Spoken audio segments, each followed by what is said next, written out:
Morning, good morning, good morning. Good morning, good morning, good morning. Here we are. Here we are. Yes. Welcome to Torch. Hello, Torch family. On behalf of Mama Lynn, the Torch Queen, as well as the Torch King, the celebrity guru Dr. PPP, we are welcoming you. Welcome. And this is our third day of Torch Tech 2021. Yes, and you are going to blown away. The speakers line up big time for you to change your life, to change your thinking about technology and changing your life. So, our first speaker of day three. Are you ready? I am ready. Mamalin, are you ready? Here we are. Here we are. Okay. So, without further ado, help me welcome the world has ever created one and only, none other than Waves of Kindness creator, Waves of Kindness queen, none other than, yes. And here comes Zolly Jasmine. Yes. Woo! Have the horizontal. Have your phone horizontal, Welcome, my dear. welcome. Have your phone horizontal, my dear. Horizontal. There you go. You get 100% space. Uh-oh. All right. It's good. It's Okay, good. there you go. Fantastic. Okay. Nice to meet you. Nice to meet you. Nice to meet you too. Do you have a website that we can put on the banner? I don't actually, but I do have the Facebook page though. Okay. So let's just let people know that they can go on the Facebook page and your link here. If you want to put it in the chat room. I don't know how I could do that without Okay. No worries. yeah. No worries. Well, we welcome you to Torch. Torch is the Organization for Realizing Change in Humanity. We welcome everybody on this third day. And as we think about kindness, as we think about a wave of kindness, we've definitely stood for that relationship in our organization. Mhm. I really am grateful that you're here. I'm excited to hear your talk. If you need anything, I'll be below. And Pravin will be here as well. So take it away. First speaker of the day. Well, hello. I'm glad I'm here. Thank you, Praven, for this wonderful opportunity. I'm very blessed. I have, to start this off, I have a special poem that I'd like to share with everyone. Here we go. My name is Jasmine Schmalley, licensed nursing assistant, creator of Waves of Kindness, someone who loves everyone, who wants to spread positivity. Be kind, spread, help others, be there for others, love, not hate. We are a big global family. We are connected. We are one. We are all equal in this world. It doesn't matter who we are.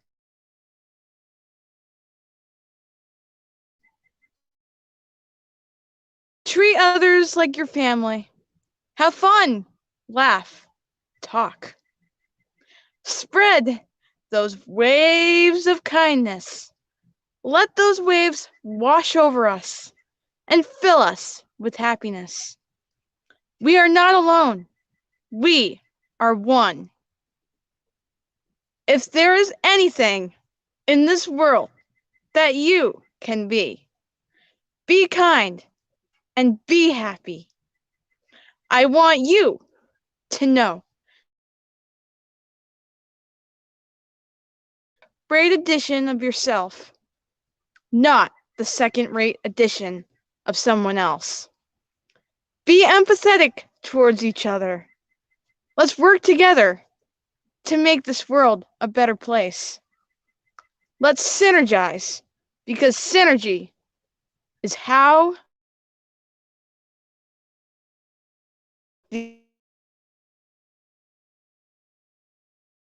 that's my poem right there. Anyways, so Waves was I actually had this idea in ninth grade, and I actually wanted to write a book called Waves of Kindness. But I had to finish high school and everything, so I wasn't able to pursue. But not until I dived into the waves, I started it. And now I have a Facebook page with around more than 700 followers, a Facebook group that has grown to 366 members in just 1 month. And I have a fantastic group of like-minded people that just want to make a difference in the world.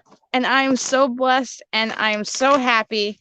And I would like to give a shout out to the Waves of Kindness administration team. You know who you are. And I especially want to give a shout out to Von Eric Tandick. He is a member of the Waves of Kindness administration team. He is also the author of Say It Loud, Say It Proud. He has given me so much advice, so much feedback about my public speaking, and I probably would not be here if it weren't for him. So Vaughn, if you are watching right now, which I'm pretty sure you are, thank you so much. You are awesome. Keep up doing the great work. So anyways, maybe I should talk more about Waves of Kindness and what that actually is. I have created 3 platforms on Waves of Kindness that runs live every Monday, Tuesday, and Saturday. The first platform is Conversations with Jazz, which is designed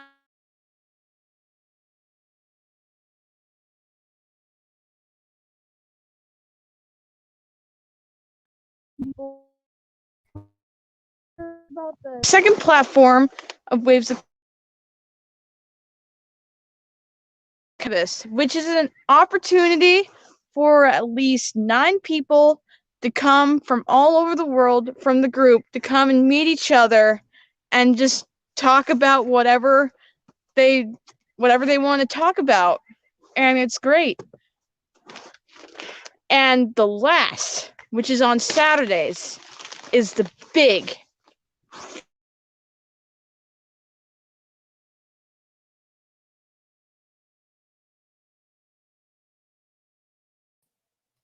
So we're having a little bit of technical difficulty. Saturday I'm at 3 Hi, Jasmine, I just want to let you know we're going every weekend.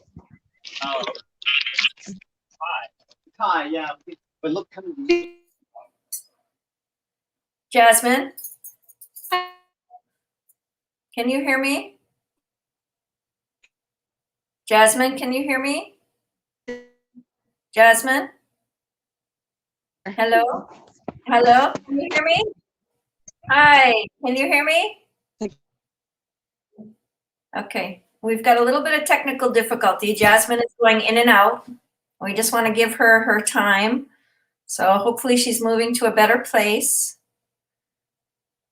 So she has better internet. It just happens. This is technology. This is what happens in technology when we're moving a lot of things. Amazing that she has 3 days that people can connect with Waves of Kindness on Facebook. So as soon as she comes back, we will bring her back up. Let's see where she is. You know, when we think about kindness and we think about care and we think about relationship and we think about how we build relationships, to do it in 1 month, she's doing a fantastic job. So as you open, please go to the bottom, actionsofimpact.com/torch tech for the schedule. And it's also a streaming. So I want you to be able to stream there as well. Here she comes. Here she comes. Little bit of tech. This is normal. This is normal. Yeah. So God bless you. Thank you. And it's so great that you have 3 days. So start with the 3 days again because you were going in and out. Okay? Okay. All All right. right. Here we go. So, first platform of Waves of Kindness on Mondays is called Conversations with Jazz. And I have designed that platform. I have designed that platform so that way I could introduce the topic of the week with another admin from my Waves of Kindness administration team. The second platform of Waves of Kindness runs live on Tuesdays, and it's called the Meet and Greet Session with Jazz and Abbas. And it is an opportunity for anyone from the Waves of Kindness group to come live with me and Abbas to come together and talk about whatever comes to mind. And the first session last week was a success, and I had a lot of fun because it was just nice that people from all around the world, from different cultures, can come together and just have fun. Just have fun. And I really like that. So, and then the third platform, that is the real deal. That is the official Waves of Kindness show live from the Facebook page that goes live every Saturday. And 2 to 3 guests join us each show to talk about said topic. So next week's topic of Waves of Kindness is mindfulness. Mindfulness is the guiding force to empathy, which was the topic for yesterday's show. So backtracking like 4 episodes back, I did one about community. And then I decided to go a step further and be like, okay, we're going to talk about leadership within the community. And then I decided to go a step further, diving in, and I'm like, you know what? Okay. So synergy is the guiding force of community. So I decided to do an episode about that. And I'm like, you know what? Empathy is the guiding force of synergy. So that was what yesterday's episode was about. And now the episode next Saturday will be about mindfulness, which is the guiding force of empathy. Now, if you are not mindful to other people and to your surroundings, and you aren't mindful to their emotions, then how can you have empathy towards them if you don't even know how they're feeling? But if you are mindful, and if you are aware of their emotions, then you can be empathetic towards them because you're tuned into them. You know what they're feeling. So that is a brief description about those platforms. Awkward silence. Yes, and everyone is invited to the meet and greet sessions every Tuesday. Like I said, only I think like 6 to 9 people are allowed on there. But I try to get people from all around the world to come. So yeah, that is my 3 platforms described in a nutshell. So yeah. Let's see, anything else? No, not really. And the most important thing, start spreading those waves of kindness to everyone. You're probably wondering, what the heck is a wave of kindness? Like, what is that about? So, when you commit an act of kindness to someone, you're starting a wave, you're starting a ripple of kindness. And then hopefully the other person will be like, oh wow, maybe I should do something nice for them. And then they do. And then eventually the wave starts spreading to other people. And then it's like a domino effect. The results are exponential. So say you and two other people, commit 3 waves of kindness to 3 people. And then you tell them about waves of kindness and be like, "Hey, you should do 3 acts of kindness to three other people." And then they do that. And then it just keeps spreading and spreading and spreading, and hopefully the whole world will be just washed up by the waves of kindness. That it is a broad vision. It is a big vision. Some people might be like, really? That's not going to work. But I know it will work, because if you have people that are like-minded who want to make a difference as well, and you combine and you synergize, then you can do anything. And I know that waves of kindness will be successful. And the fact that we have all this technology available to us, it just makes it so much easier, because it makes it easy for you to spread your message more. Take Facebook, for example. You can get a lot of people. You can develop a big audience, and then it makes it easier for you to spread your message to people. So I am very grateful for the technology of today, because I use it to spread happiness and positivity. And the fact that you can connect to people from all around the world and stuff, it just makes it easier. One of the big goals of Waves of Kindness is to form a big global family right here on this earth. Because to think about it, we are all connected. We are one. We are a big global family right here on this earth, all living this thing called life. It doesn't matter what culture you're from. It doesn't matter what country you're from. We all experience struggles. We all have obstacles that appear in our lives. We all experience success. It does not matter whether you're a licensed nursing assistant or an author or a celebrity or anything. It does not matter, because we all experience the same thing.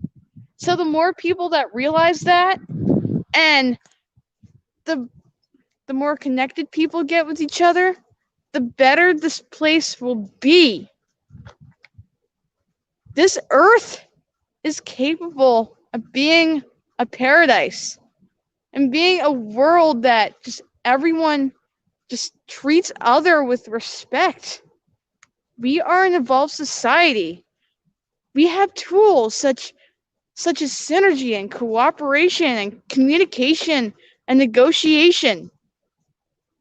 There's no need for fighting. Now, back in the day, sure, it was normal. And of course, being mad, being upset, those are normal emotions. But we can learn to express those emotions in a healthy way and make it better. So that is one of the big goals of Waves of Kindness, is to spread those waves. It doesn't matter how you do it. Now, if there's anything that you can be in this world, be kind, be happy, be grateful. Be grateful for what you have, because things could always be worse. I'm not even telling you. I've witnessed people complain about, "Oh, I don't have this jewelry. Oh, I don't have this iPhone. Oh, I don't have this new microwave or anything." And it's like, I want to ask them, now, do you have food? Do you have shelter? Do you have a family? Do you have running water? Do you have all those basic necessities needed to survive? And if you do, then you don't need to complain about the life that you have, because there are people on the other end of the world that don't even have food and shelter. They don't have a family. They don't have a warm bed to sleep in. But you do. There's no sense in complaining about the things that you don't really need to survive. So be grateful for what you have. 'Cause any day it could all disappear. And then you'd be like, oh, I really should have been thankful for what I had. I shouldn't have taken life for granted. Because life, there's more to life than meets the eye. Everything happens for a reason. You might not know the reason now, but in the future, hindsight being 2020, you'll be like, okay, so I was meant to have that experience because I learned this. And learning this allowed me to become this. Now, mistakes, obstacles, mistakes are learning opportunities. They are lessons. They are not burdens. They are not meant to hinder you. They're meant to help you grow and expand. Now, if you made a mistake, you have to be like, what is life trying to teach me? What is life trying to teach me? What am I supposed to learn from this experience? How can I use this experience to make me a better person? And how can I use this experience to help others? And once you learn that lesson, then you can use the lesson from that experience and use that to help others. Earth is just a big school, and we're all students. Everything you experience, there is something to be learned. We are all teachers. We are all students. We all have something to learn and teach each other. It doesn't matter how old we are. It doesn't matter anything. We are all important in this world. You are important. You will be the only person in this world that will be born that will be like you. No one else. You are a special addition. We are all unique. And that is what makes this world an interesting place. Because we're different. Sure, we might have the same beliefs and everything, but all our personalities are different. We all come from different backgrounds. But we are all equal too, because we are all human beings with thoughts, feelings, and emotions. Erase the culture, erase the age, erase everything. We're all human beings. And here's another thing that I thought about. Age is relative. Just because you're 20 years old, that's how old I am, that does not mean that I don't have any experience. Because you could be 12 years old, yet know so much already. Vice versa. So next time, if someone asks you how old you are, don't say I'm 20 years old. Instead, say, I have 20 years of experience living on this earth. Because that's true. You've lived on this earth for a number of years. You should be proud of that. Okay, I have no idea how this whole thing started. But coming back to Waves of Kindness was formed to inspire people, to educate people, to let people know that they are capable of making a difference. Waves of Kindness was formed to empower people, to make them feel important. Now, I have something important to say. Now, me, I am just the one that came up with Waves of Kindness. Big deal. I was just the one with the idea. Now, the most important people are the ones that are part of the group. The Waves of Kindness family. You know who you are. You know who you are. And again, I'd like to give a special shout out to my administration team for helping me, for giving me support, for helping me form the episodes of Waves of Kindness, for just everything. And I know he's watching right now, but I am going to give him another shout out right now. Von Eric Tandick, he is a member of Waves of Kindness, and he is one of my admins. I am so honored and blessed that I'm just surprised about how dedicated he is to Waves of Kindness, and he has done so much, and he is so wise. And Vaughn has given me so much feedback, so much advice about my public speaking. And if it weren't for him, I would not be here. Sure, maybe this opportunity would have been offered to me, but I wouldn't have taken it because I would have been like, I'm not ready for this. I can't do it. I can't do it. But Vaughn, he gave me the confidence. He helped me out. He made a difference in my life. And I appreciate it. So Vaughn, I know you're watching this right now. So thank you for everything. This was my surprise to you. And another thing. The Waves of Kindness family, you know who you are. You are the core of Waves of Kindness. And if it weren't for you being open to this idea, Waves of Kindness would have just remained an idea. It would have just remained an idea, and I probably would have just given up. It would be like, no one cares. No one cares about Waves of Kindness. So why should I work harder? But that's not how it worked.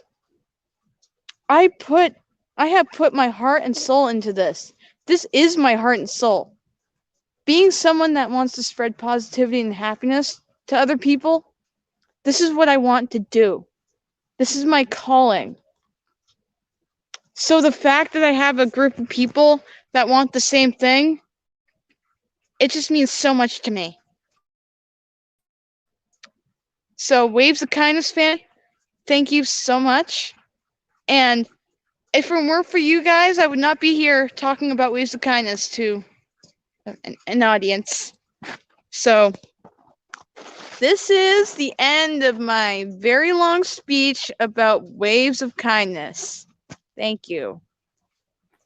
Woohoo! Woohoo! Very nice! Yoo-hoo! Go, girl! Awesome! Congratulations! Wonderful. Thanks. Wonderful. So I'm just so proud of you. And so grateful that you came to visit us. And I have a question like, what would you like, where would you like technology to go? Because you built this platform very quickly on Facebook. Where would you like your organization and technology to move it? And the conference theme for Torch Tech this time is moving technology towards nature. And you're in a beautiful setting. And I'm just feeling the kindness behind you and the kindness and the care behind you, carrying you, right? You're walking on this beautiful earth and the beautiful snow and the trees behind you. So where are you located? I am located in Meredith, New Hampshire. Oh, awesome. I grew up in Rochester. Oh, really? Oh, wow. Yeah. Wow. Yeah, I know that land. It felt like it was a little familiar. Yep. Good. Merry Meeting Lake, right? Merry Meeting Lake? Isn't that No, near? Lake. Okay. No, Near you. Lake Winnipesaukee. Oh, good. Yeah, I went fishing there my whole life. Yeah, very nice. Wow. Very nice. Beautiful. Well, welcome. So where would you like technology to move you towards nature in this platform? Like technology's given you a gift, right? Yes, it has. And so maybe just share a little bit about that. And we thank you so much for coming on. Well, to be honest, Waves of Kindness isn't an organization yet, but it will be. You mark my words. And the next year or so, I will be transforming it. And I know it's gonna be a success because I already have everything in place. I'm just gonna give it more time for everything to become clear to me. So, anyways, technology is amazing, absolutely amazing, because especially during this COVID pandemic. Because when you go out, you have to wear a mask over your face, and when you wear a mask, nobody can see your smile or what you're actually displaying. It's a mask. So, with technology, you can take off that mask. You can let people know who you're really about. And it makes it easier for you to spread your message.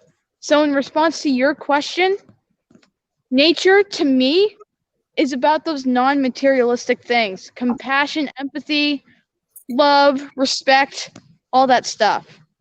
And I want to use technology to how am I supposed to say this? That's why I created Waves of Kindness. So that way I could spread positivity and all that good stuff. And eventually Waves of Kindness will start spreading in the real world towards nature. Like I said, I know it will be a success because I know that I am on the right track. So I have let go of everything, and I am letting my heart guide me. Oh, beautiful. There you go. There you go. Fantastic. Well, we welcome you to the torch. We welcome you to this platform. And I think Pravin asked you the 4 pillars. Did he ask you about the 4 pillars? Yes, he did. Okay, so peace, health, environment, and tech. And what we're doing is building a 4-person team. So which one of those really shouts out at you? Peace, health? Peace. All right. Peace. All right. So peace, I want you to get a Torch Health Ambassador, a Torch Environment Ambassador, and a Torch Tech Ambassador. So they help you in your vision and you help them in your local region. And I'll come to New Hampshire and we'll build a team there and we'll create some local projects for you. So you get, because when we do something locally, we get connected to that local platform, and that's the team you need. You need that support system. So it's a sturdy table. It's great to build it outside, but when you build that table in your basic, strong leadership, you have a beautiful leadership, but let others also be supportive. And it's also a give and gain, right? When we give, it's a giver's gain, right? So it's so important for us to give back to our land where we are. So we also are building a platform for Torch Seeds. Did Pravin tell you about Torch Seeds? No. Okay, so we're growing seeds with kids. And we're starting kids to kids connection. So Waves of Kindness could do a platform within Torch to support kids to get seeds to seeds. And every seed, all the Torch members can make money selling seeds at a wholesale price to be able to start schools. And so a school in New Hampshire, in Meredith, you can go to a school and say, would you like your kids to talk to kids in Pakistan? Would you like your kids to talk to kids in Africa? Would you like your kids to talk to people in Nepal? We're doing a social platform. I run an organization, Waves of Kindness, and I'm involved in Torch. And we're building this wonderful platform to really create something.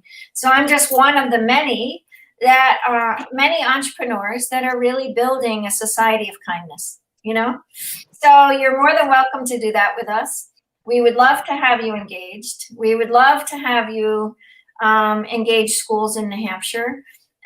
Your age group could be really powerful to go to any of the colleges locally and really start developing this out, because kids across the world, I really believe we went to a chemistry class and we passed out I don't know if you went to a chemistry class or not, but if you went to chemistry, you probably sat there and said, what am I learning this all for?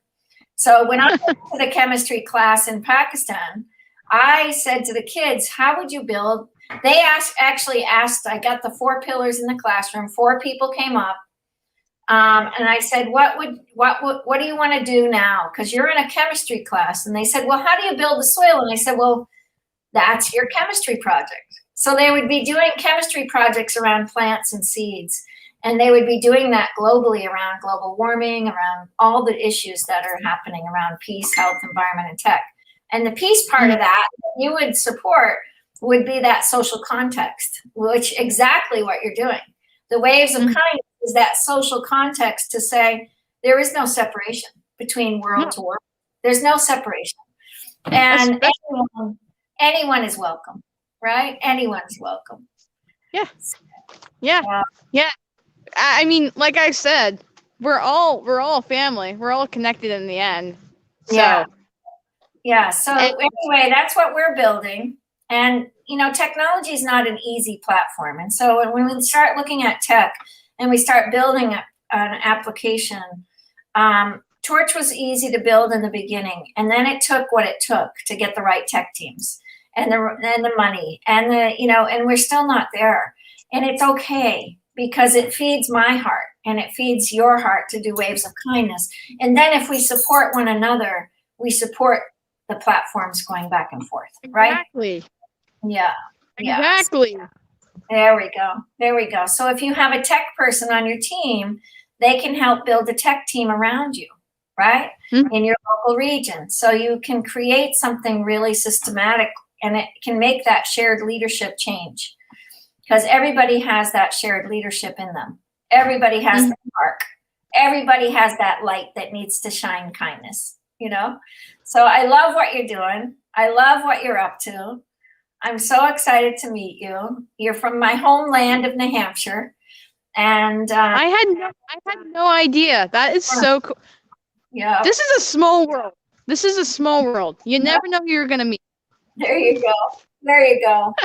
So fantastic. And I was born in Manchester and grew up in Rochester, New Hampshire. So I definitely, love those woods. I love those woods and I love the nature back there. So you're just wrapping up winter and that beautiful spring's going to come and it's going to put the boost up, right? It's going to, woo! Yes. It's going to be so exciting. Very exciting. So what are you doing? Are you going to school now? You're an LNA. I'm a nurse. Yeah. So I'm a nurse. Oh yeah, that's cool.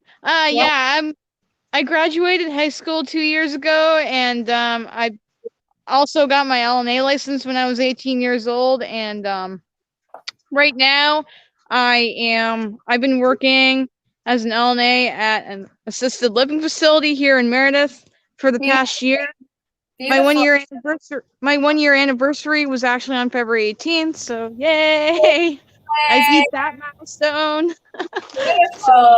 Beautiful. Yeah. Well, this is Bari Ra, and she's our host as well for Torch Tech. So Bari Ra, I want you to meet Jasmine.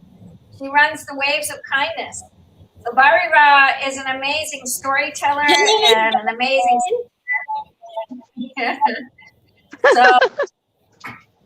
So say hi, Bari Ra. Hello, Miss Jasmine. How are you?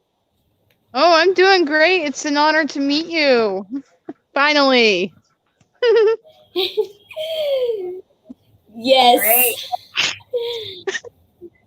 Oh, so sweet. So Bari Ra does all kinds of things. I mean, she's got a deep passion for the world and a deep passion for the earth and a deep passion for compassion because she just does amazing things. So, and Jasmine, you just learning about you and your spark.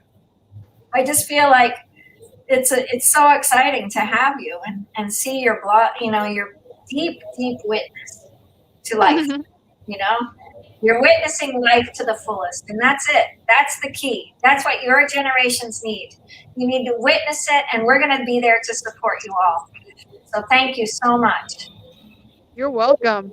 Yeah, so make sure you get connected to me on Facebook, and then we'll try to connect your organization on the Torch platform, and we'll spread the message of Waves of Kindness for you. And that's I actually sent you a friends request on Facebook, but I'm not sure if you got it or whatever. I work full time, just so you know, and I'm always busy, and I'm always right at that 5,000. So I have to kick people off in order to bring people in. So it takes me a little while to get through some of the wings of that. So bear with me. You know, it's just a process, but it's hard to let people go. It's hard to let people go because I love all the people. I mean, Facebook needs to go up to 10,000, I think. Yes, it does. It does. Yeah, good. Well, it's so sweet to meet you. Thank you. Any last words?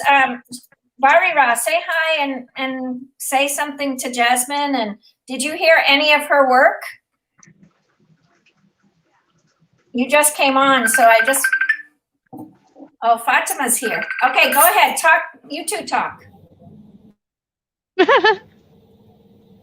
Hi. Okay, so hi, Miss Jasmine, and finally, I have met you for a long time. Thank you so much, Miss Jasmine, and I am, really excited to be here on your show and discuss about ways of kindness, and really excited. Thanks. Yeah.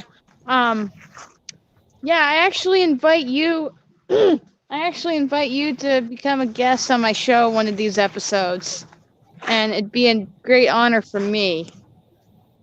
So Waves of Kindness is my heart and soul. That spreading positivity and happiness is what I want to do.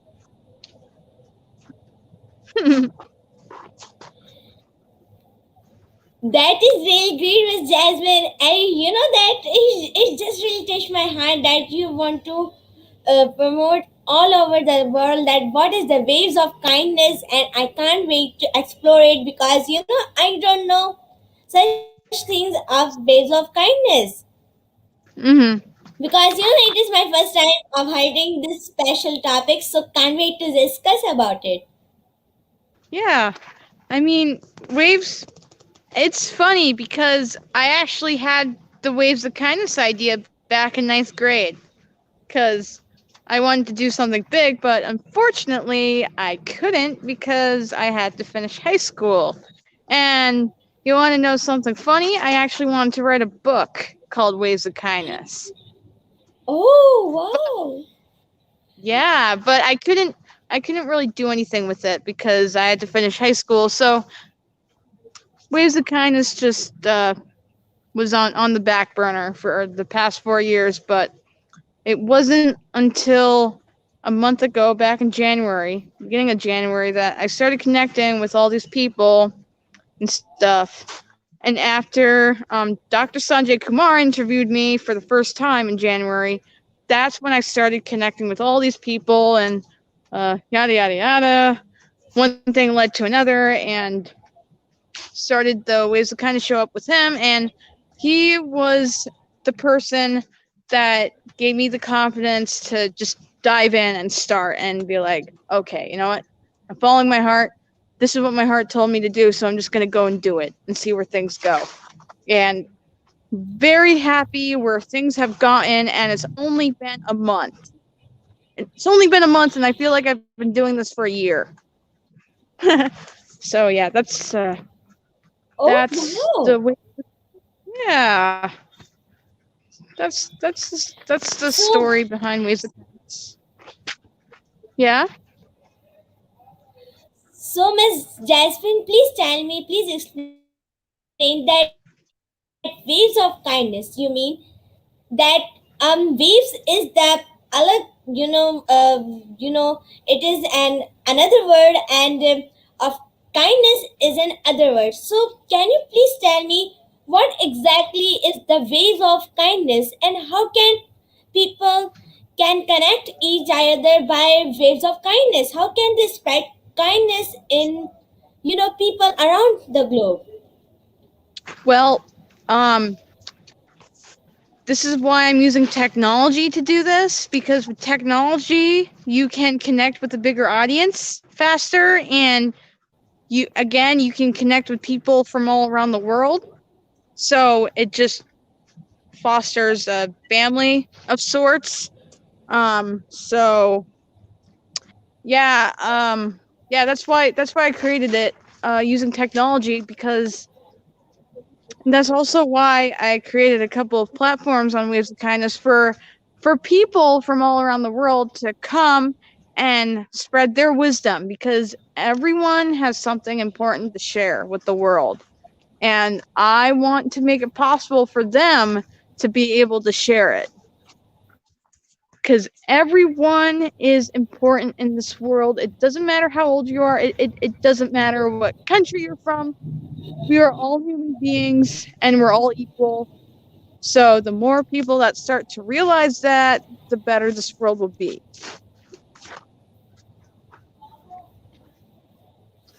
Oh, that's really great, Miss Jasmine, and thank you so much for explaining about it. Thanks so much for explaining about it, Miss Jasmine. Mhm. So, okay, Mhm. the next question I will. So, the next question, the next question I will be asking to you is that what is the special thing? What is the special thing of waves of kindness, and how can we know of waves of kindness by, and that how can we know ways of kindness by connecting technology from around Well, the people around the globe? So yes. well, like I said, it's all about connecting to the people and spreading the word and everything. And like I said before, technology is a great thing to do that, especially during these times with the global pandemic and everything, because when you go outside, when you go out, you have to wear a mask over your face. So you can't effectively spread your message in person, because you're behind a mask. No one can really understand what you're saying, and most importantly, they can't see your emotions, they can't see your smile. So you're not effectively spreading the message. But with technology, you're able to literally take off that mask and show the world who you really are, and you are able to spread your message more effectively. Sure, I mean, I'm talking to you. For example, I'm talking to you right now. I'm from the United States. You're from Pakistan, but like I feel like I'm talking to you right across the room. So technology has made it possible for more people to spread their message and to get their word out there.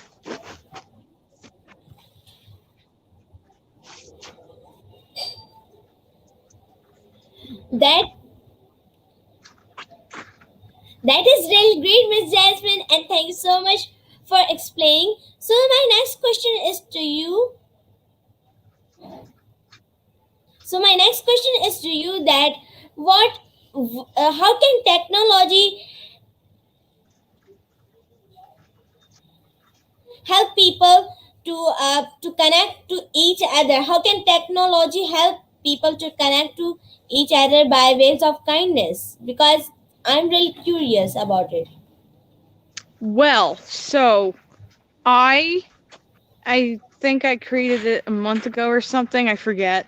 I can't remember, but I created a Waves of Kindness group chat on Messenger, so that way people from the Facebook group can come and connect with other people from the Waves of Kindness family. I call it a family, not a group, because we really are a family.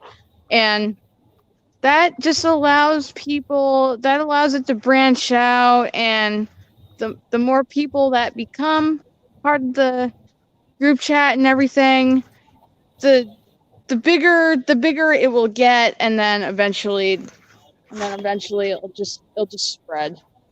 So I've been slowly adding people to the group chat and everything, and in fact, I'd like to add you too. And I don't add people without asking them first. It's a courtesy to me because maybe someone doesn't want to be bothered from all those constant notifications. So I always ask them if I could add them to the group chats. So yeah. That is really great, Miss Jasmine. And I'll be really happy if you add me to the group of Waves of Kindness so I can gain knowledge from it and find out what exactly is Waves of Kindness to help people to promote themselves and how can they help each other by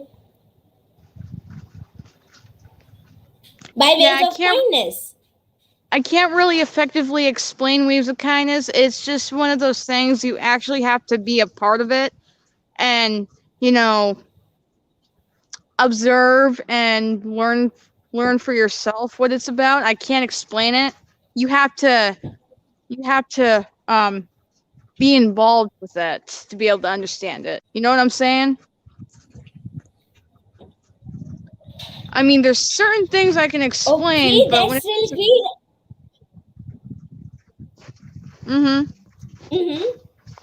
Yes, you What? can Oh, go yeah. on, Miss Jasmine. Oh, yeah. No, all I was saying is that in order for you to fully understand what Waves of Kindness is about, you have to join the Waves of Kindness family and interact with the people, and then you'll get the growing sense of, wow, I'm feeling the synergy. I'm feeling the good vibes from all these people. And then you'll understand what Waves of Kindness is about. One of the primary goals of Waves of Kindness is to, one, spread positivity and kindness to everyone. And number two, which is probably the most important one, is to form a big global family right here on this earth. And me doing that with the group chat on Messenger, it allows people from all over the world, from all different cultures, to come together and interact. And I mean, that's it in a nutshell right there.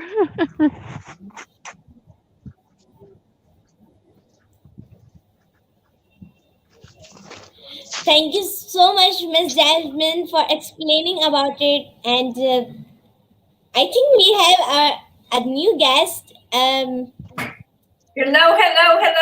Pravin is Hi. coming on, maybe. Let's see. We have a new guest coming, but we want to thank you so much for coming and being part of us. And we appreciate it so much. And we really pray for you and pray for your organization. And really, thank you so much for coming onto the Torch family. Not a problem. It was my honor, and I'd like to give a shout out to Pravin Patel for inviting me and giving me this wonderful opportunity to speak. So, Pravin, yes, you're right here. Thank you so much for everything. I love you. I really love you. You are awesome. So, shout out to you, my friend. God bless you. God bless you. You are the waves of king. Amazing. All right. Well, Kindness. Love you. Thank you so much, Barin, Ali. Thank you. God bless you. Beautiful. Okay. Pravin, have a good day at moving. Give Priscilla our love. All right. Well, I guess. Okay, thank you so much. We're going to take you off the platform. Okay. Thank you. Great. Wow. Beautiful organization. We're waiting for Swamiji and Usman. Usman is on our next wave of kindness. I love her. She was so sweet. Such a cute. So Swamiji is on his way, hopefully. The celebrity guru hopefully knows. We're giving him a heads up. When we start thinking about the Torch family, here's Barira. Here she comes. Swamiji is supposed to come on, and Usman Chaktai is supposed to come. So let's hope they come. We're waiting. So tell us about your trip today. I heard you went up to Balochistan. Oh, can you hear me? Yes. Yes, I can hear you, Mamalin. So, well, as you that I went to Balochistan in Gadani, and so it is in Balochistan. It is just like it is, it is center of Sindh and Balochistan. It is just in Gadani because Gadani is in center of Sindh and Balochistan. Here it is Sindh and here it is Balochistan. So the well part is it is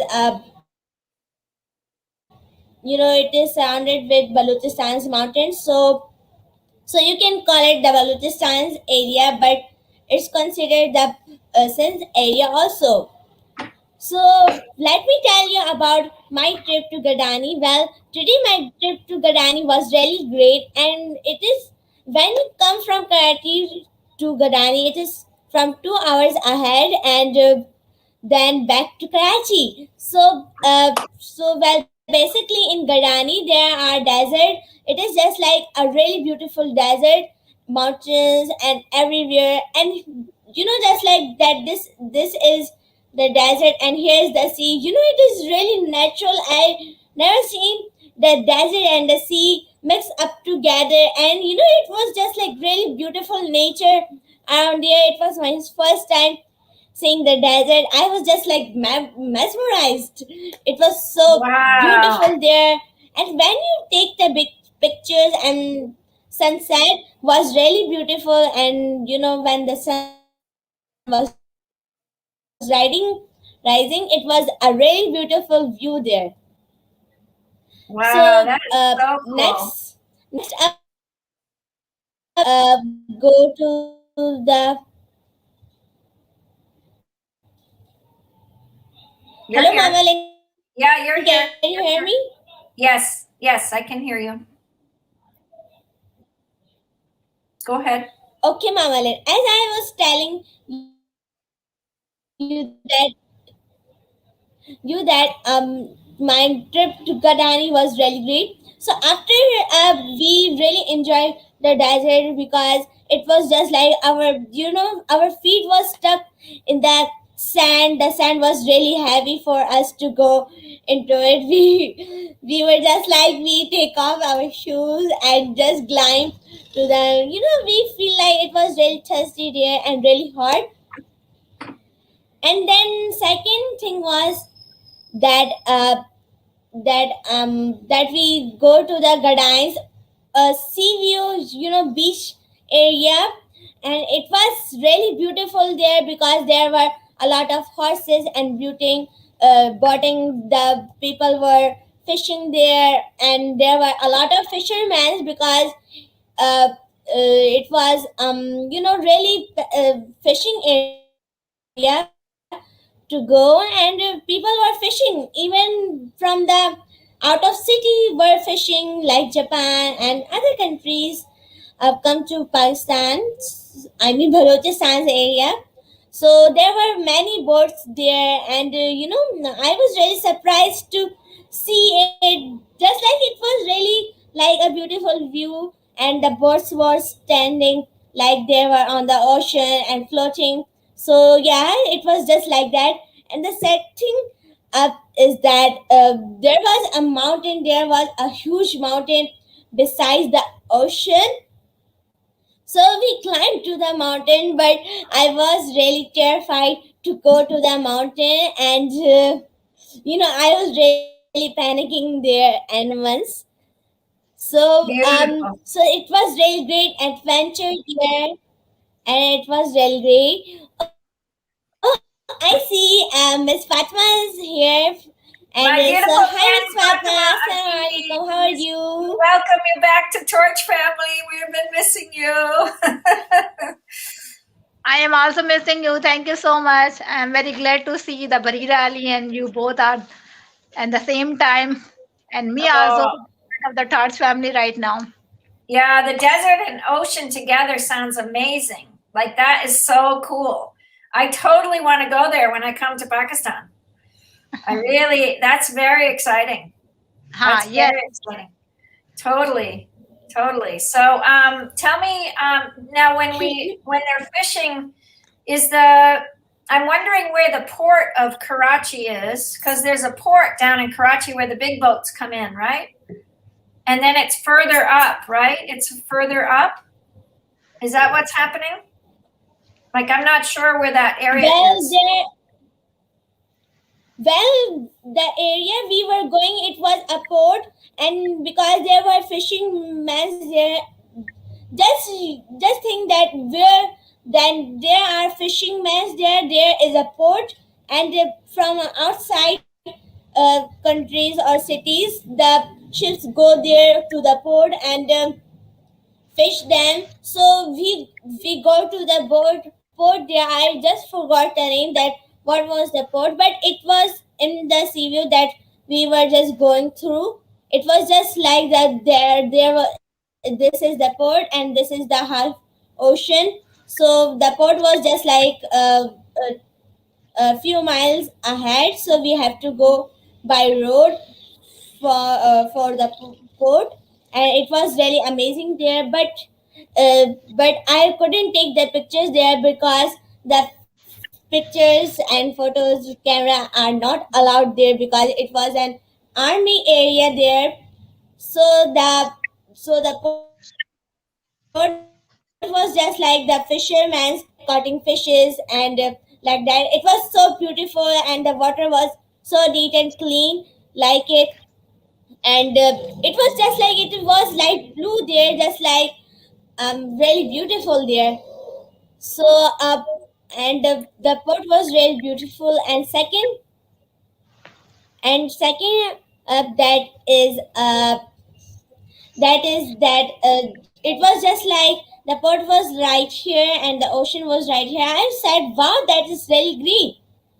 And when you go to the another city, you always see that the port, you can ask the driver to take you to the port there. But if you go to the mountains area, there are not port there, because there are not oceans. Only in Balochistan and Sindh areas have ports, and you can ask the people that if there is the port, please take me there. But I have something to do. That is that camera are not allowed there. So that's why I'm going to say that. So that's why I'm really sorry that I couldn't take pictures there, or else I had showed you. That's so cool, because I did work at the Seafarer Center. It's called the Seafarer Center. And the Seafarer Center, these are the big ships that come into Oakland. And I was a seafarer minister, and I used to get to be able to go on those big ships. And I would talk to the people, and then I'd bring them shopping if some of them could come off the boats. And I met people from all over the world. It was such a fun position for me. And the seafarers are all over. So I really wanted to go to Karachi and meet the seafarers in Karachi, because those seas over there are quite dangerous out in that sea. There's a lot of the seafarers, they live on the ship and they don't see their families for months on end. Yeah, and so that's true. So it's a very sad situation. So they need love, they need care. And creating a Seafarer Center, there must be one maybe there, but I didn't know, because then I was like, maybe I can work at the Seafarer Center in Karachi, because it would be you can visit it. Yeah, this would be so fun. Yes, you can visit it. The place where I live, the port is right beside it is 10 minutes further than my house. So it is the port is near to my house. And the second up is that there is another port in Karachi that is, I think it was fishery port.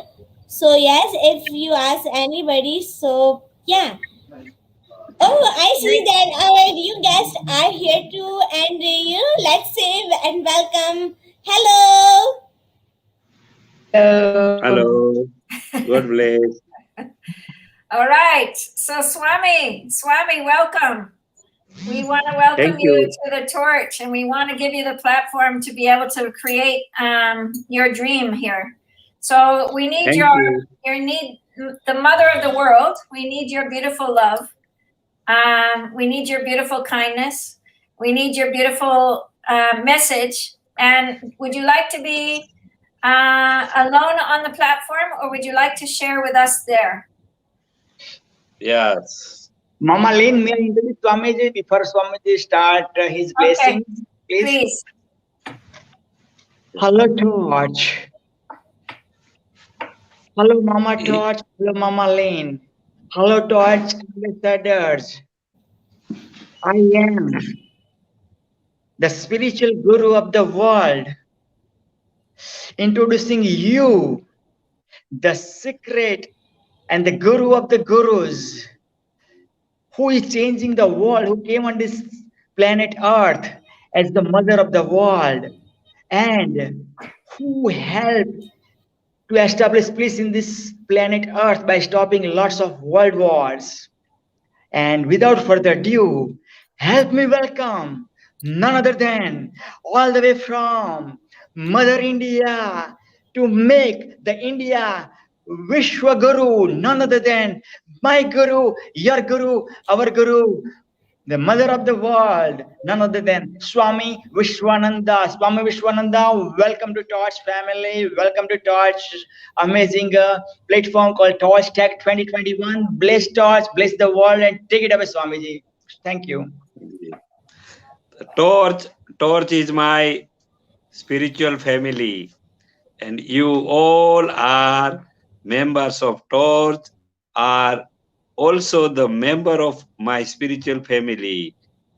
We are working for betterment of the all living beings, those are living on the planets. This beautiful planet is created by Almighty Supreme God, Supreme Power. He has made some rules and regulations to maintain this planet's administration and all justification to the all living beings, those are living on the planets. Lynn Chittock's sister, Lynn Chittock, is running this Torch Foundation NGOs from America, USA. She is our great respected sister. We all 10 crores people are with respected sister Lynn Chittock and with this Torch Foundation. Today, the subject has given to me that we must utilize all natural resources for betterment of all living beings. And in present time, many countries has produced dangerous weapons for destroying this beautiful world. Atom bombs, hydrogen bombs, and some many killing weapons. Those are using during the war situations. So today, we all 10 crores peoples, those are peace-loving people, are requesting to all countries and all governments of all countries, please stop and prevent this producing dangerous weapons, war weapons, because you are using the you are using and exploit the natural resources, and you produces such type of dangerous weapons from natural resources. Now we 10 crores peoples will not permit any country to war on this planet. When there will be no any more war between any countries and Third World War II, so that you must stop and prevent to producing the dangerous weapons. Those are producing from exploiting natural resources. But we must transport these natural resources for producing electricity and other productive purpose. These are natural power and nature's power. These powers must be utilized for productive purpose, for happiness purpose, for all living beings. So we are requesting to the all governments that please stop such type of producing atom bomb, hydrogen bomb, nitrogen bomb from natural resources, because there will be not any more war on the planets. So it is useless to producing such type of bombs. We will convince to all governments that you must make your defense budget as a zero defense budget, and all your defense budget's money must utilize for making the infrastructure in your countries, and these monies must be utilized for the betterment of all your country's men, your citizen. You built the dams for irrigation, for farming sector, and make your transportation systems, make your communication system better, and please give the best food, nutrition power, the bread, houses and clothes, and other living things. Those are necessary for happiness for your citizen, for your country citizen. So we are requesting to all governments that please stop such type of negative activities. Now we will not permit any countries to pressurize on other countries, and though some countries are making such negative activities and pressurize and to encroach on other countries' boundaries, other countries' land. These activities will not be permitted to any countries. All countries has make separate countries for making the growth. Such five brothers are living together in one family, but all five brothers natures and qualities and educations are different, so that parents give them chances to growth in your choice sector. Such type of situations God has given to all countries, separate countries, for competition, healthy competition, and growth and development individually in healthy competition situation. We all countries are not enemy among others, and between country to country we are not enemy. We are all countries are family of global world. So we must care other countries, other citizens, because all living beings are the global family. The family is creation created by Almighty Supreme God, so that we are brother and sisters, and we all insects, birds, animals, and human beings are, and natural resources are the all interconnected. So we must care each other, and we save natural resource and utilize this natural resource to productive purpose. This is the aim and this is the message to all countries and all government from Torch Foundation. This foundation is running and established. Founder chairman is Lynn Chittak, and we all 10 crores people are with Torch Foundation, with Lynn Chittak. And this foundation today, we are giving the request and giving the great messages to the all countries and all government that now, from now, you have to utilize your natural resources for better world and for productive purpose and for providing the such goods, clothes, houses, and food to your countries. So today, this time is running as per spiritual level and spiritual knowledge. This time is running in last stage of Kali Yuga. This time is running Kali Yuga. Kali Yuga time is there are many changes comes from natures, and human beings has also doing many negative activities on this earth. If we will see at micro level on the earth, two forces are working. Maximum negative peoples are working through negative purposes and negative activities. In this time era, the positive and good peoples are also working. This positive force are also working together. So 50% negative forces are working for negative purpose. They are giving the harm and trying to destroy this beautiful world. This time, some positive people, 50% positive forces are came on the earth.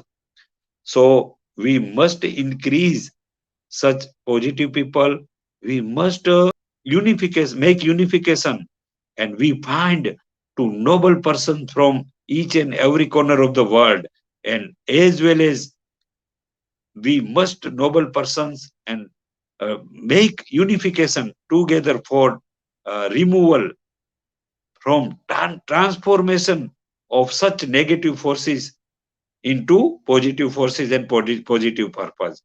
If we noble people and good peoples will must united in unification as early as possible, and we must focus to transport this producing such type of weapons and dangerous production purpose are going on.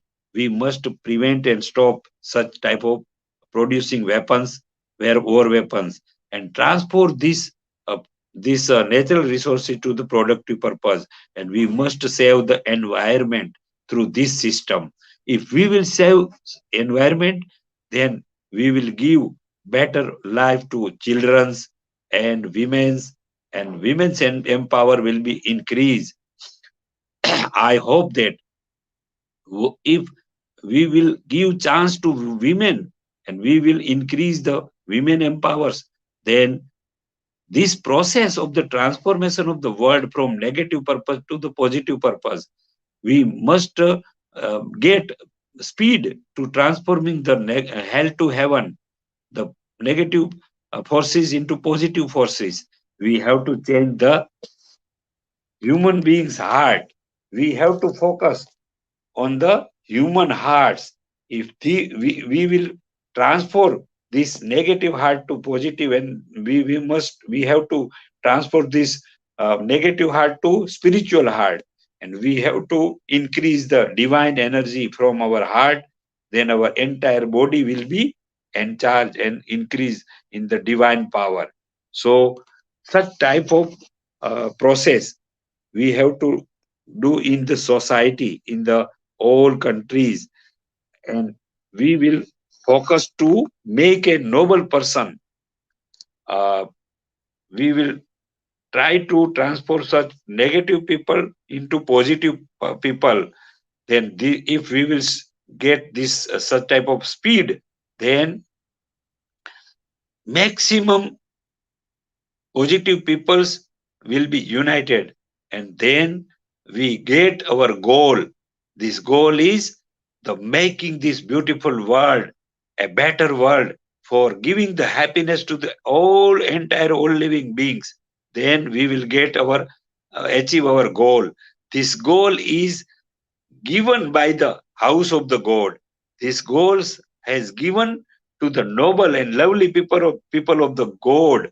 We all people connected with Torch Foundation, with Lynn Chitak, with Dr. Praveen P. Patel is the spiritual guru of the world, and all members, those are working with Lynn Chitak and this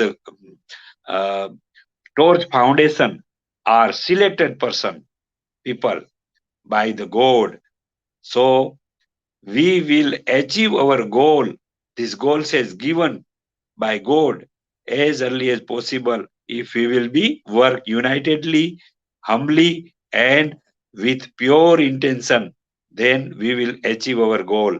This is the message from the house of the God. I am servant of the God. I am mother of the world, so that I have to look after my beautiful world. I have to care my beautiful world. I save my beautiful world. I have to save my all living beings. Those are living on this planet. So I am performing my duty thank you, Lin Chitakji and Dr. Praveen B. Patel. He is the spiritual guru of the world.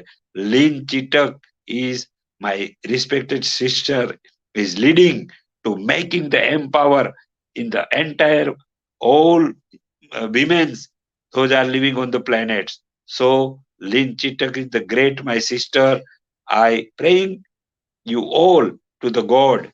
Oh God, make these noble people more divine powers. So we will achieve our goal. Those goals you have given to us, and we can perform our duty. Oh God, please make your blessings ours. All people and all living beings on these planets. So this is our humble prayers to the God, and we are also praying to the God, please give special power, special authority to all people those are working with Lin Chitak and Torch Foundation, so that we can give the divine powers from this Torch Foundation. Okay, this is the message from House of the God. God bless. Thank you, Swami. Yay. Beautiful. Beautiful. Thank you so much. Thank you so much. What message, your message for the world and stopping negative technology towards positive technology, where we're moving spiritually.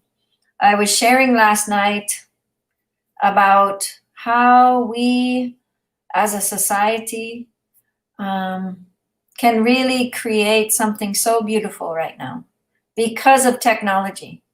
But we moved so far away from nature. Now we have to move all the way back. And I guess for me, the relationship of the deeper parts of all of this is so important to me. So important. So I just appreciate so much. Where are you going next? Are you in India now? Yes, I am now India, and perhaps in the ending of the March, we are trying to the going at Bangladesh, and we will try to solve the Rohingya Muslims. Those are living now in the refugee camp and came from Myanmar country. Yes. So we have make a noble people's group. Some people will come from UK, London. Some people will come from Canada. Some people are coming from Pakistan, from India, from America, and we approximate total 1,500 people will visit in Bangladesh in ending the March, and 1,500 people will visit the camps of Rohingya Muslims, and we will visit Myanmar. We will convince the Buddhist community. Those are majority now in the Myanmar, and we will give the confirmation from the Muslims, Rohingya Muslims. Those are living in the refugee camp. So they will transfer, they will migrate at their native country, Myanmar, from Rohingya Muslims. Those are living in the refugee camp. We will take the confirmation and undertaking that you have to live in Myanmar peacefully with a Buddhist community, and we will visit Myanmar, and we will convince the Buddhist community, please allow these Rohingya Muslims in your country again. Those are country of Myanmar. So these type of noble activities we will perform and try in the end of March. We will visit Bangladesh and Myanmar, two countries, for settle the problems of Rohingya Muslims. Beautiful, beautiful. We have a team of 4 scholars in Bangladesh. I'll try to hook them up with you for Torch Family. So they're young men and they are doing the 4 pillars.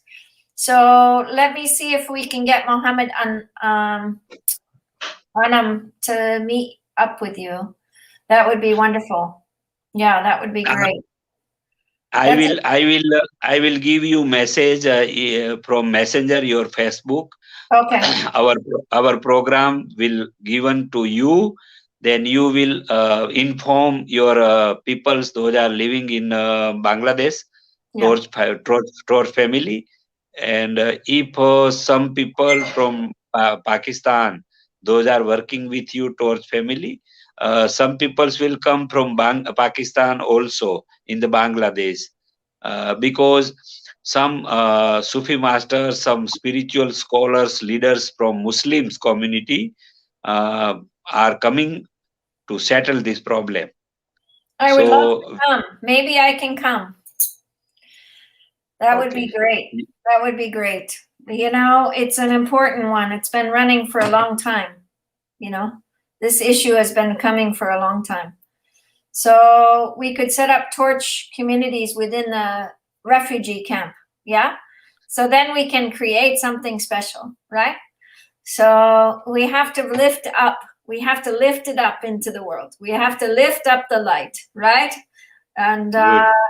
you know, you can put fires out, but if the fire underneath is not in the belly, we have this issue, right? So we have to get the fire in the belly for people to have their heart, you know, back their fire in the belly for their heart, you know, the deeper heart. So the spiritual heart has to move. And I think when we start looking, you know, the deep receiving of you, I will pray for you and all to be received by all. So the receptivity of government, the receptivity of Moringa government, we pray for Swami Vishnu to really, really help him and his whole community to lift that up, lift the relationships up, lift the relationships of the light so that it shines upon this area of the world. So thank you, thank you, thank you. Yeah. God bless. Thank God bless. Allah bless to all Muslims community, and God bless to Fatima. all people of the world. Yeah, Fatima, what do you want to say? You introduce yourself to Fatima and Swami, please. Fatima lives in Karachi. She and I met when we were there. She's doing great work. She's doing beautiful work with the children. Go ahead, Fatima. Good, good. Allah bless for my respected sister from Fatima, Aziz from Karachi. So many my friends and some peoples are working with us from Karachi, from Lahore, Islamabad, and each and every corner of the Pakistan. Approximate 600 big dignitaries are working with us for processing this peaceful world, making the prevent the wars and war weapons from producing all countries of the world. So many 600 big dignitaries are working with us from each and every corner of the Pakistan. We are also trying to moderate the relations, re-establish the best relation from between Pakistan and India. In coming near days, coming near months, we will success to re-establish the best relation between Pakistan and India. So my sister, respected sister Fatima Aziz, is also the family of this Torch and the Planets Union. You welcome always my respected sister Fatima Aziz. I am praying for you. I am praying to Allah for you and your family, and you are connected all peoples from Pakistan, and all peoples are working with her Linchitak Torch Foundation. Allah bless. God bless. Thank you so much, Swamiji. And I'm very glad to see that you are doing something for the Rohingya Muslim and try to solve this conflict between the Rohingya government and the Myanmar Muslims. government. Yeah, and you are visiting the Bangladesh. It is no doubt it is a great effort for you, and it helps us to create the peace in this area. And lots of people are suffering for this problem. Allah bless you or make you the successful in your aim. And no doubt your effort is very great, and you are trying to reconstruct the good relationship between the Pakistan and the Indian peoples. No doubt, the peoples of Pakistan and the Hindustan, both are the beautiful and having the wonderful soul. But some reasons we are having the some conflict. But when the positive people like the Linchitik and the you and the me and the so many positive people, those are having the positive thought and have the noble cause to make the this world for better place for the human. So I am sure that we will get the success because we have the noble cause. So definitely in the negative powers fail, they cannot stand for the long time, and inshallah all the problems and the hurdles will remove, and our planet earth become the wonderful and beautiful. All the the because of the corona, the so many people is become very near to the nature. Now they are understanding the importance of the जो natural system है, which we are as human we are destroying. So now they are aware. Okay, now it is alarm. We should be aware and we should be united and we should be take action. Everybody should take action in their capacity. So Alhamdulillah, now we are as human we are awake, and we are so in all areas of the world. The positive people is now have the connectivity, like we are the Torch family, and like the Torch family, there are so many organizations and doing the very good job. And I'm sure that we will be uh, problem. We will be solve all the problem. Together. We have to all work together. noble peoples are together. Exactly. Yeah. Yeah. Live together, help to each other, and no one is left behind. And we lift up to each and everyone. Yes. Fatima. Congratulations for noble thoughts, my respected Fatima Aziz. You are from Pakistan. I am proud for you that at present position, present scenario, from Pakistan, you are working great job. So that I am special praying to Allah. Oh my Allah, you have to give the special power and spiritual powers to Fatima Aziz and his family, so that from Pakistan we will spread the Pavitrata from Pakistan through such my respected sister, my broad sister, my brave sister. So, oh Allah, please give the special divine power to such my great sister Fatima Aziz, and some people are working with Torch Foundation. Thank you so much, Jazakallah, and same to you. I'm also pray for you, for all the Torch family. Allah give us the strength, the power to fulfill our goal. Okay. Jazakallah. Okay, Sister Lynn Chitak ji. Thank you. God bless. God bless. God bless. God bless. Thank you, We will Swami. meet. We will meet from time to time, and as early as possible when our programs will be finalized for Bangladesh and Myanmar. Then I will inform as early as possible, and you inform your connected people from Pakistan, from Bangladesh and Myanmar too. If possible, we will work together in Excellent. Bangladesh, Excellent. Myanmar. Please. Okay. I also God want to bless. join that program. Swami ji, I also want to join that program. Okay, welcome. You always welcome. You always welcome. Great. We will look after your safety, your dignitaries, and your pure life. We are with you. You always welcome for noble works together. Thank you, Swamiji. Okay. Thank God you. bless. Allah bless. God bless. Allah Allah bless. bless. Thank you. Welcome. You always welcome. My heart is with you. My heart is with you. Okay. Okay. Very nice. Good work he's doing. So I'm waiting for Usman Chaktai, but I'm not sure if he's coming. He said he tried to catch, but believe missed. So I'm going to call him.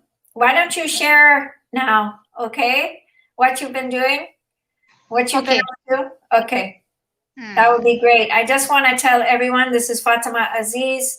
She has been doing amazing work with the children in Pakistan, as well as peace work, and she really is interested in the environment. So Torch Environment Ambassador really has opened so many doors for so many people, including her niece, Barira. She brought Barira to our platform, so we're eternally grateful. And her sister Kusar, her brother, I mean, they're all part of the Torch family. So this family has been brought to us all by Fatima. So we are eternally grateful for the whole family, the Aziz family, the Ali family. So we are so grateful. Yeah, so grateful. I love you. Okay, please share. Okay, Ji. I want to share that, as you know, I'm the teacher and the preschool facilitator and the event coordinator. So I'm also doing the work of the quality education and the peace and the environment. So nowadays I am working organize one nursery where we grow the vegetables and the fruit, and in future inshallah it will be organic. And alhamdulillah, a basic structure of the nursery is ready, and the so many plants are ready to grow, and in future we will conduct the awareness session, the workshop for the kitchen gardening and the food and the importance of the organic food, and how we can how it help us to maintain our health. And another action, my action for the community, I am creating the awareness about the environment among the kids and the youth as well, and the community people. For this purpose, I'm going to visit the family park on the daily basis, because now nowadays the spring is going on in Pakistan. So in this season, usually community families and the people visited to the park. So this is the great platform to interact with the community people. So I am interacting with the community people and to aware about the environment, and how we can, and also take out the problem which we are having in our area, in our society. And the biggest problem of the Karachi is the garbage. So I am creating the awareness among the people. Okay, why not we should sort out the garbage, and didn't throw to mix up the garbage and throw it in the dustbin. This is it make the garbage become the monster. If we want to become the catch up this monster, so we should sort out the uh, garbage and recycle. So many we can recycle the plastic object, and we also can the recycle the old newspaper and the card sheet. We can create the new thing with them. And recently I did this experiment at my home, and alhamdulillah it was successfully done. So inshallah, in coming days we will do work on it. And in in in community females and the girls, I am also starting this activity in the community institute, where the students bring the garbage from their home and collect it in the community center. like the plastic bottle and the tin and the newspaper and the card sheet. So when we have the alerts of this sorting garbage, so then we will conduct the workshop about the how we can recycling the garbage and how we can generate the resource for doing another uh, volunteer work. So and also what I am doing, I'm conducting the yoga classes on every Sunday for the kids, and also the all citizen yoga classes for the all citizen. We are conducting since 3 years, but recently we are started the yoga classes for the community kids, and the response from the kids is very amazing. They are happy and they are waiting for the Sunday when the class will be held. So I'm happy, alhamdulillah, and I am also planned that uh, in this week, inshallah ta'ala, we are having the 1 hour session for the government school students and the teachers, okay, how we get right from the impact of the this current situation, the corona. The psychologically and the physically it is affected, and unfortunately the students and the teachers are too much affected. Because everybody is affected, but the education is very affected, the students are very affected, and the mothers is also the very affected and disturbed psychological. uh, so I am going to plan the 1 hour session for this, how we can get right from these challenges. Inshallah, in this week I have planned to conduct this session in my community, and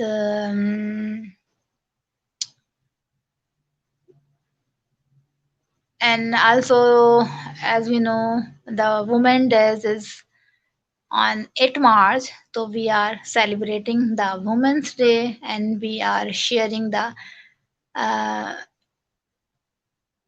successful story of in my area, uh, and also aware the awareness about the gender awareness among the students, importance of the women's, and how it is important. Okay, we give the alerts, we give the equal opportunity for the male or the female equally, because we all are the human, and we don't discriminate by the gender. And also, inshallah, it will be held on 8 March. So also doing work on it to celebrate the Women Day, and to discuss how we can empower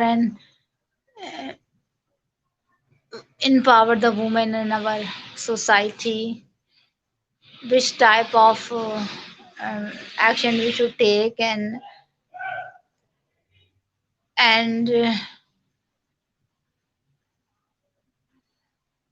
and how we can be make women's every woman's, not only the working lady, if in our society also the housewife have the lots of challenges. So how they will uh, how we can facilitate them to manage their health and manage their potential, and to serve the society. So awareness session and the community institute conducting the should conduct the activities for the female, and to invite in that session for also the male. So it helps to create the healthy and the good relationship, and they will not feel uh, when the woman is going to the working places, or the small uh, girls is going to the public ground, so they will not feel hesitation. There is no the harassment environment. And also the conducting, also to create the we need to also create the awareness about the nobody what is the harassment, and if the female have these type of challenges, so how they will manage deal with these or the situations, and to make aware the female and the women's and the girls about the uh, department for those are helping for the woman and the female in this situation. So this is this is my little bit effort for the society and for my community, and I'm very happy to do these things. And alhamdulillah, and the people of the my area is now become my friend, and they are helping me in my small action, and they are supporting me, and they are encouraging me, and alhamdulillah. Fatima, you've gone so far. You're always doing amazing work, and showing that the local area, working in the local area and really building the kitchen gardens is so great. Thank you so much. I'm so excited to come to Karachi and stay with you and be with your family and really look at what we can do to help you and support you. Because anyone in Karachi area, please support Fatima. She's done tremendous work. She and I have talked a lot in the early days when we were together. And like I said, her whole family is part of the Torch family now. And, you know, when you start looking at actions of impact, you know, what this conference is about, it's taking actions of impact. And what we've done in development is really looking at this idea of, you know, really looking at simple actions for global change. This is what Fatima is about. And she's really taking action, and she has since the beginning. We met in Karachi. She came with her nephew, and, you know, we've been doing this ecological relationship, the eco-inspired living. So Fatima, anything that we can do to support you right now, I really just want you to ask. I really hope that we can get the seed bank going, and you and your family can really start looking at this with me, because I think it's really important for the schools to get seeds. Your sister's very interested too.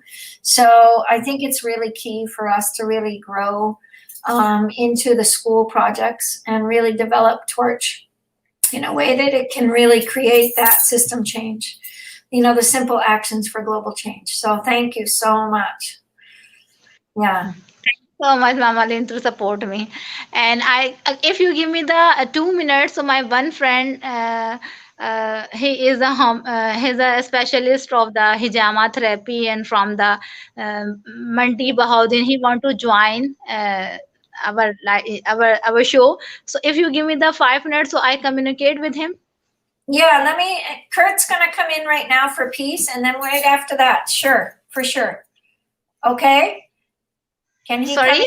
Can he come in in a little while with Kurt? Kurt's gonna he's gonna be doing the Peace Lab, so it's gonna be very interesting. Kurt Kruger is gonna be working with us right now on peace, so it'll be really fun. Do you know Kurt? Have you met Kurt? Yeah, this is Kurt Kruger. Assalamu alaikum. Yes, so Fatima, yeah, feel free. We can. I don't think Kurt would mind to have a conversation with your friend and meet him. So is that okay, Kurt, that she brings in her friend and we have a conversation? Great. We'll get you started, and you can describe to us what you're up to, because I'm super excited. Kurt joined the Torch family back for this event, 5 to Action. Days of Peace. We did this in September, and we're so glad to have you back again. And we're so glad to have you in relationship with us, with the Torch family again. And, you know, really, I know you just really took initiative. You got on the meetings with Torch Tech and you really made an impact. So I just want to thank you. I'm very excited. Find his information on Actions of Impact. And please know we're streaming from that site right here. The Actions of Impact. So Facebook shut me off yesterday. So because we played one musical information, so we are streaming from YouTube. Unfortunately, we couldn't stream from Facebook today, but everything's captured on our YouTube channel. So Beautiful. yeah, so go ahead. We'll let you have the stage. Kurt runs an amazing Success Systems International. And he's been working with kids and working with adults for years. He's worked with really international speakers from all over. It's a pleasure to have you and a real grace to have you here again. So thank you. It's my pleasure, and it's an honor to be here because we get to be able to spread the thriving life instead of just the surviving life. Yeah. We are, in a way that you have this beautiful image, the torchbearers. Yeah. We're guiding the way for the new reality. The old reality is past, and this is one of the things that Allah allowed us to do. God allowed us to be able to bring forth something new because we've been sitting in this chrysalis of this pandemic. Now, we can either take a pandemic or anything bad, and we can see what we can do to make something good from it. Definitely. And it may make us stronger, but the thing is, this pandemic allows us, through these nice, beautiful presentations you offer all the time, to be able to bring forth a new idea. And that vision is the most important thing. Kennedy had a vision to go to the moon within 10 years, and it was done. He had a vision for peace. What was it called? It was they went off to different countries. I just escaped my mind. But they were spreading the idea of interchange between countries. And this is what we're doing. We're interchanging. Most people don't know very much about Pakistan. They're afraid of Pakistan because they're nuclear now, and India's right there, and they're nuclear, and all of this. And one day we can actually say, look, I have Muslim friends. I have Hindu friends. I have friends that are Buddhists. I have they're all people. Yeah. And when we get this communication, which Torch does so well, then it opens people's minds. They see that, well, my identical twin likes the former president. I have a selfie with Bernie Sanders. Way different than the former president. So we still get along. Why? Because we look at the issues at hand rather than the politics at hand. Exactly. Both parties, both of the parties in America. So important. Horrible things. Yeah. Both of the parties have corruption. Yeah. And we get to be able to change that because the whole idea of the Peace Lab. I'm going to let you have the stage. I'm going to give you the stage. All right. Thank And you. Swamiji was just on, so he gave a big blessing to the Torch family from India. Oh, That was really great. He just gave a big blessing. And Fatima, as you said, you heard Fatima on here. She just gave a huge blessing of what practical work she's doing. Very simple actions of impact, but she's making a huge impact in Karachi. So take it away. thank you very much, Lynn. You know, Lynn is so wonderful. She actually right now gets to be able to have a little bit of a break, a little bit. She works so hard at making life better. And this is what we get to do. And I'm saying we get to because God did not put us on the planet to just be like the caterpillar. The caterpillar eats so much. It just devours the leaves and everything. Humans have been devouring the planet. Humans have been devouring people, not eating them, but killing them. Insanity. We get to focus in the Peace Lab on finding the one or two or maybe more things that have been missing that would produce a greater peace, that would produce more and more happiness, that would produce life thriving on the planet rather than just surviving. This is what the Peace Lab is focused on. It's all inclusive.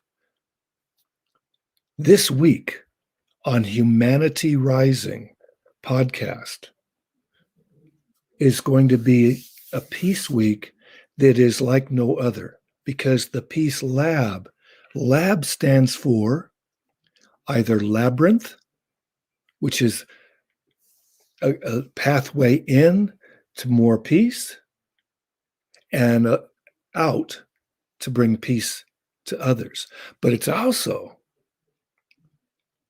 a laboratory. This is where we research, where we develop, where we experiment with what works and what doesn't work. We get to be able to find those elements. Like, I'll give you one example that we found. There's a character development program. It's called the Living Values Education Program. It has reduced violence at a refugee camp within 2 years of its implementation by over 90%. Bring that into the schools, bring that into the community, bring that into everywhere we work and play. When we have quality character, we have a quality life. We have people of integrity. We have people, the first two values that this particular program focuses on is love and peace, because love brings peace, and love and peace bring all the other values that we love, which is respect, responsibility, trustworthiness, and so on. We could go through 54 character traits, but they all develop from love and peace. The theme of the Peace Lab is peace with everything, everything with peace. When you go into a conversation with that in mind as an intention to bring peace to this communication, what do we get? More peace. If ever you think that the energy has changed and there's some, let's say, angst happening, there's a little bit of a problem brewing in your conversation, you can go like this. Put your hand up. And what does it mean in pretty much every country? Stop. Take that pause that brings you back into communication. So we have all kinds of different ways to be more peaceful. Like, my book is called Winning Ways for Living. 4 books on Amazon. 2 got to be bestsellers within the first 3 weeks. It's all about being a peak performer in life. When you're a peak performer in life, you got to be honest, because otherwise you're worrying about being caught.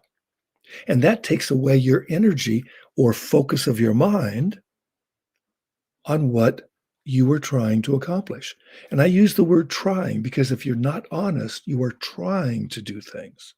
But when you are honest, respectful, responsible, thoughtful, loving, peaceful, you don't have to try. Things just happen. So this week on Humanity Rising will be a whole week of experts in their field from around the world that are showing what's worked and approaching that question. What is it that we haven't looked at, that when we look at it and find out the answer, will give us quantum leaps in peace and experiencing happiness? Part of happiness, as you might see on my neck, is basically it's about a 5-inch scar because I had some cancer surgery. Well, if people are not healthy, how can they be so peaceful and happy. So we bring in health ideas. We bring in solving any of the issues of the world, looking at solutions rather than just fight back. So it's all coming from the people. The people are more powerful than any other force in the world. The people made us go to the moon. But one person had an idea whose time has come. But what good did it do us to go all the way to the moon and back? Oh, it made us proud.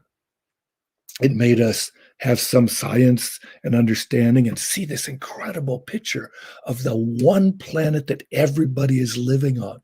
There's no boundaries, no borders, no separation between peoples.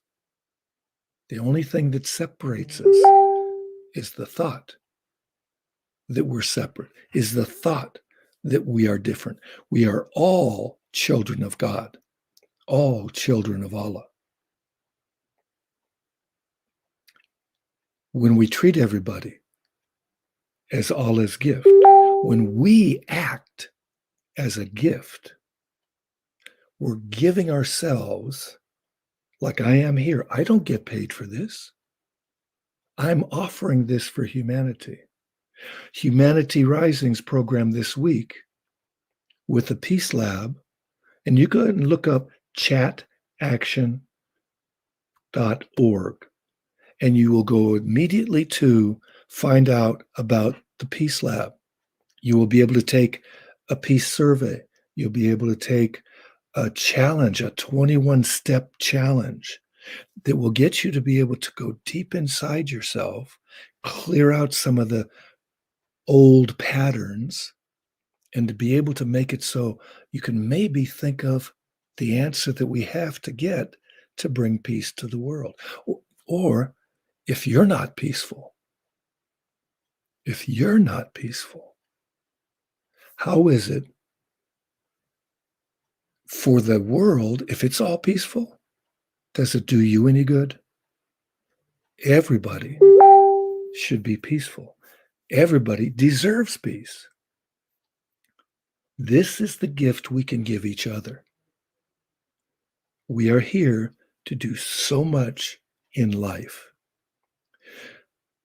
Simple smile. It lights up another smile. It may release tension in somebody else, but it also releases tension in our body. When you simply smile or laugh,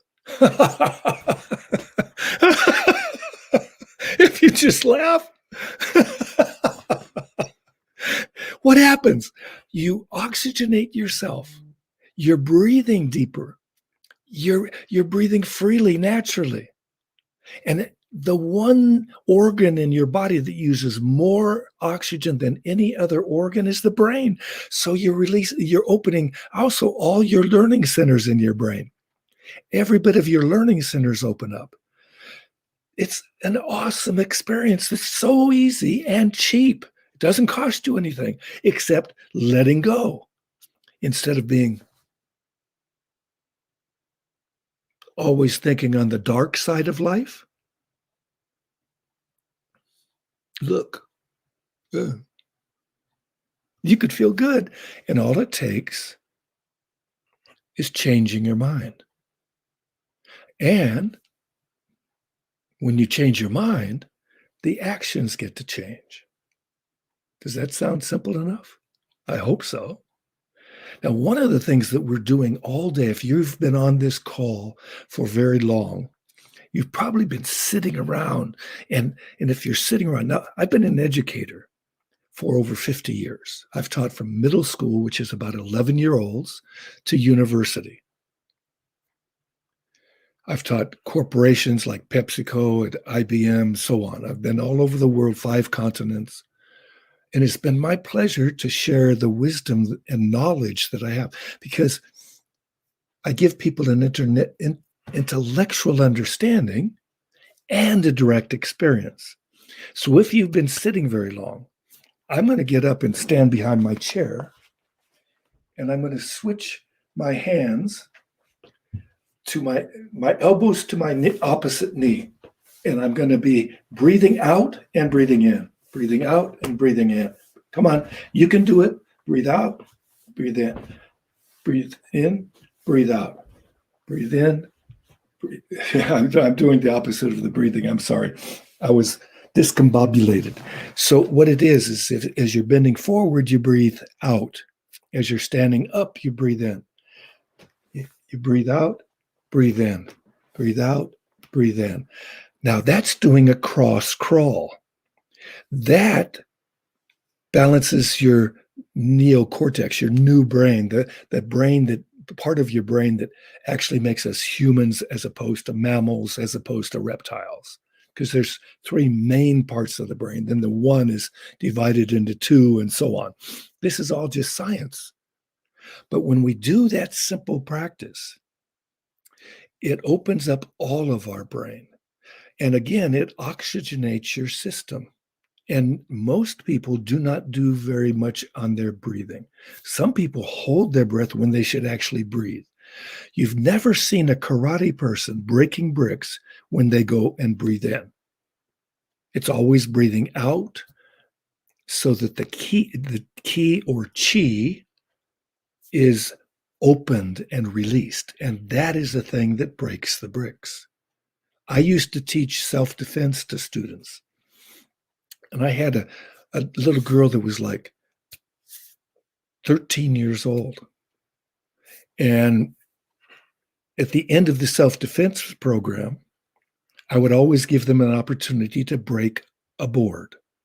So they would bring a 1 foot square board, 1 inch thick,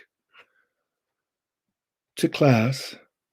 And then I would hold it, and I would make sure that their hand would reach just over the board, about wrist distance over the board, so that when you hit it, and you hit it with this part of the hand, and you're not going to hit the board. You hit beyond the board, like as if the board isn't there. Well, this one little girl hit the board, and she did not break it. Then she wanted to try again. I said, okay, but listen to the instructions. You're not hitting the board. You're thinking of the board. That's why you hit it. You're going to hit beyond the board. This is where the force is. And you let out all the air with a big ha, because they let it out louder, but all the air goes out. And you go beyond the board. I held it there. And when she broke it, she jumped up in my arms and hugged me. And there was, and the whole group of students were clapping because she hit it. And it does hurt when you hit the board. But you have more power than you think. I'll give you an example. There's a video on YouTube that you can see about the domino effect. And the man has a whole bunch of dominoes standing up, and one is about 2 meters high and weighs over 100 pounds. And there's dominoes smaller and smaller, and he gets a little tweezers, and he gets this 1 millimeter by 5 millimeter piece of domino, and he places it down on the ground. And then he says, watch. And he tips that little thing, and you barely hear it. And then the next one falls, and the next one falls. And then that 13th one, this one that weighs so much, falls, and it makes a big sound. And he says the important thing. If it was 29 dominoes, the last domino would be the size of the Empire State Building. So that one little smile, or that one little caring, like when you offer some paisa to somebody who's begging, it helps. Every little bit helps to bring peace. Don't ever think that you are not valuable. Don't ever think that you cannot do things. Excuse me. Always remember to know that you have the force, that you have the power of God in you when you think about God. Now, when I say that, people don't quite believe it. And I'm a person who does a lot of interfaith work. And so I know a lot about all of the religions.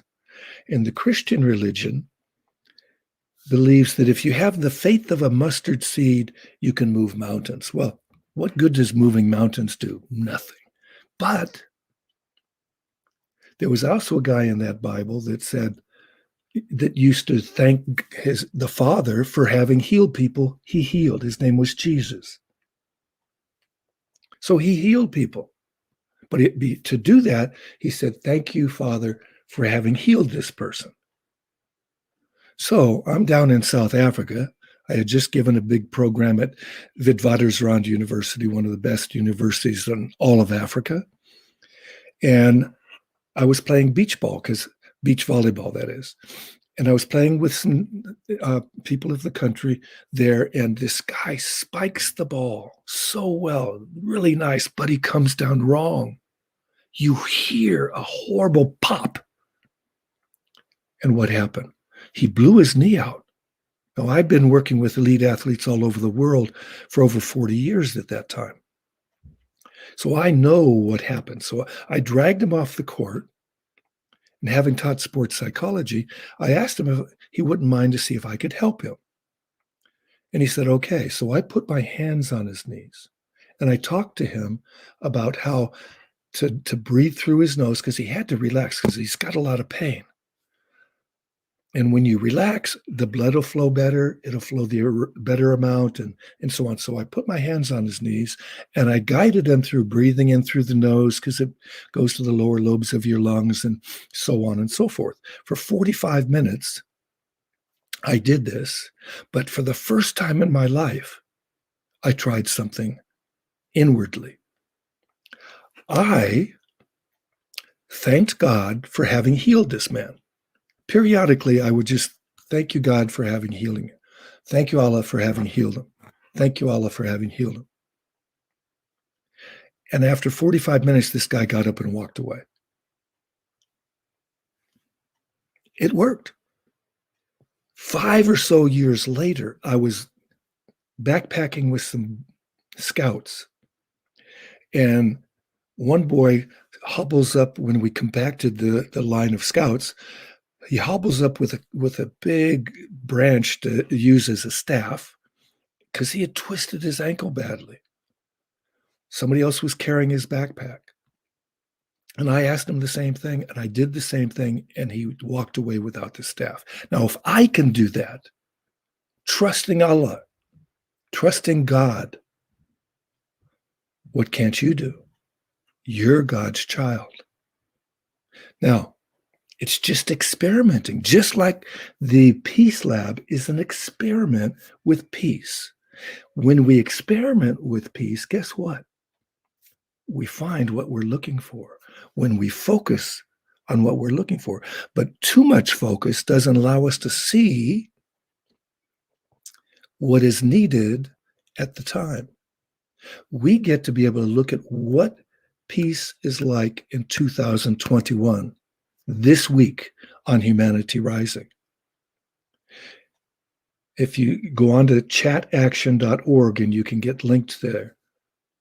Chataction.org is a group of you and I who got together because of my little inspiration. I was the little domino. We have technical people. We have only about 15 of us, even less actually, people working on this. And you'll see a program that can transform you and the planet, because the Peace Lab is not going to stop. The Peace Lab is dedicated to making everybody everywhere experience peace everywhere and everywhere with peace. How do we do that? We get creative. We didn't know about quantum physics until somebody had an inspiration.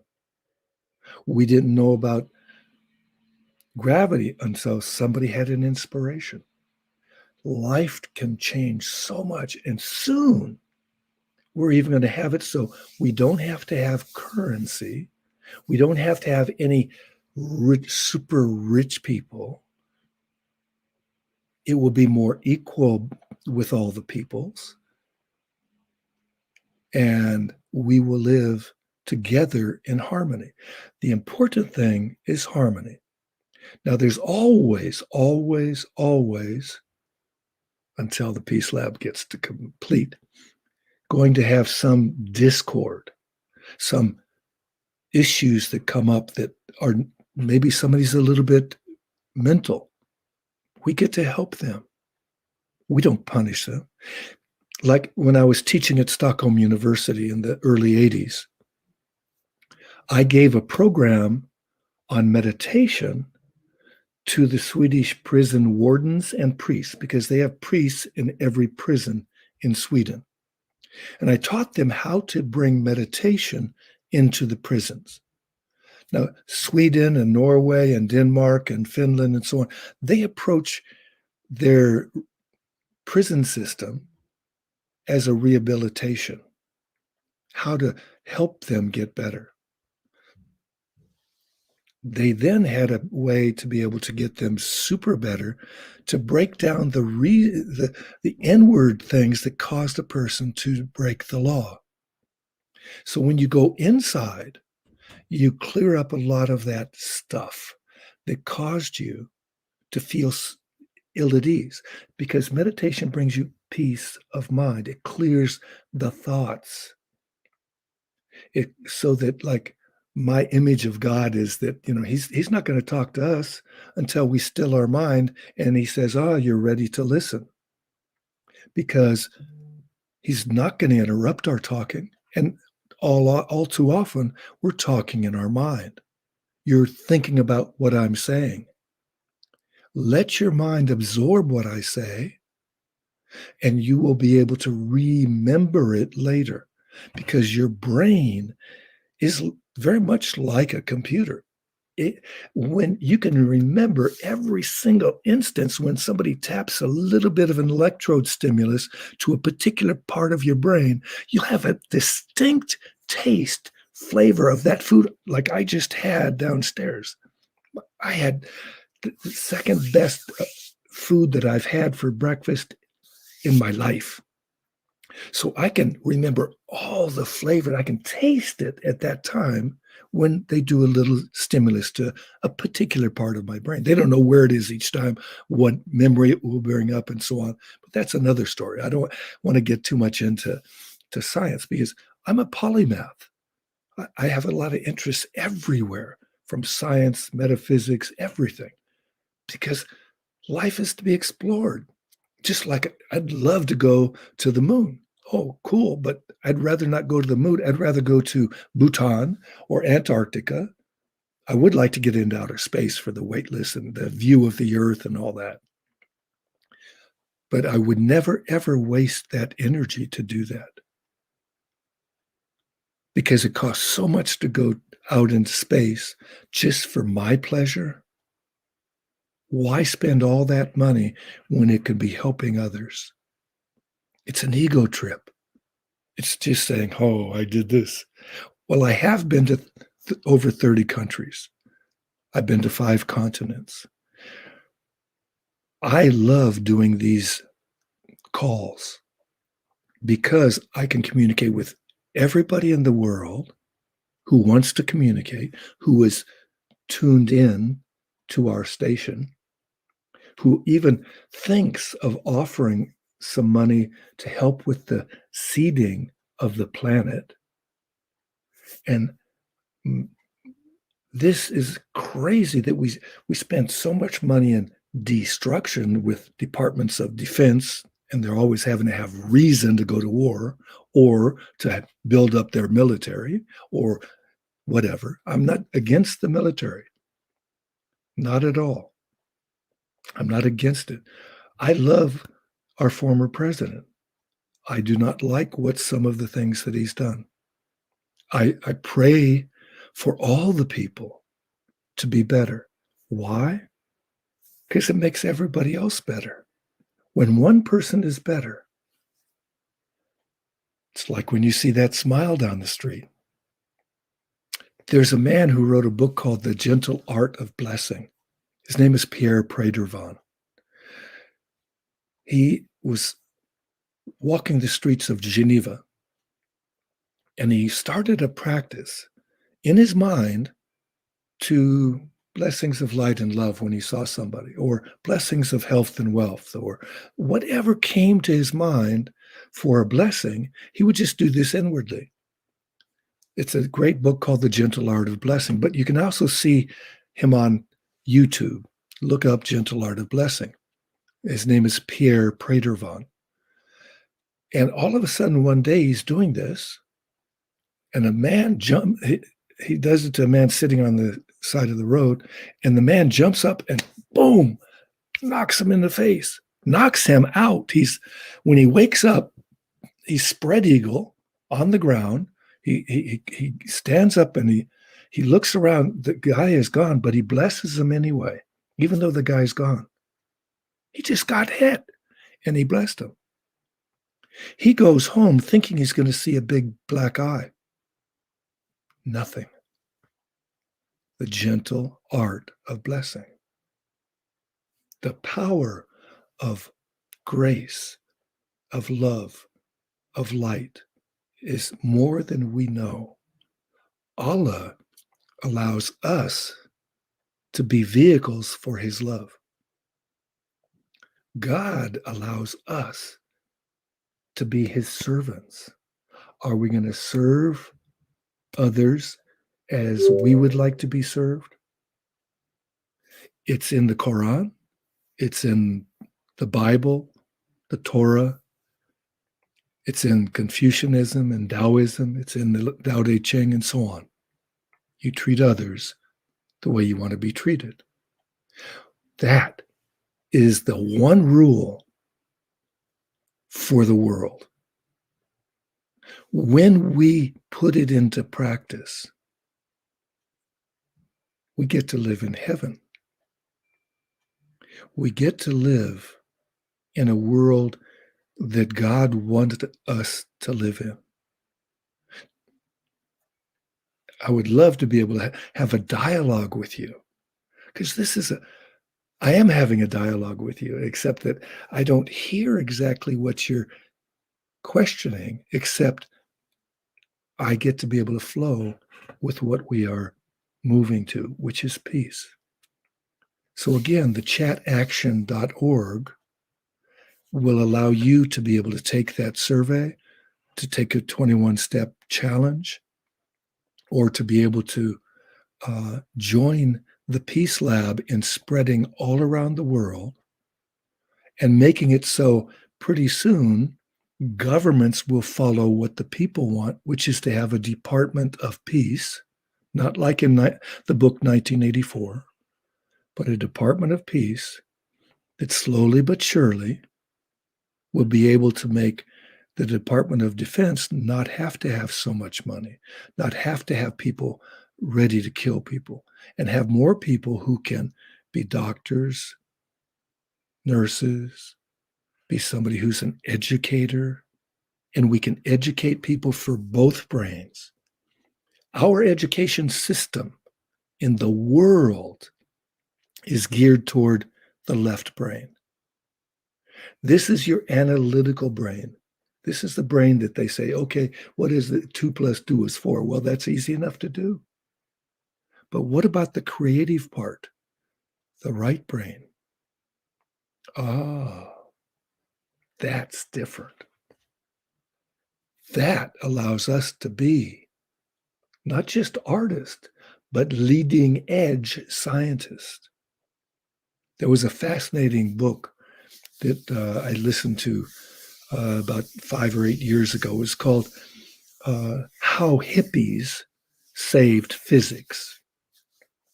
I dare you to read that book, How Hippies Saved Physics. It will shock you. I read it, I listened at the same time to another book. It was called The Acid Dreams. It's the complete history of LSD, the 60s, and the CIA. Another mind blower. But the mind can be blown. People were amazed at the power of the atom. That little thing blew up 2 cities, and it can blow up our cities. We've got to stop the nuclear issue. We get to stop it. Because in 1990s, thank God, the man in command of Russia's button pushing, or to be able to tell the leader of Russia, did not tell him that they had radar or whatever that was actually false. Radar saying that America had fired off rockets. So they were not going to just sit there. He was supposed to push the button. He, this human being, one person, saved the planet. One person. That's the power of one. One person. You have more power than you think. As a school teacher, I've seen little tiny girls break boards. You have more power than you think. I believe that this will be done. We are coming together. We are so blessed. Just this communication, just being together with our hearts opened up, with a vision for the future that is light and bright. Like, I love Monty Python. I don't know if you've ever seen any Monty Python movies, but they're crazy. And there's a guy hanging on the cross, and he starts singing. He's singing, "Always look on the bright side of life." He's on the cross. Was he feeling better at that time or worse? There's people who have been in prison who have been totally peaceful. I'll tell you, in this little life, I lived in India a couple of years. I studied the culture. I studied the philosophy. I studied everything, yoga, meditation, everything I could, because I was a teacher of social studies in the ghettos of Los Angeles. I was there for a year's study leave of absence 2 times. On the way back after the first year that I spent, I got on a hijacked airplane. Japanese Red Army had automatic weapons, hand grenades, plastic explosives. Not a nice place. Couldn't get off because they took over after we had gotten any kind of altitude, about 45 minutes after takeoff. You can't do anything. People were not feeling good. Ultimately, I won't go through the whole story. Ultimately, I got into the deepest state of meditation I'd ever been in at that time because of my practice. The few years, 3 years before that, I'd been meditating an hour a day. Thank God. I got back to teach at Crenshaw High School, a ghetto school in Los Angeles, inner city school in Los Angeles. I failed a boy in government class, so you don't graduate if you do not pass government in California. I'm standing outside my classroom during passing period where students are going to their next class. This boy walks up, he's about 5 feet away from me, and he pulls out a gun.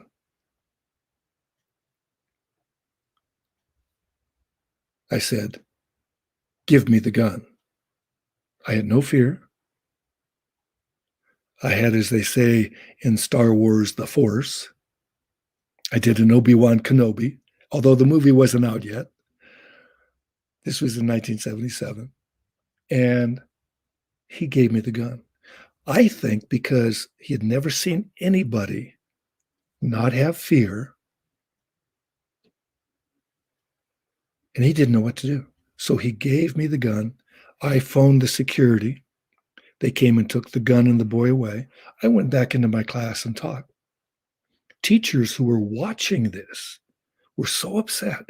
They had to go chill out. They didn't even go back to their class. So the classes were just hanging out or going somewhere else. I went back and taught my class. I started teaching stress management because teachers needed that at a school like that. I mean, I've taken away guns and knives and all kinds of things. When you learn meditation, it's very powerful. But we get to change that kind of an environment. What made that boy have a gun? What made that boy think he was going to use a gun to get what he wanted? We get to change those reasons. Like one of my favorite, let's say, videos that I turn people on to is a video you can check on YouTube. It's called Human, Human. And you see part 1, the first 10 minutes. You don't have to see more. There's 3 parts and they're all 90 minutes long. And all it does is show human beings expressing themselves and beautiful scenery. Those 2 things. And the very first scene with a man looking you straight in the face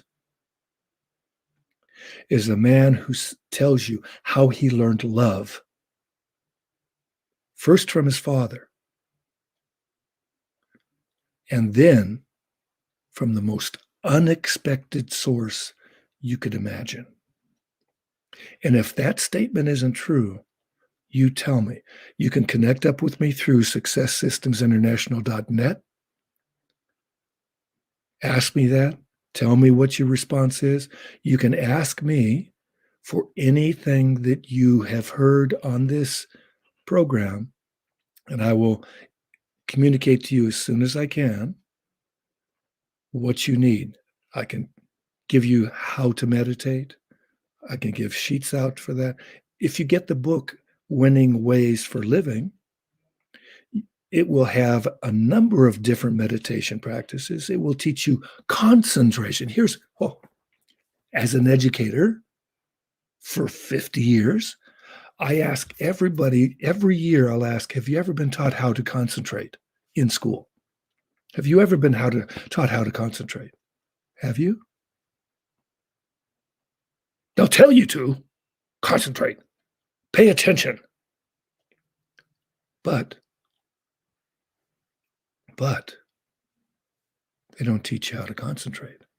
So in the book, it has a bunch of concentration techniques, including the Karate Kid concentration technique, which was a great series of movies a number of years ago. And it has other practices like nutrition. Again, this is something about that we bring into the idea of the Peace Lab. When people are properly nourished, your IQ can go up 20 points. So if you're normal IQ, you go up 20 points and you're a genius. What else? Your mood swings can balance. For athletes, I presented this information at the 1988 Olympic Scientific Congress in Seoul, Korea. It's the most prestigious sports sciences conference in the world. It happens every 4 years at the Summer Olympics. I've presented twice. Both times, I was a junior high school teacher. The second time in Korea, my presentation was rated the best of the whole conference in sports psychology. Here I was, a normal middle school teacher, having the best presentation. Why? Because I take things into life that actually work so effectively. Technology. This is about technology. Technology can balance your brainwave activity so that you could get into an altered state of mind, so that you can get into a more effective brainwave activity that brings you into that meditative state. There's all kinds of things happening. I presented it. Technology was part of that program. I have an audio, a sound tape. We call it tape in the old days, a soundtrack of Winning Ways synchronicity tape. And basically, when you use a headset, it will balance your neocortex and everything else to be able to make your brainwave activity open to the affirmations that are repeated, like I am confident, I am relaxed, I am powerful, things like that. Because as you repeat that more and more, it slowly builds up that idea inside yourself. And when that idea comes to light, you start to act it out more. And there's an even more powerful practice written about in my book on affirmations. So Affirmations is about a book by Noah St. John. He's a good-hearted man, just like you are, a good-hearted person. Because if you weren't good-hearted, you would not be on this podcast. You would not be listening so attentively to this person. And I totally am honored to be able to be here, to be able to serve, because in India they call it karma yoga. In the West, it's my vocation. So sharing love and light and peace and knowledge and wisdom. Wisdom is the most important thing, because wisdom is applied knowledge for the good. Applied knowledge for the good. So we created the atom bomb first, and then somebody had an idea, maybe using it for electricity. Now it's more safe than it was before. But you know what happened in Fukushima? You know what happened in Kiev? We've got to be able to, Chernobyl is the place, but it's outside of Kiev. I went to Sweden just after Chernobyl happened, and they had to kill all kinds of reindeer because they were so radioactively affected. We went with two things that would prevent us from being affected by the radioactivity. But I'm not going to teach you that kind of stuff, because the important thing is we get everybody to know about it. If you're a doctor, then you can talk to me about such things. But it's important for you to research things, because there's a lot of false information out there. And if it doesn't feel right, like currently, with all that I know about all the vaccines, I'm not going to get the vaccination.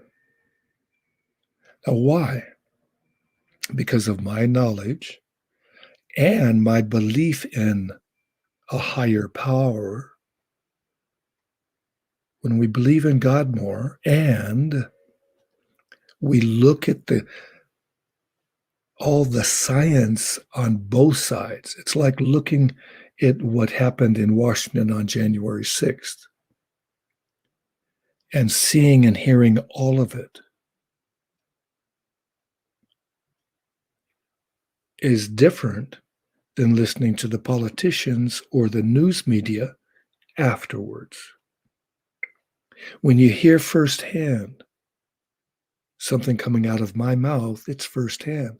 But if somebody had heard me say it, it may or may not be true, because their memory, you've played telephone, right? You sit in a group of people in a circle, and one person reads one sentence, like the blue car drove to the square house.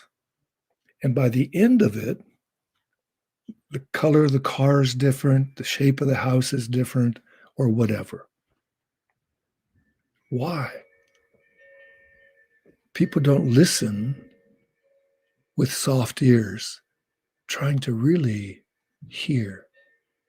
Now, interestingly enough, in regard to how people learn, there's a book called The Continuum Concept.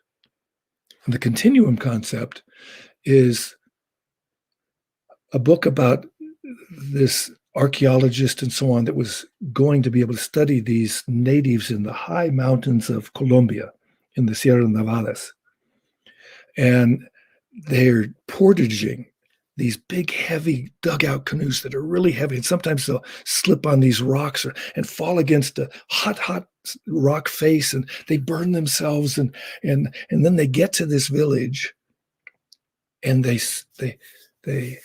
see these people that are so primitive.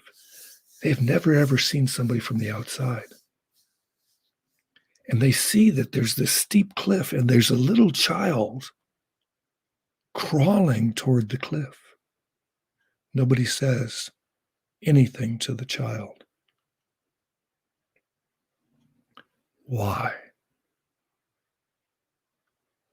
They know the human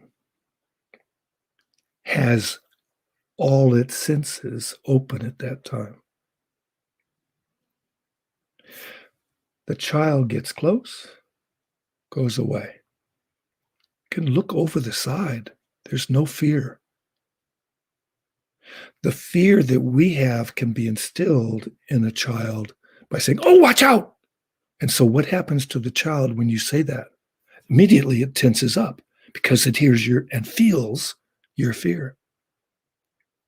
I see mothers with kids climbing up ladders to go on a big, long slide. It's in playgrounds in America. They don't have them so tall anymore because it's a hazard. Kids might fall.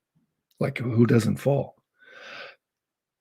Mothers will climb up the ladder right behind the little kid so that the kid doesn't fall 2 or 3 feet or 5 feet or 8 feet or 10 feet.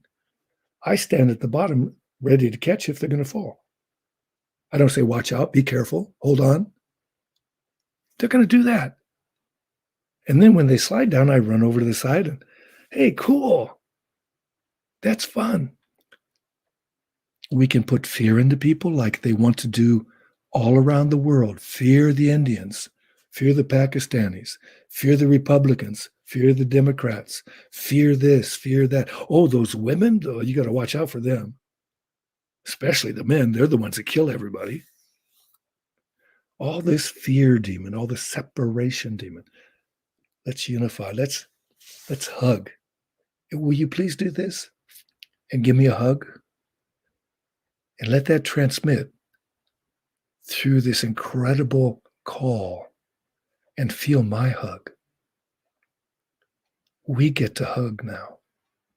We get to feel better. That hug produces neuroendorphins, these brain opiates. Oh, thank you. I love you.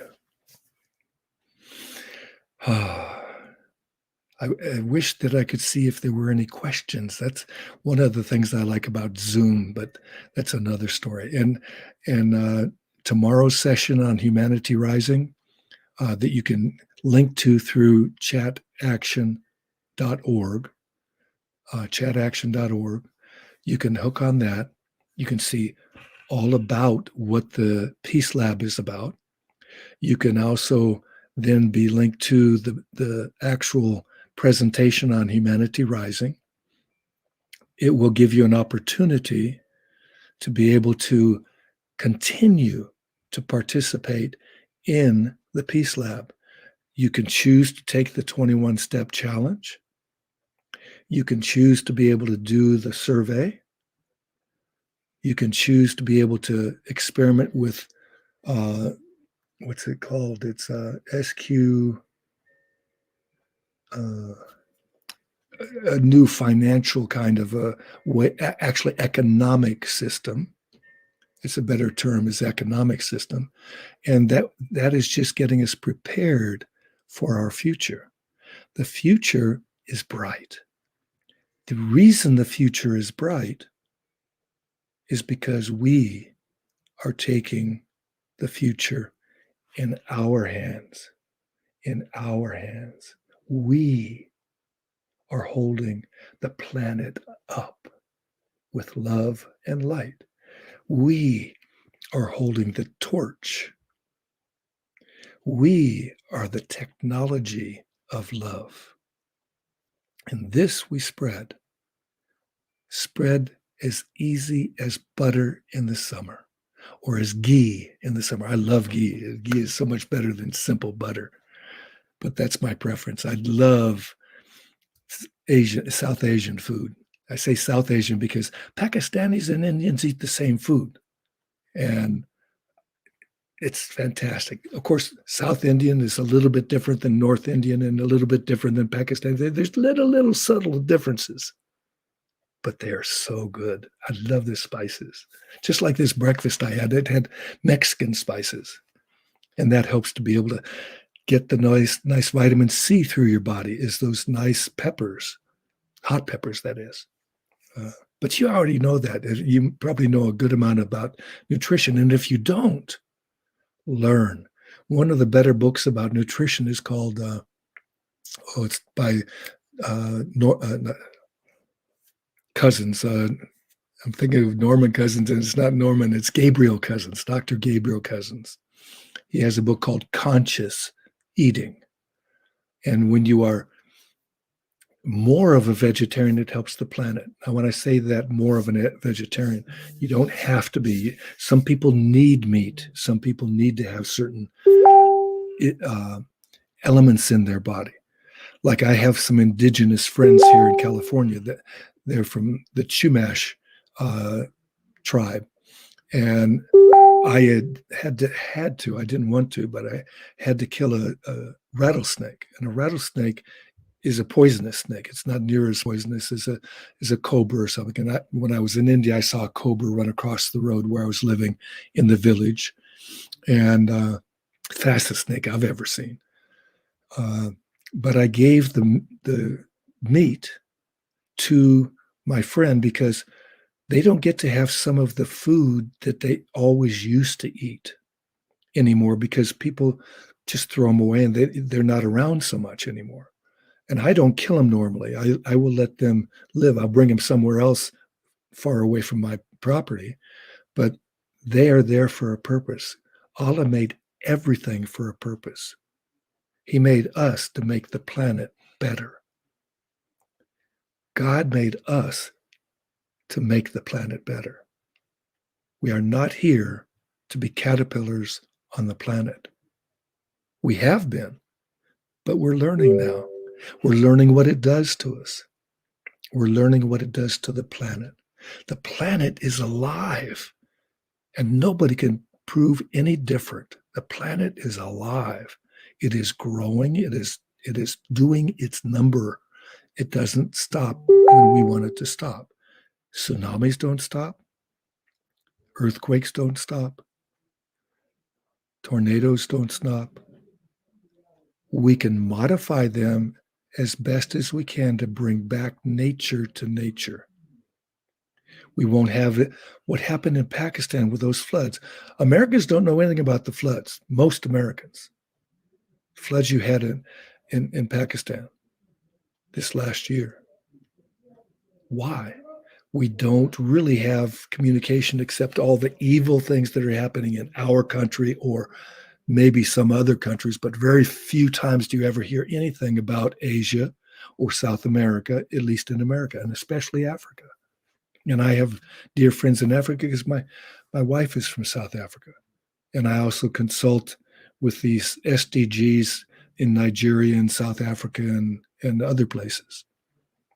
So this has been wonderful. I'm so happy to be here. Lynn oh, there you are, Lynn. I'm happy you're here. My goodness, I was wondering when you were going to come on because I was just flowing with the energy of what came from the audience. I listened the whole time. I had a breakfast and I got my dishes done. So thank you. My pleasure. I know you got to do something sometime during the day, and you're going late into the night. My goodness. Yeah, we did late last night. Tonight's early. We're having the celebration at 6 for the closing ceremony.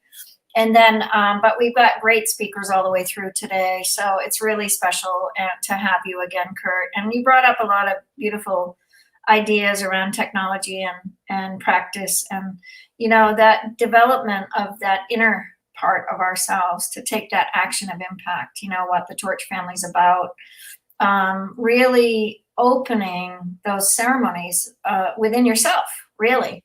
Yeah. You know, Totally. ceremony within yourself. And, Yeah. you know, we are all about this, you know, this whole idea, you know, simple actions for global change. This is what Yep. Kurt and I are about, and actions of impact. And Kurt's been with us, you know, through many of these different programs. And, you know, I'm pretty excited. This picture came to me yesterday, and I felt this was very much about what I feel honored to have you and all Torch members, you know, as equal partners of the Torch and really develop this out, because the children of the world need us all. Yeah. Yes. You know, this week on Humanity Rising, with this Peace Week that we have with the Peace Lab, one day is specifically has a lot about children. Mhm. And on Friday is one of those days. The first day is like shock therapy. We're bringing up ideas about racism and the climate and things like that in a way that Humanity Rising hasn't, because people's attention need to be drawn right away. Yeah. And the rest of the week, it evolves very well. People can check on chataction.org and you'll be able to see what's in line for the whole week. Great. And it's always, for California time, it's at 8 to 9:30 in the morning. So Pakistan time, it's 9 to 10:30 at night. Right. Right. Yeah. So who's running it? Is this your organization, Humanity Rising? No, the Humanity Rising is an organization out of Ubiquity University. Okay. And they can get a link from chataction.org, Great. or you can do the search in your browser for Humanity Rising and Ubiquity University. And it's been going on for about 190 plus days of anywhere from 90 to 120 minutes. Beautiful. Yeah. Beautiful. Wonderful. Each day of the week, and it used to be every day of the week, Mm-hmm. but it's now just 5 days a week. And we're going to be doing this whole week here, this Chat Action group with the Peace Lab, and then once a month on the first Friday is what I'm going to suggest to Jim Garrison, who's the head of it, that we do just the first Friday of every month on a Peace Lab offering. Because we already have plenty of people that are experts in all kinds of different areas to come onto that particular program. Beautiful. Yeah, I'd love to get involved. I'm excited because I think, during this idea of moving technology towards nature, the theme of this event, I'd love to just, you shared a lot, but give us your closing words on that. What do you feel jumps up out when we're to move technology towards nature? Where are we headed? Where can we head? How can we shift that spiritual gift that we've all been given, which is the earth? Oh my God. Mother Earth can teach us so much. There's so many books like the Braiding Sweetgrass, or the Sacred Instructions, or Four Sacred Gifts that talk about the biomimicry, the value of really modeling ourselves after what nature offers. Nature offers, like every cell in the human body that's healthy will help cells around it that are not. Mm-hmm. They help, they serve, they give. Mm-hmm. The only cell in the human body that doesn't is the one everybody fears, is cancer. Mm-hmm. It only thinks about itself. It's like our past president. Mhm. I mean, excuse me for getting into politics. I don't normally do that. I'm sorry. No, that's okay. No, it's not okay. It's There's many people on both sides, so I stay away from it too. yeah. That was a horrible thing for me to have said, especially closing. But the one thing is peace with everything, everything with peace. Mhm. Is a key mantra, you might say. Mhm, mhm. Well, we definitely are grateful for you and grateful for the work and grateful for, your work on Peace Lab. And I just appreciate your commitment, and I talked about that this week a lot, about the threshold of life. When will we take a threshold of action of impact? When will the threshold for you, if you're watching us, take an action of impact? Just, you're welcome here on the Torch platform, and doesn't matter who you are, but go ahead, please, Kurt. Yeah, I just had, every time I send out something for a person's birthday on Facebook, Mhm. I actually hooked up a video on the man who planted trees. Beautiful. It's a short video by Christopher Plummer that he narrates it, but it's a beautiful, beautiful video, but it also gives the idea of planting trees. And so on your birthday, every birthday, at least plant one tree. Beautiful. At least one. And I would suggest that you plant the number of birthdays that you've had, number of trees. So Yeah. I'm 75, so I can plant 76 the next birthday. Beautiful. Yeah. Beautiful. Yeah, that's wonderful. That's a huge gift. Go ahead. Another little point is that the Peace Lab is not stopping with just having one thing a month on Humanity Rising. That's only for them. The Peace Lab is truly an organization of people like you and I, and everybody that's on the call, coming together and doing some little thing that they choose to bring about more peace. It's like there's something called Drawdown. It's the 100 most efficacious ways to reverse global warming. It's a great book. Yeah, Paul's a friend. Yep. Yeah, Paul Hucken is amazing. And one of them, we present that program around Southern California. And one man at one of the presentations at a church, he went off and studied about EVs, electric vehicles. And he made a presentation at his church about that. So he took that and ran with it. Somebody else will want to teach girls. Oh, teach women? That's the 6th most effective way to stop global warming, teaching women. And it describes it in that book, why and how it has such an economic impact, why it has a social impact, why it has a climate impact, the whole thing. Beautiful. Yeah. Well, this is what Power last week, they came out with a new website now. And we've been doing this much carbon pounds. And so I hope you get engaged with Adam and I, because we're really. I had been involved with Power at the beginning, and I bought that because I put a lot of effort in it and didn't get anything at all back. And I even re-upped it again just recently. And I have I'm not a money man. I'm not a businessman.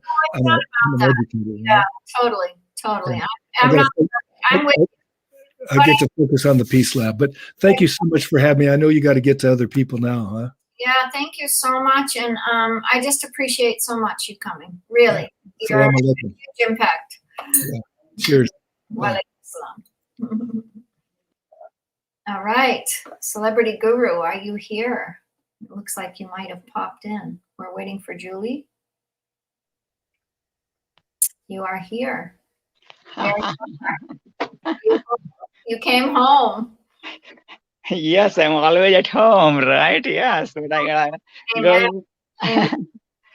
Wonderful. Yeah. I'm glad you're here. Awesome. Of course, promise is promise. Oh, you're beautiful. Yeah, we had a nice morning so far. And Julie will come on, and I'm going to ask that she gives just a 30-minute, and then Mark's going to come on after, and then Dr. Neelim after at 11:30. Okay. Her poster says 11, but I've already checked in with her. She said 11:30 is fine. Okay, so can you make a new poster for Dr. Neelam so Dr. Neelam can share that poster? I can't get new posters out right now. Okay. Okay, got you. We're done with posters. Okay. We only do what we can do, and when there's a change in the subject, we just have to move it the way we did. And it was a beautiful morning. We had the best we can. Fatima just asked for a poster, and I was like, "I'm sorry, Fatima," but I think we just. I think when we start moving towards, technology and moving towards nature, there's been some great ideas this morning about how much nature is already part of everyone online. So it's a pretty exciting moment. It's a pretty exciting moment for all of us. And I don't know, I'm kind of feeling that tenderness for the presence of what Swami brought in. Wow. And I'm tender because this honoring of yesterday's commitment to you and I, when we took that commitment and really stood for a spiritual care of the earth, spiritual care for this presence of earth, the spiritual care of the presence of how we will take an action of impact. How will you, anyone watching, take a spiritual care for this earth? And we've been invited to go to Bangladesh now, and I'm going to really highly consider it because it's moving me to, I have to move again. And it's this process, it's a process of like, okay, I've got to keep my heart to the sunshine. And the Myanmar Rohingya, that's been going on for a long time, and it's got to stop. It's the camps there. And I said, maybe we could start torch programs right there in the camps. Absolutely. Swami is going for that one in month of March. Swami is going to, Exactly. Well, he invited the torch family. So that's beautiful. So I think that's going to be important to really start looking at and really start developing as we build a relationship together in these type of events. Can you imagine torch programs in refugee camps? We started with that young man that you were working with. What was his name? Thompson. Thompson. Yes. Thompson. We need to love Thompson today. Where is he? Is he still in the refugee camp? Yes. Almost a year. Oh. Welcome. The upside of down, Julie, the yoga guru of the world. Welcome. Great. How are you all today? It's been a beautiful morning. It's been really moving in a really beautiful direction. And Swami came in to bless us from India, and we're talking about Moringa and Rohingya and Myanmar. Where the war is happening and the refugees. So Swami has invited the whole Torch family to go and be part of that. There's 1,000 people going to really change consciousness. So that's pretty exciting. And so I'm really going to consider that for the end of March. End of March this year, going to India? Yeah, we have to go to Moringa, to Bangladesh. They're going to Bangladesh. We have a 4-person team in Bangladesh, and I really want to move a lot in Bangladesh right now. Bangladesh loses 15 feet of earth every year because of our consumption. So I don't want to hold you up too long because Mark is coming on at 10:30. Yeah. So just wanted to do that conversation with you. I think that was okay. I asked you the other day, so I hope that's still okay. Yeah. And our kitty's coming. Little Blue is here for meditation. She's going to sit on my lap while we pray. And I thank you so much. Julie is here for her 3rd day. She's going to be talking about co-creation. And her first day was separation and then forgiveness. And today is co-creation. And we just want to give a deep honoring because she has been at our events and is kind of that holding root for the Torch family because we all need to drop in each day. There's excitement about speakers and but when we drop in, we really feel the heart and the soul of this program and what we've accomplished and how much we've done in co-creation. So I just appreciate that topic today because you're one of that co-creation people here. So thank you. Cool. All right. All Have a right. We'll be with you. Thank you. Yes, bringing in co-creation, I think, is important because, especially in a discussion about technology, because we think we can create things and it doesn't have any effects on other people, and but it does. We're all connected with one another, which is why we did the separation meditation on Friday, and then did forgiveness yesterday, which, because there's always something to forgive for ourselves and others for, or to ask for forgiveness from. And now we're going to do co-creation of what is it that's holding us back from really feeling like we are the masters of our lives and we can create what we want to create. So why don't we go ahead and get comfortable, closing our eyes, taking a few deep breaths, putting our hands face up, back straight, feet flat on the ground if all that's comfortable for you. Taking a deep breath in through your nose and out through your mouth.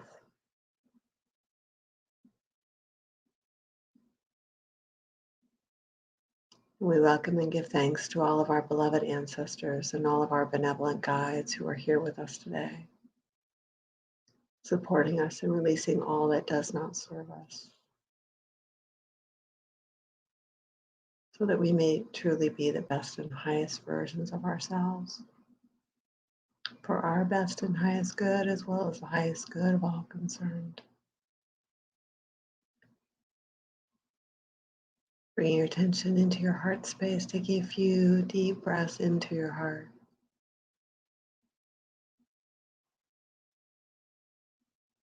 Picturing a beautiful vortex which will receive any and all energies that flow into it, transmuting them for the best and highest good of all of creation.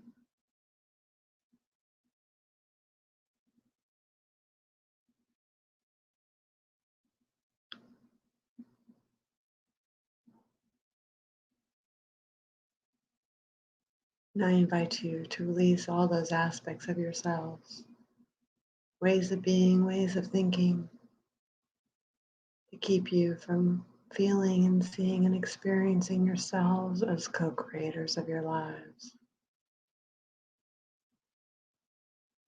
To release it all into the vortex, seeing that energy flow from you and into the vortex like water running down into a drain.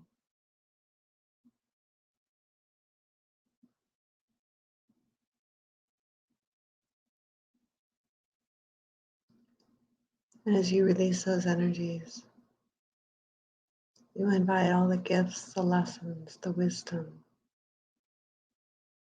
the soul fragments to integrate into all aspects of your being with grace and ease.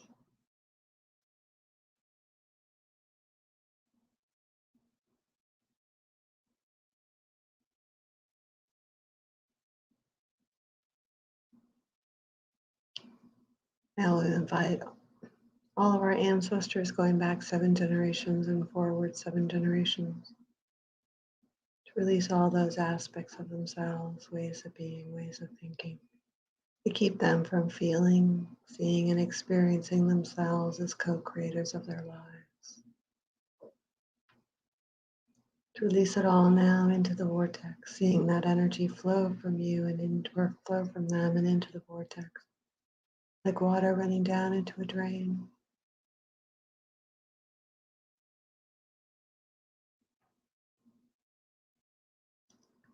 And as they release those energies, they invite all the gifts, the lessons, the wisdom, soul fragments to integrate into all aspects of their being with grace and ease.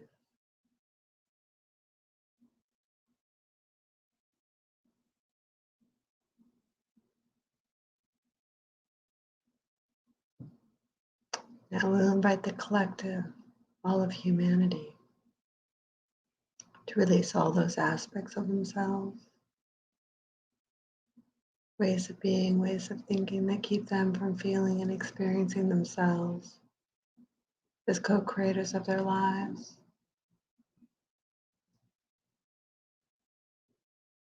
To release it all now into the vortex, seeing that energy flow from them and into the vortex, like water running down into a drain.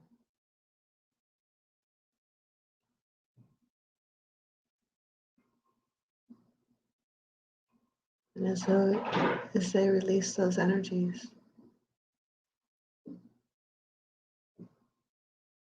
they invite all the gifts, the lessons, the wisdoms, the soul fragments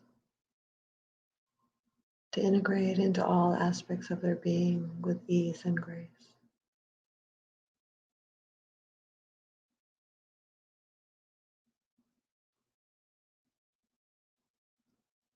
And the vortex will continue to remain open, receiving any and all energies that flow into it, transmuting them for the best and highest good of all of creation.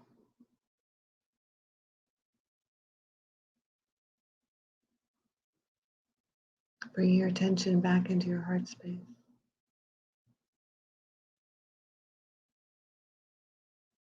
Feeling the love you have for yourself that always is there for you, expanding out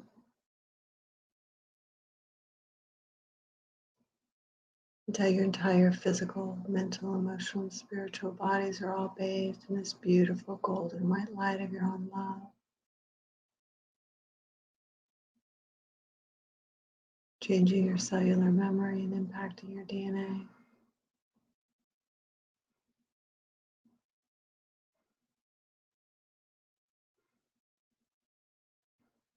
Let's share our love out into the world, seeing a beautiful golden cord going down, down, down into the heart chakra of Mother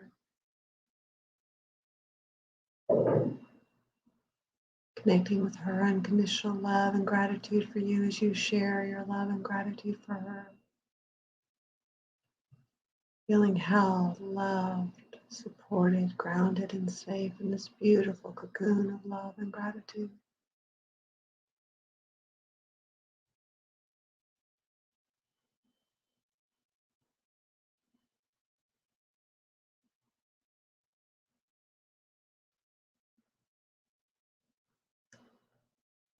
Expanding the love out from your heart further until the entire planet, from the very core of Mother Earth to her outer atmosphere, is all bathed in this beautiful golden white light of love.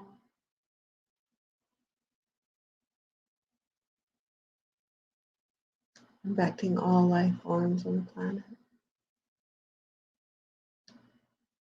The stone people, the plant people, the creepy crawlies, the finned, the furred, and the winged ones, the four-legged, the two-legged, the water, the air, the unseen beings, all touched and impacted by your love.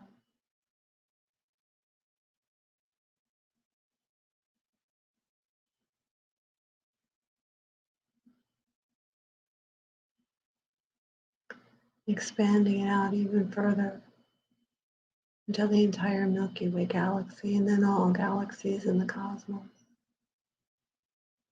are all bathed in this beautiful golden white light of your love, impacting all life forms, seen and unseen in the cosmos, knowing in your heart that I am you and you are me,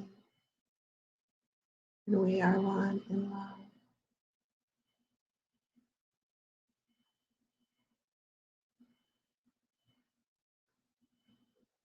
And as we sit in silence for the remainder of the meditation,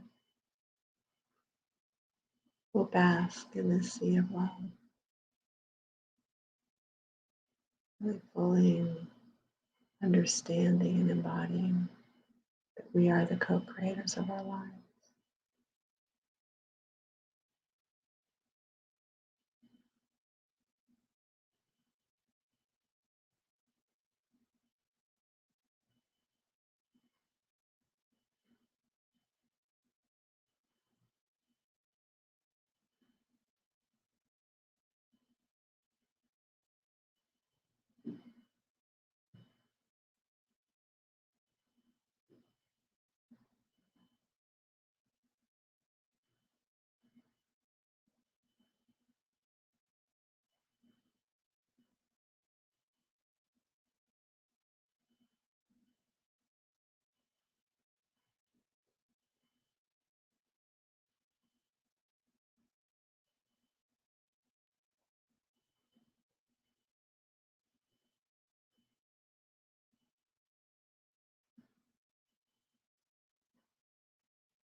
Slowly begin coming back into your bodies,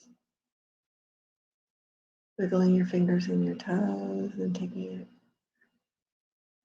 a deep inhale through your nose and out through your mouth. And only when you're ready,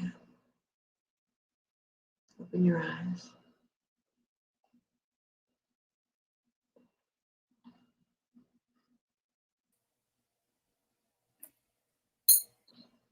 Thank you. You're welcome. It brings me, I have a lot of work usually to get done because people are calling but I'm always in a different zone. I'm always in a different zone when you're around, and it's such a blessing. It's such a blessing. So thank you. Thank you. You're Thank you. welcome. And thank you so much for including me. I really appreciate it. Well, I just want to welcome these two guys. And Mark Lund and you know each other well. I'm grateful that you're both here. Julie, you always bring us to this heartfelt dropping in, and I'm just sending you a candlelight for your rest of your day, for the hearts and the loves that you've given us, and the grace that you've given us. It's a lot of thumbs up. We're going to get these next time. Here we go. And we're going to say a thank you for saying yes. You're welcome. You're welcome. And a big clap. Thank you. I love it. A shout out for everyone to say yes, and we'll have laughs. We'll come out of meditation with Mark here. Thank you for coming, Julie. You're so such a gift. And if you wanted to stream it onto yours for your mom, because Mark we don't have a Facebook. It might be really nice to stream it and then send it to your mom. Oh, okay. Yeah. Yeah, that he has his own clip. I mean, it's all streamed on our back office, and it's all streamed on our YouTube channels, both Eco Inspired Living, Province channel, and then Torch Tech channel. So they're all there. All the meditations are there and everything. But if that would be something you'd be willing to do, Mark didn't get in the back, but maybe that's a nice clip that you could send him for your mom. Okay. So you want me to put it on my Facebook page, which is fine. Is that okay? Yeah, that's fine. I thought it would be a good idea just to stop after the meditation and we can start again. Yeah, thank you. Let's change his name. That's a good idea. I'm getting there. I don't think we need I've got it. I'm gonna hide my name. So yeah. Right. Well, and I can... Julie, can I just say that very inspiring, got me ready for my next few minutes of talking. And I'll just say that in Taoist philosophy, there's the phrase that he who knows does not talk, he who talks does not know. So I guess that means you know, and I'm going to talk. So I don't. Well, we had a beautiful, beautiful morning. Swami gave us a blessing, and I said this to Julie before. It's a grace because, he's from India, but he's going over to Myanmar for the refugee camp, and he's invited all of us as the Torch members to go with him. There's 1,000 people going for peace. So he's a Torch Peace Ambassador for our organization, and so that's kind of fun. And it's at the end of March. And there's protection and everything for everyone. So I'll send you the link if you're interested. Yeah. I don't know if I'll be going to Bangladesh, but I think it would be interesting. Anyway, I hear you. All right. We have a 4-person team there, and I do want to build out Bangladesh. It would be fun. All right. Love you. Thank you. Love you. Bye-bye. Thank you, Julie. Bye, Julie. Again, today you made me sleep too. So here we are, Mr. Mark Lund. What would you like on your banner?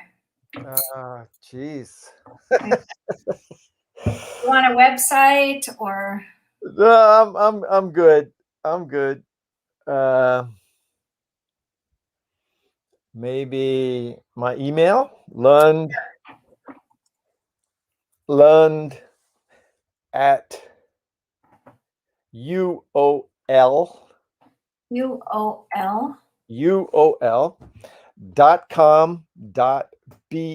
as in Brazil. So let's check it. And we'll stream it on the bottom. Okay, that Julie's banner was really cool. Let's see mine. There you go. That's it. How's that? Cool. Boy, you're getting so techy. I know. You know, what's going to happen here? I'm going to become like the tech, you know, instead of Torch, it's just Torch Tech. I mean, I've had the back office is such a extreme, and I don't, you know, it's funny because we've had some really funny moments, and I'm going to share this. I don't know, Julie, do you want to come back on quickly? I want to show you this really funny thing that happened. Okay, so hang on. I just will take a quick moment, but it's quite funny. And you will very much love this. Hang on. So we go like this, and then we go like this. Wow. Watch.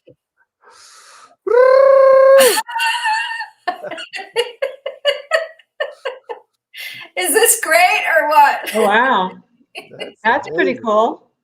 Isn't that cool? It happened all by chance, and I've been sharing it out because I think it's really special because each one is a different journey. And it's been just happening. And I'm like, okay, we've got the stairway to heaven here. Yeah. Yeah. Yeah. Isn't it great? Yeah. That's very great. So I just wanted to share that. And I think your mom is on there, so I should add. Yes, I took it off Facebook, so she's now in the. I emailed her the website. So yeah. That's great. Yeah, I'll send it over to the whole team as well, Mark, just so you know. But I just thought this was a perfect blip that happened for Torch Environment. And I just think it's a pretty funny blip. Yeah. Very And I'm good. just so grateful for it because you can do the waves. Come on, everybody, wave. Woo. Sign. So there we are. There we are. So I'll take you off and stop sharing my screen. But I just wanted to share that with Julian with us. Anyway, that's our Torch Tech moment. And welcome, Arden. Nice to see you. Hi, Arden. We can't hear you. We'll bring you up quickly, and before Mark comes on, nice to see you. Thank you. Welcome to the Torch family. Thank you. Yeah, we've had a blessing with your daughter. It's just been such a grace. This is Julie Down's mom, and Mark and her know each other well. And anything you want to say, Mark, about Arden? Well, I'm just between two beauties here. So, what can I say? The best thing to do is just be quiet. Let them shine. Oh, beautiful. You're a Beautiful. sweetheart, Mark. All right. Anything you want to say, Arden, before Mark starts, or? No, I'm coming in late, so I'll catch up. I'm sure. Okay, sounds good. All right. Thank you so much, everyone. All right, Mark, you've got the show. So- Right below is the share button. So Hitting the share button now. got it. And then you have to put the application window, whichever application you need. They have a new feature now for videos, but I haven't been able to make it work. But Share screen. yeah. Let's see. Let's see. I should be able to share now, right? It's not. It's not Oh, share. Julie, you're not on there with your Facebook page. One second. Share was canceled. Make sure you click share on the model and on the cancel. I'll try it again. share screen. It should have an application window when you put the button open. Don't share the video, share screen. Share screen is don't show these tips again. Share Right. screen. But I get, oh, okay, I see what, but it's not giving me the opportunity to share. Yeah, it is. If you go up all the way up at the top of that screen, it says application window. You have to press on the right window. You have to press on the window and then it will give the opportunity to share. Press on the window. Yeah, you press on the actual app, like the place where you're going to share. So say your screen is up. Yeah, but it's not, Yeah. Press okay, on this one, like this. Okay, I see. Or I think I see. there. It's there. And then I get to add you up here. And then what do we need to do there? Now There you go. am I on? Almost. Yep. Is that the start of yours? The start. Awesome. So what we want to do is take your banner down because it's not going to give us that opportunity to see Okay. the whole screen. So we'll keep if this works, I think you're set. Okay. I'll pop off. Thank you so much. Off we go. Forward to it. All right. Well, I want to thank you for the invitation. I want to thank Julie for the inspiration that led up to this, because nothing better than silence to get us ready to say something. And so I've had a few days to think about this, and I've been involved in science, technology, nature, etc. for a while now. And so I have some interesting material that I'd like to share with you all. And basically, most importantly, I wanted to change this title, Technology Moving Us Toward Nature, to Technology Moving Us Back Toward Nature. And as we'll see in the presentation that follows, we were a lot closer to nature in our ancient past than we are today. So what I'm going to do is walk through a 6-stage timeline. And first stage starts off when we weren't around yet. Okay, this was nature's research and development phase, which took roughly 3.8 billion years. Okay, and so what went on was from bacteria up into organisms, up to multicelled organisms, and so forth and so on. Everything evolved, and as we'll see, what continued, what was sustainable, were the things that were adapted best to life on Earth, and that was basically the foundation of the evolution that would follow. But somewhere towards the very end of these 3.8 billion years, we came up to the time that biblically or metaphorically is talked about as being the time of Eden, when man shows up on the screen. Okay, and so the second stage that we're going to take a quick look at is man leaves Eden. Okay, so basically what happens, what I think the symbology behind being expelled from Eden, I don't really think it was expulsion. I think it was more like a graduation. And so what happened was, if we take a look at, put this tree of life here, we're talking about, they've got the whole 3.8 billion years of evolution going on. And man is apparently the last chapter, because there have been no big new species coming in above us. So this is our pedigree, okay?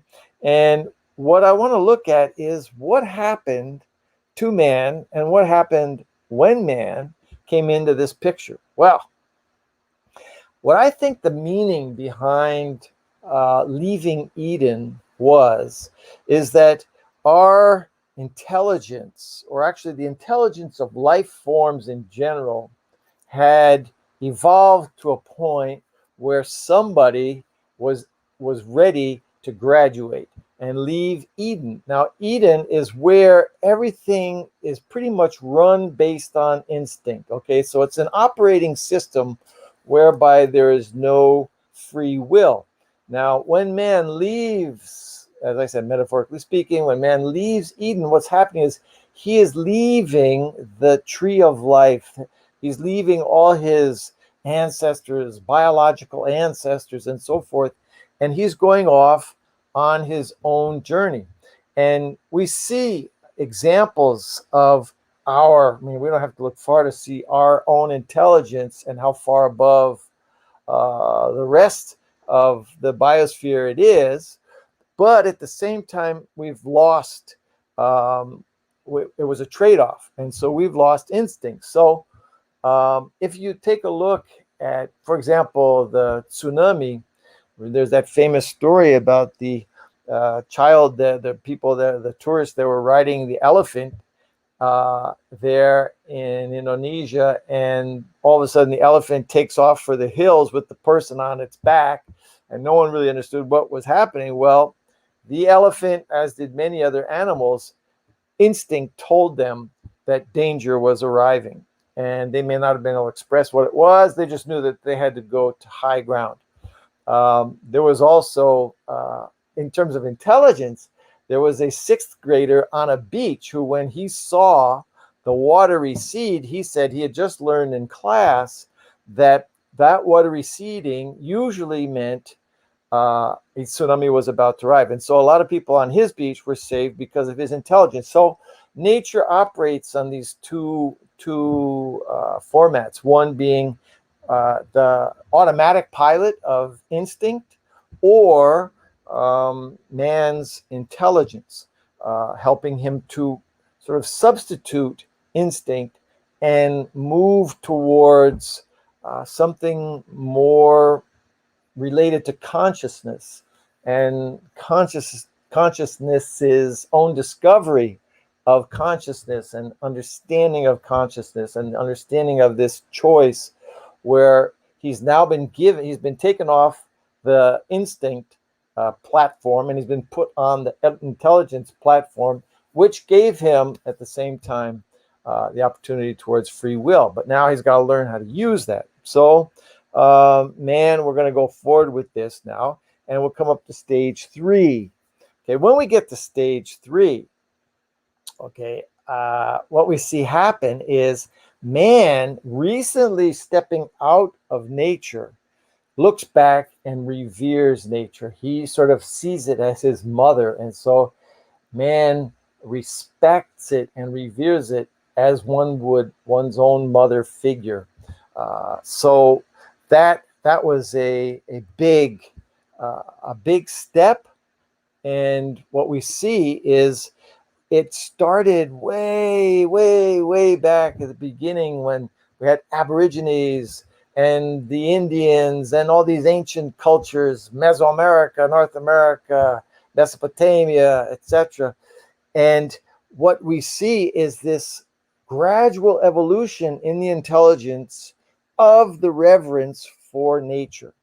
And perhaps one of the, since I just quoted the Tao Te Ching saying, "He who talks does not know, and he who knows does not talk," I want to bring in here the Tao, because perhaps in this reverence for nature, probably the most systematic, the most developed, the most elegant, expressive reference to nature and reverence for nature is found in the Tao Te Ching. That's not to say that they revered nature any more than anybody else. It's just to say that they put it into words. Lao Tzu helped register this wisdom of the ages that was there. And so what we see here when we look at this evolution of the reverence, man follows the earth follows the heavens follow the Tao, and the Tao follows nature.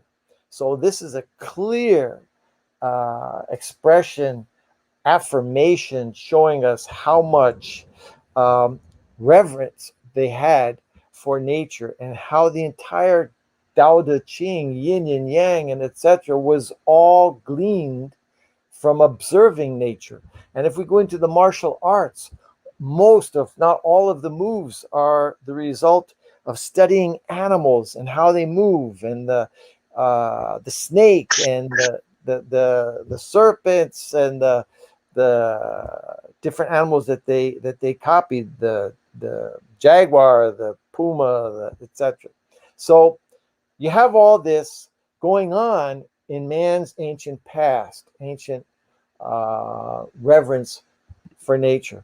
This brings us now closer up in our timeline, stage 4 of the 6. Okay, and what happens, what we find happening, is religion steps in. Back probably 3,000 years ago, I would say, religion begins to come in, and it takes out mythology and history, sort of eclipses mythology, and that's all begins to be deemed as something primitive, something infantile, etc. And monotheism comes in, and we begin to forget a lot about that reverence we had for nature, and we start thinking about God and heaven and so forth. So these are today the world's 5 big religions. And it's a funny term because, as most of you probably know, in Latin, religar means to reconnect. So what these religions are proposing is that we reconnect with God after some fall from Eden, and going into all these different non-monotheistic religions or beliefs, etc. But what's interesting in this is that the Eastern religions are a little bit less strict and condemning relative to what I would say is paganism, and actually what was what had preceded religion was the belief in the pantheism. So the 3 Abraham religions, with their monotheism, brought to the forefront this belief that paganism was primitive and pantheism was primitive. But if you look at what pantheism was, everything was sacred. Everything was sacred. So the reverence for nature was their expression of pantheism. So what we have to do is understand that these ancient people had a different definition of God. They are not incompatible, the 2 views. It's just that what they might refer to as God is more embracing in its imagery than what we consider God as being the supreme being, whose name in many cases should not even be pronounced. It's the reverences. But this does not really conflict with the idea that the universe, the solar system, the sun, the earth are living organisms. They are alive. And being alive, there is divinity within them. And having divinity within them, this means this is probably the base of the definition for pantheism. Okay, so we'll go on and we'll get to stage 5. And stage 5 is now, according to Joseph Campbell, I was listening to one of his talks the other day. Joseph Campbell, the hero of 1,000 Faces and the hero's journey and so forth. Many of you will know of Joseph Campbell. He talks about the moment that science comes in and replaces religion, who had come in to replace paganism or these ancient reverences for nature. And so, as Campbell says, today we're kind of lost because we've lost our roots to that beginning of our infancy of our mankind, was kind of wiped out by this sequence of events. And so now we have science as like the ultimate authority on everything. So if a scientist says something, oops, got to be true. If a priest or a bishop or a rabbi, well, that's kind of iffy. We're not so sure about that because it's so subjective and etc.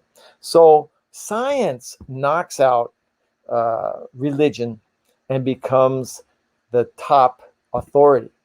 And I want to talk a tiny bit about that, how that happened, because this is extremely important for understanding where we are today. And this starts back with Newton. Okay, the scientific method came into play with Isaac Newton. And though he was a very religious person and he had tremendous sense of spirituality, he did provide us with this amazing science to study the world, nature, the cosmos, etc., the astronomy, the basis of all scientific method. And his thinking was so impactful that along 100 years later, along comes Darwin, and using this scientific methodology, he comes up with the evolution of species and the survival of the fittest and so forth. And what's interesting in this story, in this sequence, is that though he is credited with the survival of the fittest and the evolution of the theory about the evolution of species, what really triggered him to publish was a guy named Alfred Wallace, who, and this is an interesting anecdote because Darwin came up with his theory many years before, but never finished it. And then put in the drawer because he thought the religious people, the authority at that time still, would go bonkers when they heard his theory about the evolution of species and so forth. So he put it in the drawer for 20 years until one day he gets a letter from a guy named Alfred Wallace, who, knowing of Darwin's importance in the scientific community and so forth, writes him a letter explaining his vision of evolution. And it was exactly the same concepts and so forth that Darwin had been working on 20 years before. So Darwin went to the Scientific Society there in London and he said, look, I want to publish mine before we get back to Wallace. So what was interesting was that he focused on, in the Darwinian view, his phrase is the survival of the fittest. Okay. In Wallace's view, it's the same coin, but a different side. His thing was the elimination of the weakest. So he felt that evolution evolved through weeding out the weakest in the herd and the runts of the litter and so forth. But survival of the fittest gives us a different take on what's going on here in the mindset that's being formed ever since Newton. So what we have is the next person in this sort of story, this process, is Adam Smith. So Adam Smith comes along and he comes up with this theory called the invisible hand. And what he's saying, based on what he's heard from Darwin and what the scientific community is developing at that point, he says, no, okay, in concerning competition and the welfare of society, the best approach is for each person to take care of his own interests. And through this invisible hand, some magical way, the interests of the entire society will be taken care of as sort of like a sum total of everybody doing their thing, looking out for number one. And that was like extremely appropriate for that day and age, because what we had happening was the Industrial Revolution and the modernization of the West. Okay, so what you have is the science coming up on one side, capitalism coming up on the other side, a sort of savage form of capitalism, because it's concerned about, who makes the most money and how to make the most money and profit and so forth, which was very, very different from exactly like the Roman Catholic, the Christian thing about filthy lucre, and you weren't supposed to profit at someone else's expense. And so, but because of Darwin's survival of the fittest, because of Adam Smith's invisible hand, this gave us an excuse. This justified even the most selfish behavior possible. So we have the robber barons coming in, and we have all this this movement towards the inequality that we are experiencing today, the concentration of wealth in the hands of few and the poverty of so many, is largely a result of this particular mindset that started 200-300 years ago and has evolved and has intensified from then till present. But today, even the business community is coming along and saying, wait a minute, this is not working. So you have movements like the movement of conscious capitalism and so forth saying, or Simon Sinek, or these people coming out and saying, hey, look, that worked, but it doesn't work anymore.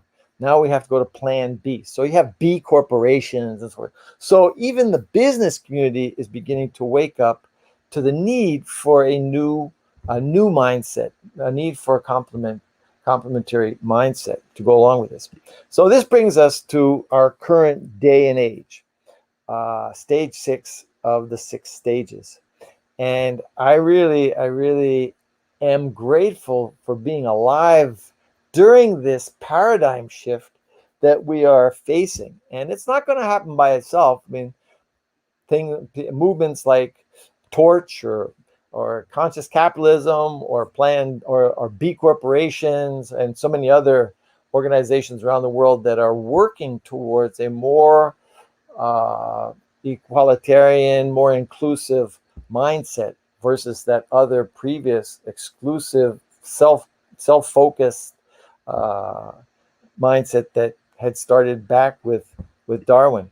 So today what's happening is, because we are using modern technology, things are that scientific view that began back with Newton, who could see from the atomic level up and not below, because they didn't have the instrumentation back then. But now technology has brought us the instrumentation that will enable us, that has enabled us to look deeper into what is nature all about. What is the smallest building block of nature? Before it was the atom and so forth, but now we're into the range of these subatomic particles.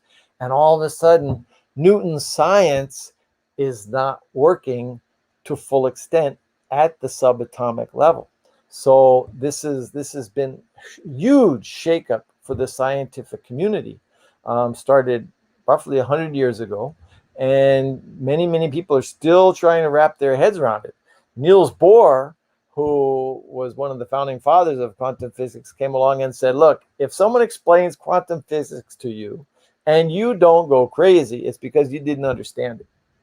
Why is that? Because this is so foreign to our mindset, to our understanding of science and the way nature works, that Newton's laws, that it would really blow our mind if we were to fully understand what quantum physics is trying to tell us or show us. So now what's happening, thanks to science, to these pioneers of quantum physics and so forth, science now has another opportunity to look deeper into nature, and it rediscovers nature, and it sees a side of nature that Newton and Darwin and Smith, those guys could not see because they did not have the technology to gaze so deeply into the fabric of nature. And what these guys discover when they go down into the depths of nature is they come up with what the Aborigines were saying, what the American Indian was saying, what the Mesoamerican were saying, what the Hindus were saying, etc. And so we have this amazing sort of renaissance of nature's laws. And one of the books that kicked off this mindset was The Tao of Physics. Fritjof Capra, back in the early 70s, came up with this book because he was a quantum physicist studying the behavior of subatomic particles. And all of a sudden, he began to see parallels between what he was seeing in the lab and what he had read about in Eastern philosophy. And so it's not just Taoism, it's also Hinduism, it's Buddhism, and so forth. These belief systems seem somehow to have known back then what quantum physics and modern science is only beginning to scratch the surface of. So here's another quantum physicist, also alive and working today, favorite of mine, Shantana Sabadini. And he's a quantum physicist who's actually gone into the Chinese and made his own translation of the Tao Te Ching with explanations and comments and footnotes and so forth. His vision of Taoism being so close to the modern view of quantum physics. In addition to him, we have another very exciting quantum physicist, Nassim Haramein. And you can find him on Gaia, the Gaia platform. And his quantum revolution talks about this oneness that Sabadini is referring to, talks about the Tao, the yin and the yang of that Tao. And he is being able to translate what was, in a sense, metaphorically delivered to illiterate, uneducated, rural, rustic people 2,600 years ago. He's now translating that into modern scientific language. And he's seeing, just like Sabadini, just like Capra, he's seeing tremendous parallels between what they were saying back then and what we are finding out right now.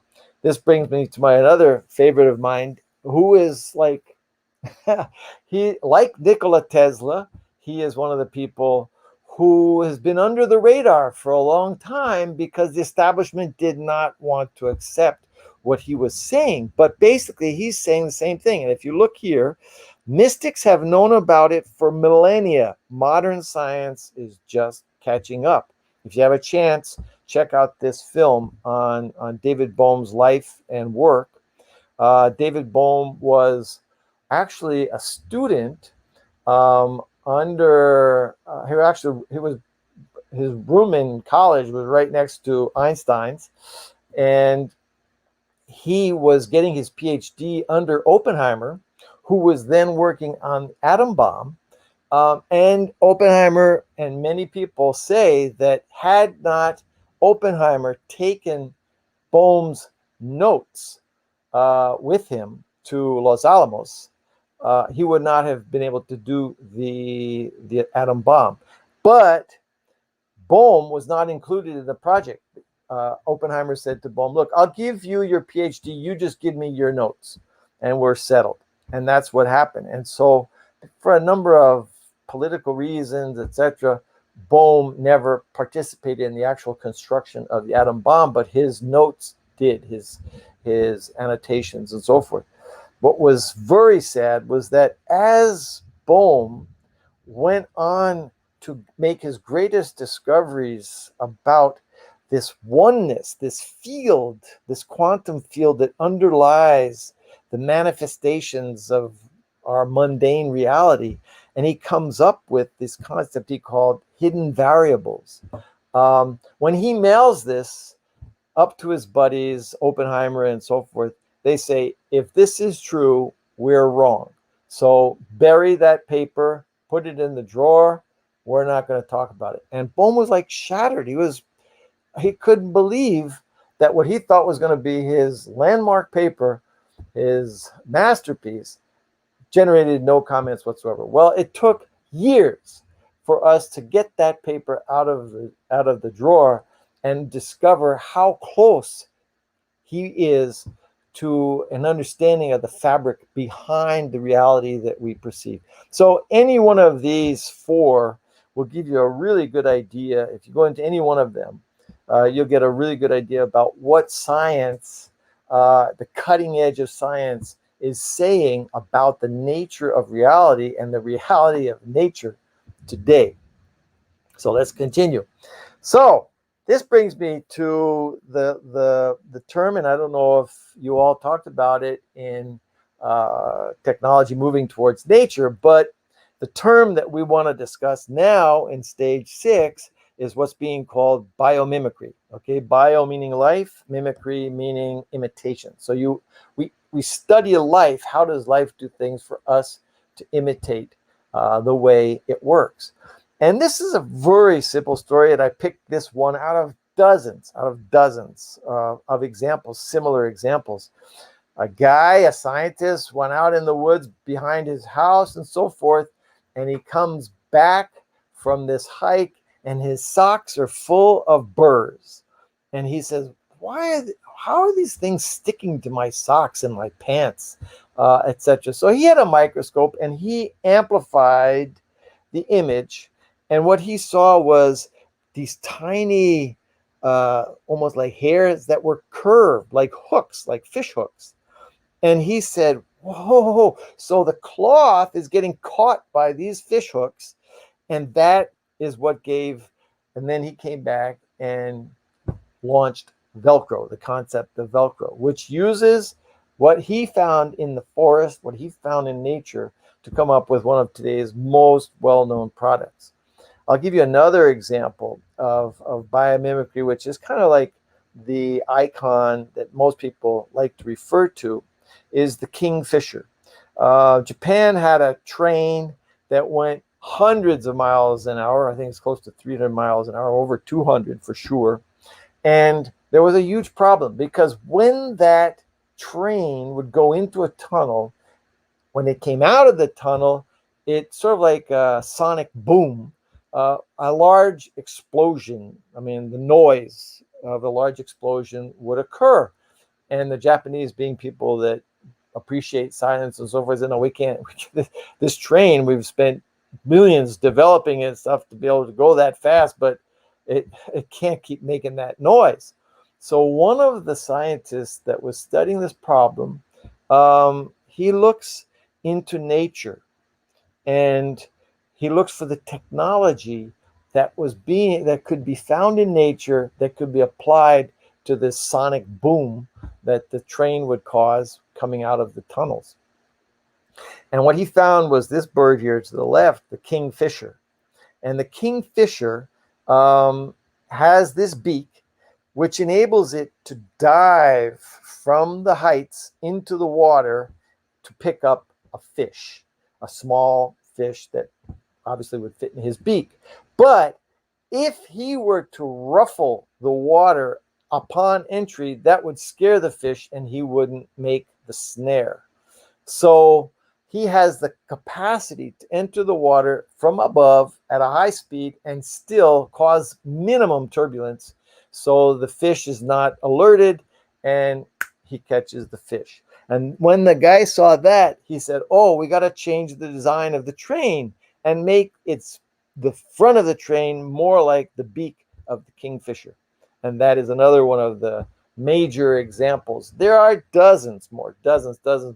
How self-cleaning surfaces are taken from the technology of studying leaves, because the leaf can't allow itself to get dirty, and the surfaces and the colors, for example, the peacock colors, for example, are not based on chemistry. We paint everything using all kinds of toxic chemicals to create our paints, but the peacock's feathers, for example, use structure to generate light, or to generate the colors, because of the way light hits that structure.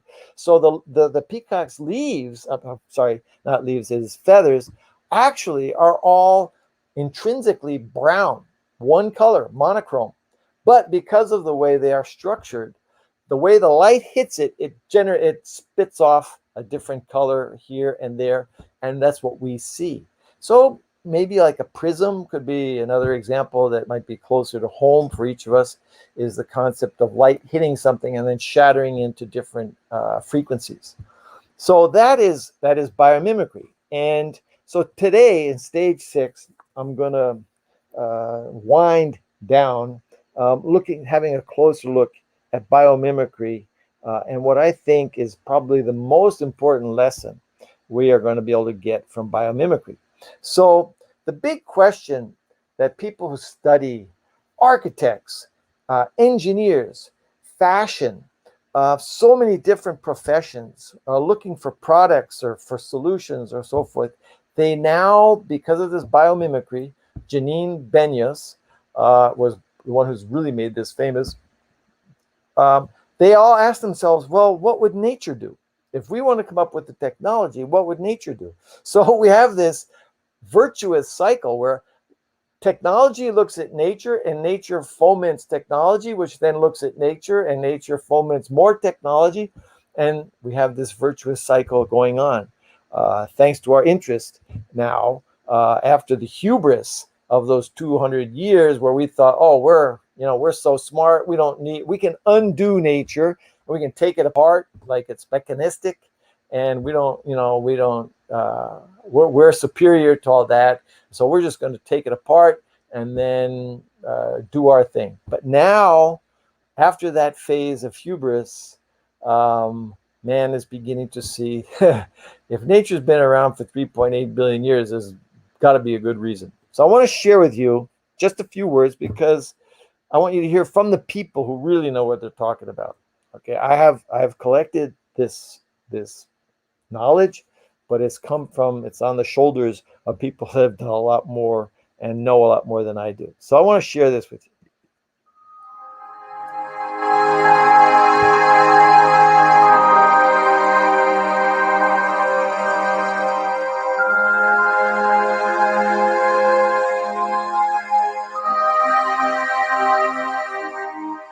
Life's been on Earth for 3.8 billion years.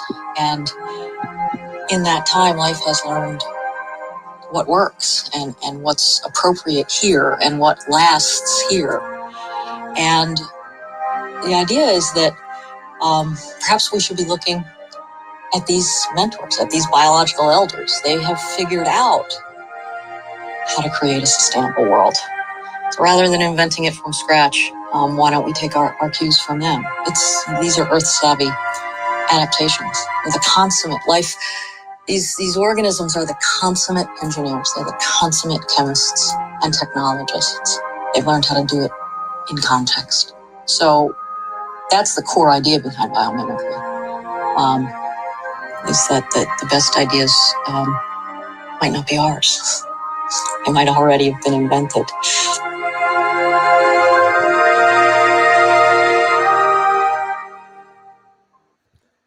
So, like I said, Janine Benyus, if you guys are interested in following up on this way that technology impacts nature, nature impacts technology,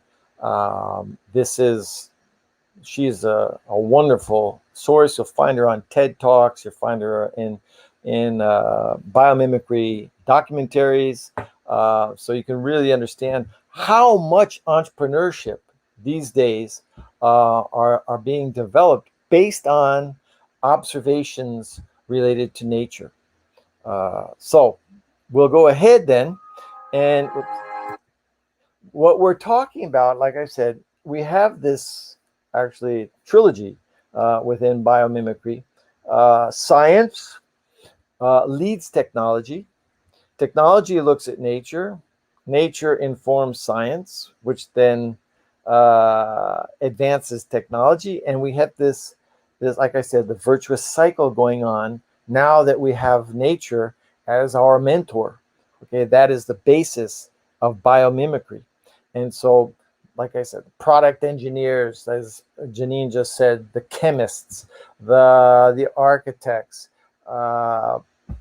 etc., they all now are trying to ask, what would nature do to help me solve it? Well, how is nature solving this problem? What has nature already done?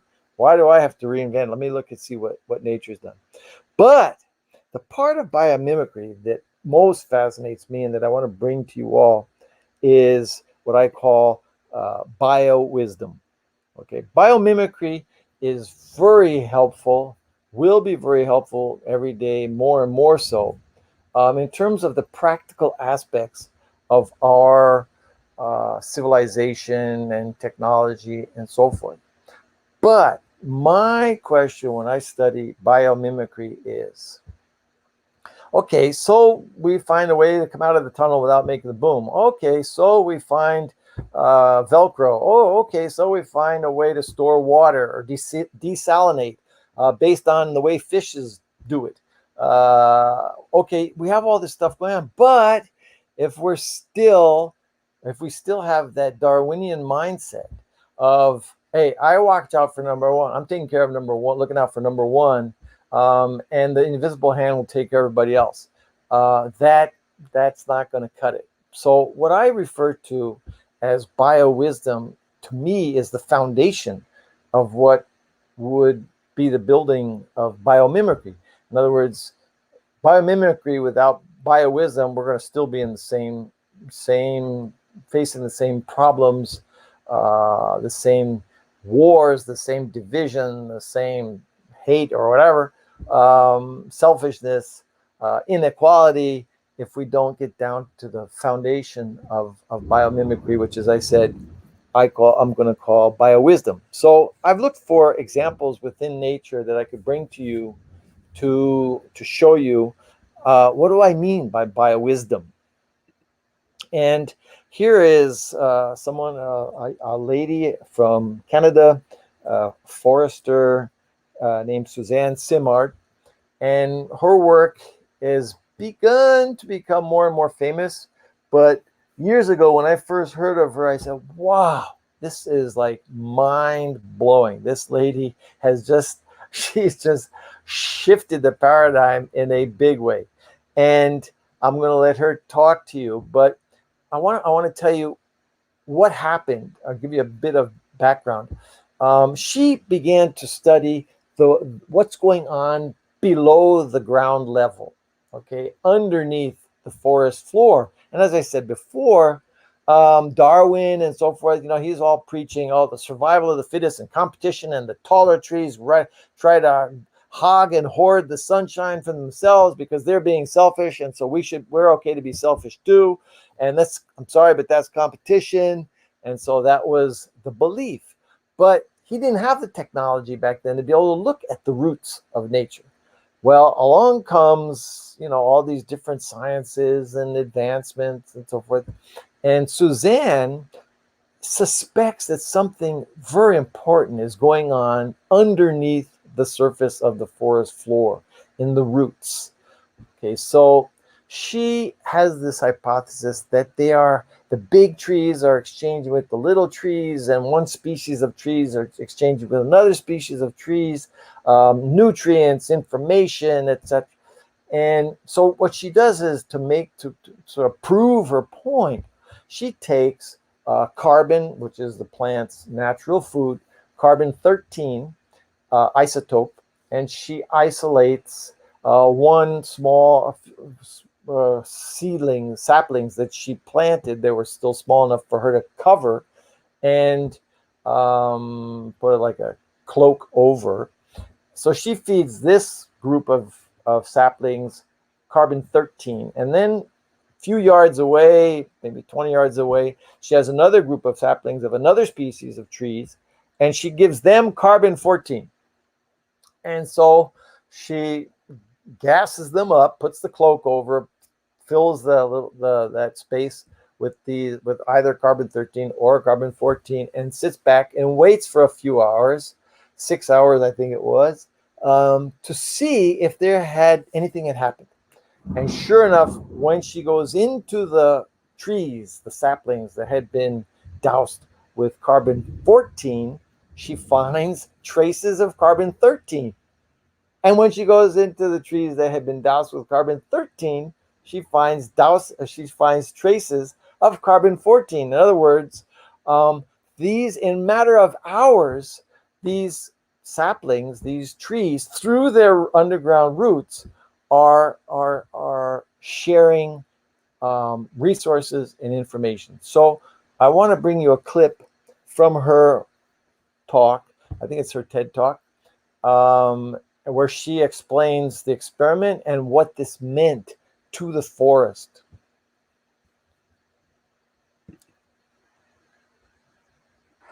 In using our isotope tracers, we have found that mother trees will send their excess carbon through the mycorrhizal network to the understory seedlings.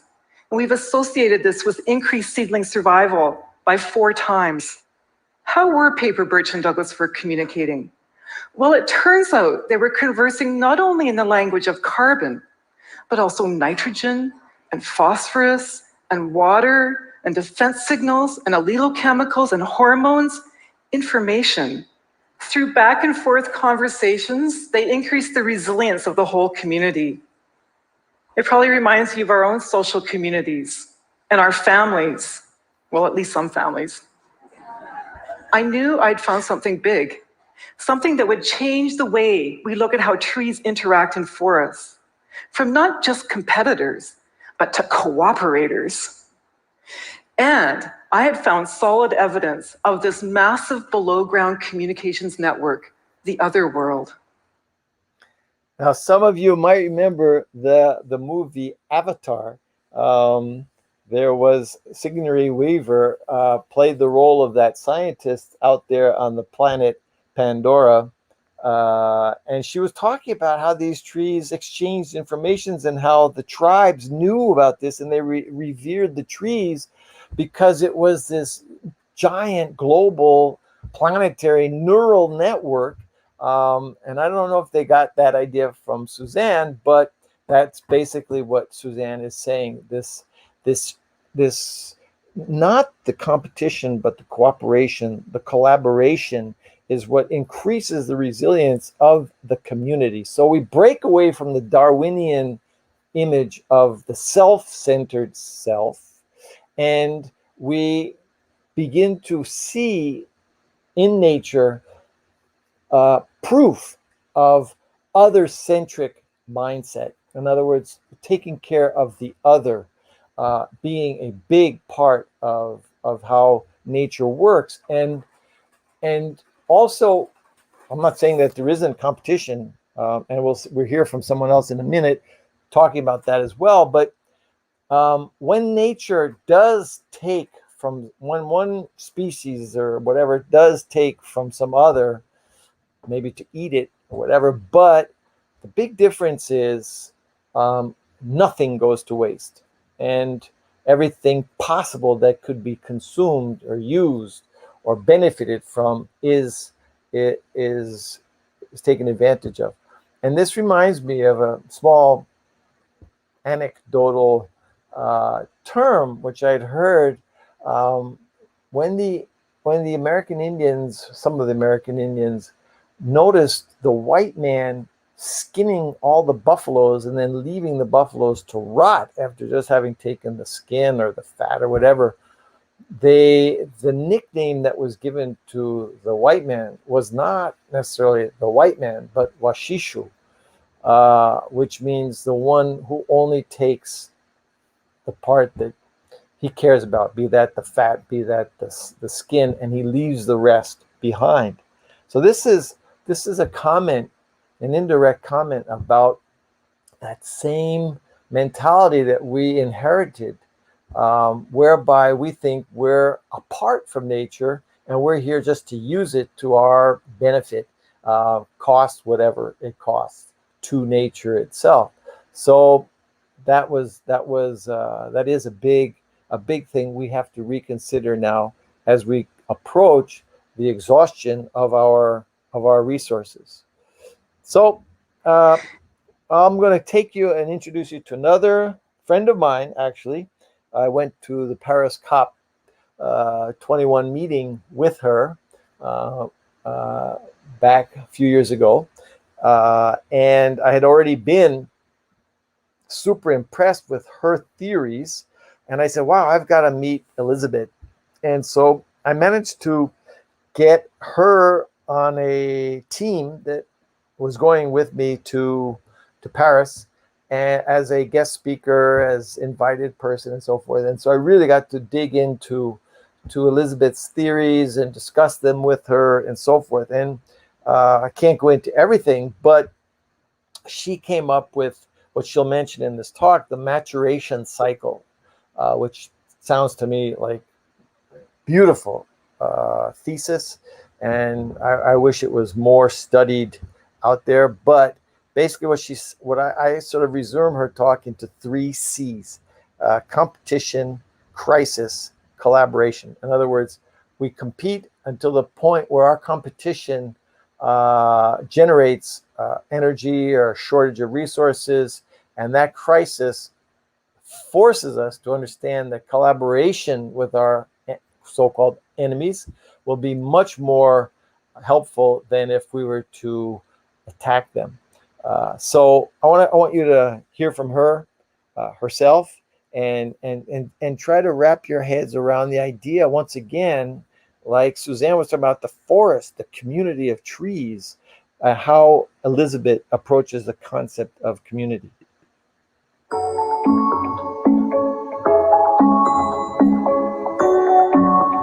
I think my biggest breakthrough as an evolution biologist was when I learned that the Soviet Union was teaching evolution biology through the work of Kropotkin, whose major book was Mutual Aid and was all about cooperation in nature, while the West was being taught the Darwinian struggle for survival, hostile competition, make it to the top of the pile kind of evolution biology. And what I saw in nature was both that kind of hostile competition and the cooperation. And so I worked for a long time on how to put those two together until it dawned on me that we had here a maturation cycle, that Darwin was talking about the first part, the youthful part. And when there's huge creativity along with all the hostility. So in fact, biologists know ecosystems by the designations pioneer and climax, type 1s and type 3 ecosystems. And they'll tell you that the species in a type 1 ecosystem are feisty, competitive, take all the territory they can, all the resources they can, multiply as fast as possible and bump off their enemies. While in a type 3 climax ecosystem, you see the species tightly interwoven, feeding each other, sharing territory and resources in very cooperative ways. Now, when you're a Western scientist and you don't believe consciousness is primary and you see it all as accident, non-intelligent, you can't see a learning curve because nature presumably can't learn, it's not intelligent. But when you have a worldview that's rooted in consciousness, in aliveness, in intelligence, you see that the young species eventually get it that feeding your enemy is more energy efficient, cheaper than killing them. And those species are the ones that survive for a long haul because they become mature and cooperative and build these wonderful ecosystems like rainforests and prairies and coral reefs where everything is feeding everything else. So the big question is now as we wrap up, how can we apply that in our day-to-day? Okay, tomorrow, Monday, starts a new week. What can I take away from this bio-wisdom and apply it to my day-to-day routine and hassles and work and family, etc.? Well, once again, I want to tie back to the concept of other centricity, and as opposed to self or egocentricity, and show that this mindset of other centricity is probably what in our communities would be what Elizabeth is talking about as a climax scenario. In other words, we've gotten through the crisis. and we've learned that, oh, we've got to share, we got to help each other and so forth, rather than struggle and elbow our way through and so forth. So I usually end my talks with a Harvard professor who I heard give a TED talk, and his name is Clay Christensen, and he's like one of Harvard's most respected business gurus, and so he's talked about the world of capitalism, the business, the corporate world, and so forth, and he's looking deeply into that. But despite that being the basis of his business school experience at Harvard, when he gave his TED talk, he wrapped it up in such a way that it blew my mind. And I said, whoa, is this guy for real? Is this just talk, or does he walk the talk? And I got it in my mind that I said, I gotta go meet this guy. I want to look in his eyes. I want to see if this is true to him, or if this is just,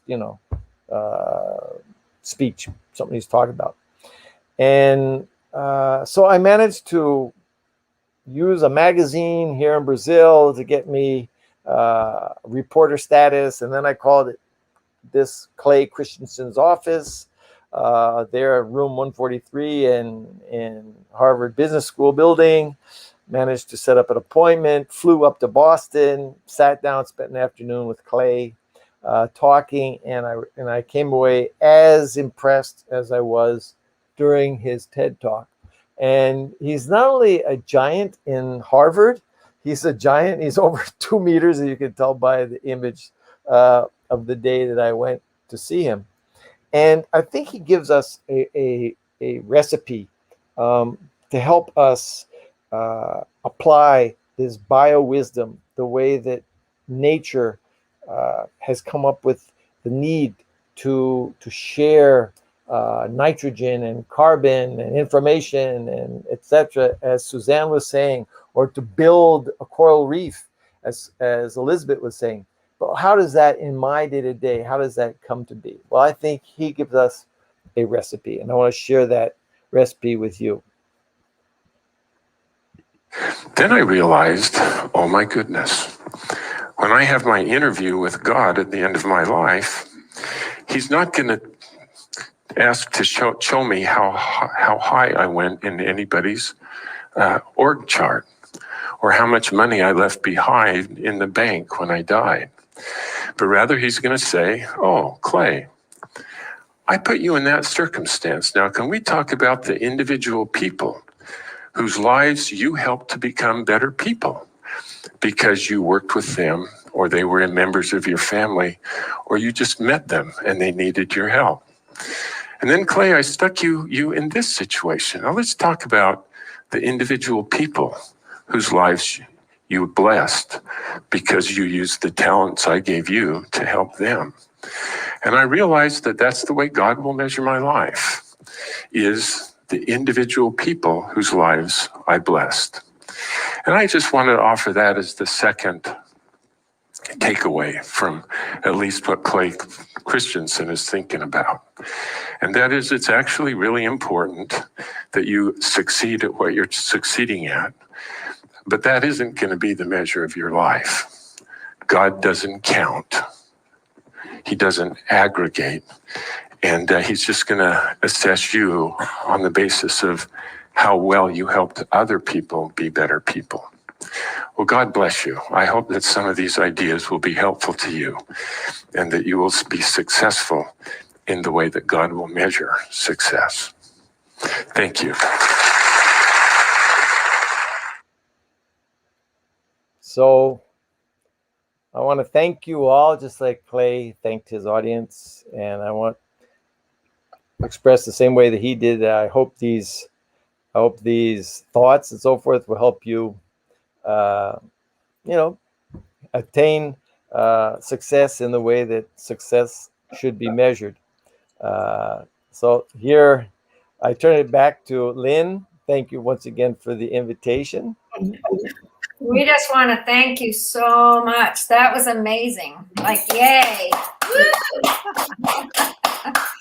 That really touched the soul part of this whole conference. And you do this with us, and I just appreciate it a lot.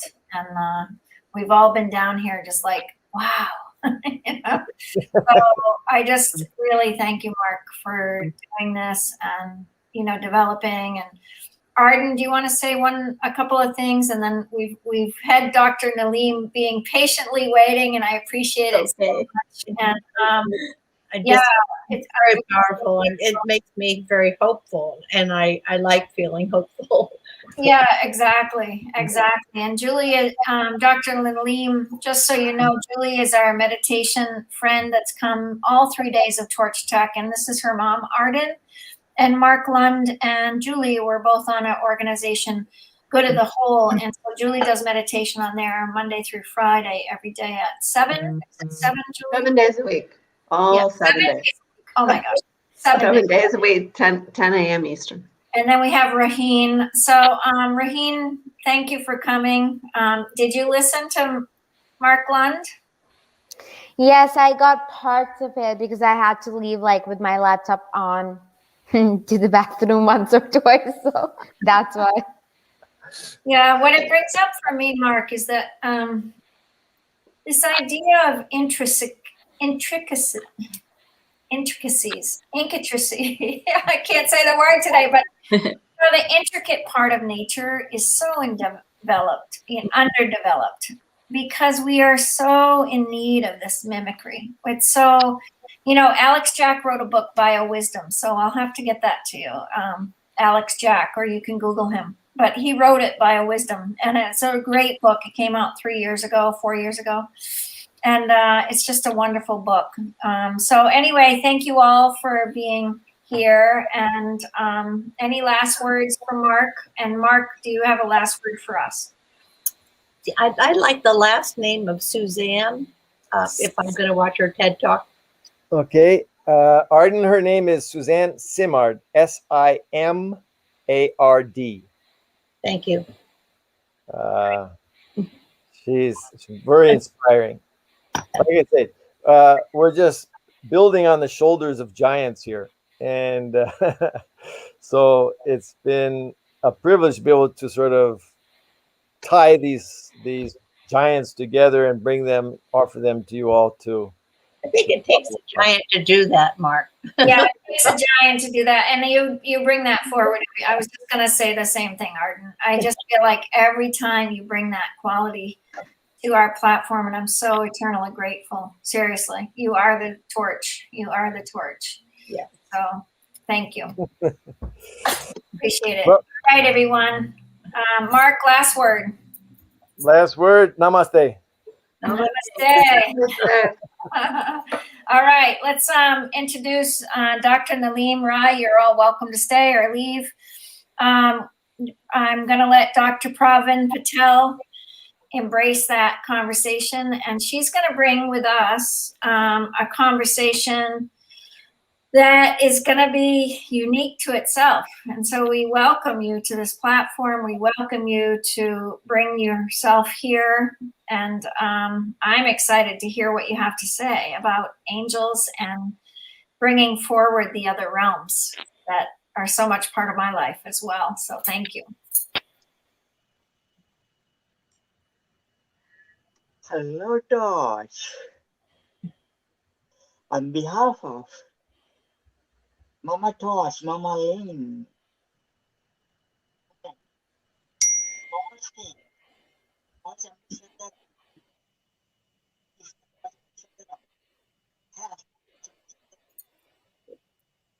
we can't hear you, Pravin. Interesting. Hello, mic testing. Can you hear me? Yes, we can. Hello, Torch.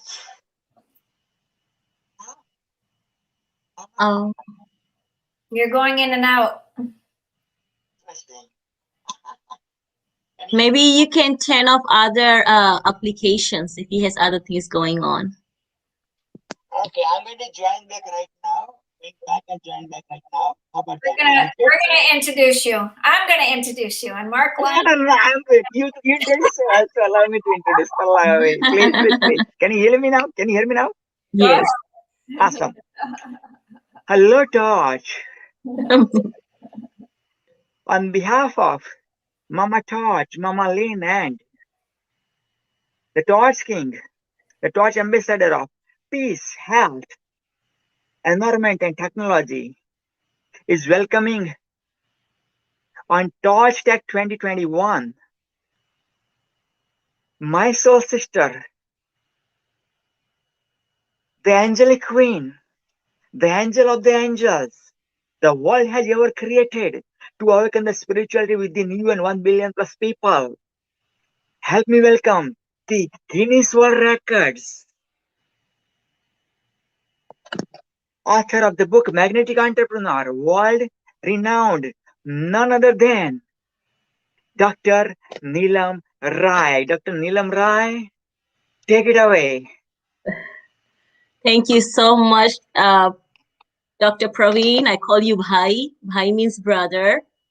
And I'm so honored to be here, and such a beautiful message that we are all sharing. I was able to hear a little bit of the conversations, and I'm so excited to be here. What I'm going to share today is, I don't want to take too much of your time, is the importance of technology. And there is one technology across since the existence of humanity that has always been present with us.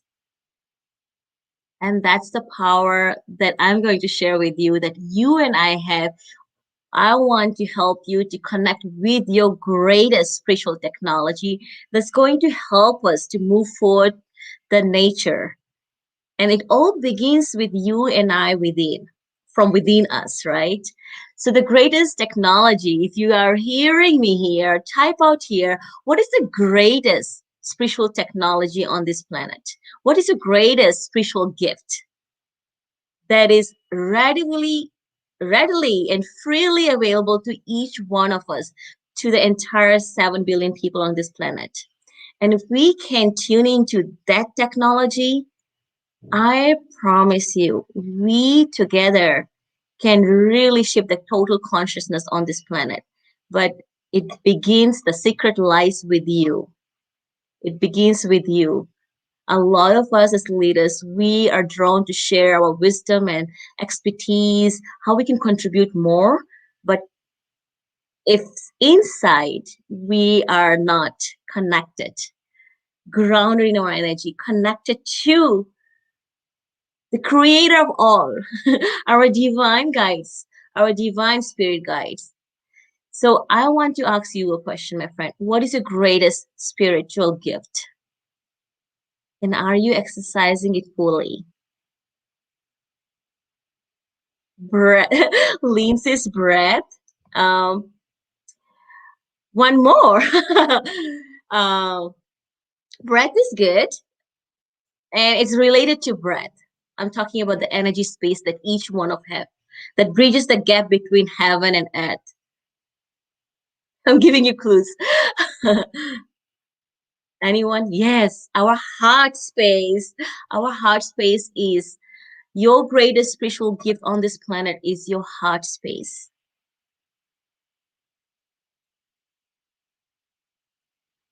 And right now,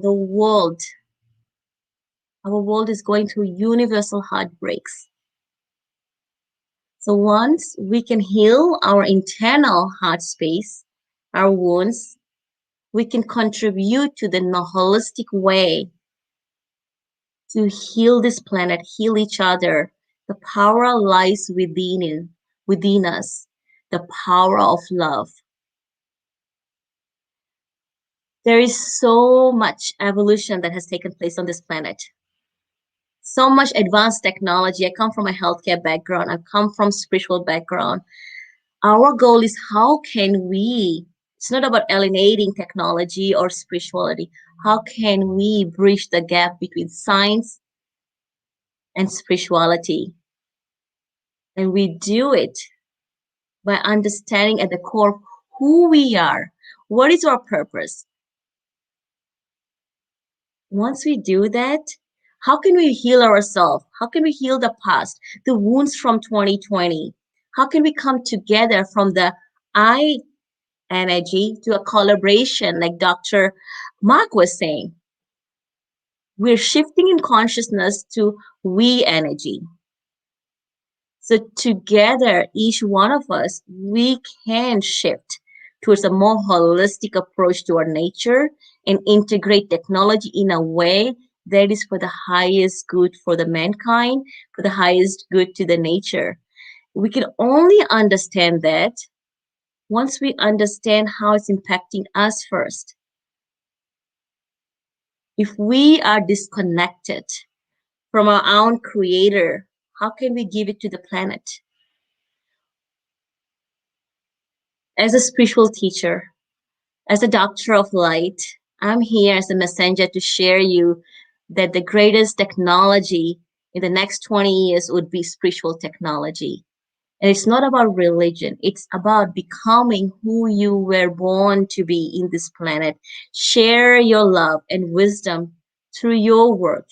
And if we are not connected to the divine light, if we are not healed within, how can we give to others? I wanted to share, as a doctor of light, what does it mean? First of all, I say the power of love. My topic today is, heart activation. We can shift the consciousness of this planet through healing our heart, through our heart space. We can contribute to our nature. By being in the nature, nature is giving, and by being in the presence, it's a give and take energy that's going to help us shift collectively. So let me come back to the energy of right now, the world is in a fear state of what's happening in the pandemic, or even the new medication that's coming forward. For generations, even our religion, they have created fear in us.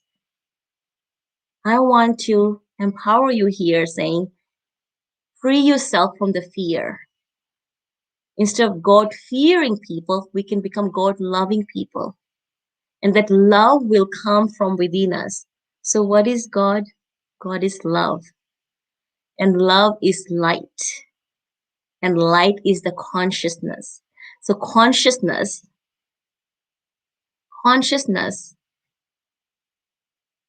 is everything. People say energy is everything. I'd say consciousness is everything. And when I say myself, I channel with angelic realm, the higher divine realms. It's not about talking about angels with wings or beings with wings. Angelic means a state of consciousness. A state of consciousness.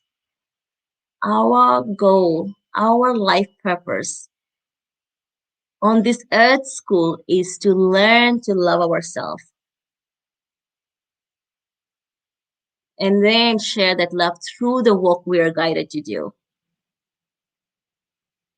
But how can we do that? How can we do that?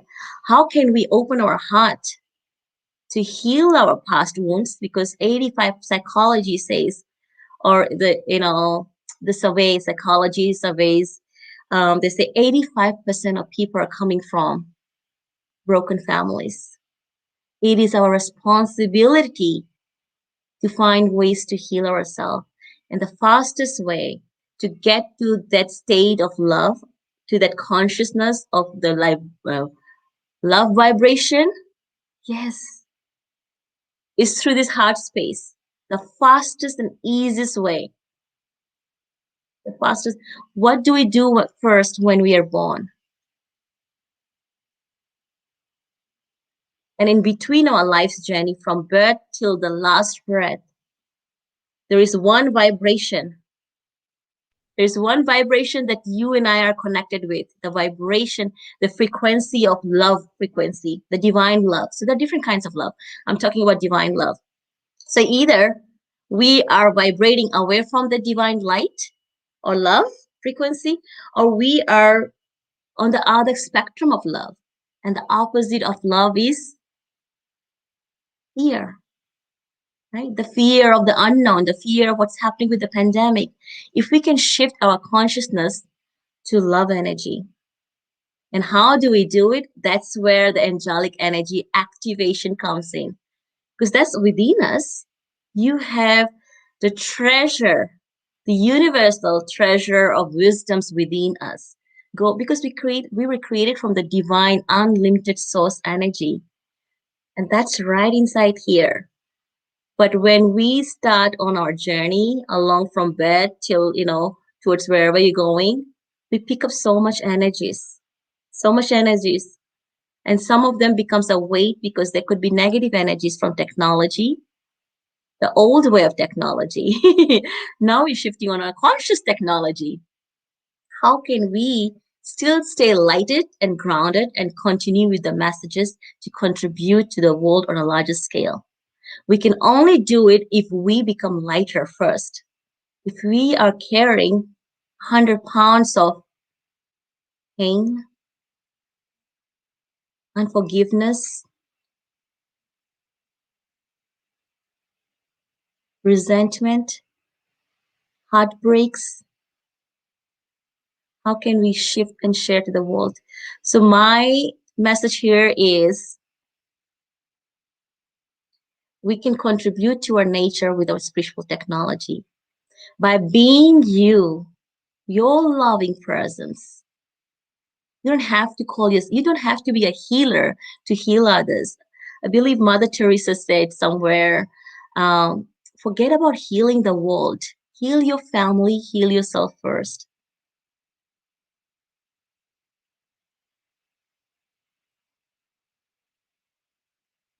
And how do we do that?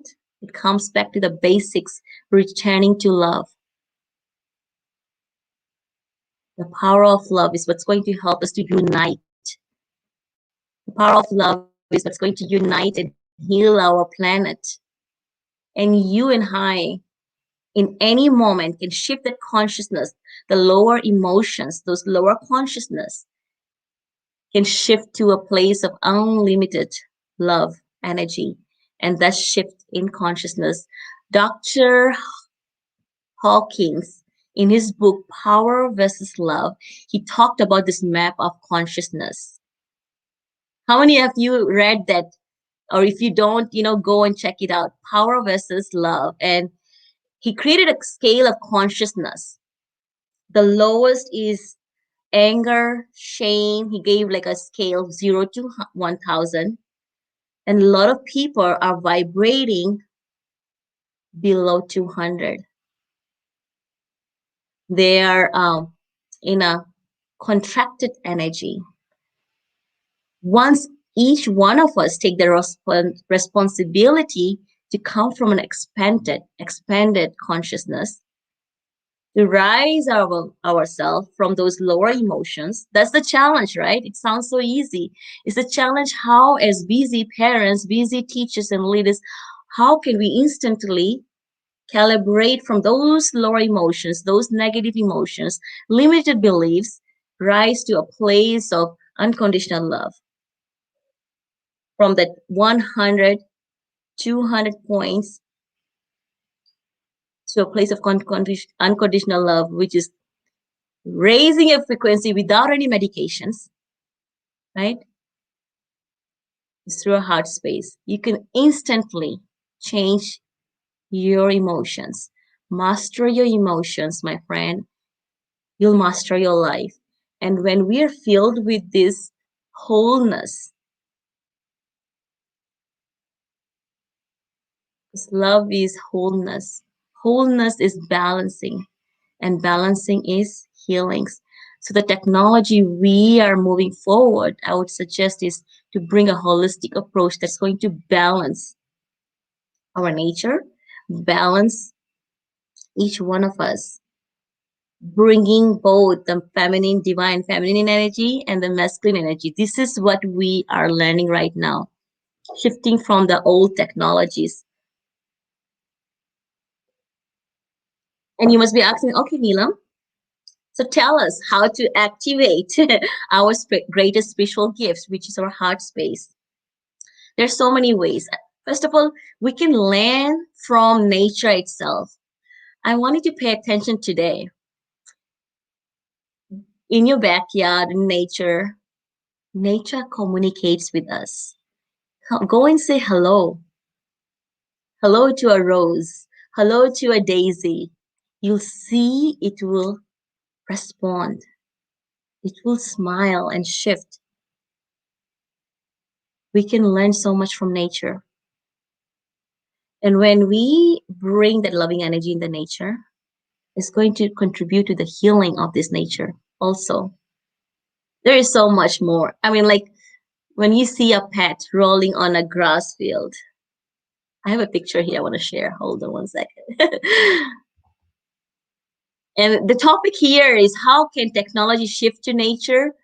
Spiritual technology, my friends. That's what I'm trying to get to. And then I'll share in a moment who's up for how can we activate this?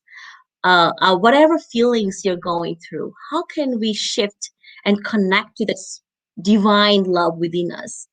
Show me a hand if you want to connect instantly, whatever emotions you're feeling, maybe excitement from this 3 days of series, or maybe there's something going in your life, or maybe the pandemic has taken a toll on your health.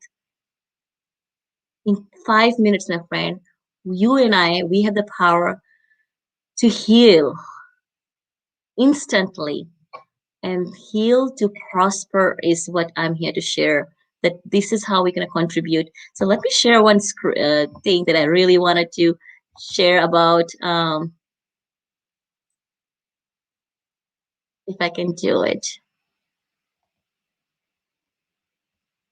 So I want to share about a meditation with you, with all of you.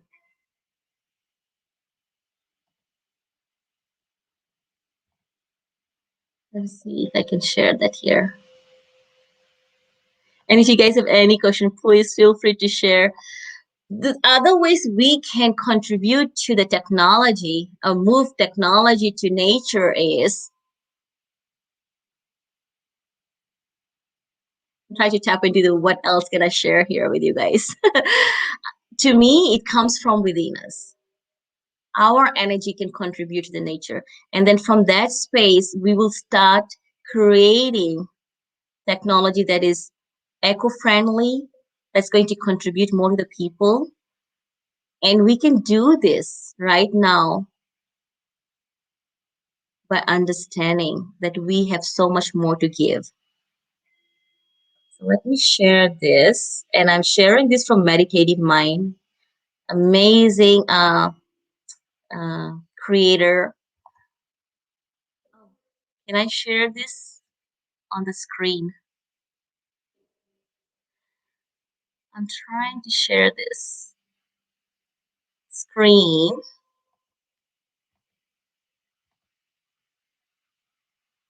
Lynn, how can I share this screen? There you go. All right. So this is, of course, not my copyrighted. It's from Meditative Mind. But I wanted to take you guys on a journey of connecting to the divine light within you. So we can bring all the expertise together, expert minds together, and be more eco-friendly towards what we need to do together. Right now, I don't have an answer. So, but the answer I have for you is, how can you heal right now so we can heal our nature? How can we heal our planet? So my goal is you and I, we can contribute by, let's see, I'm going to go into a meditative space. So I'm going to close my eyes. And if you guys are, please make sure if you're not driving, you can connect with your divine. I'm not sure who wants to come forward. Any guesses? As an angelic messenger, I want you to experience this for yourself instead of me explaining how can we heal, how we can open our heart. I mean, there's so many other ways. Let me take back one more second. What's the importance of heart healings? Why do we need to? And it's green energy. The theme of the torch energy was green color. And immediately, my divine guides told me to share about the frequency of green energy that comes from nature, that gives us life force energy, but also it's within us too.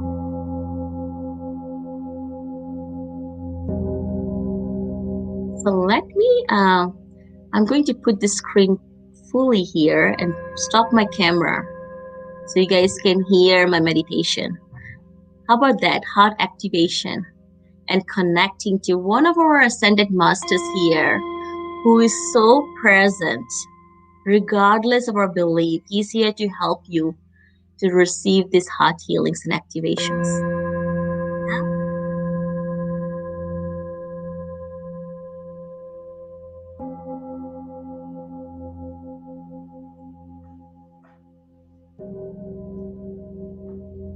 I hope you can hear this music. This is, I don't have the copyright for this music. It's from Meditative Mind from YouTube channel.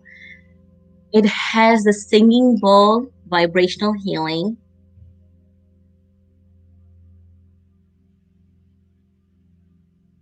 The frequencies to uplift your energies.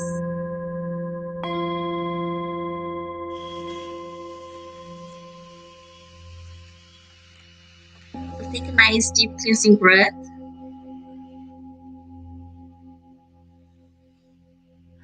If you have a glass of water, you can sip that.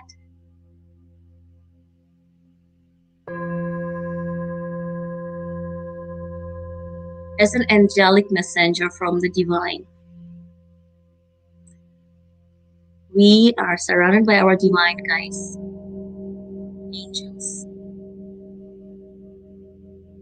In this present moment, take a nice deep cleansing breath. You can close your eyes, have your feet on the floor, and have your palms up in a receiving mode.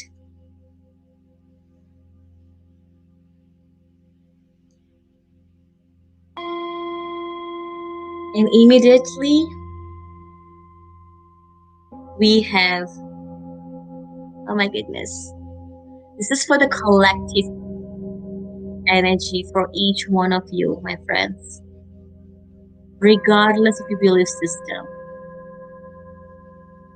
Right now, take a nice deep cleansing breath. Feel the beautiful energy coming into your heart space. Let this sound vibration uplift the energy in your environment, bring a soothing and calming energy.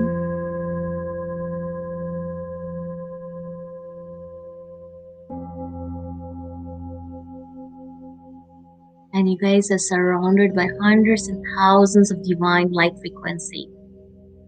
It's coming from nature, that's coming from the divine. Just sit in this present for a second.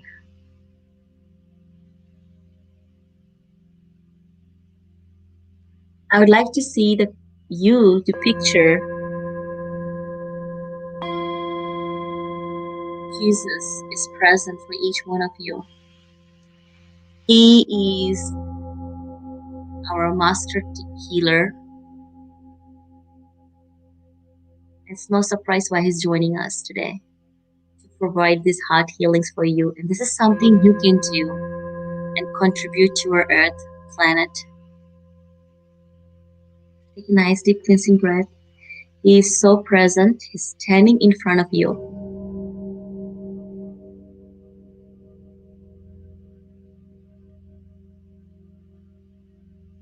If you want, you can bring your hands in a prayer position. Bring it to your heart. And from your heart, I want you to fill your heart with these love frequencies.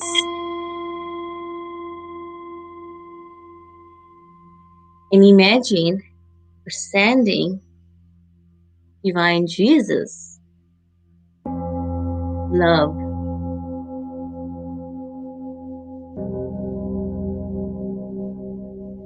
continue to send from your heart space.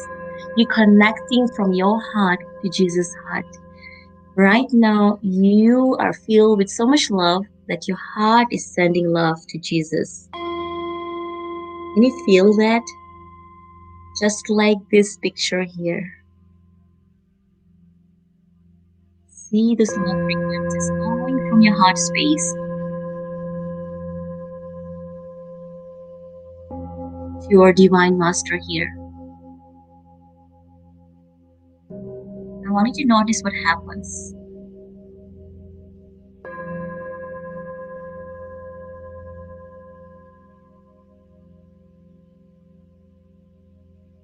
This love is coming back to you directly from heart of Jesus, our holy guide here, supporting whoever needs to hear this now or later. He is returning this love to you. Oh my goodness. Magnified manifold of love frequencies back to you.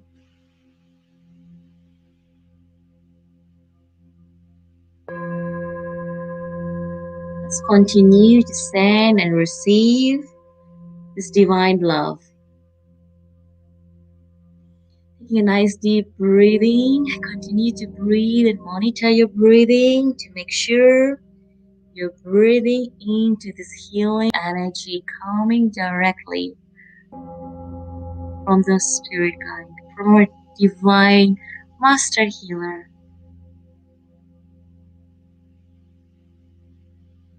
Holy Christ.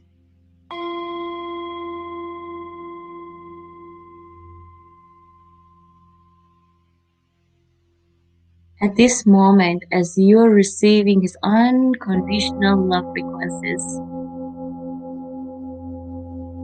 mentally tell him anything that's bothering you. It could be anything small or big. Pour your heart out to Jesus.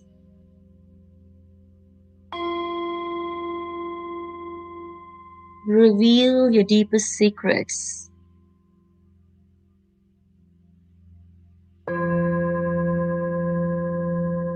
Some of us as leaders, we want to contribute more to the planet. Ask him, what is he giving you, showing you?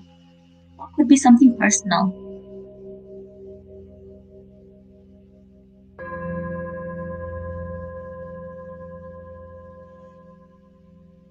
You can totally trust him.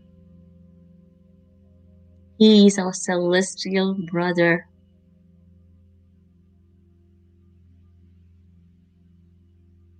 Receive any information you're getting from him. What does he want from you? Trust you can always come to the space and ask him for positive information.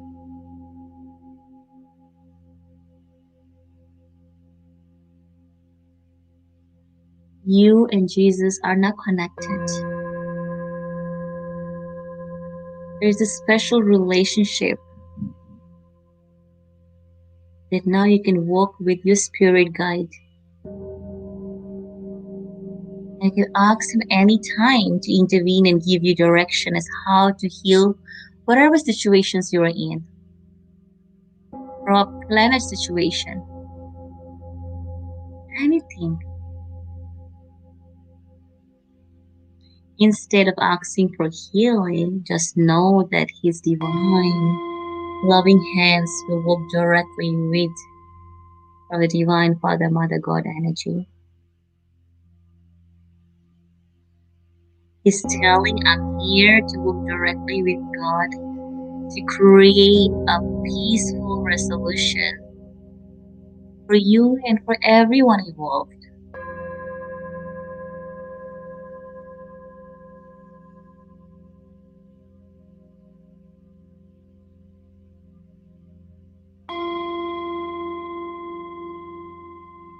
Give thanks to our divine Holy Christ.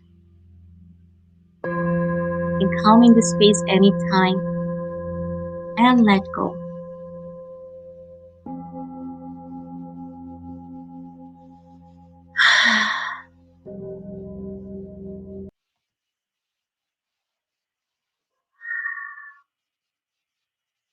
How was that? Did it open up your heart? Whether you're feeling any physical symptoms from going on, from this moment on, you no longer have to depend on your own abilities to heal or to find a solution. You're connected with Him now and your guides. And that's what angelic healing is about. It's about shifting the consciousness to a place of unconditional love.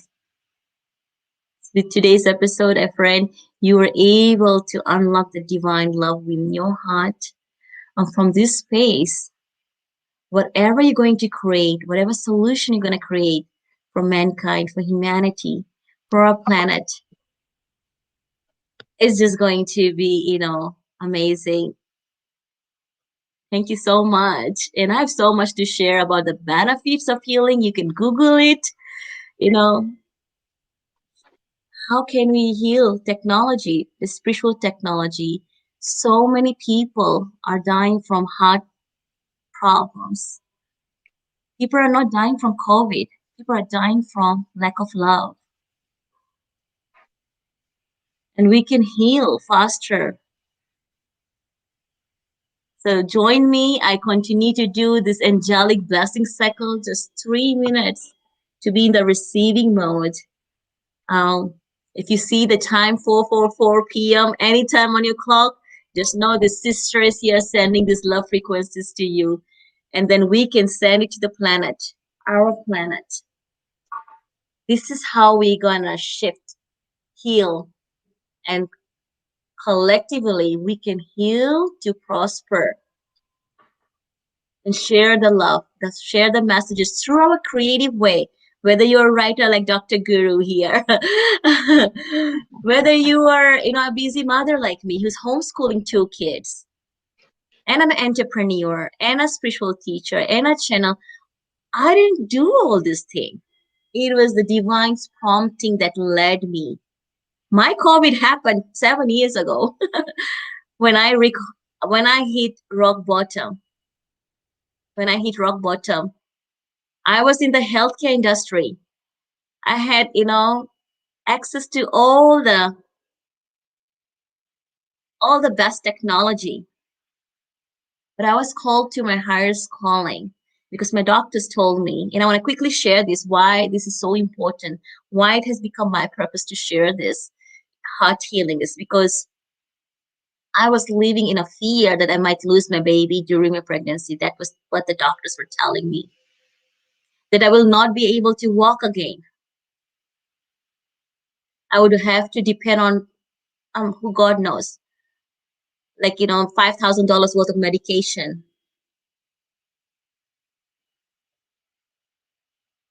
Because of my connection, because my higher purpose here wasn't just to, maximize revenue for the corporation as an accountant.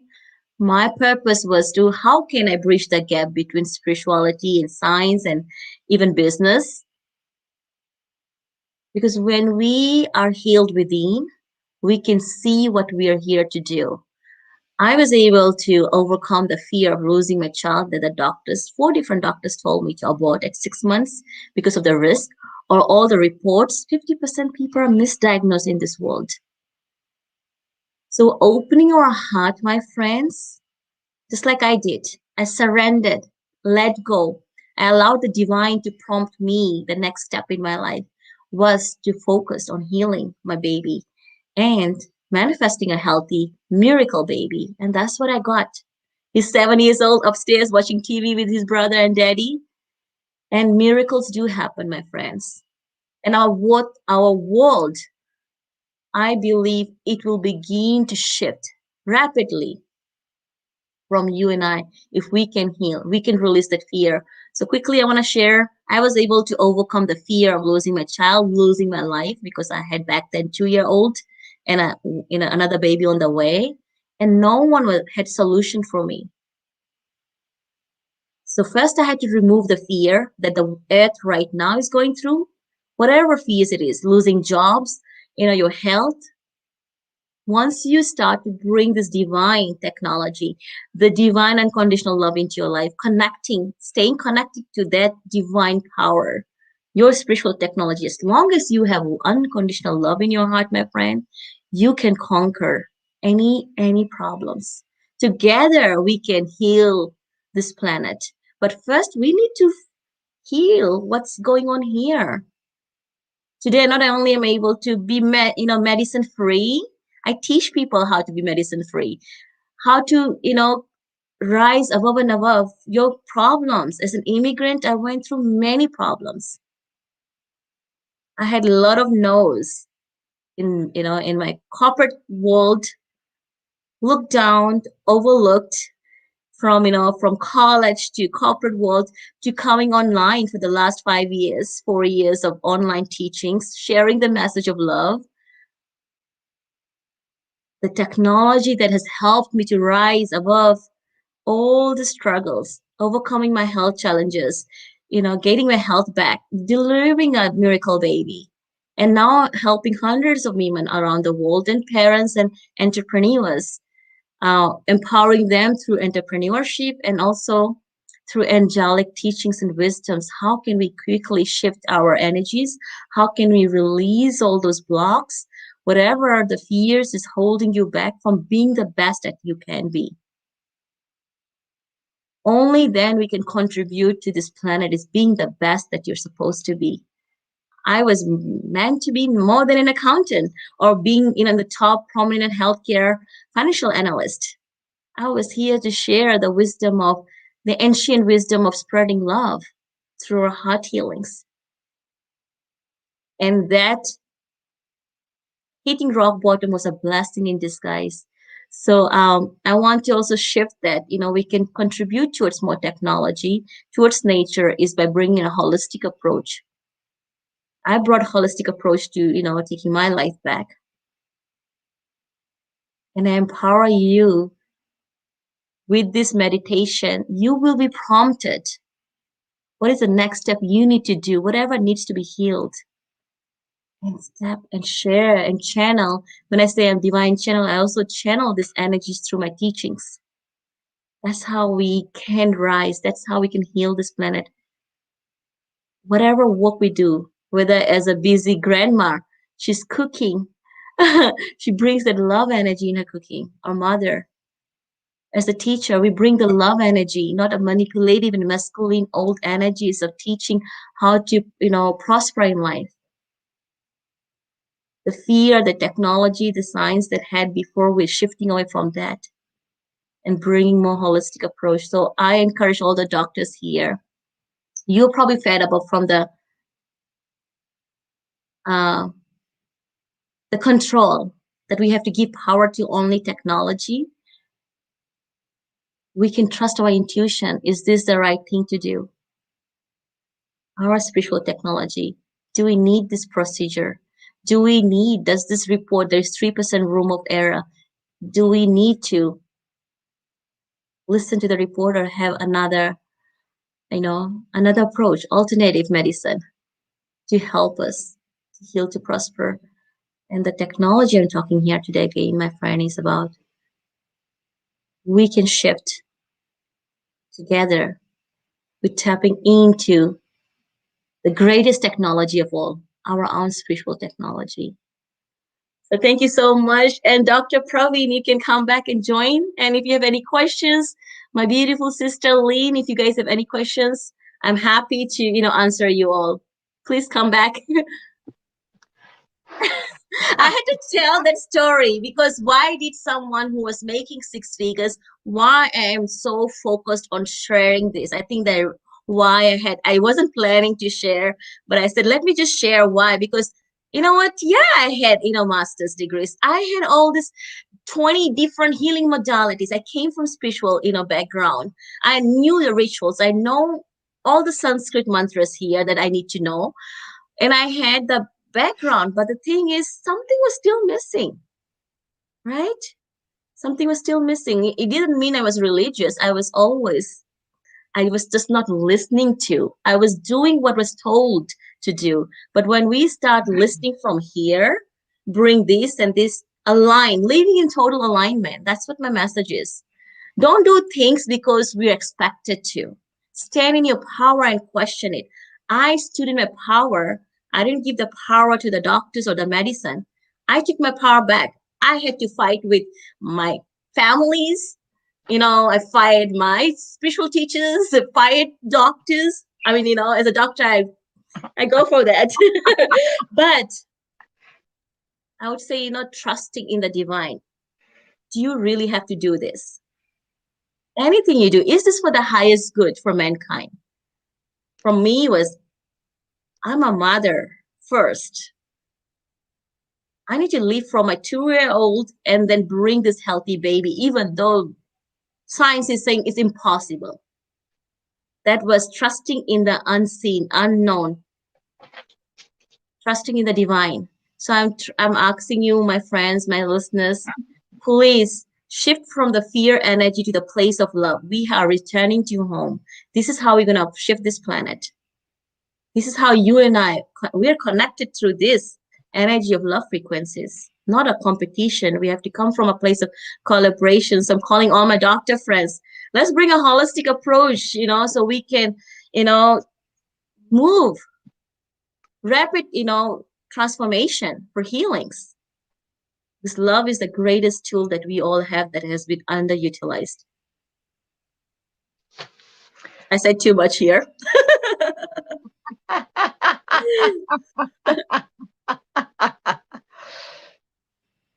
Love is God. God is light. Light is consciousness.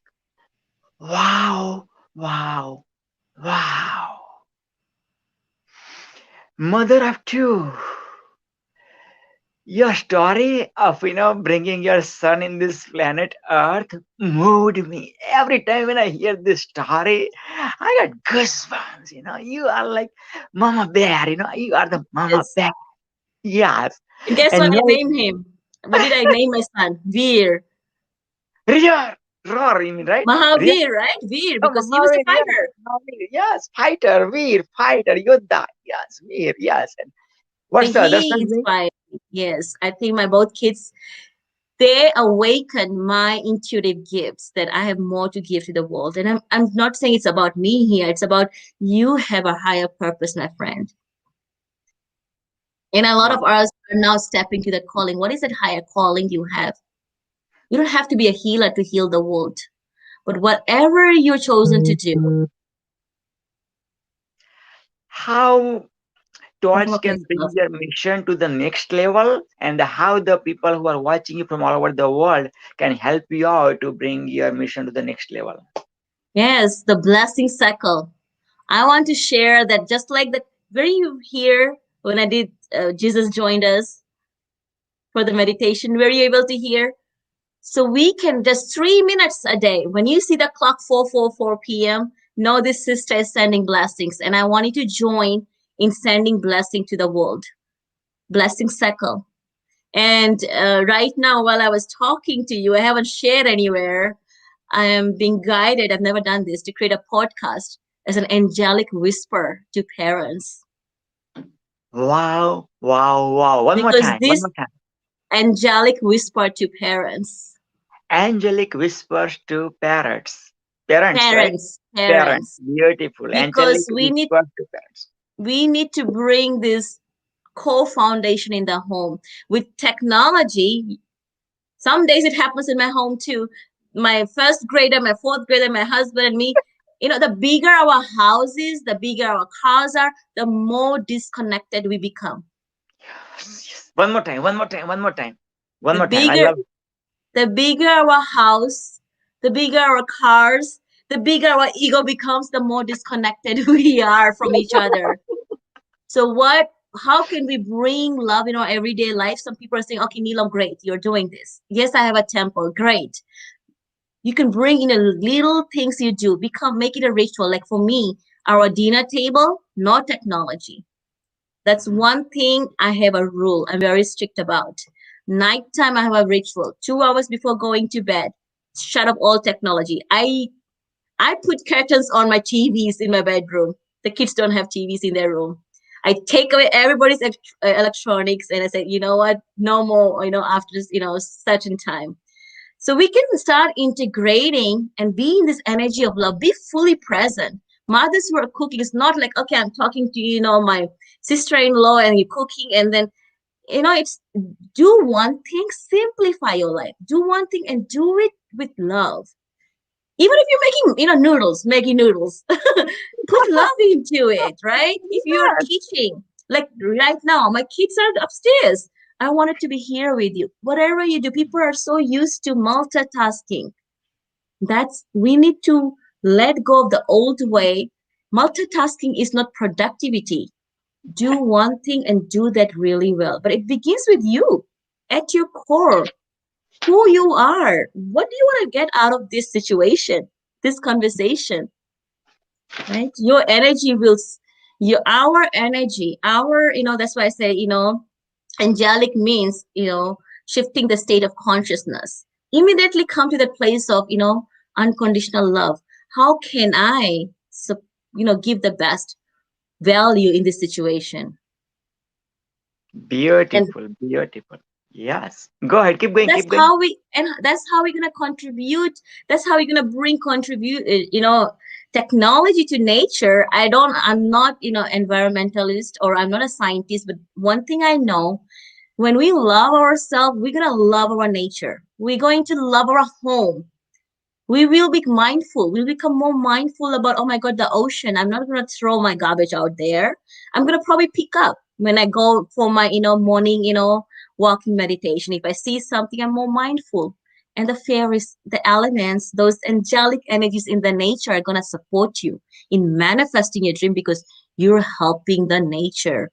Because people say, oh, I'm trying to manifest, Dr. Neelam. I'm following all this medical, all this, programs, how to manifest. How can you pray when your heart is not forgiving? How can you give?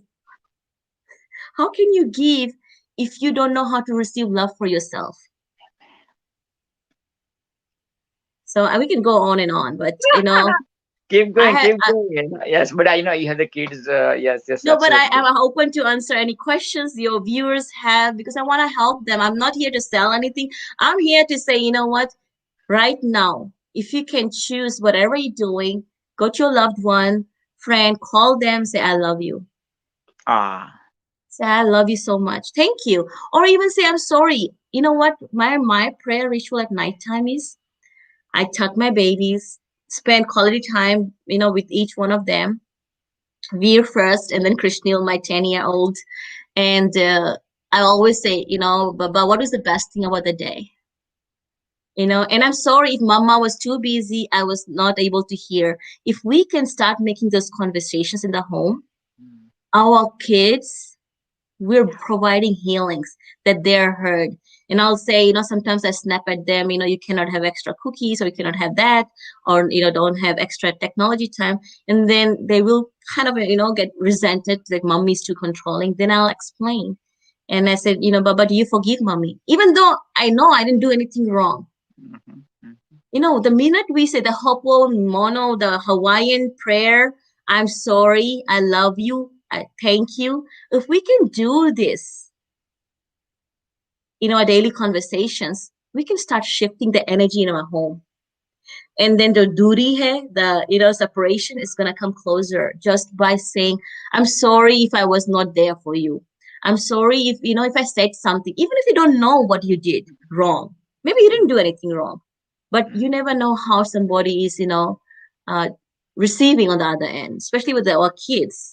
As I'm homeschooling, I'm helping them. Some days, I say, Baba, give me 5 minutes. And then kids don't have patience, and they can resent, okay, she doesn't have time.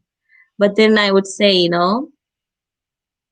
why I had to take this important call, or what I had to do this. And then I say, sorry. So that becomes a prayer ritual. It's not about going outside in temples or in a mosque or somewhere else.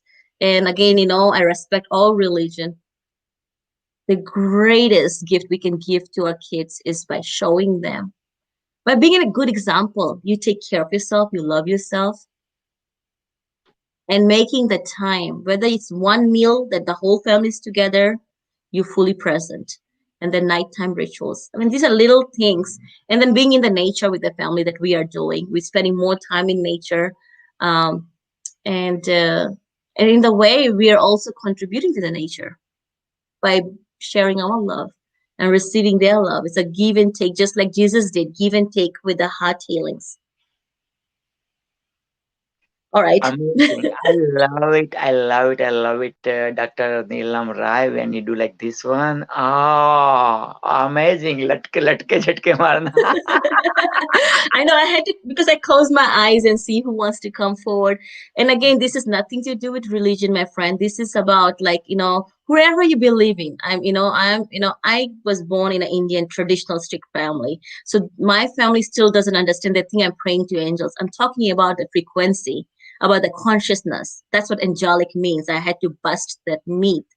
It's about a state of consciousness. Yes, all the energy comes forward. Whoever your guides are going to come forward when I'm teaching, whether it's business teaching or whether I'm teaching about, healing mastery or business mastery.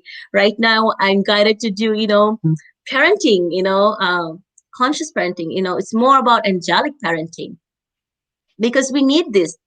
And I've been doing this for the last 7 years before COVID happened. Like I said, my health was, hit rock bottom, I lost everything. I worked so hard for 20 years. How did I start again? How did I, go from spending $4,000 a month on my medications to become, healthier, medicine free? Because there are conditionings. We are like, okay, the doctor is saying this. We have to listen. Yes, listen. Yes, integrate those medicine, but also find out holistic ways to heal yourself. And blood pressure upar hai, forgive, heal, right? Right. Migraine headaches, shoulder pain, carpal tunnel, all these are side effects of a distorted heart. So as a doctor, you can understand there are so many medical benefits when we do this. Not only I'm talking about all this airy-fairy stuff about connecting to spiritual guides, but medically it will help you to heal faster and, healthier too, strengthen your immune system too, because you are not operating. Okay, here's the last thing. Always ask yourself, are you operating from a place of love or fear? Beautiful. One more time. I love it. Are you operating from a place of love or fear? Yeah. Whatever you do, to all my doctors, I challenge you. Let's connect. Let's do a collaboration. You could be the voice of science. I'll be the voice of spirituality, even though I have a lot of inexperience in healthcare, but my expertise is this,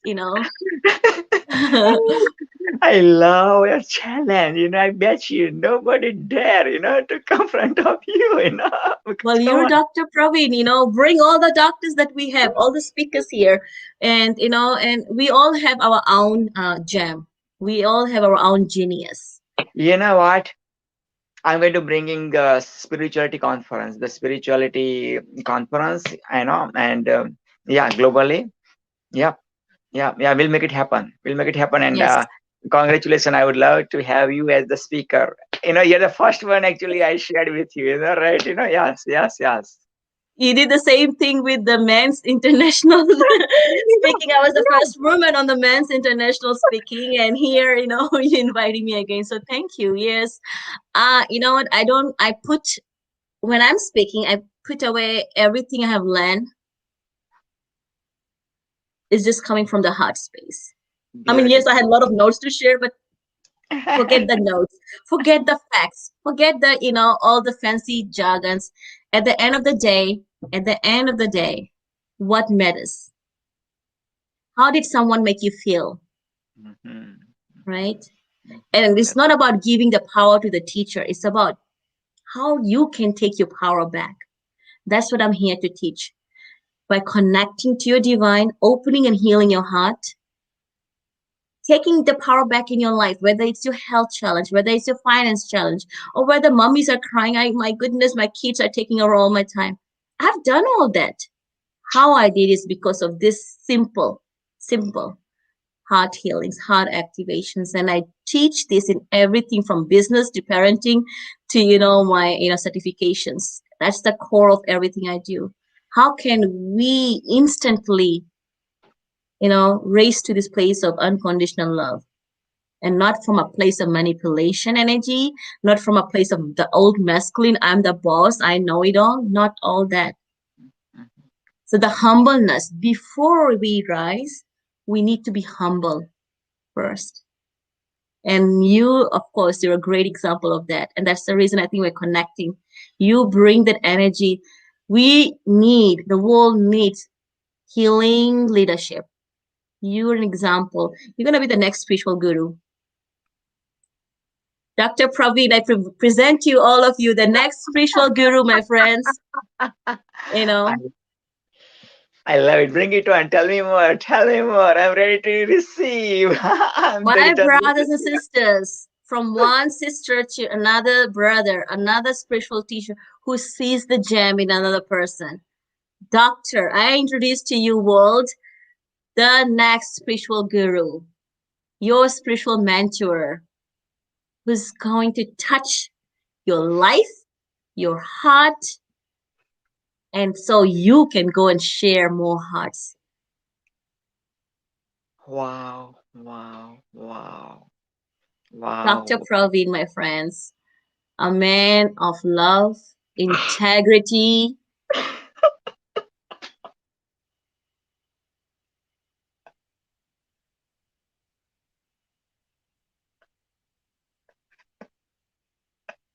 Oh.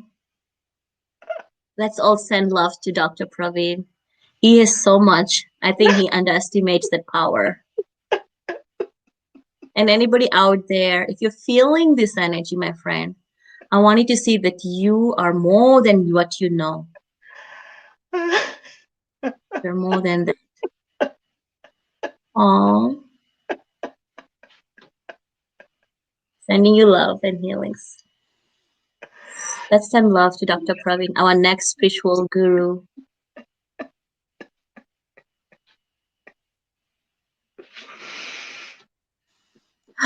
Breathe.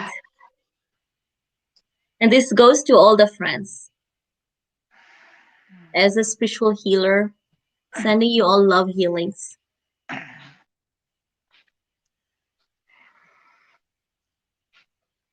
Namaste to the divine in you, Dr. Praveen, and namaste to the divine in each one of you, my friends. You are more powerful than you know. Wow. Phulo ka taro ka. Now you're gonna make me cry. Taro ka, sabka कहना है. फूलों का तारों का सबका कहना है. इन हजारों में मेरी बहना है. सारी उम्र हमें संग रहना है. फूलों का तारों का सबका कहना है. हरे रामा रामा रामा हरे हरे. हरे Rama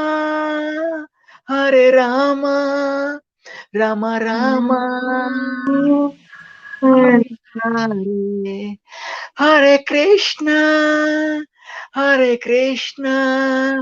Krishna Krishna, Hare Hare. What are your contact information, Dr. Neelam Rai, before I let you go? Yes. Oh my goodness, that was amazing, brother. So you can. I'm getting away from my Facebook community where I had Angelic Business Academy, but I'm shifting more towards as a mother. I feel I'm here to share more than just business expertise, but share the love and help parents out there. So stay tuned. You can even follow me on Prosperity with Angels on my YouTube, and there I'll be sharing about how we can create a blessing cycle from all over the world. That's what the vision. I want to create this blessing movement. Just what we did right now, 2 minutes, maybe 2 minutes of chanting. Hop on, 2 minutes chanting, 2 minutes of blessing and releasing. I would love to do that. Absolutely, absolutely, absolutely. Torch is with you. You are with Torch. Torch family is also with you, and you made me realize God is within me. You did that session with me. I highly recommend my celebrity, my Torch. Take Dr. Neelam's program. Take Dr. Neelam's courses. Yes, yes. Pay, because when you pay, you're going to put your hearts, and soul and body and mind, and pay for not Dr. Neelam, but like look at those two kids. They are sacrificing their time. This mother is sacrificing mother's time. The husband is sacrificing love, looking for love. Look at that. Wow, beautiful. Absolutely, absolutely. Yes. And thank you so much again. Look at that. Like you are here for like 29 minutes. Look at that. Boom, boom, boom. You are always the generous giver. This is you. This is you. Dr. Lynn, if somebody would love to join as the speaker at the panel, please send them right now. We have some spots available. And before I let you go, let me ask a question. Which one do you love the most, Dr. Neelam? Peace, health, environment, tech. What do you love the most? Peace, health, environment, tech. Peace, health, environment, tech. I would say peace first. If you have peace, you can contribute to the environment. Then you can use your, intuition, your divine, information and expertise to contribute to the environment. Because if you're not at peace, how can we contribute to the environment? Whether it's your home environment or the physical planet. And tech, again, don't give your power to the tech. But it's amazing I'm still very grateful, right? I'm grateful. I'm not putting down on technology. I'm grateful we're able to bridge the gap of, being on this together on these calls. But there is greater power that's within you. You have the power to connect to whoever you want, even call in. So if you are an entrepreneur, you can call in. Your energy is going to call in the right people who are meant to listen to you. Wow, Dr. Neelam, close your eyes, close your eyes, close your eyes. Take deep breaths. Breathe in through the nose. Breathe out through the nose. Another one, breathe in through the nose. Breathe out through the nose. Last but not least, breathe in through the nose. Breathe out through the nose. Dr. Neelam, the Torch King, the Torch Ambassador of Peace, Health, Environment, and Tech, is decree and declare you are the Torch Peace. You are the Torch Peace. You are welcomed as the first speaker of Torch Peace 2020 in mid-July, 2021 in mid-July. You can feel free whenever you're ready to open your eyes, Dr. Neelam. Wow. Thank you. Thank you. Thank you so much. Thank you. You are the light. You're the touch. You're the one who's connecting me to all these wonderful platforms to share my wisdom. So I say thank you to you, Dr. Praveen. Thank you so much. And I'm sure there's so many hundreds of people who are, you connecting them. You are the connector. You are the divine connector. Thank you. Thank you. Thank you. Connecting people to share the wisdom. Yes. And before I let you go, feel free to join for Torch celebration, 7:30 p.m. Pacific, 8:30 a.m. March 1st in Pakistan, and 10:30 p.m. Eastern. Yes, we are going to have 1.5 hour of non-stop torch celebration of all these speakers, absolutely, as well as ambassadors can come too. Yes, yes, yes.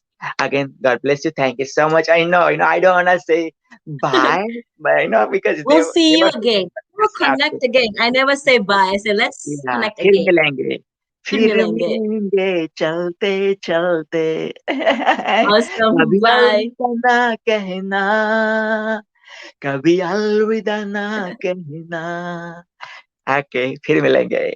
God bless you. Believe in your wildest dreams. Don't let anybody steal your dreams. Just do it now. If Trump can win, if Trump can win, if Trump can win, if Trump can win, so can you. Wow, wow. Thank you so much, Dr. Neelam, my soul sister, for sharing your light, sharing your angelic healing as the angelic queen, as the angel of the angels on this Torch platform, Torch Tech 2021. Yes. And now I'm giving you the opportunity to join as the Torch guest right now as a panelist. And the topic is, what do you love the most? Peace, health, environment, tech. What do you love the most? Peace, environment, health, or tech? Yes. Okay. And at 4.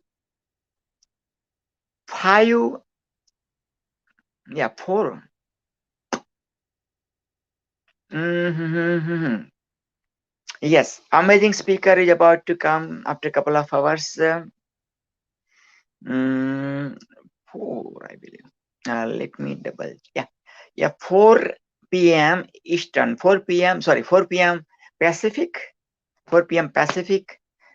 Yes, Sarah Lee MBA is coming.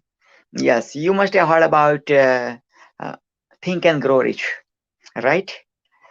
Think and Grow Rich boss. Sarah Lee's boss is Think and Grow Rich guy. Yes, and and this is none other than person who wrote forward on my 6th book, Sir John C. Sheen. Sir John C. Sheen. He is the boss of Sarah Lee MBA. Yes. And by the way, this I'm the Magnetic Entrepreneur award-winning author, as well as the Canadian bestseller of the book, Magnetic Entrepreneur, COVID-19 Lockdown, must-read book, and profit goes to the charity. Fully profit goes to the charity. Yes. Okay. Okay, Dr. Neelam said that was amazing. Thank you. Bye. What else Dr. Neelam said?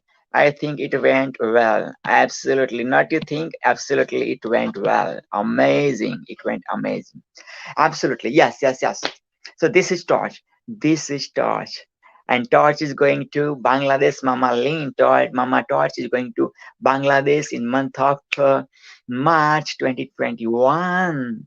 Yes. For people over there suffering so much, Myanmar and Rohingya and Bangladesh. So wow, man, wow. And Swami Vishwananda, the mother of the world, and my spiritual guru who gave me this calling of the spiritual guru of the world. Yes, absolutely. Yes. Okay. We are the third day, final day of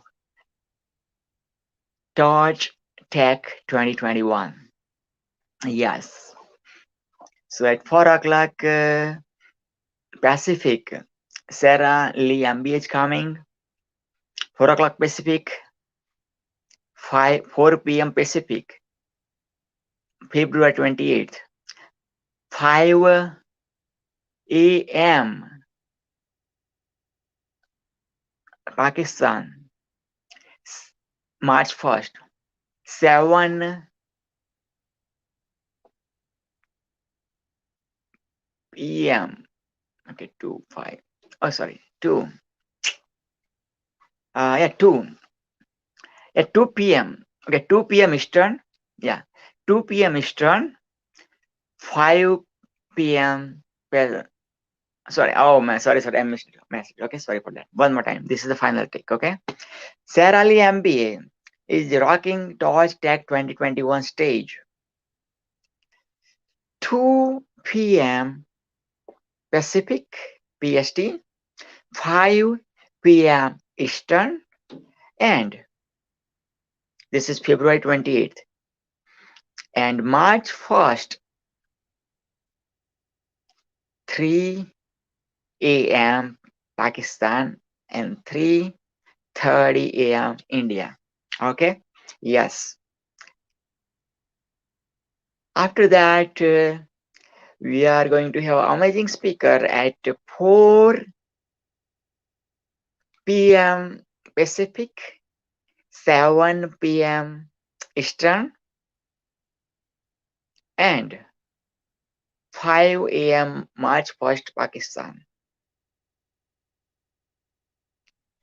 Today is February 28th in the Western world. This is the Black History Month last day, but respect for Black Lives Matter forever. And not only Black Lives Matter, lives matter. You know, not only Black Lives Matter, lives matter. Okay. Also, this is the month of Venus, month of love. And as Dr. Neelam said, love is God. God is light. Light is consciousness. And the Torch King says, God is light. One more time. God is love. Love is light. Light is torch. That means God is torch. Torch is God. Yes, yes, yes, yes. So now, torch is not only the torch. Torch is not only the lighthouse. Torch not only the what kind of house? White House. Torch is the God. Torch is the God. Yes. Yes, yes, yes. Okay.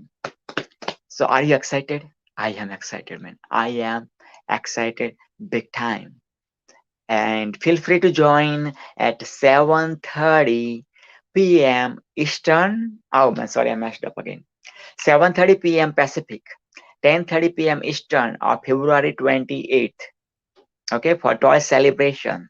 Torch celebration, we're going to have so much fun for sure. And Pakistan is 8:30 a.m. March 1st. Wow. In advance, happy March if you are in the western side of the world or eastern side of the world. Happy March. Happy marathon March. March marathon. Okay, let's do March marathon, man. I love it. March marathon or magnetic march. March marathon, magnetic march. March marathon, magnetic march. March marathon, magnetic march. March marathon, magnetic march. March marathon, magnetic march. Talking about the marathon, I am the marathon man who ran not one, not two, not three, not four,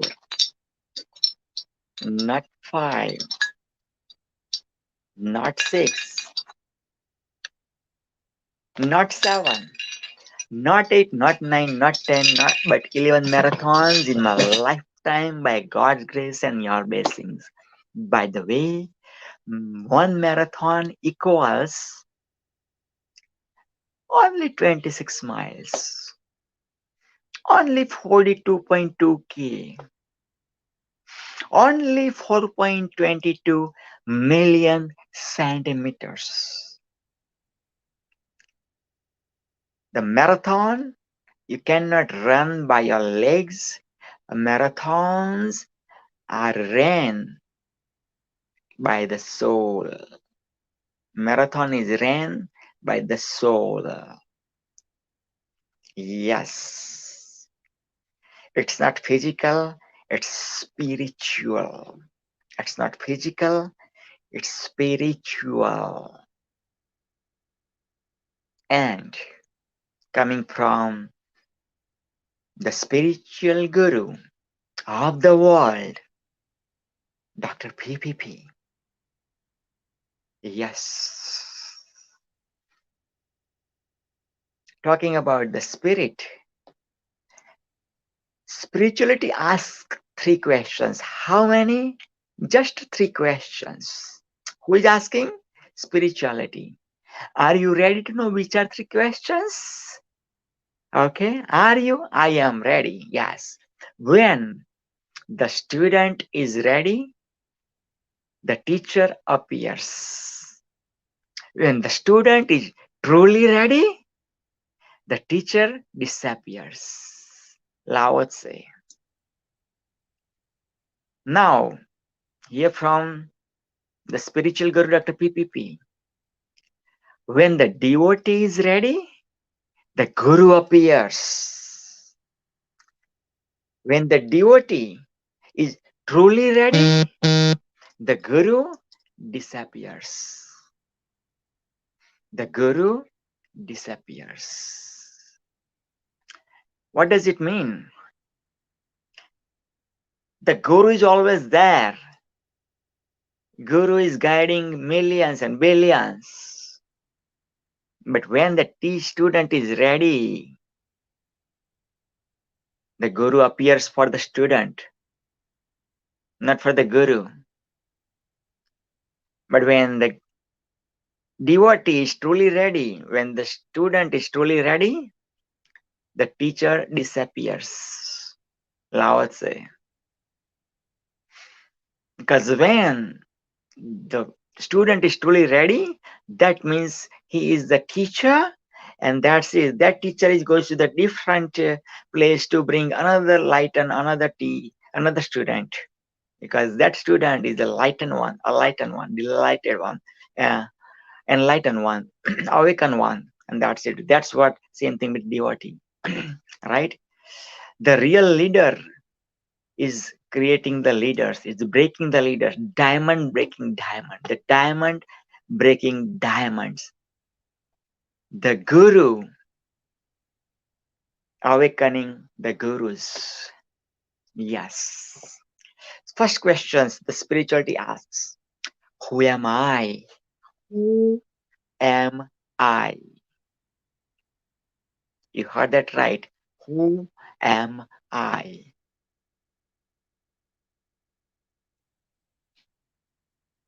The Guinness World Records.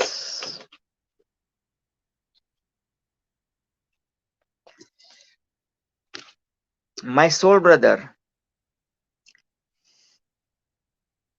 the Flying Pastor, Powerful Steve, is the author of the book, Who Am I?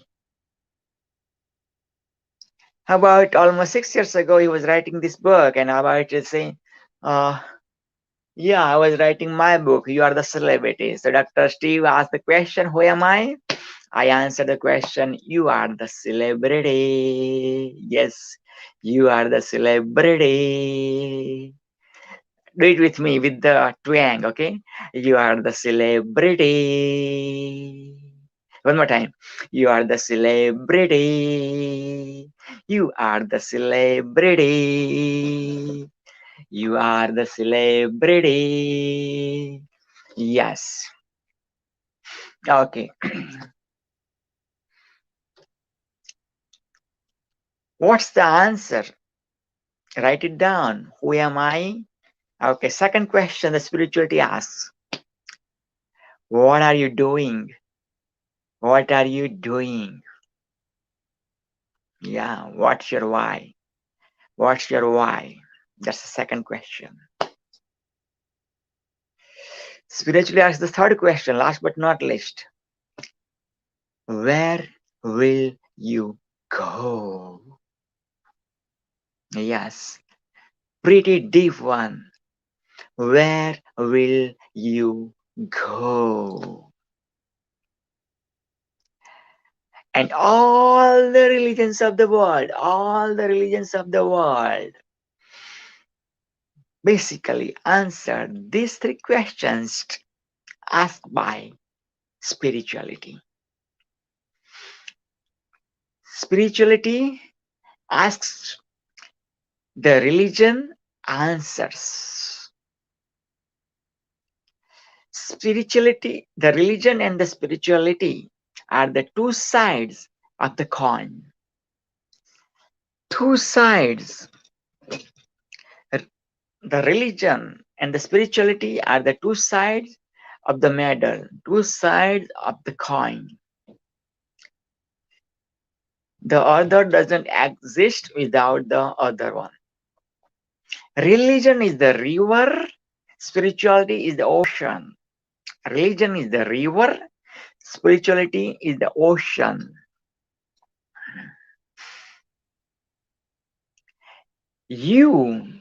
Okay, let me show it to you. Okay, I'm doing experiment. Okay.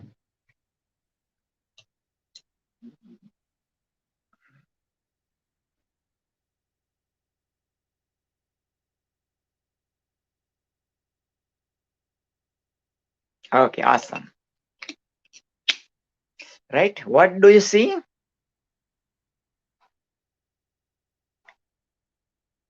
This is, for some people, this is the drop of water. For me, that's the ocean. That's the ocean. The spiritual guru, Dr. PPP, is holding the ocean. Holding the ocean right there. Look at it. If you are looking from your naked eyes, you are going to miss it. But I'm going to show you the Divya Drashti. I'm going to send you the Divya Drashti, the spiritual awakening. So then, at that eyes, if you will see that, that's the ocean right there.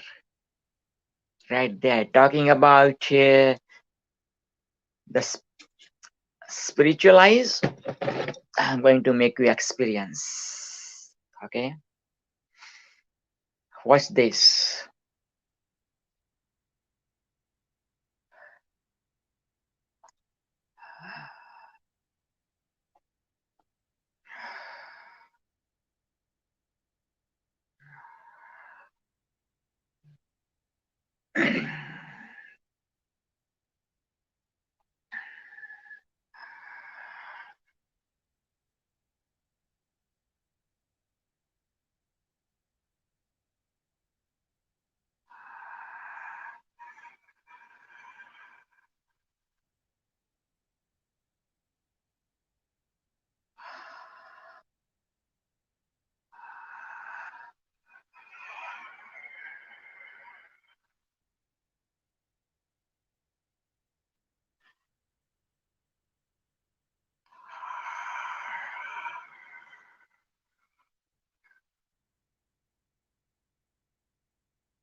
Ocean.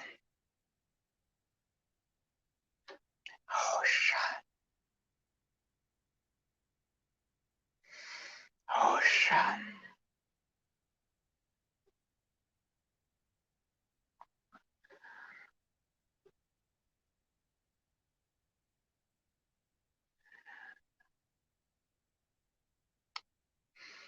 All the religions of the world answered all three questions asked by spirituality. The answer of the first question, take it from the spiritual guru of the world. You find out your answer. Who am I?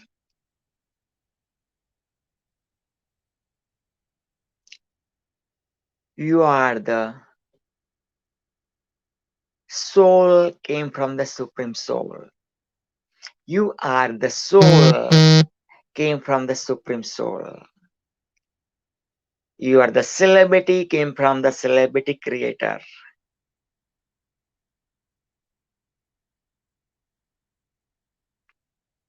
What am I doing? What's your why? What's my why? Awaken the spirituality within you and 1 billion plus people. Awaken the spirituality within you and 1 billion plus people. Where will I go? I'll go back to the Supreme Soul. I'll go back to the celebrity creator where I came from. And the circle continues. The circle ends. I respect your religion. The Hinduism, the Islam, the Holy, the Christianity, Buddhism, Jainism, Sikhism, or whatever the ism, I respect that. Or no ism, which is atheist, I respect that too. Okay.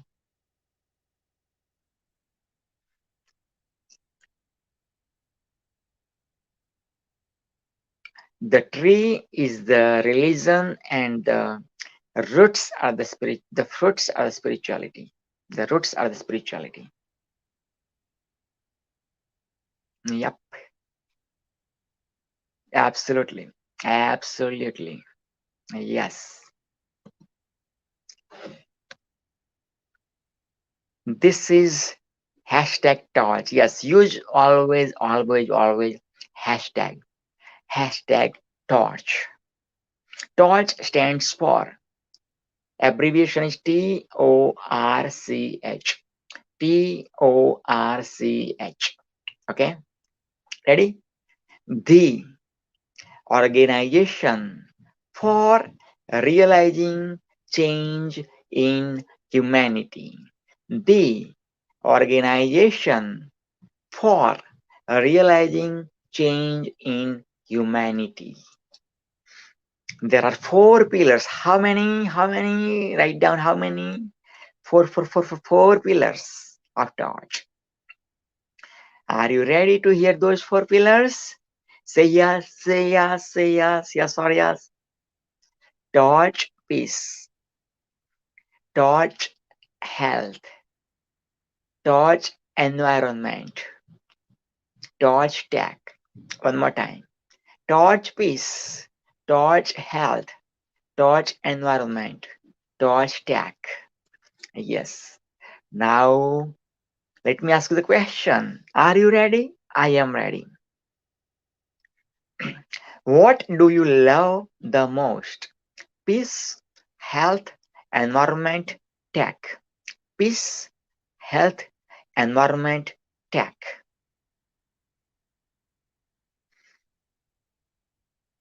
Now, you already chose one. Congratulations. I know you feel like I love all of them, or I like some of them, and I love two of them. But I highly recommend you to choose one. You cannot ride two horses at the same time. You cannot ride two horses at the same time. Okay, so now close your eyes, take a deep breath, breathe in through the nose, breathe out through the nose.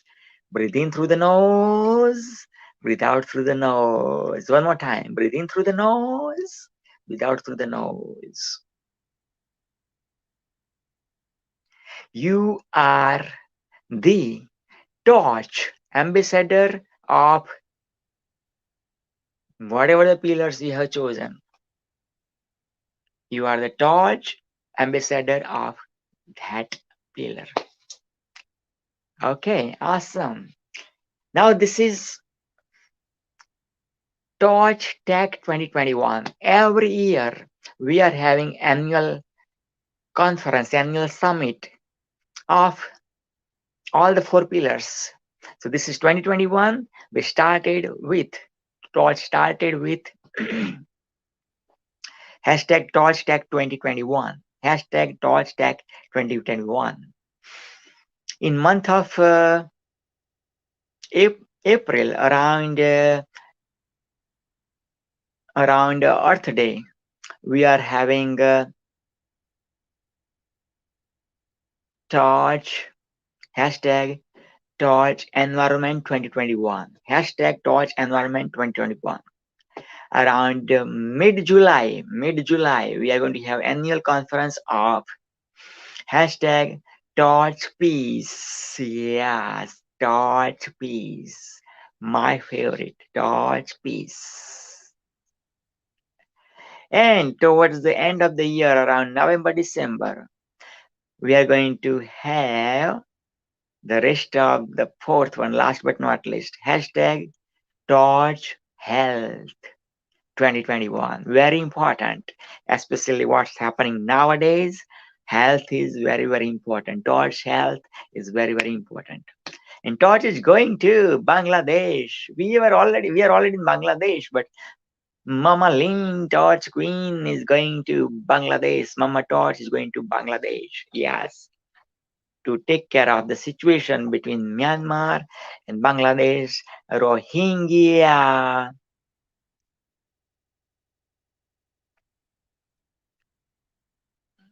Rohingya people. Right? Yeah. My heart cries when I think about Rohingya. Do you have any idea? Thousands people of specific community, they have to move from Myanmar, and they are the refugee right now in Bangladesh for months and months. And Swami Vishwananda is bringing 1,000 plus delegation and leaders from all over the world, including Torch, to Bangladesh. Yes, you heard that right. You heard that right. Wow. And our Torch Tech 2021, the theme is moving tech towards nature. Moving tech towards nature. One more time. Moving tech towards nature. Say with me. Moving tech towards nature. Moving tech towards nature. Moving tech towards nature. Yes. Absolutely. Yes. So this is it. And in about 39 minutes, our next speaker is taking Torch Arena's Torch Tech 2021 platform stage. Yes. And is none other than Sarah Lee MBA. Sarah Lee MBA. Look at the name itself. Sarah, beautiful name. Lee, like Bruce Lee, another brand, man, like Bruce Lee, right? Yeah, branding. Sarah, amazing man name. Superstar Sarah Lee, MBA. Yes, let me brand even more. Superstar Sarah, triple S, hashtag SSS. Yes, Superstar Sarah, SSS. Lee, MBA degree medal. You know what? You are beyond the medal. The marathon man is beyond the medal.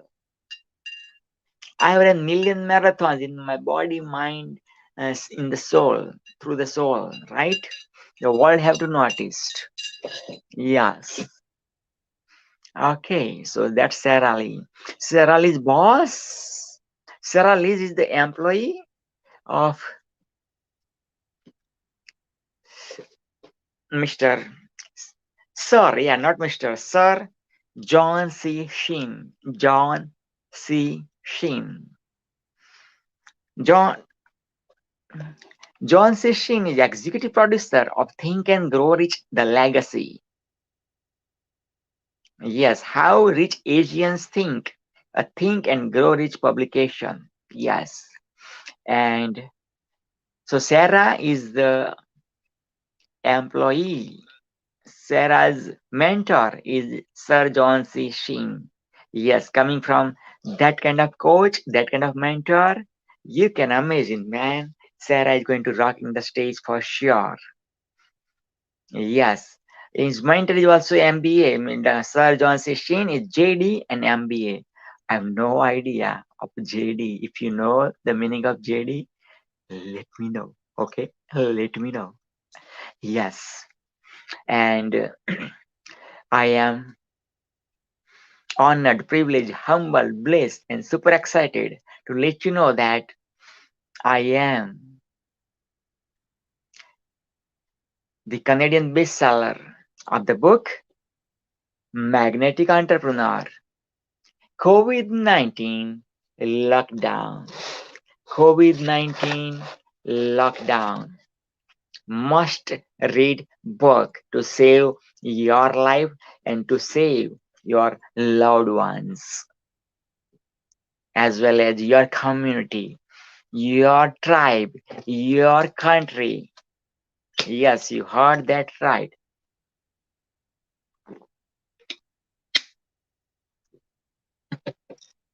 Absolutely. Absolutely. Yes.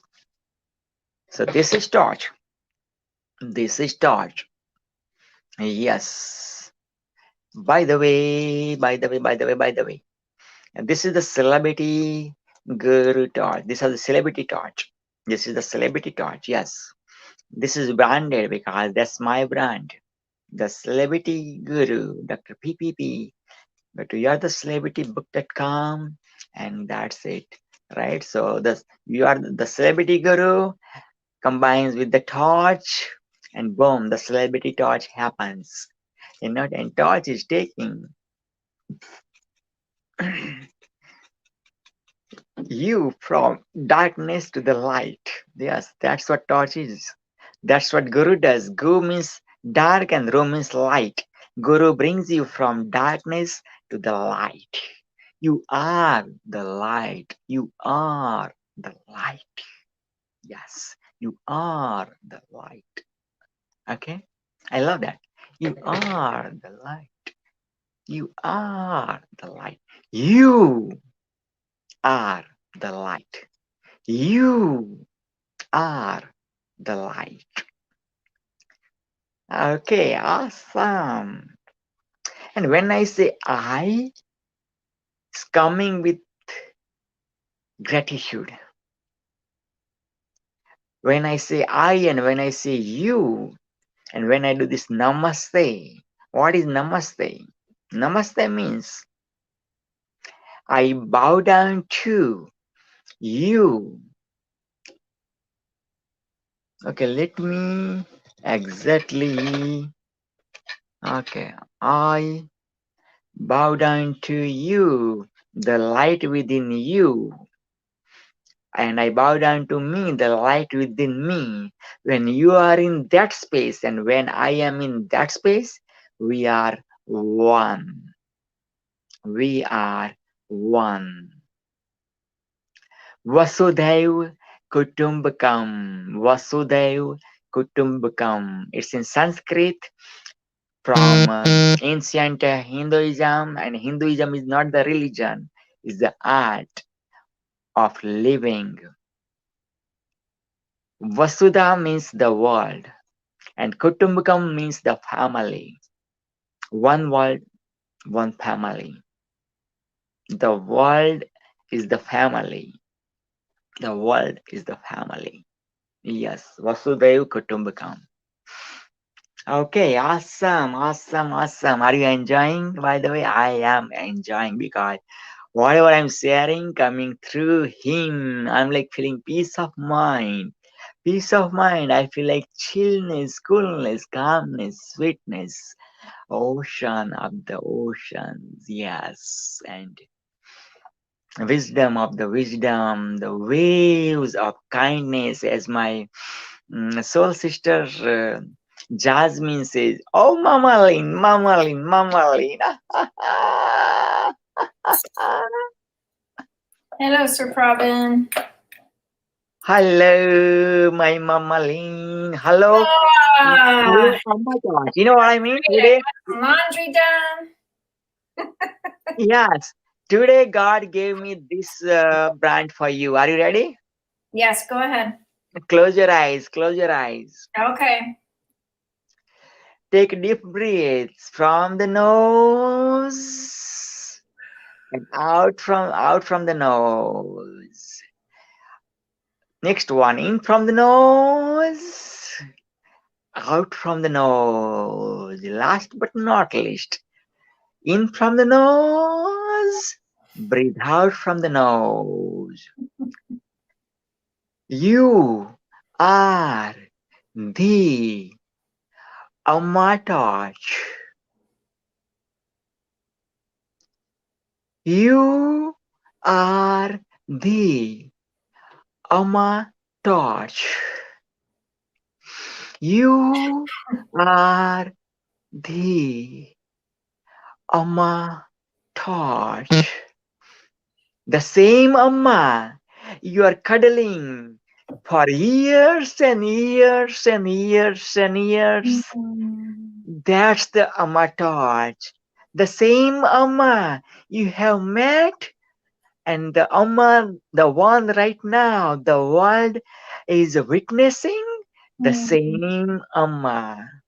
You,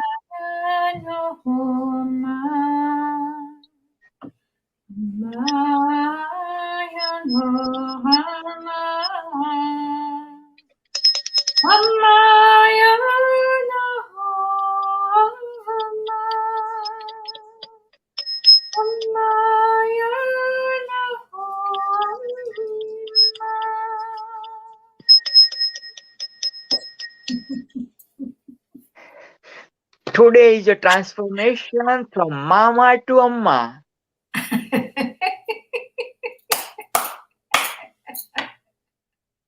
Mama to Amma. A added in this Ma, right?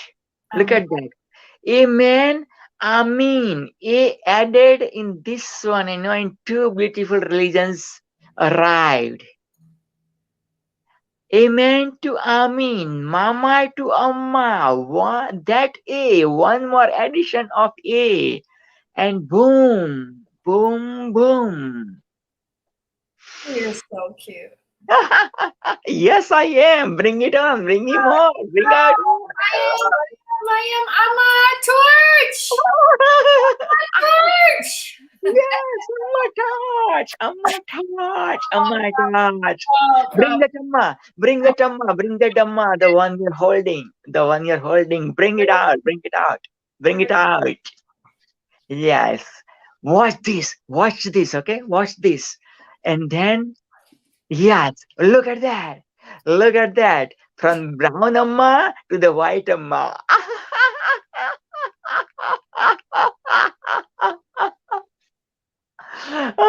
my God. Oh my Can I God. tell you a story? Yes, please. This is so I funny. love stories. Here it goes. Here it goes. I'm going to put some frankincense on and put some on Amma.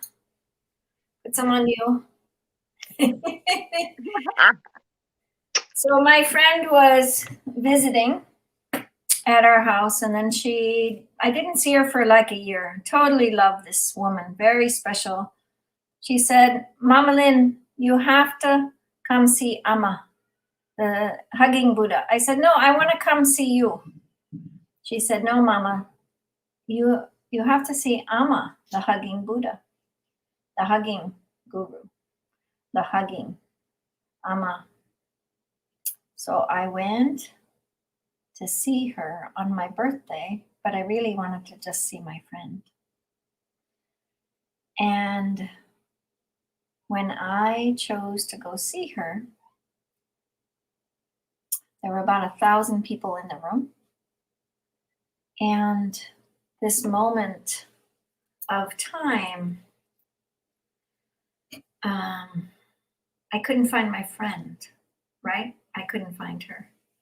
So I decided to, wait and just help out, right? Because I like to give. I hope you like to give. So I like to give, and I just waited and helped and got ready for Amma coming. She was coming. Everybody kept saying, she's coming tonight. She's coming. So I waited, and I was busy, and I was busy doing my work, and I was busy doing the work for Amma. And I was making the puja. I think you need to be up here. I think you need to be here with me when I share this story. So I was getting busy on my birthday. My friend invited me to see Amma.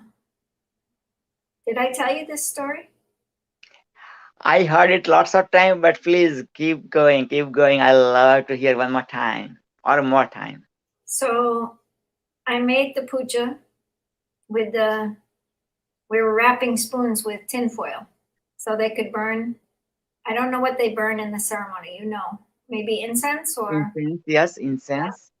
So you burn in the spoon. So everybody's wrapping spoons. So I'm wrapping spoons, getting ready for the ceremony. And there were maybe 6 of us around. And then all of a sudden, everybody stood up. Here comes Amma, here comes Amma, here comes Amma, here comes Amma. She stopped. She looked at me, and I looked at her. And she goes 2 more steps, then turns around. Hi, Amma. Then she whispers to her friend that is behind her, please ask who she is. Her man comes back and asks, who is this woman? And I'd never met Amma before. I was there to visit my friend. So then she turns around and she comes beside me and she takes a rose off of her garland and she gives it to me. And I said, oh, thank you so much. I told her it was my birthday and it was a special gift. But what happens next is all of her 1,000 followers started following me. And I said, oh, no. And I said, no, I'm just here visiting my friend. No, she's never done this before. Amma has never given a rose off of her garland for any of us. We've been following her for 20 years. Nobody. She believes you're greater than herself by doing this. So this is my Amma story. And all of a sudden, Pravin gives me the name Amma today, Amma Torch. And I'm like, okay, interesting, right? So I don't believe anybody's higher than anyone else. I don't. I believe we're here together on this planet. I believe we're here spiritually together. But the experiences of special experiences like this experience, many of you may have had. And when you have spiritual experiences, and as Pravin was saying, when the teacher appears, you know, I tend to just love to give. I just like to give. I'm not here to gain. I've been giving my whole life. I took in single moms to my home. I took in cancer patients in my home. I took in single moms from 1990 to 2010, and they didn't have a home. And so my father used to get really mad because he said, "You don't have money to do this." I said, "It's fine. I have food, then I can share my food." So we have to share. We have to give right now. It's a time on the planet when all of us need to give. And I think that's all Amma did. She chose to start giving, like Pravin gives, Rehan, Carla. There's many of us that give on a day-to-day level on Facebook. And it's a beautiful gift to give spiritually. Most people try to gain off of Facebook. The Torch family has not tried to gain off of Facebook. It's tried to give. And what we've given are the 4 pillars to try to get you to really build something within your community of what maybe something, a peace project. Maybe you can start a peace project. Maybe you can get the peace pole. I don't know if you know what the peace pole is, but there's a peace pole, and the woman actually lives here in the Berkeley area. And maybe you can get a peace pole put in your church. Maybe you can start a peace gathering. Maybe you can start supporting Haji Khan Faroch or any other peace ambassador from the Torch. But something for peace. The other thing you could do is maybe an environmental project, right? If you're a Torch ambassador of environment, you could start an environmental project in your town and really look at what's going on. Are the people not recycling well? Maybe there could be a neighborhood recycling, party. And you could teach everybody, this is what recycling does and how much it affects. Because when you recycle food, in Ithaca, New York, where I lived, it was probably the best community that really took charge of recycling in a way that I'd never seen before. All of the restaurants in town used the recycle bins to give to the local farmers. Every single one with excess food gave these bins. And these bins went out and it went into Cayuga, the farming project. And so the Cayuga community farm started a huge, big recycling. And when I was talking to Fatima, probably about 6 months ago, I said, you should start this in your town. All the restaurants, to put a recycle bin and put the good food, and then you could make a really good compost, because what the garden center did is build a compost, and they bagged it and sold it. It was something you can sell. So why not take an empty lot in Karachi or somewhere in India, somewhere in Nepal, and build a recycling for food, a compost, and then rebag it and sell it to your community for their gardens. I mean, these are simple projects, simple actions that you can do. But what about health? What type of health program could you run? You could do a health fair. You can invite doctors and nurses to do blood pressures and, do checkups. You could have a massage table and have people have 5-minute, 10-minute massages. Just have a neighborhood massage. What if you just did, 10 minutes? I used to do these big, I trained Kirpala Yoga Center in natural cuisine. It was the largest vegetarian kitchen in North America. And in 1993, I was asked to train that kitchen. And they all came to my home to train for cooking. And so when I went in and started actually being at the Kirpala Yoga Center, I was doing these ginger compresses once a year. And at winter, ginger compress is really good to release the kidneys. And you basically grate ginger up, put it in a big pot, hot water. You boil the water, then you squeeze either in a cheesecloth or just squeeze it. And then you dip a cloth in and you put it across your kidneys in the back. But you need 2 people to do it. So it's a really nice project to do with 2 people. And you only leave it on your kidneys for about 10 minutes, and then you change it out Every time it gets cool, you change it out, but you only last for about 10 minutes. And you'll see your skin get red, but what it does is get rid of the kidneys from very deep toxins. So this type project you could do. You could do something with the organic farmers and just have an education day and have the organic farmers come and just teach a local school. You could teach all kinds of things around health. And then you could do a technology, like we're doing today. We're building a techno, but we're moving it towards nature. So you could ask the local tech companies to come together and say, could you do something for the Torch family in your town? And actually ask them to gain, something local for the technology or local technology in your town. These are very simple actions that you can take for Torch. And they're really, really special. If you're in Pakistan, you could actually do a pickup garbage day. There's a huge need for recycling bins and factories to make recycling bins. So there's a tremendous amount of work to do in our local region. No matter where you live, there might be elders that you work together with. You could start, one of my projects that I really wanted to do was doing Facebook Lives between elder communities. So in an elder community at a nursing home, talk to another nursing home and see if you can build friendships within the nursing home. Because people are really alone right now, especially with COVID. And how we connect online with each other can give that social context together and help each other love one another.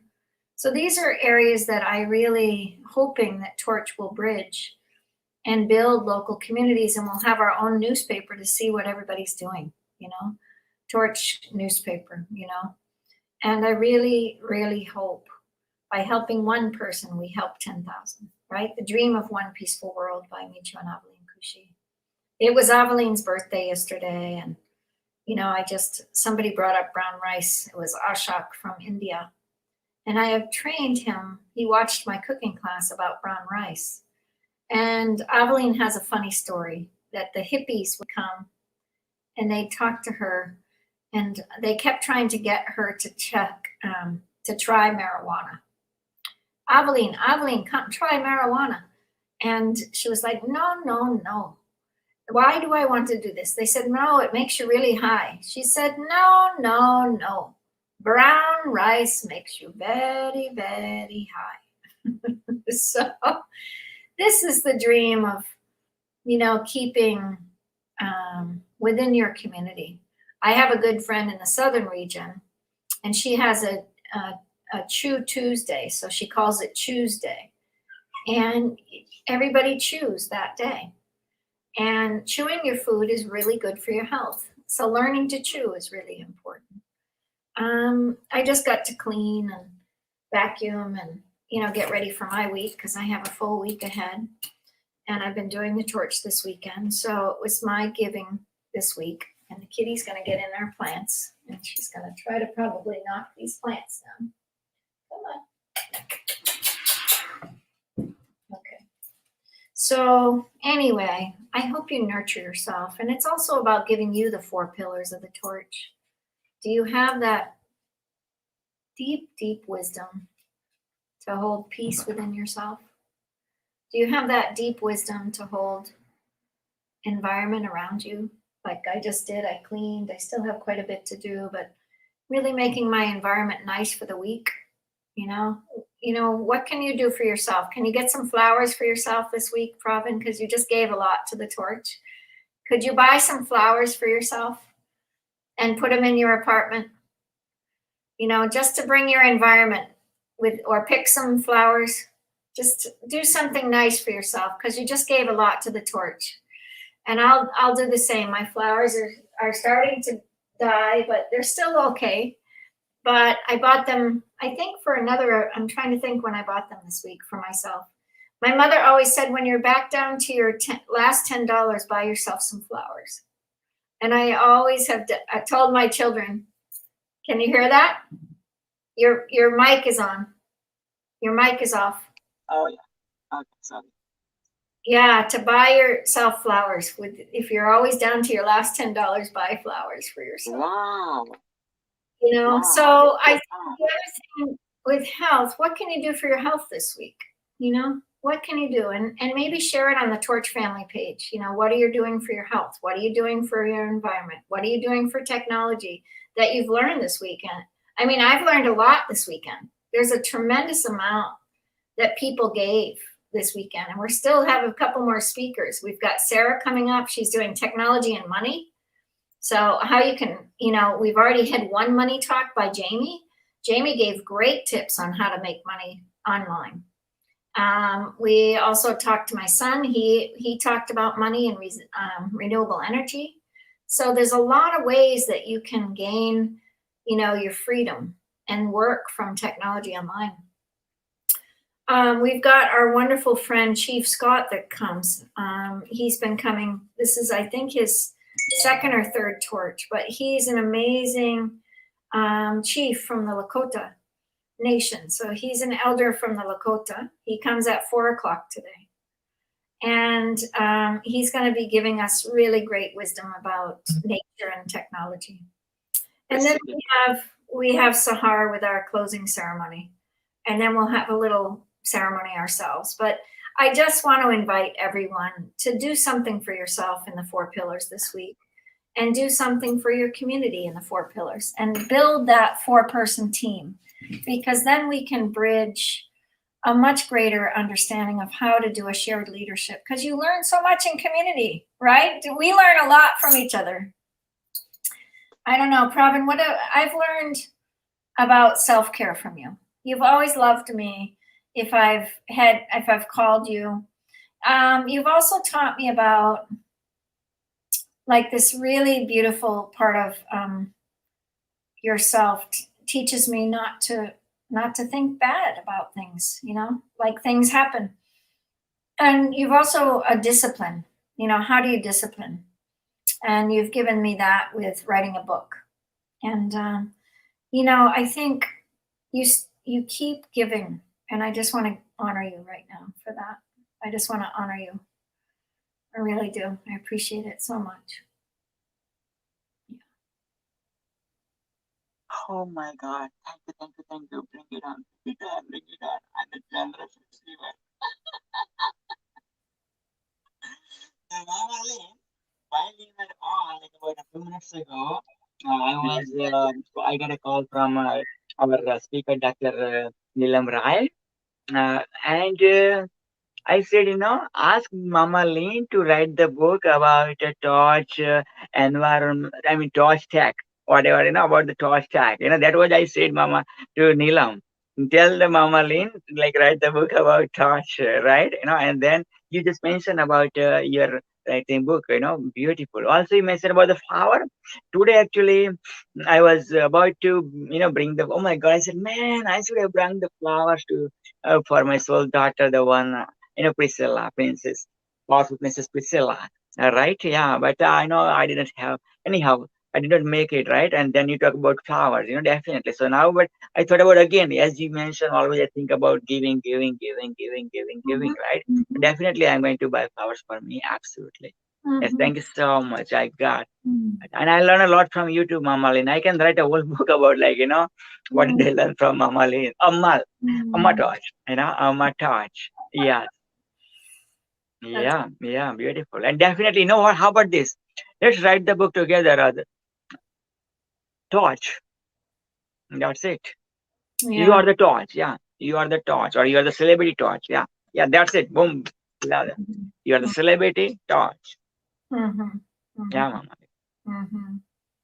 Yeah, I think it's been, you are, you know, it says the organization for realizing change within yourself, but, you know, I mean, within humanity, but it is about us and developing, you know, how does a community support one another? Now, the churches and the mosques and all the places that we go for spiritual training, spiritual well-being, spiritual wellness, they're never going to go away, but they're really hurting right now. And I think those are places where there are already community members there. And going to a mosque, even if you're Christian or going to a temple or going to another organization and starting torch programs. This is also what you could do. And we talked about that today, about the refugee camps. Wouldn't it be amazing to do the refugee camps and really bring torch to this? It's really, really exciting. And I'm so blessed. I'm so blessed to have the Torch family grow the way it's grown organically. And it's nothing about me, it's really about the community. So I'm going to share a couple of things that we've been about. And this week just brought about another change. We've been about meditation, taking time for yourself in that quiet space, taking time in the simple actions for global change. We've talked about that, the peace projects, the world peace, the spiritual peace, the global peace, and taking an action for peace. What can you do in your own personal life as well as the world? We talked about eating well and taking care of your health, and maybe post pictures of meals that you're making this week that are healthy.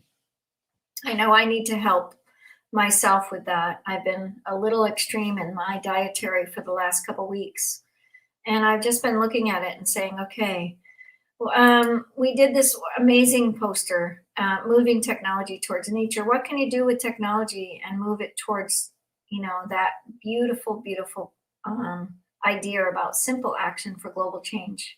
How can you move your personal technology towards nature, like really doing something online for the 4 pillars? The other idea is to, go solar, renewable energy, be the entrepreneur that you've always wanted to be.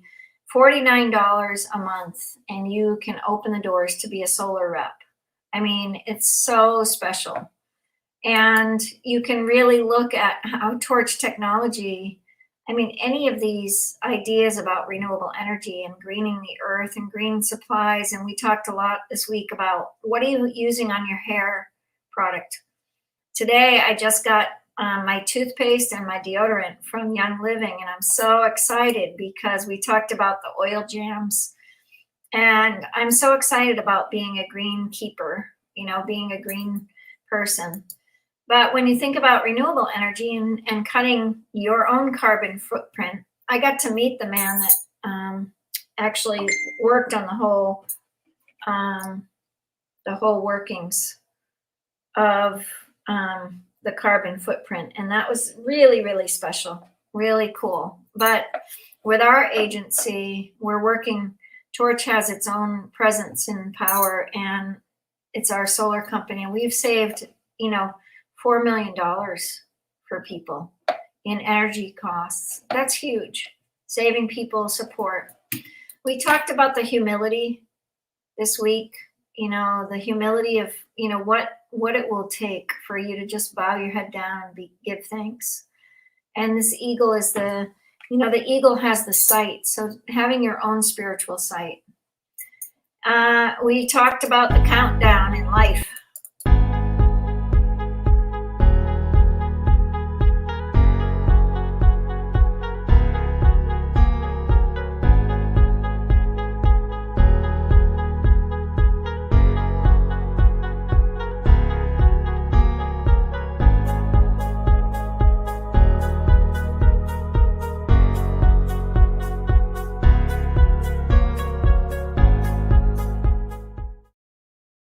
So what I'm going to ask is for you to do this countdown with me. For 30 seconds, I want you to take a nice deep breath, and a nice breath in and a breath out. And every hour this week, can you take 30 seconds for yourself to give your breath, to honor your breath, and have that humbleness and that humble heart to be able to just have a giving heart and open yourself up. So this 30 seconds, let's go. We're going to pray, do what you choose, but for 30 seconds, return to yourself through your breath. You can taste the sweetness when you breathe in. You breathe in, you can taste the air and the sweetness of your breath. So for 30 seconds, let's do it.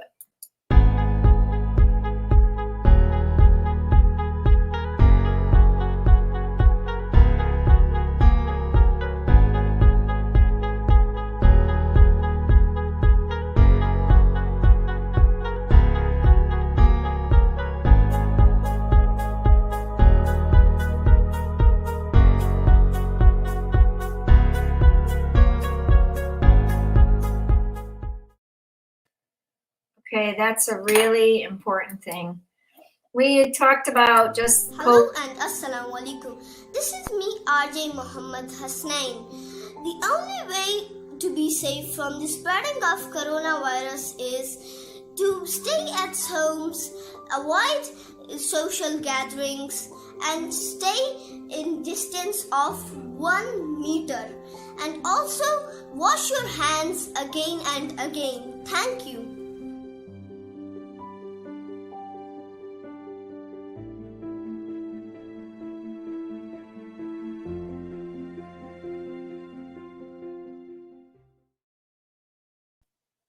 We're an eco-inspired community. Robin and I and the girls, and my cat's gonna knock down my picture. Come here, little blue, come. I know, come here, come on. And, you know, we're an eco-inspired living community. We're really looking at what we're doing for our ecological well-being. And then what can you do for Torch Seeds? Please give seeds. Please give your opportunity for our website. On the back office at the bottom of that page, there's a place to donate to Torch Seeds and be part of this. So I'm going to put that across the bottom of the page. So please donate to us so we can get the seeds off the ground. We really would appreciate it. So this is what we've done already as the Torch family and really developed. And so hello friends, I would like to show you our school. This is our school signboard.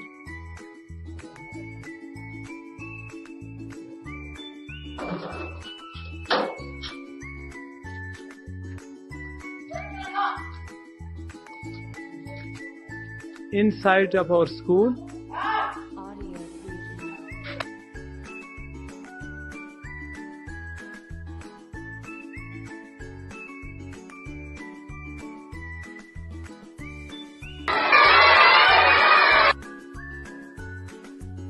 friends, this is a solar school.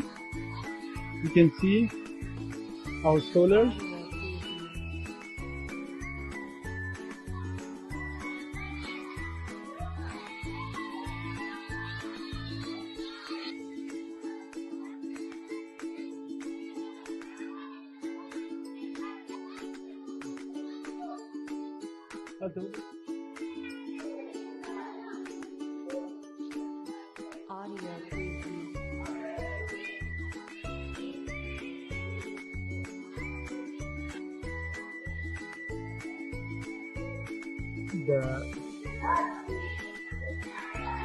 This is all beautiful. You can see the flowers. It's a green school. We would like to show you the computer lab. Hello, teacher. Yes, this is the computer lab. You can see all the kids are learning different programs.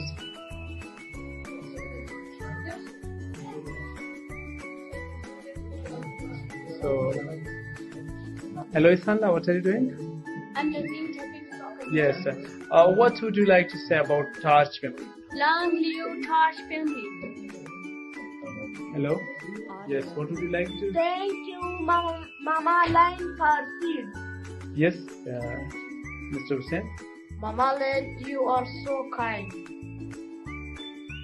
I will support you and the Torch family, and we are proud to be working with you and also working under your leadership. Thank you so much.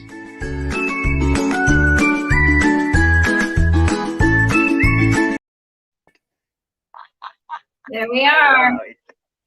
There we are. And so, you know, that alone, buying seeds so we can bring them to schools around the planet. This is so important. And we don't want you to quit your daydream.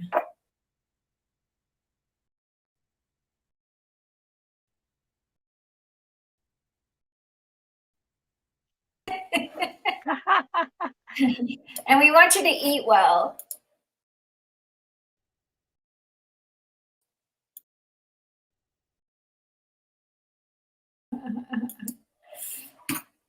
And we want you to remember that inner, gift of just play and realize when we make mistakes, we can make it from so many different fun areas of our lives. And it's amazing what can happen when you laugh. And when you know that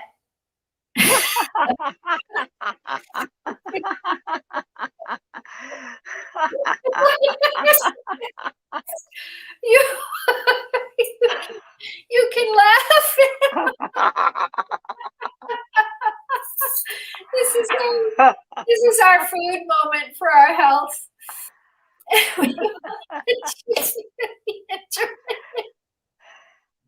I have no idea where Sarah is. She's missing in action here. We'll have to get her on to the greens. She loves to cook, I know that. So getting ready for your week, make some greens. Greens 3 times a day, recommended for keeping your energy up and really doing what you need to. And, Pravin and I put our hands up and we say, we love you. And this is so much fun. And as you move forward, when we played, right, Pravin and I have laughed so hard in the last 3 days. We couldn't stop laughing one day. But, the torchlight, whoa, there it goes. It's like, this is...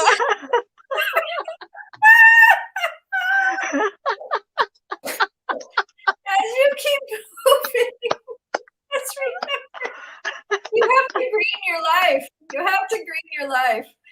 I don't know if anybody has as much fun. I have to be honest. So make sure and green your life. Make sure and bring yourself forward.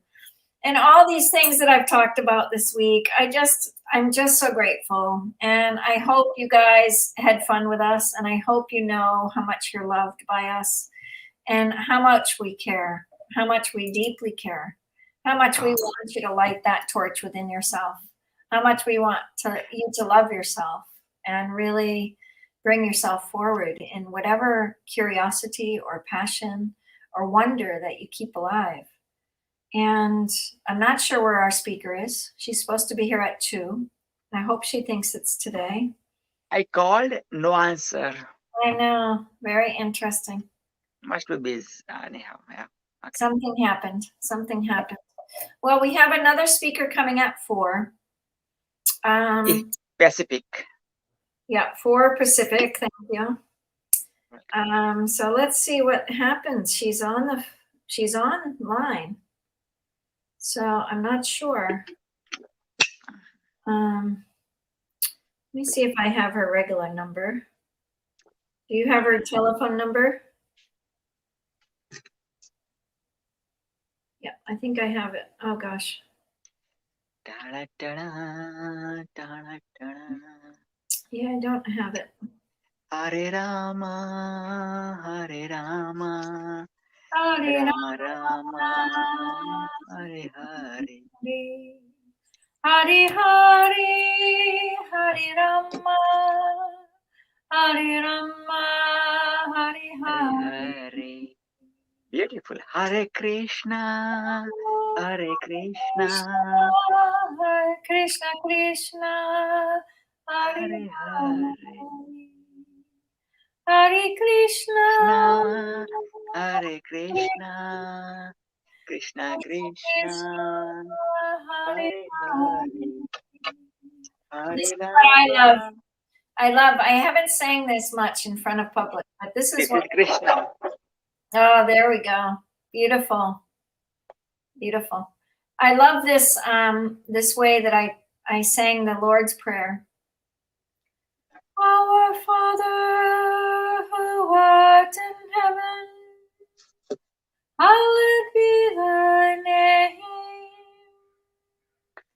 Thy kingdom come, thy will be done, on earth as it is in heaven. Give us this day our daily bread, and forgive us our debts as we forgive our debtors. Lead us not into temptation, but deliver us from evil. Holy Father, Holy One, Holy Spirit, make the world one. Alleluia, alleluia, alleluia.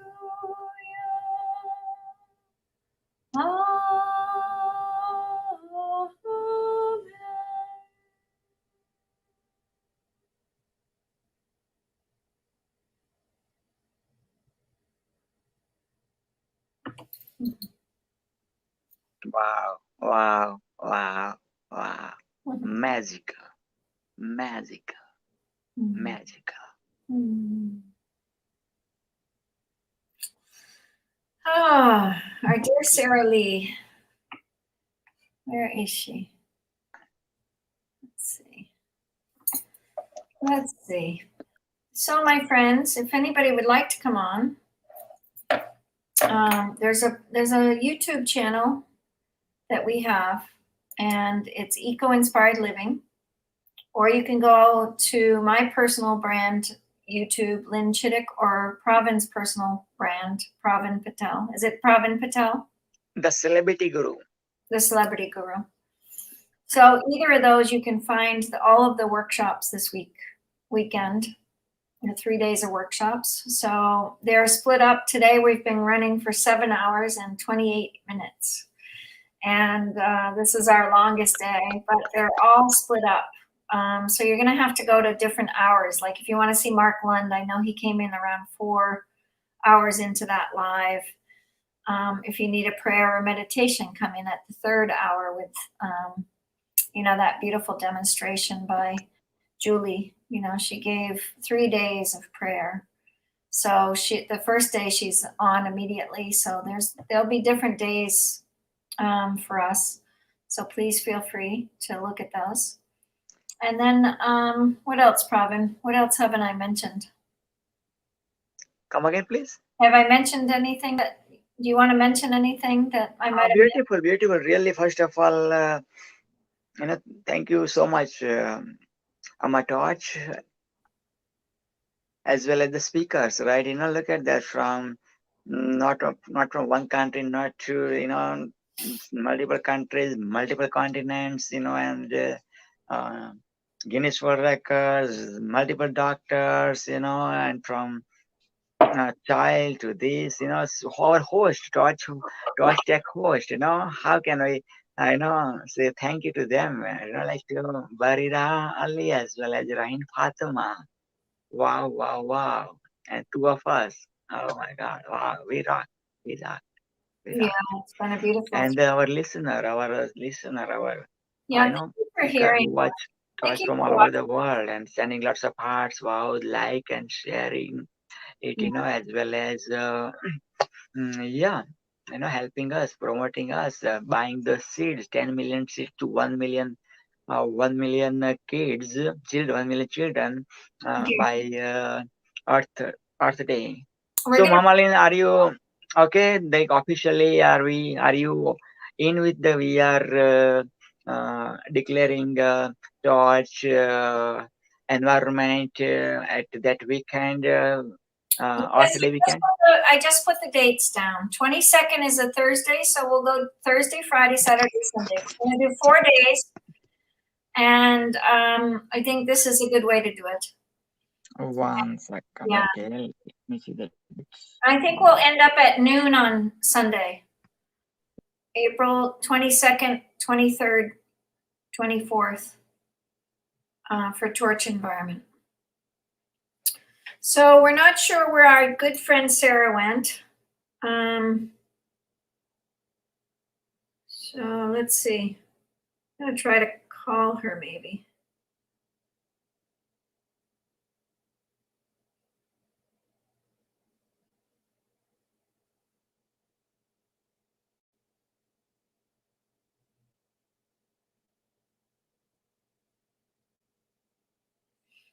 Let's see if she got the date wrong.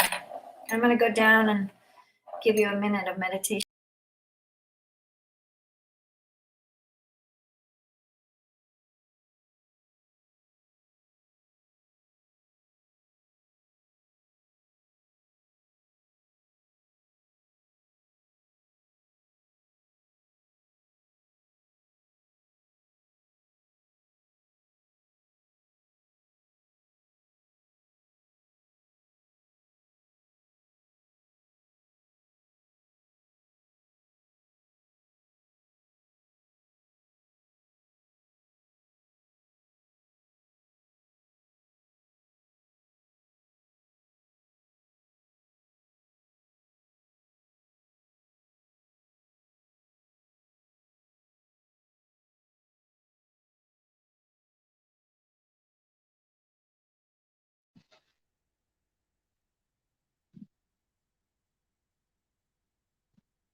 Yes.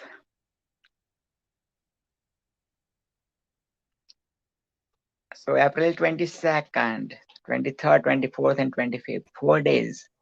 Mamalin, are you sure you want to go for 4 days or 3 is enough? Well, 3 is plenty, but I think we'll get done at noon. We'll just do a Sunday blessing maybe for Torch We Environment. can do like that. Is that? Okay, so we can do otherwise. We'll finish up. We'll start Thursday night. Okay, I see. Okay, that sounds good then. Yeah. Okay. Yeah, I think it'll Okay. be 3 days, but Okay, yeah, Thursday. Okay, the that's evening on Thursday because I get out of work, and so I wouldn't be able to start anyway till around 5 probably. okay. Sound Absolutely. good? And or 7 o'clock ceremony for environment. And again, we really want to push this next 4 months or 3 months towards really getting the seeds up and running. So we need your help and support to do that. Yes, absolutely. So what is the website again? One more time. We can share it. What is the website? It's www. It's going to be http / www.actionsofimpact.com / and it'll be Torch Environment, this next one. Okay? Yeah. Okay, awesome. Yeah. It's not up and running yet, but it will be up and running. I think you did the best thing that you could do is get those posters going early so we can market it. And Absolutely. Actually, we don't have much time. Like this is March is already come. So March and April is 1.5 months we have. So from today onwards, we'll be on for this event, and poster will be making this today onwards. We are going to contacting this. Okay, we'll talk in the back office. Yeah. Okay. Yeah. Anybody that would like to speak, please feel free to let us know. Absolutely. Earth Day is where we started last year. We were the first one to go online for Earth Day, which was pretty exciting, out of the vision of my son. And the Actions of Impact came up out of that. And, Eco-Inspired Living came up out of that. So it's been a year. It'll be a year anniversary for us to be the online program that we are. And look at how many speakers we have. We had 70 speakers last year. Wow. Earth Day, but that was Adam pushing with all of his community, his environmental community. So if we can get them back, it would be really great to have that year anniversary with the, do you remember 2020 or Bust? That whole crew, do you remember? I think you hosted more of the second one, but Adam and I, 2020 or Bust comes out of New York. And they're an amazing group of people that they actually, really worked on the back office with Adam. They went and marketed it everywhere. They had a whole thing happen. So we had over 6,000 views, and that's kind of what we want. We need somebody to help us. Pravin and I really could use your support, and the whole Torch family could use your support. It's pretty exciting. And Shawaz Baloch committed. We had a great talk last night, by the way, Pravin, and he basically said that he's going to register Torch. We're going to have a second country, and that's going to be Pakistan. So this is our second registration for business, and each country will have its own registration. It's not going to be, USA in your country. It's going to be your country with your own organization. So Wow. that's what we're building. So I'm hoping Bangladesh, I'm going to really talk to Anam. I think this Bangladesh push, this might be a really cool idea to really start looking at that and seeing if we can get Anam to take on the next role. I think he's got a marriage coming up, maybe. So I Okay. think that's what kept him a little busy. He's been busy teaching as a professor now. So he's got a lot of students and a lot of followers. I mean, he's got to have 400 followers or something, 500 followers. What's the name? Who you are talking about? Muhammad Anam. Okay. Yeah, you don't know him that well. He's a sweetheart. We've got to you've got to meet him. Send me, make a, He yeah. loves the torch. He loves the torch. He loves what we stand for. He loves what we did in the beginning. And he was on a tremendous amount for the first year. Yeah. So you came in that second year, I think, 3 years ago, or maybe halfway through. I can't remember. But Takwa brought you in, right? I think Takwa brought you in. That's a good, or maybe Rihanna Lawal or Taqwa. Taqwa, I don't know, but possible, yeah. Yeah, because Taqwa brought by Rihanna Lawal ultimately. Part of the For torch. me, was that? I think you said yes to Takwa, that you want to be part of the torch, Okay, possible, yeah. Yeah, possible. I think so. Takwa is pretty powerful. Oh, yes. Oh, Yeah, yes. you're- Let's pray for Taqwa, blessing. Let's pray for Taqwa, Taqwa's mother, God bless them. God bless them, Amen. Yeah, miss her terrible. Yeah. It's been a big year for them. Yeah. 2 years. It's been 2 years since we've had any presence because she's been in and out of hospitals.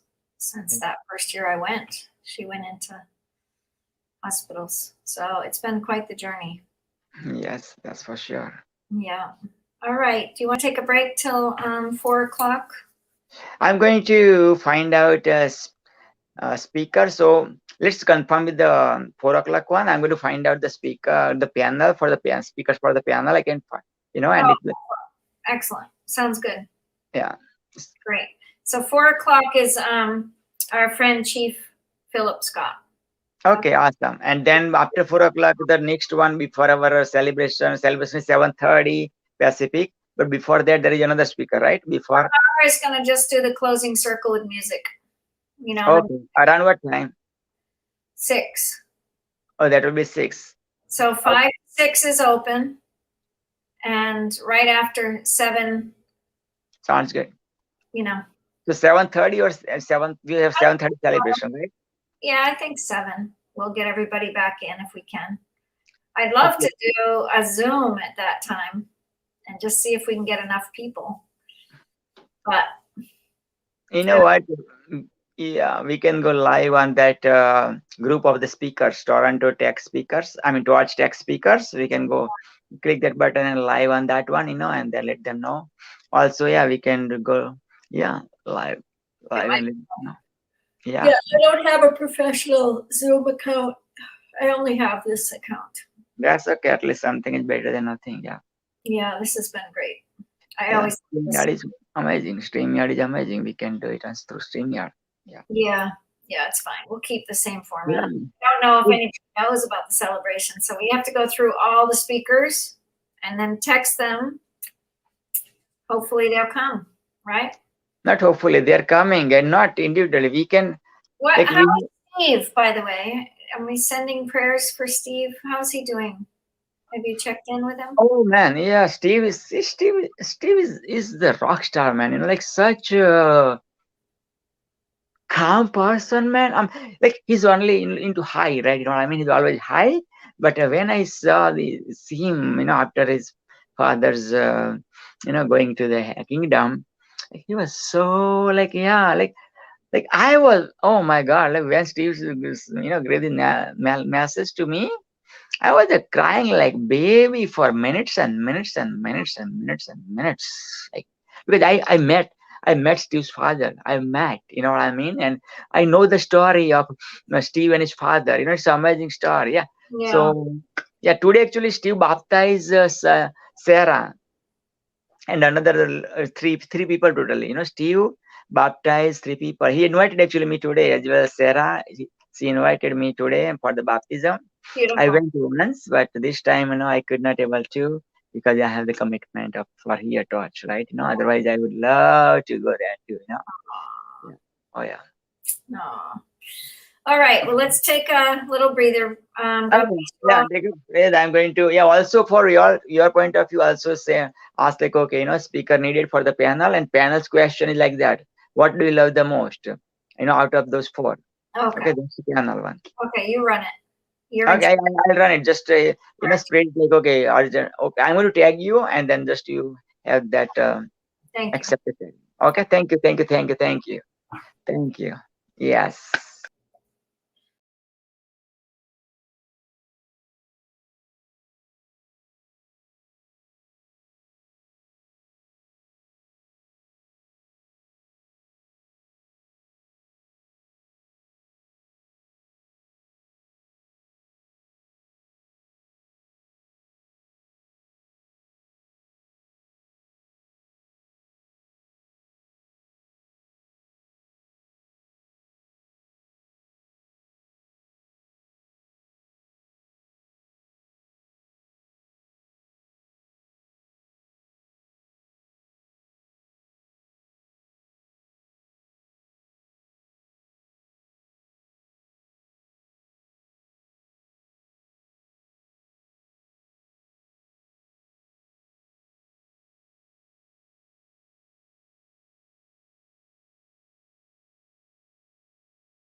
Okay, it looks like Sarah Lee is here.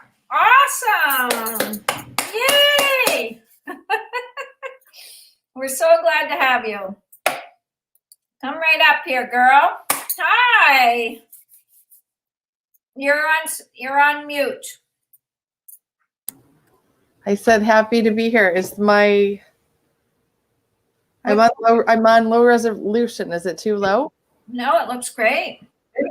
Okay. Awesome. Welcome. Welcome. Look at Dr. PPP is all happy.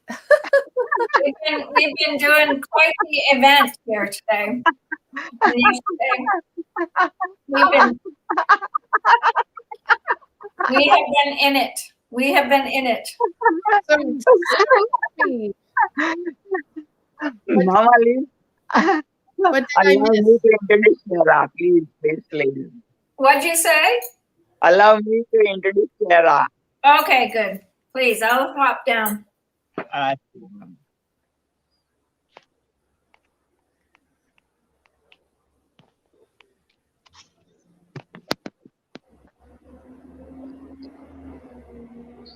Torch is my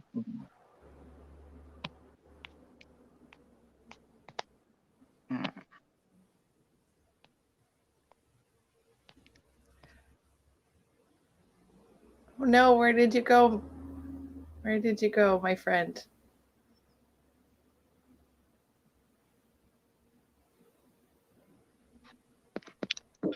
awesome. Are you back? Yes. Torch is honored, privileged, humbled, blessed, and super excited to introduce you at Torch Tech 2021. The God has ever created, one and only Superstar Sarah, #SSS. Sarah Lee, middle name Lee, okay, Lee. Bruce Lee, again, an amazing last name. And MBA, like right there, profession is right there. Superstar Sarah Lee, MBA.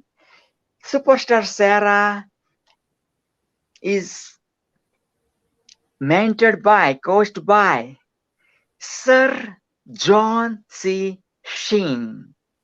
Sir, yes, you heard that right. Sir John C. Sheen, JD, MBA, executive producer of Think and Grow Rich, The Legacy. How Rich Asians Think, a Think and Grow Rich publication. Sir John C. is the forward writer of my Canadian bestseller sixth book, Magnetic Entrepreneur, COVID-19 Lockdown. I highly recommend to take lots of notes and accept Sarah's coaching and all the services, whatever Sarah is offering. Sarah is talking about amazing information. So without further ado, help me welcome with your lots of hearts, wows, likes, and share it. None other than Superstar Sarah Lee, MBA. Sarah, take it away. Dr. Pravin, I'm really grateful to be here. I'm grateful to be here with you. I'm grateful to be here with my friend Lynn. I'm really grateful to be introduced to Lynn's audience. She's a longtime friend of mine. I don't know if you know that, Dr. Pravin, but she's a longtime friend of mine for many years. And she asked me to come and talk a little bit today about the impact of saving the environment by creating online structures. So I don't know how much you guys know about this. You probably do, but the financial services industry, which John Shin and I are in, and we do work with the book, Think and Grow Rich. That being said, there's lots of paper that ends up happening, waste paper that ends up getting wasted in our industry. When we help people with our money, when we help people with coaching, what ends up happening is that there's tons and tons of waste. And so years ago, the platform that we use, the financial services platform that we use to distribute financial information, we started working to go primarily online to do our business, to do our financial education online through movies, through videos, through other types of vehicles that were really more economic in terms of getting it out there and helping people not waste paper so much. So I don't know if you guys know this, but 50% of all of the waste that's produced in the United States and probably all over the world is paper. 50% of what's in landfills is paper every year. It's kind of crazy. And so by avoiding having to send papers back and forth and avoiding having to send packages back and forth, we're able to actually save a huge amount of problems with the environment. Now, what do I mean by that? It's not just the waste of the paper. It's the fact that the landfills are full of paper and that things have to be transported. So there's a cost of gas, there's a cost of machinery, there's a cost of pollution, air pollution, toxins that go into the air. And approximately 1 billion trees worth of paper are thrown away every year from paper. Did you know that? Probably not.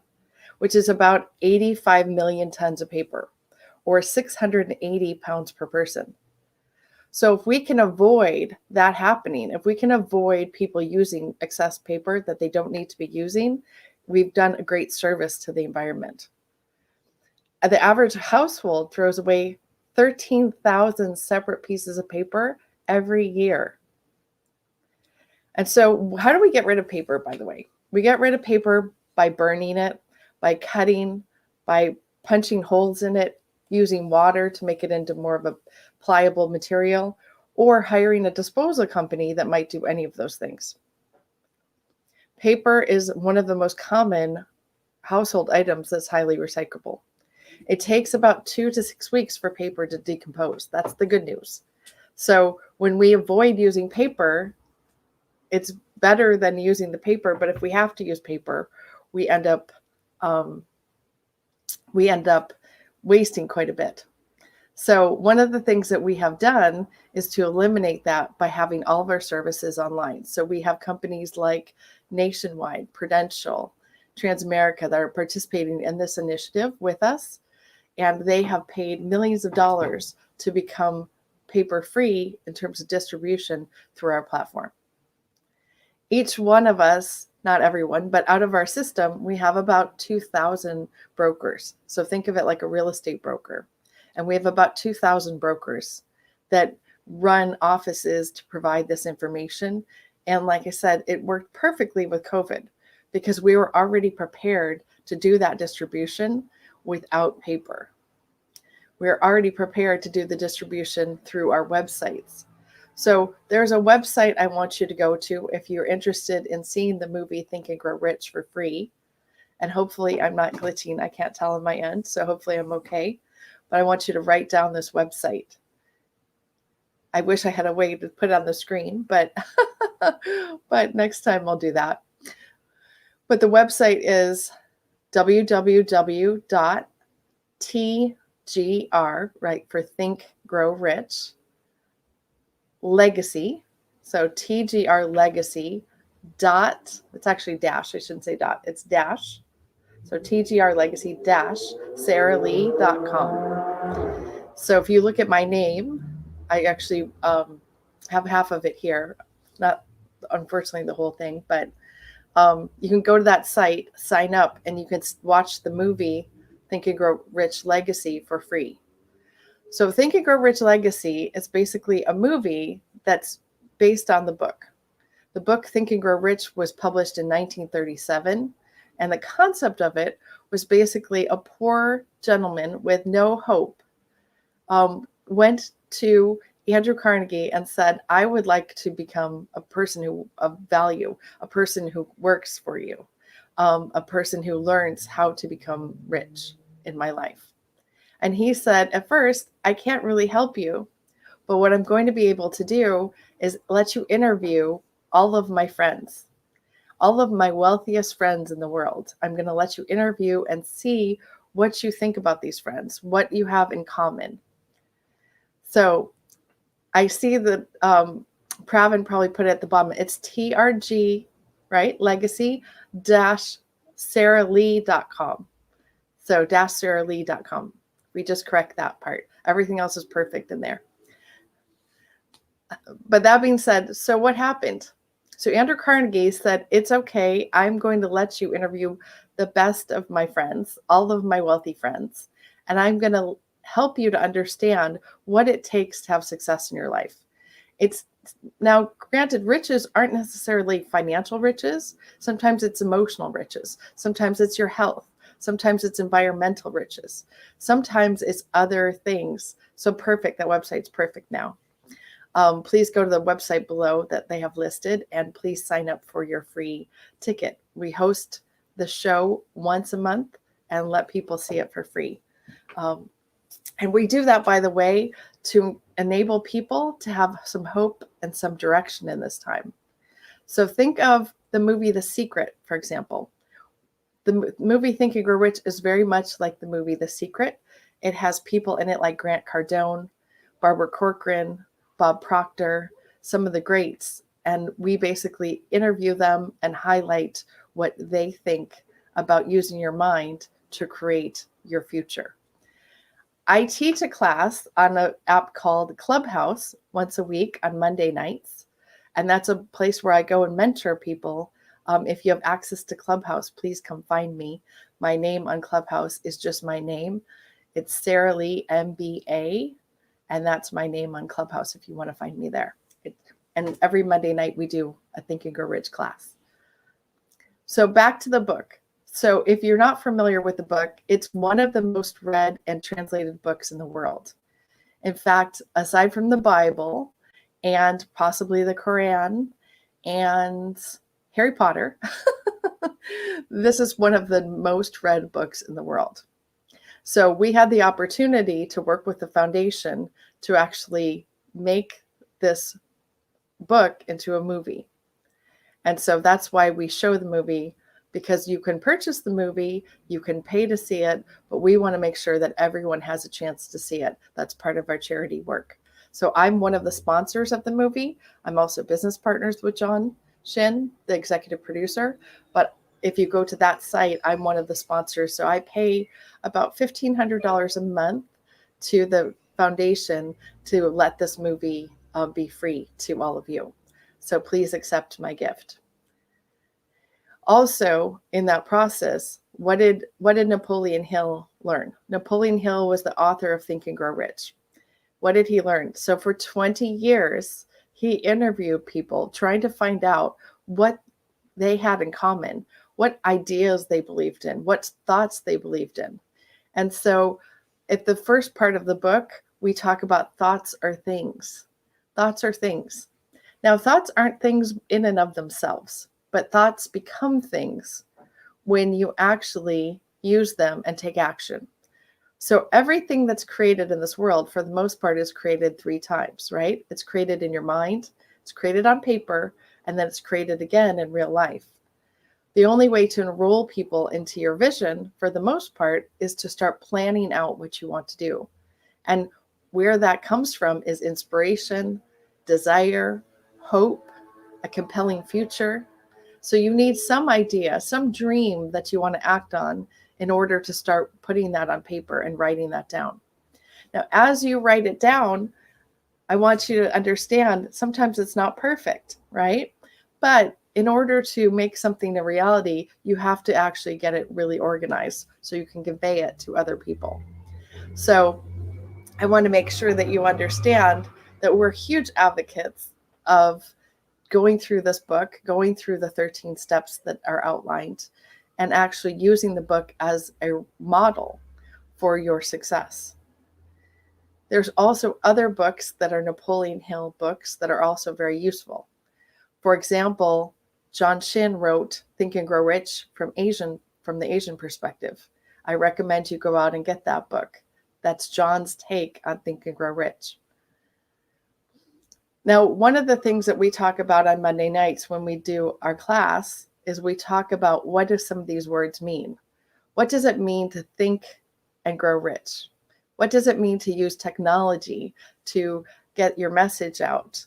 So, for example, this website, how wonderful it is that we have a way to get this movie out all over the world at no cost to anyone. It's an amazing thing that we're able to use technology in this manner. And so what does it mean to think your way to success? I just outlined very quickly in a very simple way that by thinking something in your heart, using desire, making a decision, committing to that decision, those things need to happen before you're going to really take action. Now, one of the things that Napoleon Hill talks about is what are you willing to give up to have the thing that you want? And he asked people to write that down. Now, a lot of people that I've talked to about this book have said, I don't like that part. I don't want to identify what I'm willing to give up. And the reason why I think that is that people don't always like to think about the fact that they need to sacrifice in order to achieve something. But I will sometimes coach people and say, what you give up could be your bad attitude. It could be your disbelief. It could be your fear. It could be your unwillingness to understand the process. It could be something as simple as watching TV. It could be time that you spend with friends. It could be sleep. So each one of those has a different implication. But usually you need to give something up because in general, you need to make space in your life for success. So just like you would make space for a new baby, you want to make space for the change that is coming in your life. And you don't want to just make change in your mind. You also want to make change in your life. So in order to represent that, a lot of times people will advocate cleaning up your space, changing the way that your environment looks. But also it's giving yourself emotional space, meaning taking something out of your schedule, leaving time to think, leaving time to meditate, leaving time to pray, leaving time to understand what steps do I need to be successful. So what steps do you need to be successful depends on what you're trying to accomplish, right? But normally, in order to make that space, you do have to figure out what you want to give up. Another thing that Napoleon Hill says that's really important is that he says, make a decision and start taking action before you're even ready. Before you're even ready, start taking action. Now, that's another thing that can be uncomfortable for people because people can say, hey, I really don't want to take action before I'm comfortable. I want to know all the details. I want to know everything in advance, how it's going to work. And I can tell you that's not very effective. The reason why is that we believe that imperfect action is better than no action, right? Taking some steps forward, you can always make adjustments. You can always change your plan. But if you just sit and think and think and think, that's not going to help. So kind of like The Secret, we're not saying just be positive and just think. We're saying you need to think, but also take action to turn that thought into a reality. Because without action and without enrolling people in your vision, your thought is not going to become a reality. So what's important about hope, for example? Hope is, I think, number 2 is chapter 2, hope and faith. So we can talk about the importance of hope and faith in many, many different ways. We can take that from a religious perspective of prayer. We can also take it from people that are not religious who say they would like to, ask the universal source of energy for help. either way, you need to get faith in some way. Now, faith doesn't have to be religious. Faith can just be belief in something unseen, right? That's kind of the definition of faith. So if we want to talk about faith in terms of something that's unseen, all of us have things that we have had put on our hearts, something that we believe or something that we want to believe or understand. And we're not sure if other people believe that. We're not sure if other people see the world that way. And so one of the gifts of life is that you get to see the world in your own unique way, the way that you were born to see it, the way that you were born to have your unique gift presented to the world. Like Dr. PPP, he has a unique gift of enthusiasm and kindness. And so he wants to be able to always bring out the best in everyone. And Lynn is the same way. Mama Lynn, she wants to bring out the best in everyone. And so those are unique gifts that also require faith, meaning sometimes we don't see the impact we make on people or what our real impact is. And that can be isolating. It can be scary. And so if we can actually believe that we're making that impact, and even if we help one person to get really inspired, we're really making a difference. I often will talk about the fact that suffering, I would like to alleviate personally. I'd like to alleviate suffering in the world. I think it's part of my life's mission. So in terms of alleviating suffering in the world, I read a great quote by someone named Teal Swan. If you're not familiar with her, you can look her up. But Teal said something that I think is really important, which is suffering is kind of like a pie, right? With lots of pieces, right? A pie. And we all want to go out and alleviate suffering for other people. And a lot of people, when they start out coaching or they start out speaking, they think, well, if I can help alleviate suffering for other people, then I'm going to be able to alleviate suffering. And she brings up a great point, which is the best way that you can alleviate suffering is by alleviating your own suffering. The reason I say that is that if suffering is a pie and you alleviate your piece of pie, meaning you take your piece of pie out, your piece of suffering out, by definition, the pie gets smaller. You now have shrunk the suffering pie. And so it was a really interesting concept that I think has really stuck with me, which is if we want to alleviate suffering, we need to alleviate our own suffering first and take responsibility for our own selves. Now, if you were listening to Tony Robbins, he would say you need to participate in your own rescue. But it's the same concept. We need to take ultimate personal responsibility for the things that we do in our lives, for our thoughts, for the energy we put out, because energy is a vibration. And one of the things that you need to do if you want to have success is build a team, because nobody achieves success by themselves. It doesn't work that way. Business is a team sport. Success is a team sport. Your family is a team sport, right? So all of those things require other people.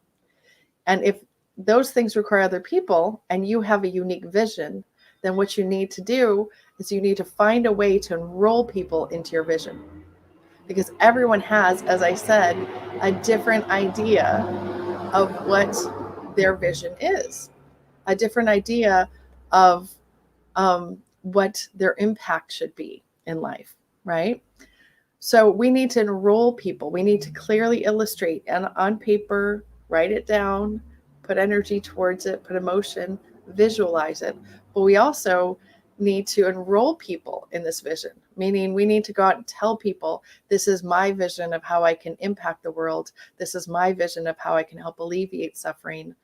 And one of the ways that we do that, like I said, is by offering free resources for people in addition to paid resources, meaning we teach classes. I teach class. Again, the class on Clubhouse is free, but I also have a paid program that people can enroll in through both my Think and Grow Rich site and Coach Me Academy Those both are sites that host classes. And you can contact me even on Facebook. You can look up both of those things on Facebook or look me up on Facebook and get access to those classes. If you want to find me on Facebook, you want to look up Coach Me Sarah Lee. That's where you'll find me. Coach Me Sarah Lee. If you spell that one way or the other, you'll still get me. You can also find Coach Me SFL, S as in Sarah, F as in Frank, L as in Lee. If you find Coach Me SFL, that's also me. By the way, I think that's my Coach Me site on Facebook. But that being said, so we provide all of these steps in our courses and mentoring how to get through this, how to actually start to change your mind, how to change your life, and how to specifically become financially literate so that you can understand how to get money out of the way. Now, I say get money out of the way because I personally think, in addition to alleviating suffering and helping people understand why we have poverty and how to alleviate poverty, it's also the issue that I want to work on is to help people bring their vision to life. So if we're bringing our vision to life, and again, I'm repeating myself, but we've decided what we want. We've put our faith into it. We've put our energy into it. We've decided what we're willing to give up for it. We've now put it on paper. We've now used that plan to start to tell other people, to enroll people into our vision. And so when we enroll people into our vision, we're getting them to understand what we're trying to accomplish, kind of like this conference. This conference is trying to be a spark for peace in the world. And so we need to get other people who are on that same mission to come along with us and come on our journey with us. And we can do that through, like I said, technology. We can do that through Facebook ads. We can do that through talking on platforms like this. But these are all ways to start to understand where someone's coming from and then to enroll people in your idea of how to solve the problem. Now, in this process, I want to tell you, it was kind of exciting that recently I ran into a gentleman who had been referred to me by my publisher. I wrote a book on success last year that was published by the same publisher that Dr. Pravin has. And that book was my success formula and had several different contributing authors. But in there, I wrote a few things that I think are important to bring out about success. One is, I think that God, the universe, whether you want to call it God, the universe, universal source, gives us all ideas on what we should accomplish in this lifetime. God gives us vision. But if you don't take action and you don't get prepared to actually do the thing that is put on your heart, I do believe that God picks the next person and says, this is actually going to get done regardless if you're willing to participate or not. So I say this not to be controversial, but to explain the importance of free will, because I believe that free will is part of this process that we get to co-create with God, but we have to be willing subjects. We have to use our free will to accept that mission and to get prepared prior to doing it. So if we're not prepared and we're not willing to take action, then the next person comes in and actually gets that same idea or gets a new idea and is able to take that. If they're ready to take it, to the next level, to take it to people, then that's what ends up happening. So I think that's a really important thing to understand. You are not cursed.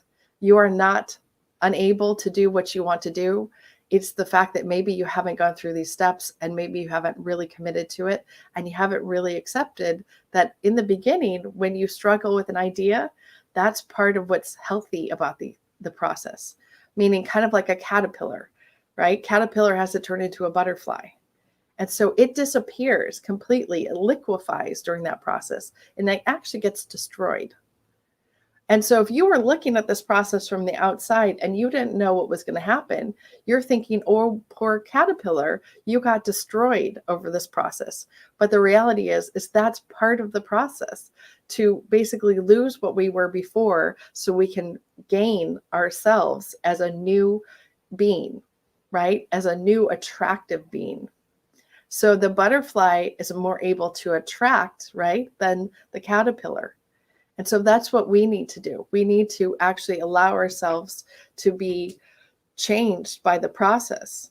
And that's one of the reasons why sometimes people aren't successful, because they don't want to be changed by the process. They don't want to go through the metamorphosis that has to happen to actually make them into the person who can achieve what they want to achieve. The other thing I want to bring up, a couple of things, like I said, a couple of points, is that I start the book with a story about people going through a park where there's wild animals, and they're in their cars and they're driving through the park, and they're saying, it's my vacation, I want to have fun, it's important, and they have their priorities in front of the universal priorities. So they're like, it's our time to have fun. Now, in the story, there's a water buffalo that actually sits down in the middle of the road. And the water buffalo interrupts everybody's vacation because the universe, God, life, nature has a different timing, a different process, a different purpose. Maybe it was important that everyone slowed down on that vacation, but that wasn't what the people were thinking. They were thinking, what's going on with this water buffalo? So he sits down, or she sits down in the middle of the street, and everyone is honking their horns. They're upset. They're saying, this isn't right. We paid money to be here. We've got someplace else to go. And a little girl comes out and says, so when do we get to ride the buffalo? Point that I'm making there is that her thinking is what made the difference. She's sitting there saying, this is really cute and great, and how can I make the best of it, right? She didn't know to be worried. She didn't know to complain. She looked at the situation differently than the adults, and she had a different understanding. As she had that different understanding, that became important because she's going to have more fun, right? She wasn't complaining. She wasn't upset. She was looking for the fun in the situation. I think a lot of times we need to try to look for the fun in the situation and make the best of things, because by gratitude is a signal to the universe that you want more. And so you want to be grateful for every small thing in your life. You want to thank God for every small little thing, because it is a signal that says, I want more. And if you decide, oh, well, I really deserve this, and I only have that, and so I'm going to be grumpy about the things I do have, you're not going to easily get more, because you are telling the universe you're not even happy with what you have. You're not even grateful for the good that you have. If you have a roof over your head, if you have food, if you have friends and people that love you, but you can't be grateful for that, why would other people want to give you more? Why would God want to give you more? Why would the universe want to give you more? So just keep that in mind, that's, I think, an important thing, is understanding the purpose of not only faith, but the purpose of gratitude. The other thing that I want to bring up is we always look around and say, somebody should do something about that. We see something wrong. We say someone should do something about that. And what I always want to remind people is that there is no other someone coming. You are someone, I am someone. There are no other someones. It's just us here. That's it. The government isn't coming to save you. They're not coming to make your business work. They're not going to be able to pay you stimulus checks forever. You have to figure out a way to start taking personal responsibility. And the reality is that, and I've gone through that topic already, but I want you to understand, when you see that something should be done, you need to understand you're someone, right? So you're someone who can do something. And that's one of the reasons, by the way, that I teach this subject and that I teach financial literacy, that I mentor people and coach them. Because I'm someone, I'm the one that needs to be the example and spend my time and spend my money to put the good out in the world that I want to see. I know that's a Gandhi quote, but I'm just saying it's true. You want to focus on, just like I said with Teal Swan, focus locally on what you can do. Focus on what's in your immediate space. Don't focus on changing everyone else. Change yourself first. Alleviate your suffering first. And that is one of the keys to thinking and growing more prosperous, right? Because riches can be anything. It can be good health. It can be a good marriage, good relationships, fulfilling life, and also economic riches. But all of those things come from connecting with other people. None of that comes from just being alone, unless, of course, unless you're sitting and meditating, in which case possibly you could find peace in the universe and yourself by praying and meditating. But outside of that, we're on this planet to interact with people, and we need to make sure that we're being of service to them and that we're finding ways to do things that will improve the lives of other people. And by that, people will recognize that, and they will come to help you.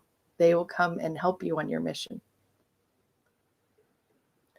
So Dr. Pravin, are you there still? I saw you jump in for a minute. I don't know if you're still there. I'm talking about this. I'll keep going unless you want to come back and talk to me for a minute.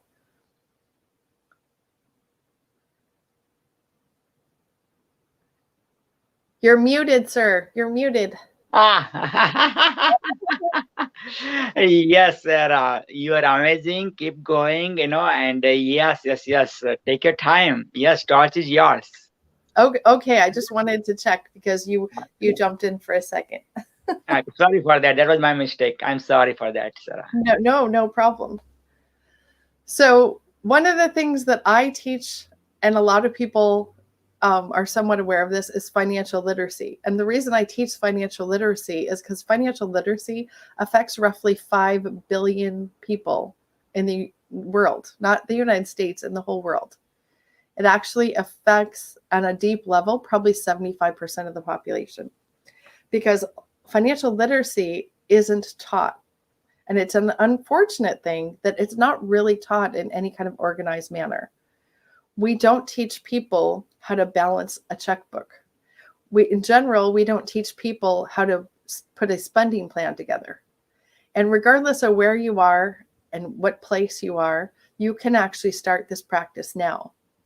You can actually write down your inflows and your fixed expenses, and you can do this without any fancy tools.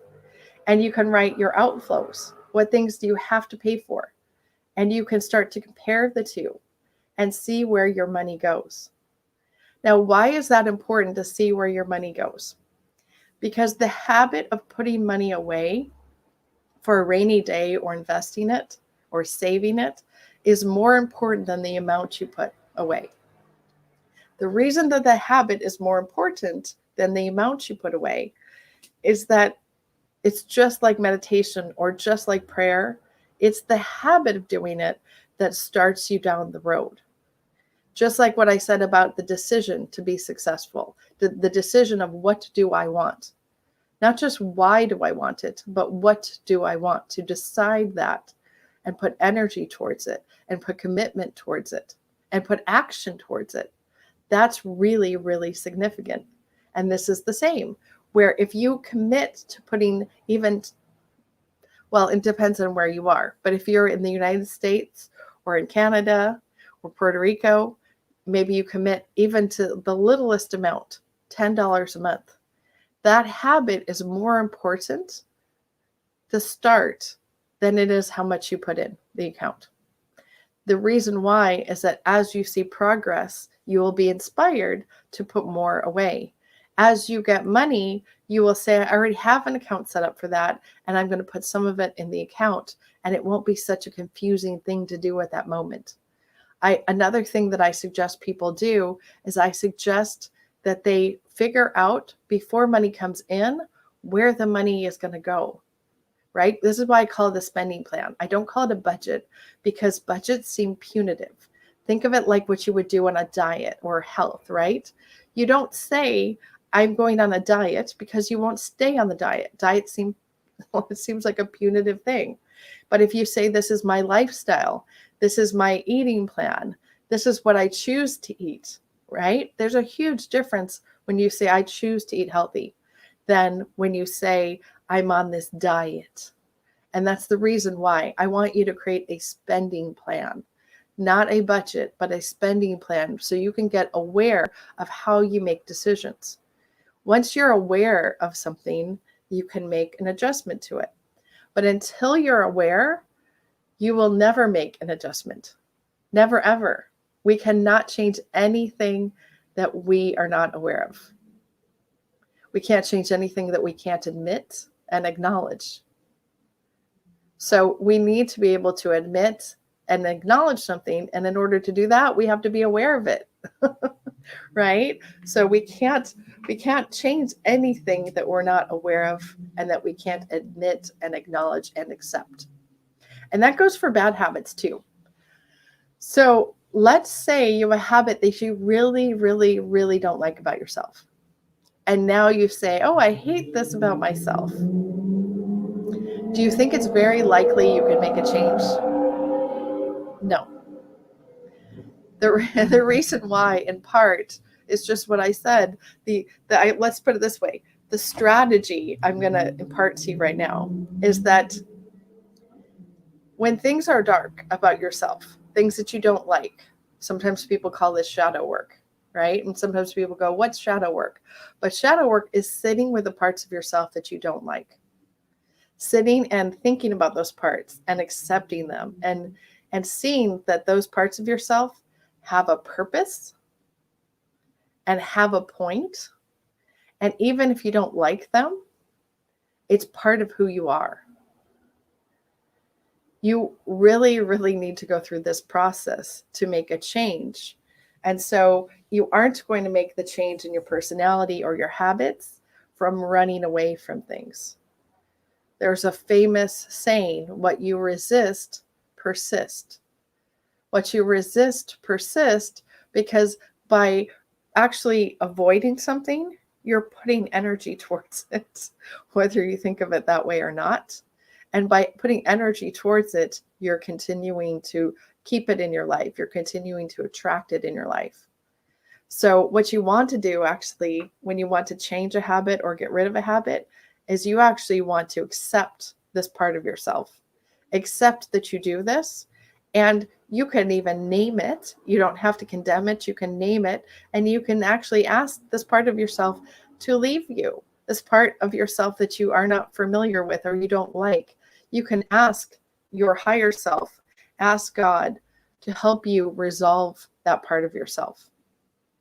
But you're not going to be able to do this if you can't acknowledge that this is part of who you are.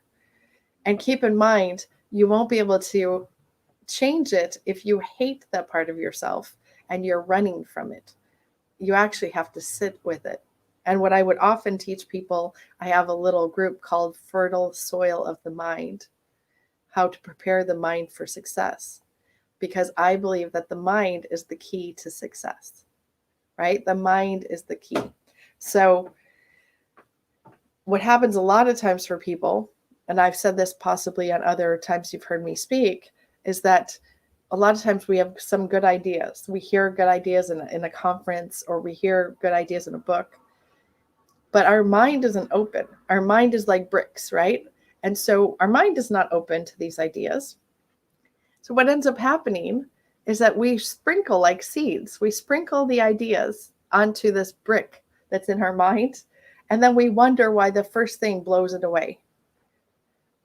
The mind can't take hold of an idea unless you prepare. So transformation itself happens in an instant. It happens like that, so fast. But what happens a lot of times with people is they're not prepared for that idea. And so the idea is just like I said, your brain's like bricks. The idea is like the seed, and it just blows away. And so the transformation could have happened, but it didn't take hold because you weren't prepared. So I believe that you have to prepare your mind, prepare that space, not only in your mind, but prepare that space in your life for that transformation to take place. And so I recommend meditation, prayer, a systematized way of actually meditating every day so you can create that space in your mind, create that space in your life, so that when change is present, when transformation can happen, your brain is like fertile soil. And so now when the seeds hit the fertile soil, they're able to take root and they're able to grow into a beautiful plant or a beautiful whatever it is that you want to have happen. And so without preparing your mind to be like fertile soil, you're going to actually be really frustrated, continually frustrated over and over again. And it's easy to say, well, I'm cursed, or something is wrong with me, or I can't, right? And we don't want to use words like I can't. But what I do want to impart to you is that as you make that space, as you prepare your mind, you will allow thoughts to take hold in your mind. And that's important. So that goes back to the book Think and Grow Rich, why we write down our goals, why the book says repeat them in the morning, repeat them at night. Whether you're ready for it or not isn't the important part. Continue to repeat it. The reason why is that is helping you have faith and helping your mind go look for that idea, ways to make it happen. Now, keep in mind, psychologists have said, if you're just positive, but you don't actually take action, if you don't actually have a plan, if you don't prepare your mind and actually enroll people in your vision, then just being positive ends up being a frustrating endeavor and actually can make you more depressed and can actually harm you psychologically. So I want to be very clear that I'm not saying just be positive. What I'm saying is that you should be positive, but you need to apply these other techniques, which is why we have classes on this and courses on it, because it's important to understand this as a process, because it is a process. Now, that being said, once we decide what we want, once we write it down, once we repeat it, at first it might sound foreign. And first it might sound like, oh, this is icky. It's impossible. It's not going to happen. You have to find a way to believe some small step. So if your big goal is to, I don't know what a big goal would be, right? But let's say a lot of people will say, my big goal is to be a multimillionaire, right? And let's say you have minus $10 in your bank account. You shouldn't be focused on just becoming a multimillionaire, because that leap might be a little bit too far for you. Maybe your first goal should be, I want to have $100,000. Or your first goal should be, I want to have $1,000, right? Or your first goal is, I want to have $100. I want to save up $100. But your first goals should be something that, as you're repeating your goals, have an element of believability in some aspect of it. Because there's a part of your brain called the reticular activating device, RAS. And the reticular activating system, I'm going to repeat that. But the RAS is what makes you aware, meaning you activate the RAS by telling it what to think, telling your own brain what to think. I'm going to give you a perfect example. If you say, I just bought a blue car, and it was just a year old, it's just off the lot, I really never see cars like this. And as soon as you drive it off the lot, you're driving around, you see 10 other cars that look just like this. Now, I want you to understand, were the 10 cars that look just like that car already there? Yes, they were already there. What happened is you're now aware. This is why awareness is important. You're now aware of this. And as a result of being aware of it, you see it everywhere. That's why it's important to write down goals and to actually repeat them over and over again. Because when you repeat them over and over again, you now are activating this reticular activating system, and you're telling your brain what to look for. So if you say, the people who I need in my life to achieve my goal are this person, that person, and that person, and you actually start to put energy and belief into this, and you think about those people, you pray about those people, you meditate about the people, you're more likely to find somebody who matches that vibration and can bring those people into your life or bring those experiences into your life. Because one, you're looking for them. Two, you've gotten prepared because you believe in faith, what you're saying. And three, that's an energy. That's where thoughts are things. As thoughts are like radio waves. They're an energy and they're a vibration that's going out into the world. And one of the reasons why I will sometimes also talk about this is that I am a licensed hypnotherapist. I don't tell that all the time, but why does hypnotherapy work? It works because 85 to 95% of your thoughts are in your subconscious. And very little, less than 5% of your thoughts are in your conscious mind. So one of the ways to program your subconscious, that's funny. But one way to start to program your subconscious, and one way to clear it out, is by repeating things over and over again, like mantras, like prayers, like thoughts, ideas, things that you want. That's a way to program it. Now, one thing I will tell you also that's powerful to understand about the subconscious mind is that the subconscious mind can have one belief and your conscious mind has a different belief, right? So if this is your conscious mind and it has a different belief, and your conscious mind wants to go this direction, but your subconscious mind says, no, no, no, no, no, no, no, no, that's not safe, that's not fair, you're going to have a problem. And what's going to end up happening is you're going to get stuck. You're going to kind of chug along like a wheel, right? And you're actually going to end up getting stuck because you have two competing thoughts. When you have two competing thoughts, what you need to do is find someone to help you resolve one of those thoughts if you actually want to move forward. And that's one of the reasons to get a coach, get a trainer, enroll in a program, get into a financial education program, read books, be in a different environment. Those are all reasons why, because your competing thoughts are going to keep you stuck. And so one of the ways that I help people is by resolving some of those competing thoughts in the subconscious, by taking them into a very relaxed state and talking to that part of their brain and trying to identify what beliefs are still there. Think of it like NLP or hypnotherapy, is that identifying what habits or thoughts are still there from childhood, from the time you were little, from a marriage, from a bad relationship, from your parents, from kids at school. What beliefs did they deposit into your soil that you let take root and you let that grow instead of the thing that you want? So sometimes you actually have to weed out the garden, right? You have to say, this is a thought I don't want to have grow anymore. I actually want to get rid of this thought. And I actually need some assistance with that. So keep in mind that that's another thing that I do that people like me do, is they help people get rid of those thoughts or become aware of them so that person can start to weed their garden, so they can start to get out of that thought process.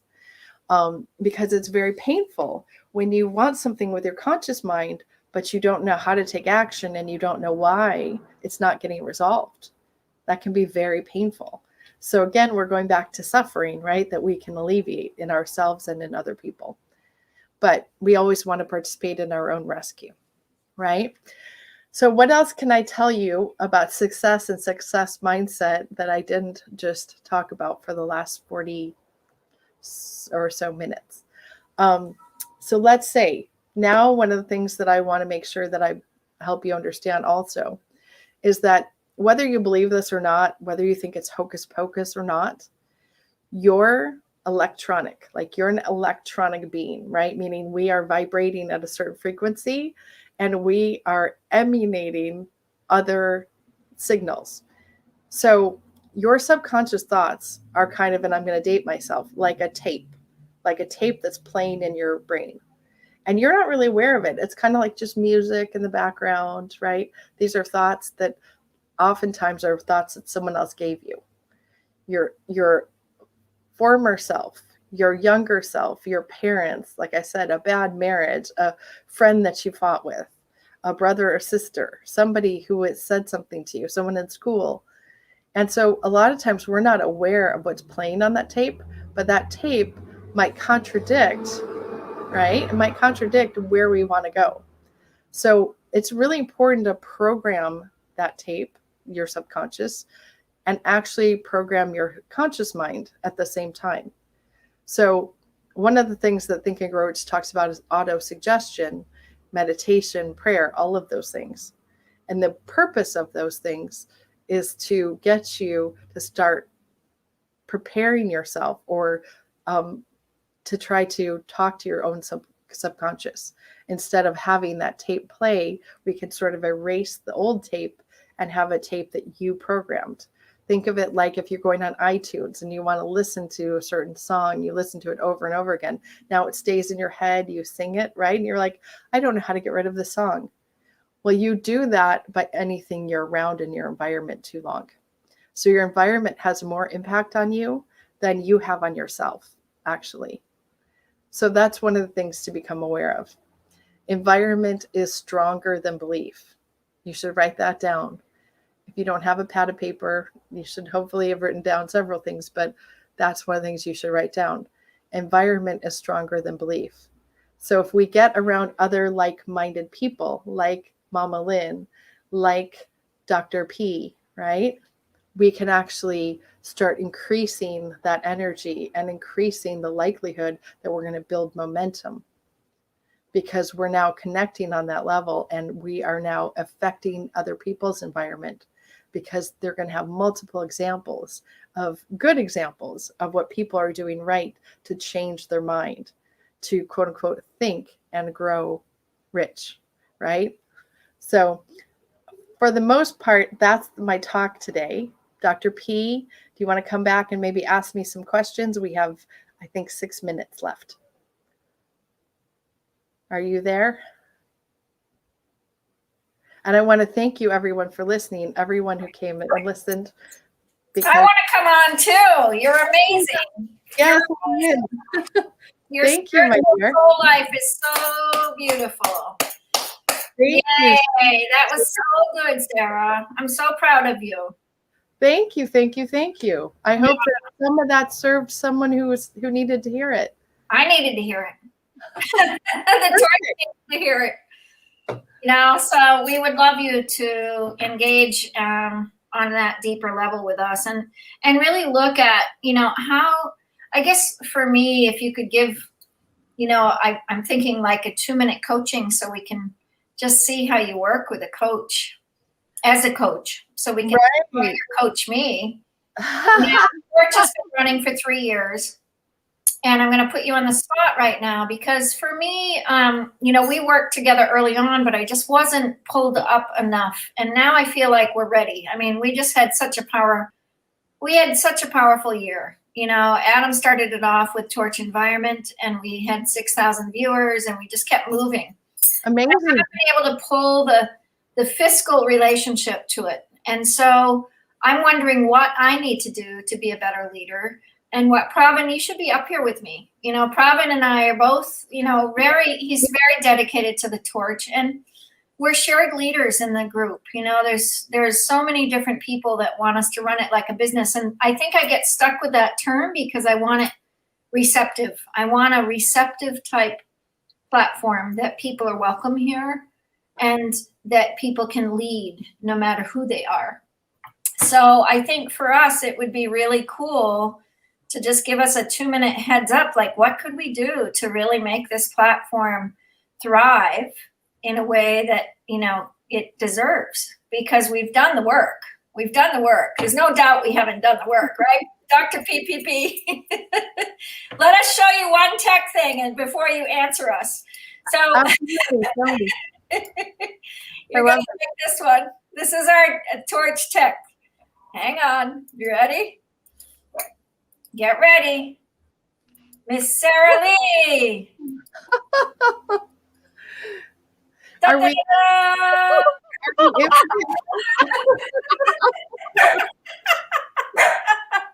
We're infinite.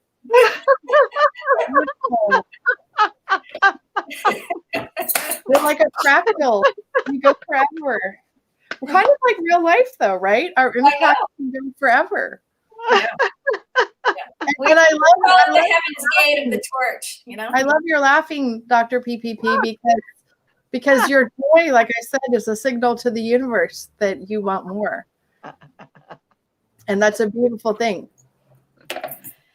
You know, thank you so much, Sarah. If we wave to you and we give our heart to you, we give it tenfold. You know, 12-fold, 100-fold. Because your speech for me,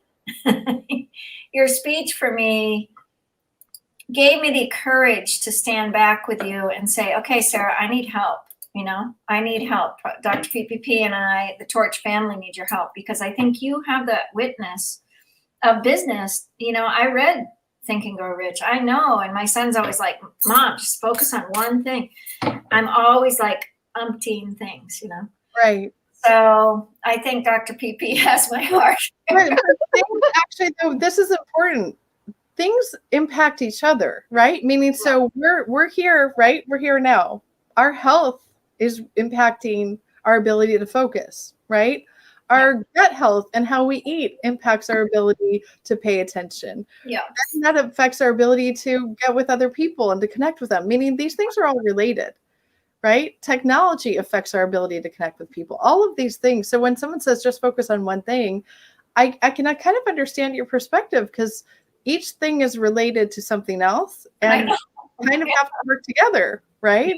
It can't. And the thing is, you can't say, oh, I'll do all of these things with no money forever, right? Meaning at some point we have to do something that produces income. We have to do something that serves people in such a way that they're willing to pay us. It's great to serve people who can't afford to pay us, but we need to be okay with the fact that money is an important part of serving. Definitely. Really have an effect on people. Without serving people, we need to have money. We need to have a way to eat. We need to have a way to have a roof over our heads. We can't just focus on serving. We have to focus on serving in a way that also returns to us. That's right. And I would say this, that there are people that contact me a lot these days who say, I'm burnt out. I've given all myself to this process or that process.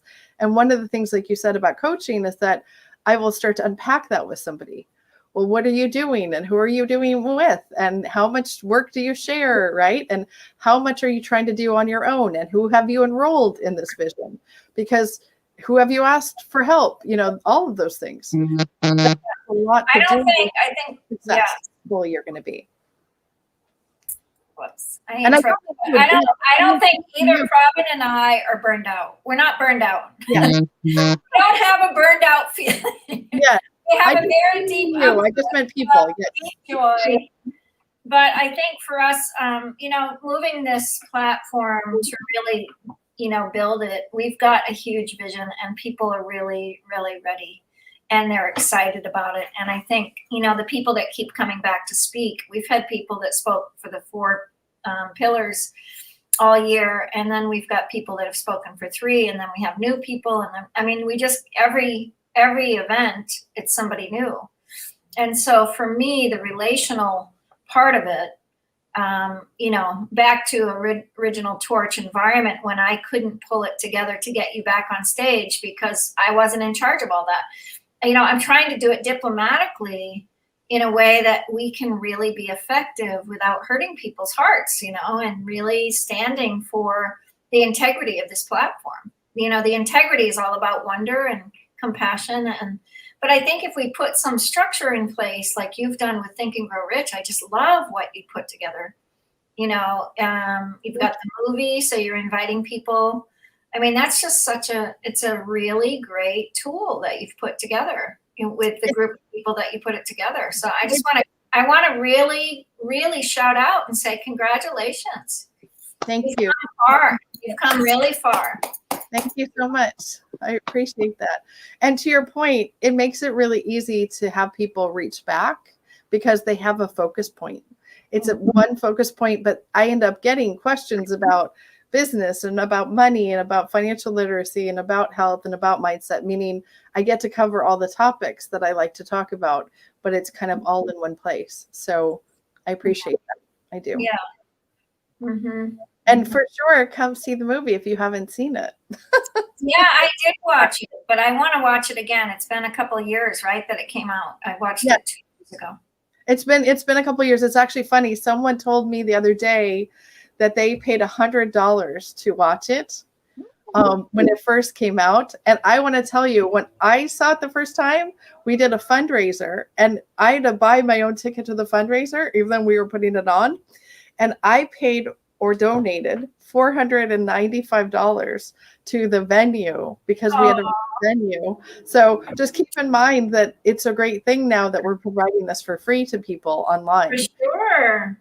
There's people all over the world now that are able to join in and watch. Have an internet connection, but maybe don't have the money. Even like it's $20 on Amazon, but some people don't have $20. Right? One of the things I did want to mention to you about this whole idea of thinking and growing rich, and then even the secret, is that I was giving a talk the other day, and do you know who John Asseroff is? Yeah. Yes, I worked with him. Good guy. So he came into my room and basically talked and let me interview him for 2 hours the other day, impromptu, during a talk I was giving. And he happened to know 2 of my friends who were in the room. So I think he kind of felt comfortable, but he said it was because he didn't know there was a movie made about Think and Grow Rich. And his son had just read the book, and his son had just said, "Dad, we should make a movie about this." And came into the room with his son to talk to us. But isn't that interesting? And so we were all talking, but we're saying we attracted that in part with our dedication and our energy and our love that he, and the other people that he knew that were also part of our group, right? So that he felt safe coming in there. And I'm just saying it was really lovely, but everyone's mind was blown. Like people were texting me 7 hours later going, "I can't sleep. I'm so excited." So excited to just I feel that way with you. I feel that way with you. I appreciate John it. is gone, but you are you. And I feel that way when Pravin shows up, and I feel that way when Takwa files up. And I just want to put that back to you. There's no hierarchical. You're just as big as John Asseroff, and to match that energy and to love that energy and to love yourself 100%. Like you're a wow in my estimation. You're a wow. Thank you. That's very Put kind. yourself right up, girl. Put yourself right up there. Let's Thank go. you. That's very humbling, but I'll accept that because that's what I'm trying to do, right? I'm trying to make a big impression. So I'm aspirational, right? I'm aspiring to do that. So I will absolutely accept it and take it. And thank you so much. That's what I'm going for. And by the way, it's interesting because one of the guys that was in the room that you might be interested in, and maybe we can talk about this offline a little bit, he's a guy named Harrison Klein. Have you ever met Harrison Klein or talked to him? No, or heard of him? Because I hadn't prior to recently, meaning he's a new friend for maybe last year or so. But I just formed an entity with him because we're developing his story into another movie potentially. I mean, we're working on it. But to that point, Harrison was autistic for 28 years. And then had a spiritual experience. He's in his 60s now, or maybe his early 70s. But he basically didn't have a conversation with anyone for 28 years. And then had a really spiritual experience that basically he felt like he left his body, went out into the universe, and realized, I guess he had been praying right before this, and he was asking God to relieve him of this burden because he was so lonely inside, right? And he was saying, and he said just before it happened, maybe I was supposed to learn how to love myself and how to love other people. As soon as that he said that, he had this mystical experience that he basically went somewhere, and he says he doesn't even know what happened. And when he came back, he felt like the chains of that had been broken off of him. And he now talks for a living. I mean, he has talked now for 20, 30 years for a living, but he might be a good person to introduce you to as well, because I'd like to tell that story just because I think it's a beautiful story that everyone should, right? Sure. Yeah, for sure. Yeah, I think when we start thinking about who shows up here and the stories that have been told, it's just profound. Every single person is just magic. It's just magic how it happens each time, and it just happens serendipitous. It's not right. It's not a big setup, and I'm almost afraid to do it as a setup because then it's going to change the format, right? Then it's going to change that serendipitous. And so I'm trying to keep it open, but at the same time, we all, like I said, keep to keep a roof over our heads, to keep our hearts in the right direction, you know. But Pravin, go ahead. I've been chatting. Superstar Sarah. Yes. The financial guru. Yeah. Thank you so much for making me financially literate, from illiterate to literate, making my torch, making financial literate. I love this coaching for like in a couple of minutes. Wow, man. I highly recommend whoever is watching, man, hire Sarah Lee for your, to change your financial, to get your financial freedom, to awaken the financial freedom about wealth, and health and everything. But yeah, absolutely. And close your eyes, Sarah. Close your eyes, please. All right. I'll take my glasses off too. Yes, please. Relax. Close your eyes, please. Breathe in through the nose. Breathe out through the nose. Breathe in through the nose. Breathe out through the nose. Breathe in through the nose. Breathe out through the nose. Sarah, what do you love the most? Peace, health, environment, tech. Peace, for sure. Awesome. You are about to torchized right now, like baptized, torchized. Oh. You are the torch peace ambassador. Wonderful. You can open your eyes now. You could be a peace ambassador. I love it. Yes, welcome to the Torch family. And what can Torch help you out? How can Torch help you out? Tell us. We are ready for you. I think it's just getting this message out, us continuing to work together. And like I said, I can work with Lynn a little bit on some ideas to move things forward for everyone, but us just continuing to work together, continuing to help push each other's agendas and the mission. That's part of the issue, right? Is that when I said financial literacy affects 5 billion people, it's a huge problem. And I got a little I just went through so many topics. I kind of a little tiny bit sidetracked, but I want to tell you that this guy that I met, who I wrote this book, right, on success, my forward is a lady named Unstoppable Tracy Schmidt. And Yeah, we know Tracy. We know Tracy. Okay, so Tracy told this gentleman he should meet me for like 2 or 3 years, and he didn't do it. And for some reason, he heard me speaking somewhere, and he said, I think that's the same lady that Tracy was telling me to hook up with and connect with. Anyway, we had this beautiful meeting, and he has, which I think is important and amazing, he has a PhD, but he has a model, a mathematical model on why there's poverty in the United States and in the world and what actually happens. But it's a like, you can run simulations basically. So you can actually identify the factors of this. And by making modifications to the model, he figured out how to alleviate poverty. And so he wants people to talk about this. And so now I'm going to do a partnership with him on that topic. And I would love to maybe bring him back because that to me is an amazing thing. And I was telling him that what it made me think of is that another friend of mine who is someone you've probably never heard of, but also pretty amazing. She had made like 400 million in tech. And she decided that she wanted to do something to affect food, people's access to food in the world. And so she took her money and created a company and actually got 5 million farmers all over the world in her system.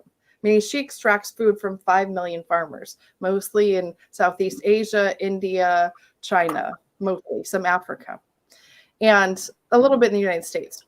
But that being said, I was telling him that this made me think because I was with her and she said, I think I know how to cure world hunger.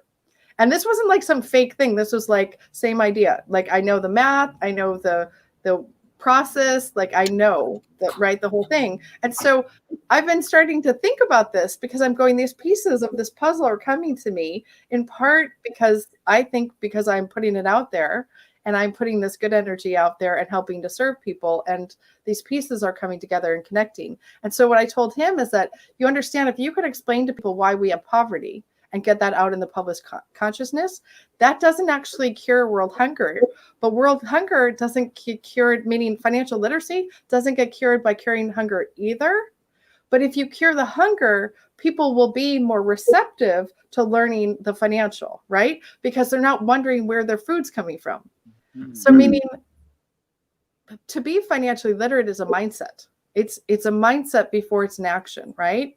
And people don't understand that. It's something you have to pursue, just like food is something you have to pursue. Healthy food, good food is something that doesn't just happen to you, but you have to pursue it. And it's learnable, right? Lynn, would you agree that you could teach people how to have healthy food in their life? Yes. Yeah. So you think that that's doable, right? Yes. Yes. And so I do too. And financial literacy is the same. It's not like we can get away from money. We can't get away from money, and we can't get away from eating. Those are two things for sure that we have to deal with in this world, right? So learning about them and how to do them and use them in the way that best serves your body or best serves your life, pretty important in my opinion. So weirdly, that's my new project, is figuring out how to get all these things going so I can go back and help my friend with the world hunger thing.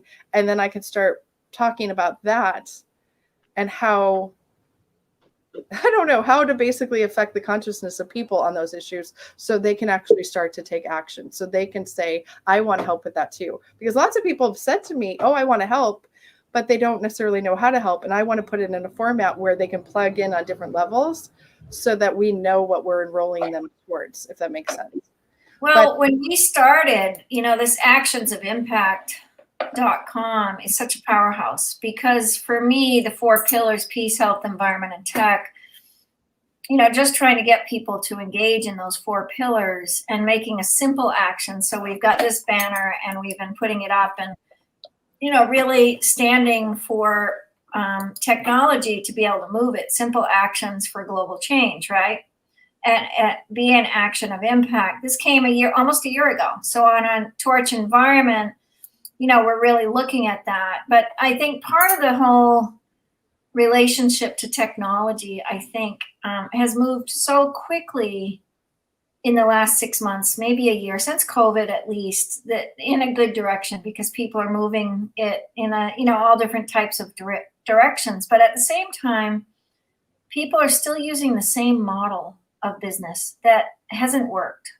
And that model is old and it's grumpy and it's crumpy, and I want it to go away. And I'm just ready for it to go away. But all the businessmen that I work with or talk to, they're always wanting me to push back to that, and I won't. And so that's part of my, it's just part of my reality of like, I don't know if you saw our movie. Do you have 3 minutes to watch our movie?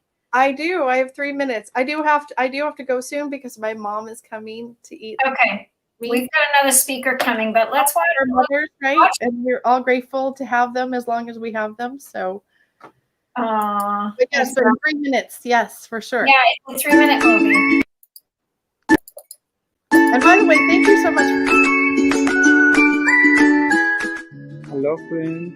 I would like to show you our school. This is our school signboard.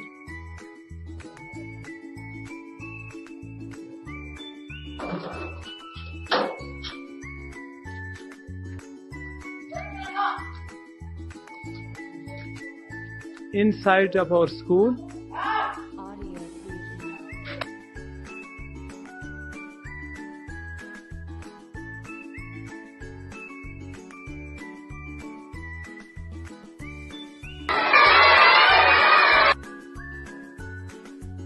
friends, this is a solar school. You can see our solar.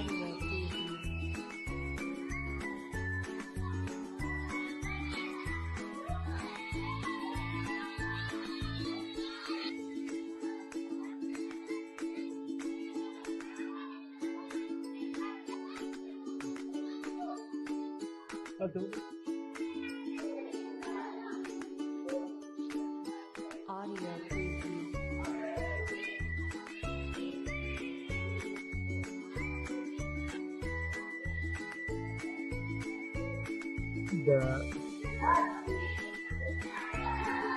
all beautiful. You can see the flowers. It's a green school. We would like to show you the computer lab. Hello, teacher. Yes, this is the computer lab. You can see all the kids are learning different programs.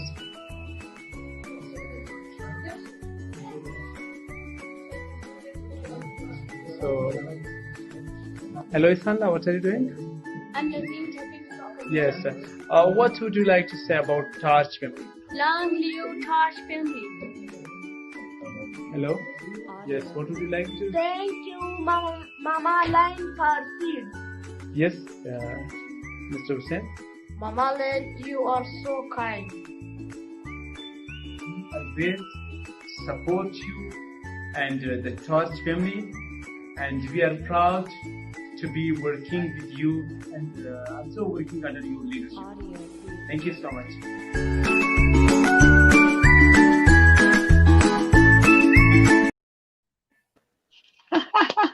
Very nice. That's very That- nice. You have to remember 100 orphans sleeping on the floor with no doors. The schoolyard had no plants. The schoolyard had no one solar panel and one broken. And, you know, just working with them and somebody saying yes, but the action plan to work with them, the spark came from my 15-year-old talking to a 15-year-old in Balochistan. So the Torch Seeds program is about kids connecting to kids through the 4 pillars. Nice. And so this whole platform, that's our pilot school that happened up on the border of Afghanistan. It's the most dangerous place in the world, you know, as of 3 years ago. It was a very, very dangerous place. And so I haven't visited the school, but what's happening for us is that the Torch Seeds program has great potential financially and fiscally and relational and social. And, you know, and for me, it's kind of the bread and butter of the Torch right now on putting this together in a package. So we would love your help. We would love your literacy. I know Ramat a little bit, and so I actually, funny enough, he's asked me for help. Good. Yeah. So I'm just saying I'm familiar with the budget for that project and the things that are needed. Yeah. So yes, I have some ideas on a couple different ways that you might be able to help. And by the way, I just wanted to put this out here just so you know. John Shin owns a solar panel company. And he owns a merchant services company and a bunch of other things, but he does do things on solar. So you never know, you might be able to get him to donate something through his company. You never know. It doesn't hurt to ask. Yeah, we went from 100 kids up to 55,000 kids in Pakistan, and now another 20,000 have asked for me to come, and it's just kind of crazy. And then there's 6,000 or 7,000 in Africa. And so really developing this out so it's fiscally relational to everyone involved, I think that's key. And Raymond, you know, I think Raymond said yes. You know, he said yes in the beginning with nothing involved. Right. And so, you know, coming to us for money instead of action of impact, for me, it was about an action of impact and putting energy into the school. Sure. I think he needs both, though. I think he needs resources and both. I mean, I don't know where he is in the project at the moment, but I know he needed doors and new roofs. And I mean, there's a lot of stuff. And like you said, it seems like that area gets bombed a lot or is in disarray, you know, so. Yeah. But anyway, thank you. Thank you. Of course. Of course. And by the way, look at my beautiful background. That's what you didn't get to see. Very nice. I'm saying though. And what's that? Is that money? Yes, The Queen's that's money? Canadian 1000. This is American $1 million. See? This is Canadian $1 million. This is when I in person attended Donald Trump's inauguration. I got this $1 million Donald Trump one. Wow. Were you Yeah. at the inauguration? Yeah, I was there, January January 20, 2017. Yes. That's And why you always say if Trump can do it, you can do it. that's it. There you go. There you go. There's the story actually behind that, but I know you're out of time. Yes, how that quotation came, right? That's amazing. And this is 24 karat gold, $1 million. Wow. Beautiful. Yeah. It says, I am financially free. I am financially free. Yes. Well, it's important, like I said, to do that, but it's also important to put the plan together and the action to Yes. Yes. Absolutely. worse. Meaning, if you just focus on it, like emotionally, but you don't do anything, you'll actually get depressed. So I want to make sure you understand the action Yes. is important, right? Remind Well, we love you, sister. You're 1,000-fold. I'm loving it. I love it. I love You're 1,000-fold. We're all infinite. Yeah. And the light is shining. The light is shining in. So Yeah. keep the light shining, keep the love. I mean, every time this shows up a different way, but keep your heart to the sunshine. And we appreciate you being here at the Torch family. Absolutely. It's my pleasure. I thank you so much for inviting me. And like I said, we can talk offline and work Now, on I don't have your telephone number, so I need to get that, but we'll get that. Yes. I think I still have yours, but for sure, like Facebook, even inbox me or DM me. And Okay. yes, Sounds good. make sure you have that for sure. Sounds great. All right. Well, have a beautiful evening with your mama. Yes, thank you. And by the way, please go to the website that you guys put up. I mean, you can actually get hold of me there. You can get a link on my calendar if people want to talk to me. I just want to let you know that that's certainly available. So great. All Take right. care. Thank you. Guys. Thanks for letting me participate. All right. Wow, Mama Lynn. Wow. Like Sarah. Very nice. Very nice. Very nice. And we got the opportunity to talk to Dr. Sir John C. Sheen, I know, and having that opportunity to get. I don't know who he is. So, I tell you. Okay. John Sheen wrote the foreword for my book, COVID-19 Lockdown, Okay. Canadian bestseller. Sir John C. Sheen, JD, MD. I don't know what JD stands for, but you will love this one. Executive producer of Think and Grow Rich, The Legacy. Oh, okay. So he was the producer of the movie. Yes, executive producer of Think and Grow Rich, The Legacy. How Rich Asians Think, a Think and Grow Rich publication. Yep. That was probably the book that I would have got in if I did the forward, right? What's that? I didn't do the forward on that one. Remember? I still have to write. I'll help you out. Thank you. Yes. I'm always there for you. You know that, Mama. Thank you, dear. Thank you. Wonderful. So it's a really good gift to know, how life shows up, right? How life shows up. Absolutely. It's Sarah, the first time I knew Sarah, I met her with Rayhan. And we were in a room in San Francisco, and Rayhan, she was there. Yeah, Rayhan introduced me to her. Oh my God. Yeah, so it was super fun. You already met Rehan Baijan already? She was totally into doing the torch. I just wasn't in that mindset myself at that moment. So it'll be good to revisit it. It'll be good to, rekindle that relationship in a better way. And, I think we grow where we grow, right? We grow where we grow. And when you look at the deep work, I've seen Sarah transform as well. And it's so wonderful. So wonderful. So that's great. She's saying John Shin is her business partner in the financial services. Yes. Great. Yeah, so I want to learn. I was going to call her because I got involved with another friend that was doing what she was doing.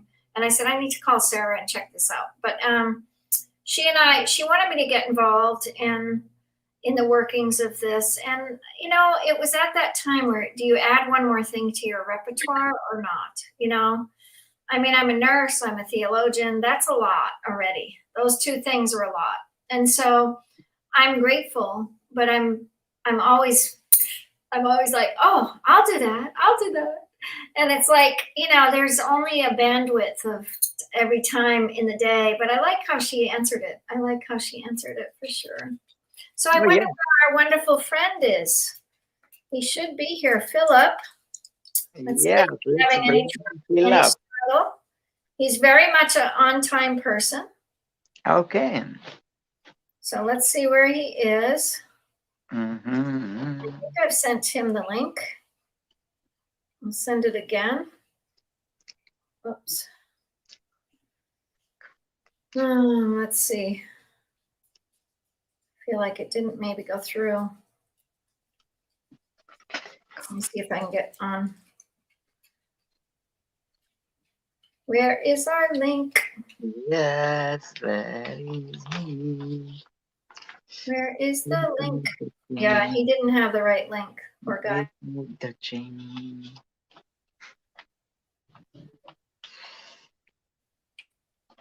I think he has it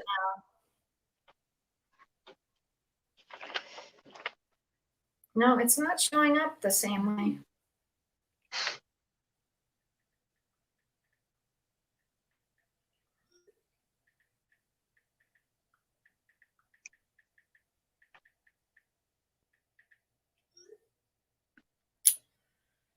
Okay, let's see. I wonder why it's not copying right. No, stop.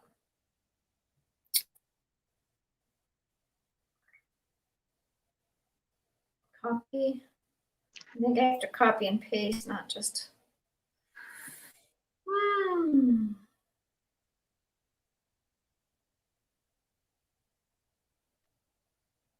There it goes. No, it's still not doing it.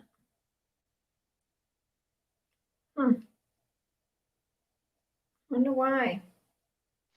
I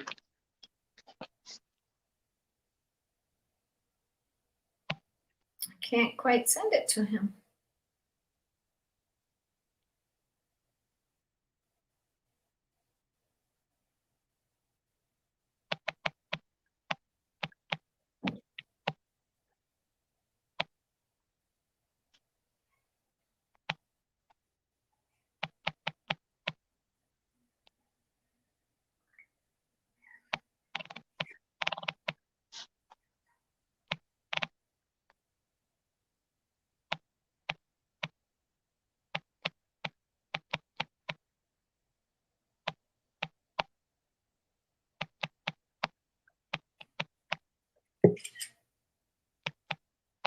Oh, there he is.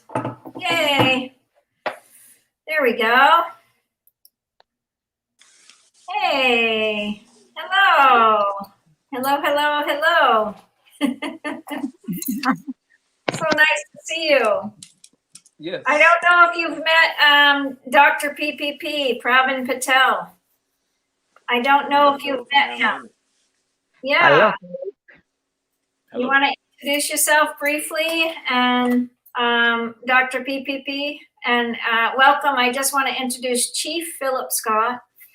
He's a chief in the Lakota tradition. He has a group of people. I went to one of the sweat lodges and he honored me deeply there as far as an elder in the Lenape in the Delaware Nation. And he's got a beautiful group of young people that are learning, and he teaches and he develops those deeper relationships in the Indigenous way. So he's an amazing spiritual teacher, leader. So, and Philip, this is Dr. PPP, Pravin Patel. He's the celebrity guru, and he's done amazing work in the world. And his book is on the shelf next to John Robbins and all those folks, So he's part of the Torch family and my host for Torch family, and we work together. So that's us. Dr. PPP, you want to welcome him in? Absolutely, sure. Hello.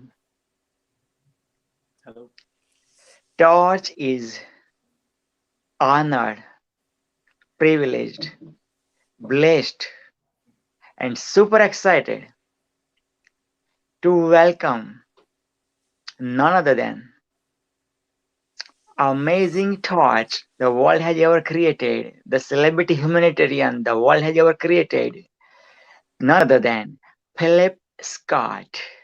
Philip Scott, take it away. And have your camera horizontal, please. Have your camera horizontal, sir. Unfortunately, I'm not able to because I have medicine on either side of this photograph, which cannot be Sorry, go ahead. All the best. videotaped. Thank you, Mama Lynn. Thank you. All right.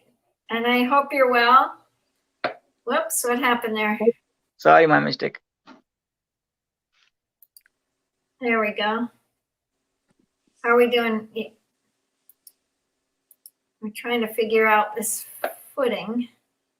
Oh, he's trying to figure out how you fit on the screen. Anyway, we've had an amazing journey this week for the last 3 days. We've had Swami from India bless the Torch family and bless us. He's going to Maringa, Maramar at Rohingya to the refugee camp with 1,000 people. So he's invited us all to go with him to the refugee camp at the end of March. So that was kind of a deep invite for us during this morning. So he's been a really big promoter of all of our work, and we just are honored to have you back. I think this is your second torch. Yes, I believe, yes, it is my second sharing with you and your community, yes. Mm-hmm. Yeah, and you came to the peace one, and we're streaming on YouTube. Facebook blocked me yesterday because we had a song the first day. I didn't know that it was a full song. It was just a little snippet, but they took us off because of copyright. So we're streaming into YouTube and on that link that I think I showed you and I shared with you. So we're streaming full-fledged there. So you're going to be on the 9th hour and 26th minute. We've been going for 9 hours today. So if you want to find yourself, that's where you're going to find yourself on that YouTube. I see. Okay, so. Very good. All right. All right, Well, we'll let you have the stage. Yeah, go ahead. So I'm very honored to receive the invitation to return to share with your community. And just to formally introduce myself, I'm known as Shunko Akansapa, which is Lakota for Black Horse. And I'm a ceremonial leader in the Lakota tradition, as well as in the Native American Church. And fortunately, the songs that I share, I am sanctioned to sing. And so there certainly won't be blockage for this, since as a practitioner of Indigenous medicine, I am qualified and sanctioned to be able to share these sacred songs. And I'd like to remind your audience, those that are listening, that we're currently in the energy and the vibration of a full moon. So, our grandmother is in her time of fullness, and Indigenous peoples throughout the world honor the cycles of nature. And I will go into a little bit more detail about that in relationship to the theme of my sharing today and the topic of your conference. But I will commence with a song which invokes the ancestors. It also allows us to fall into our hearts so that we can speak of sacred matters. And it is traditional before we discuss subjects of sacred knowledge that we invoke the ancestors to create the container and to witness the articulation of our truth.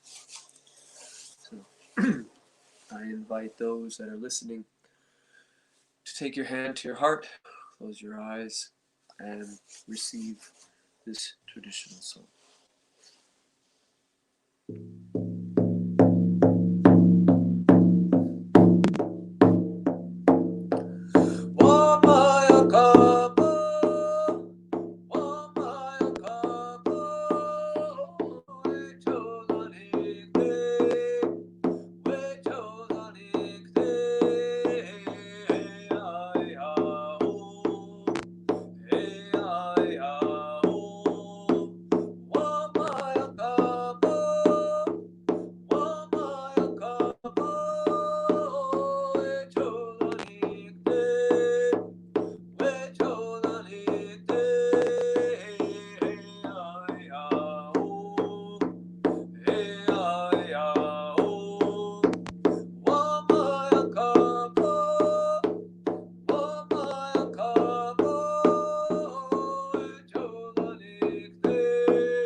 So greetings, relations.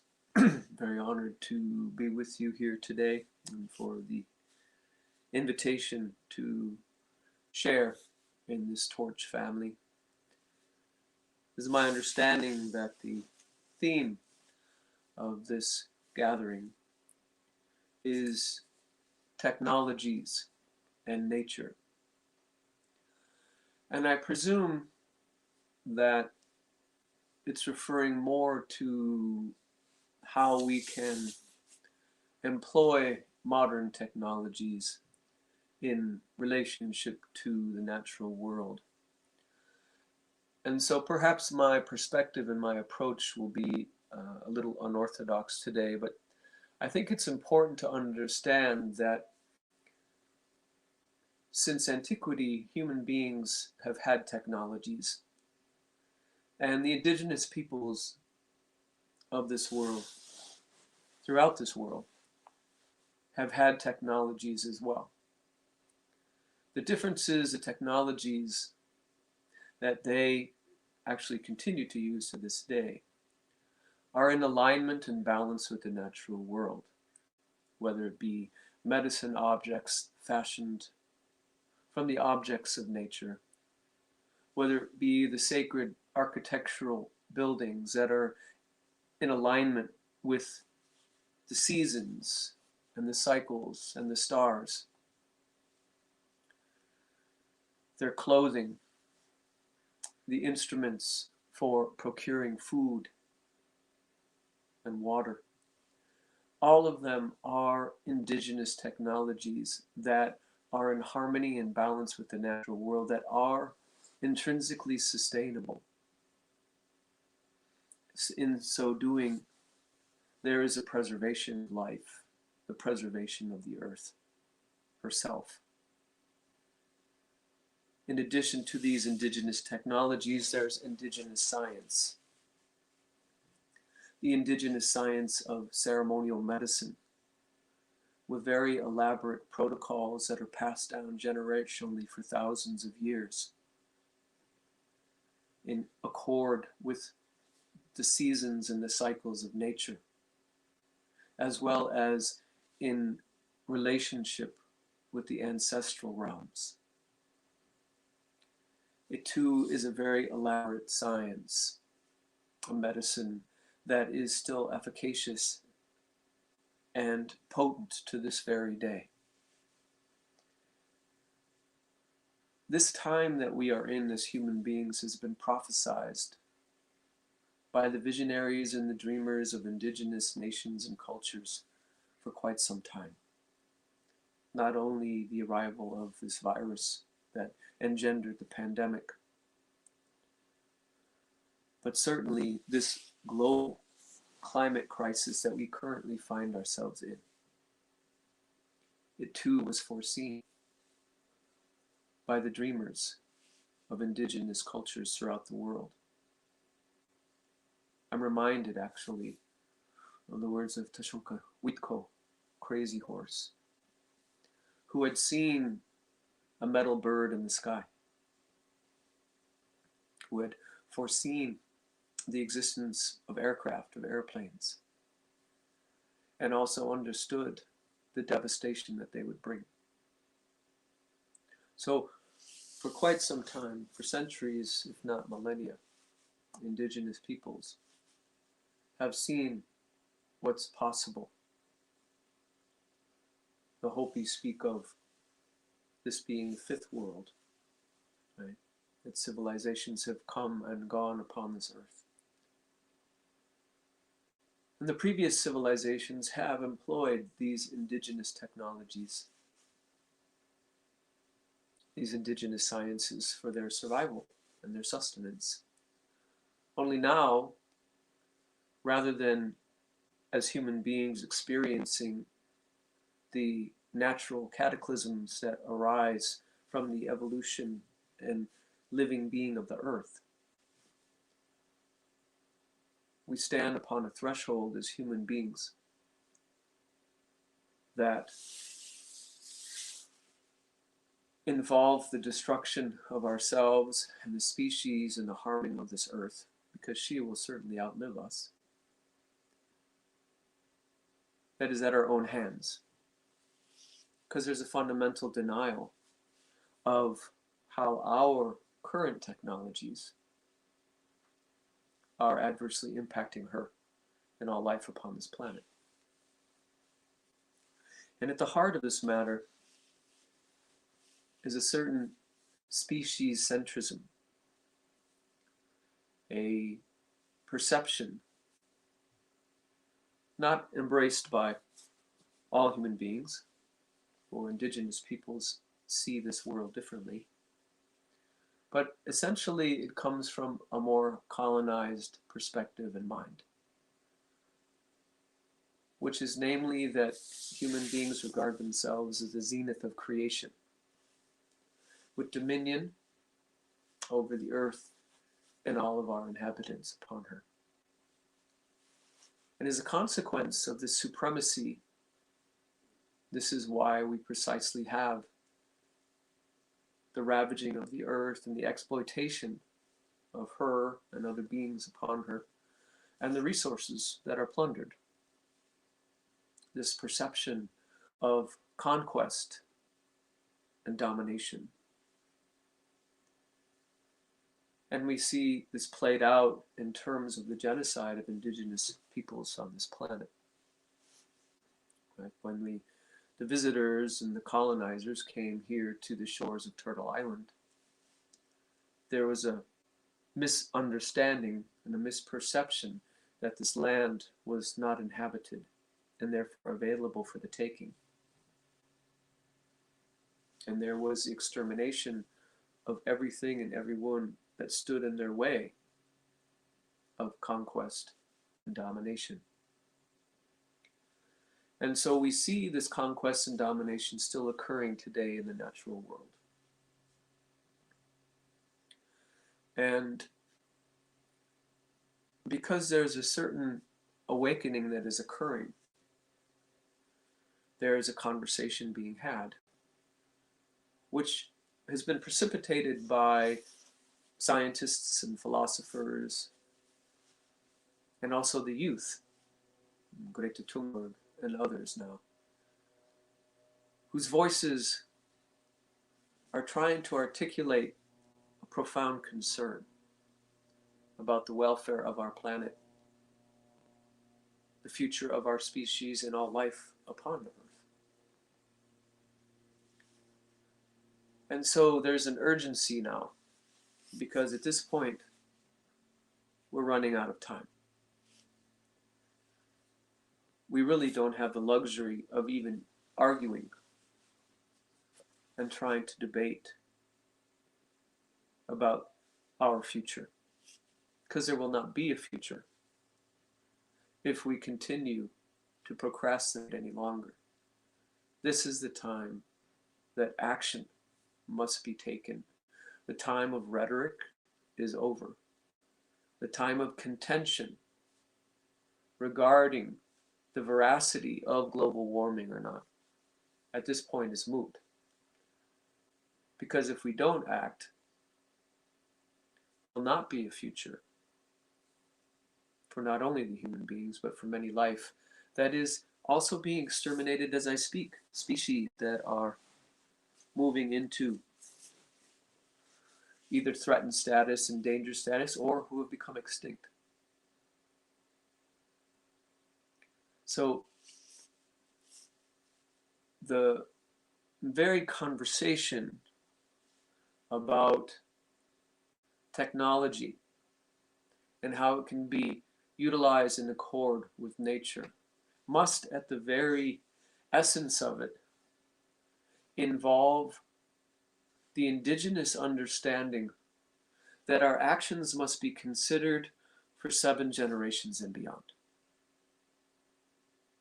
Whether you are a small business owner or you are a corporation does not matter.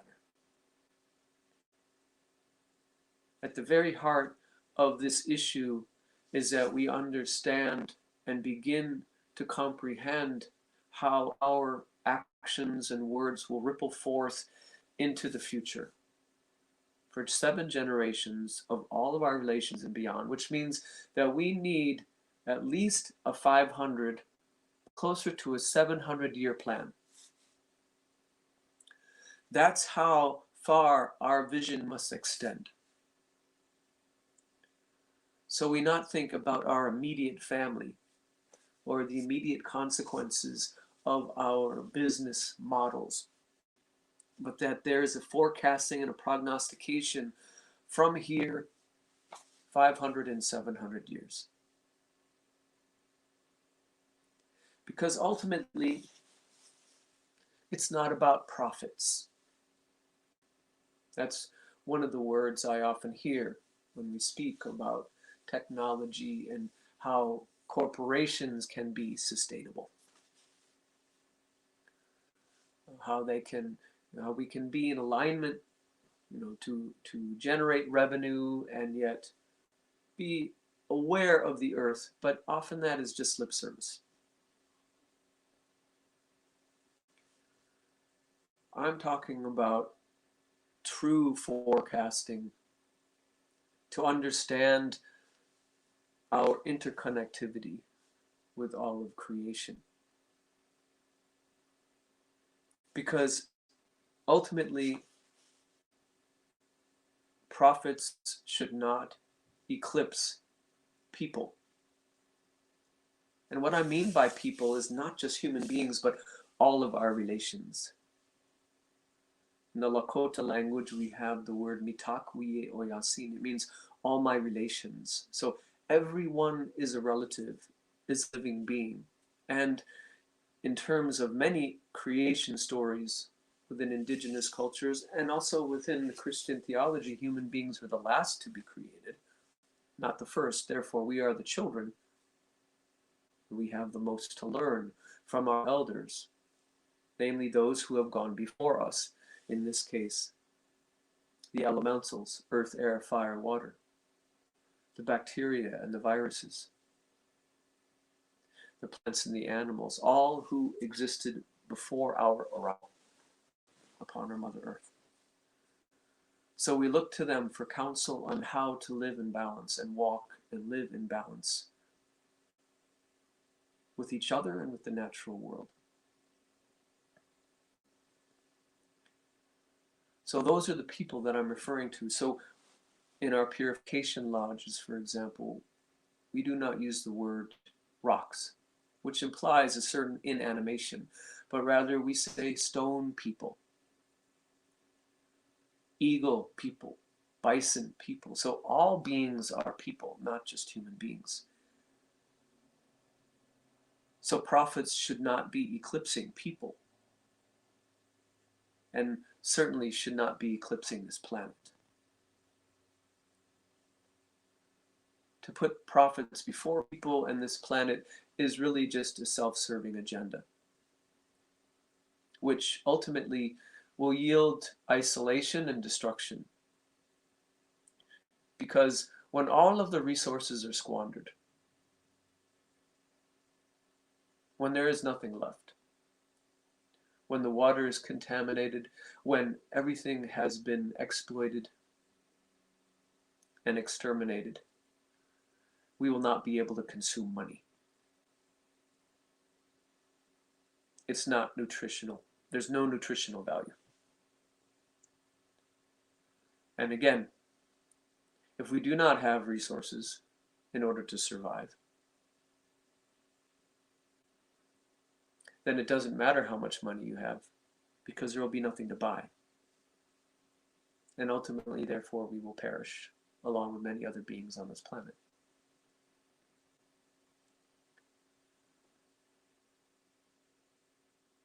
Right now, on this earth, there are many wars being waged in the name of oil, another resource which is beginning to dwindle. And there may be other justifications for the engagement of this war in the world, but ultimately there's an understanding that at the heart of the matter, it has to do with the dwindling resource of oil being extracted from the earth. But when our water runs out or is contaminated to the point when it's no longer palatable, those wars will be far more fierce and bloody than what we currently see. As I speak, there are people putting their lives on the line for the protection of our water. Standing Rock was a watershed moment that set a precedent. And there are those who are engaging in the protection of water throughout the world, as well as the protection of our very earth herself, the protection of the air, so that we may breathe clean air. You know, there is also an epidemic of individuals with respiratory issues now, with asthma and other debilitating conditions of the respiratory tract because of the pollution of our air. There are those that are actually protecting the fire. Many of the wildfires that have been raging throughout California and the West Coast could have been mitigated had we looked to the indigenous wisdom of tending to our forests in a different way. Learning about cultural burns, cultivating an intimate relationship with fire as an elder, to understand how to use that to manage our earth and allow for the sustainability and the preservation, the regeneration of the earth, and also its fecundity, so that we can also survive in relationship to the earth through agricultural practices that are also sustainable and respectful. And I will say that if our technologies and our corporations and businesses do not at the very least consider the earth and how to be in proper relationship with her sustainability, then we are creating models of unsustainability. If the current technologies we have harm the earth, then those technologies are not productive and will ultimately be unsustainable themselves as we destroy the earth herself. It's a direct relations.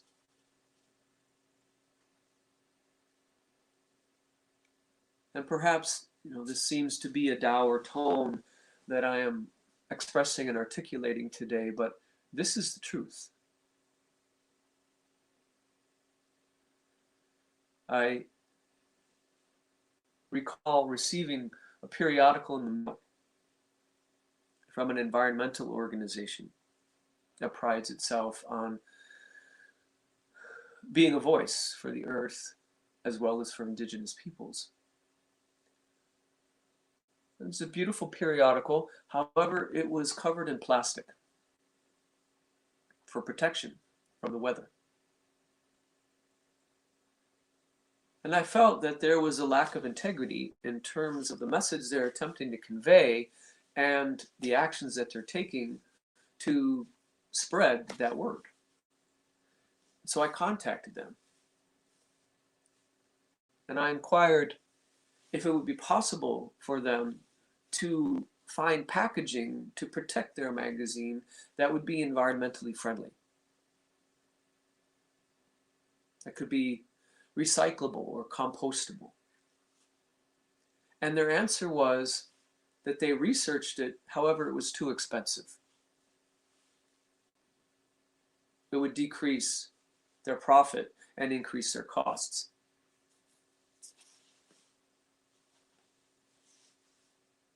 And for me, that's the heart of the matter, that we can do lip service to protecting the earth,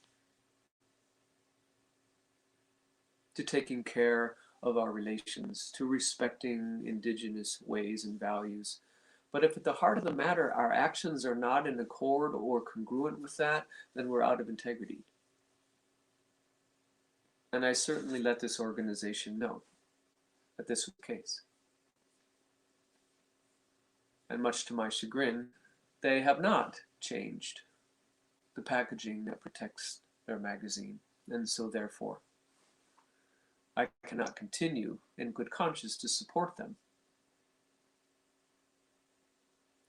I see this also playing out in many other arenas. I happen to be a scuba instructor as well. And again, there are movements within the scuba community that are talking about the removal of plastics from the oceans, because our oceans are littered with rubbish, particularly plastics, that get into both the flora and the fauna in the aquatic world. And unfortunately, this equipment that's necessary to engage in that sport is also surrounded by plastic when it's being transported and on the display shelves of many scuba shops. So if we're understanding that plastic is choking the oceans and that there's an advocacy by certain groups to minimize and eliminate plastics from this world, then it doesn't make any sense and is out of integrity if the very equipment that we're using to try to protect the oceans is being transported and sent and shelved in plastic. Now, in addition to ceremonial medicine and the use of sacred technologies, right, which are known as primitive technologies, and of course I use the word primitive in this case not in a pejorative way, but rather in the intention of original, ancient technologies. And we use these technologies in a sacred way, in a sacred manner. So in addition to these sacred technologies that I employ in the medicine ways of indigenous people, I'm also an EMT. I bridge the medical world also in terms of allopathic medicine. And unfortunately, in the allopathic medical paradigm, everything is disposable. And plastic is also constantly employed, as well as syringes and needles that often find their way washed up on the shore. Also, then the ocean becomes a receptacle for our refuse, what we throw away. And of course, we have landfills now that, with 8 billion people on the planet, have also become unsustainable because the manufacturing, right, the technologies, the modern technologies are beginning to manufacture products, for example, styrofoam, that does not decompose, does not degrade, does not return back to the earth. And we as human beings now are all culpable for what's transpiring, as we are all touched by modernization in a way that our previous ancestors that were in right and proper and balanced relationship with the earth did not have to grapple and deal with.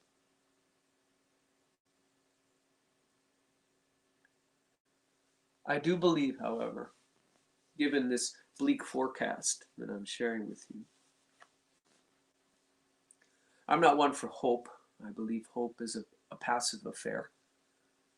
Rather, it's necessary for us to take action, as I mentioned, and to endeavor. And I do believe that due to the currents of energy and intention that are being mobilized in this time of great urgency, when we are at this threshold of unsustainability, I do believe that it's possible if we put people and the planet before profits, and we begin to allow our minds and our hearts and our ingenuity and our intelligence to devise solutions that are going to be sustainable for our earth and all beings upon her, I think it's possible for us to turn the tide. I do believe, however, that the politicking and the rhetoric and the debates must cease, and that we understand the urgency and begin to think as our ancestors did for 7 generations and beyond.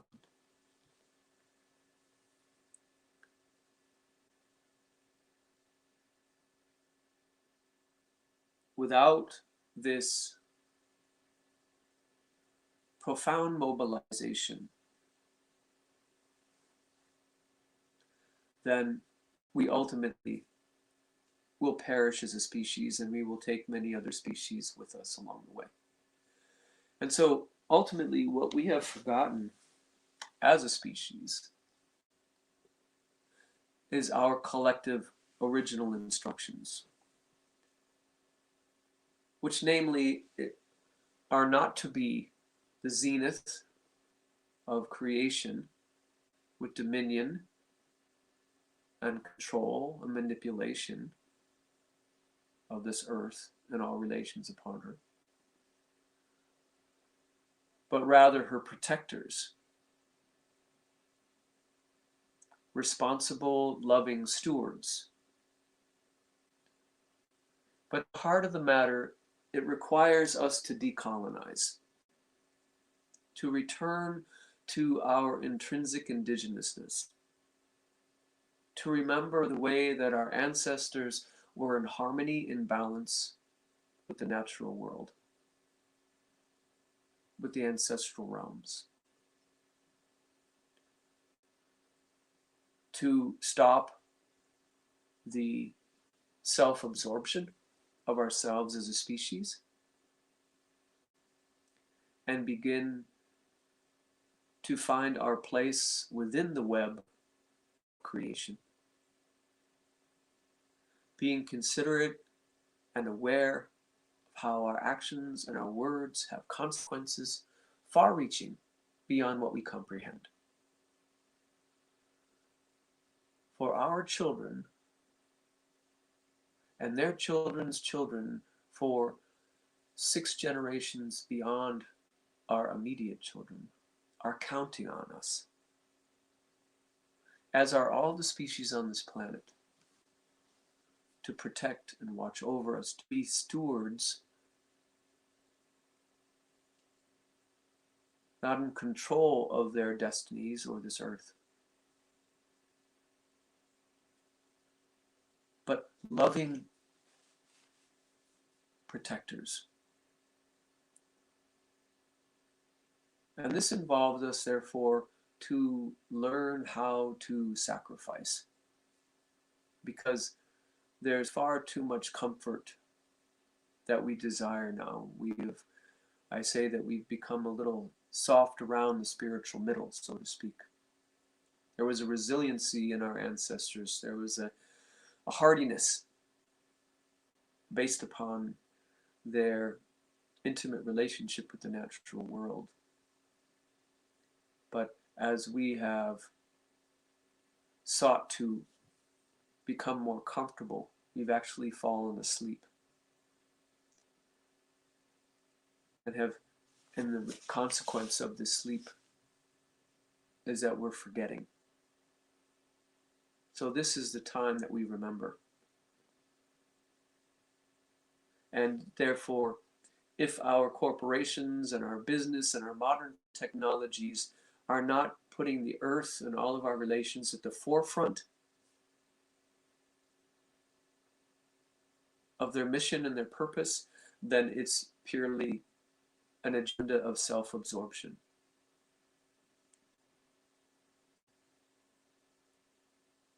Which ultimately will cause our demise as a species.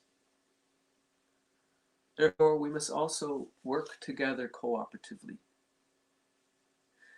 We have to eradicate this model of competition to understand truly that we are all in this together. That's how a community operates. A community does not operate through competition, but through cooperation and collaboration. So this Darwinian model, even in the business world, of the survival of the fittest, is an unsustainable model. And we see that playing out amongst the wealthiest people in this world. Rather than sharing the wealth, and fortunately there actually are individuals of great means who are actually being generous now, giving back. But through a sharing of these resources, then we may all survive and flourish upon this earth. But again, that means that we have to be aware. Self-importance, self-absorption, egotism, species centrism have no place in an indigenous model of balance and reciprocity. So even in addition to an awareness of the earth at the forefront of any mission statement within a business or corporation or technology, is taking care of the people that are within your employ. To take care of those as family, as community. And again, it's not enough just to hold the mission and the purpose of protecting the earth, but rather looking at the fundamental level of how your business is operating infrastructurally. Are your products that you are using environmentally friendly, green products, they say? Right. Is your packaging, the receptacles that you transport it in, also environmentally aware? So at the foundation of our business practices and models and technologies, that we are placing the earth first, placing the people first, as I mentioned. Because when we have a cooperative, collaborative model, then there's actually going to be sustainability and prosperity for everyone.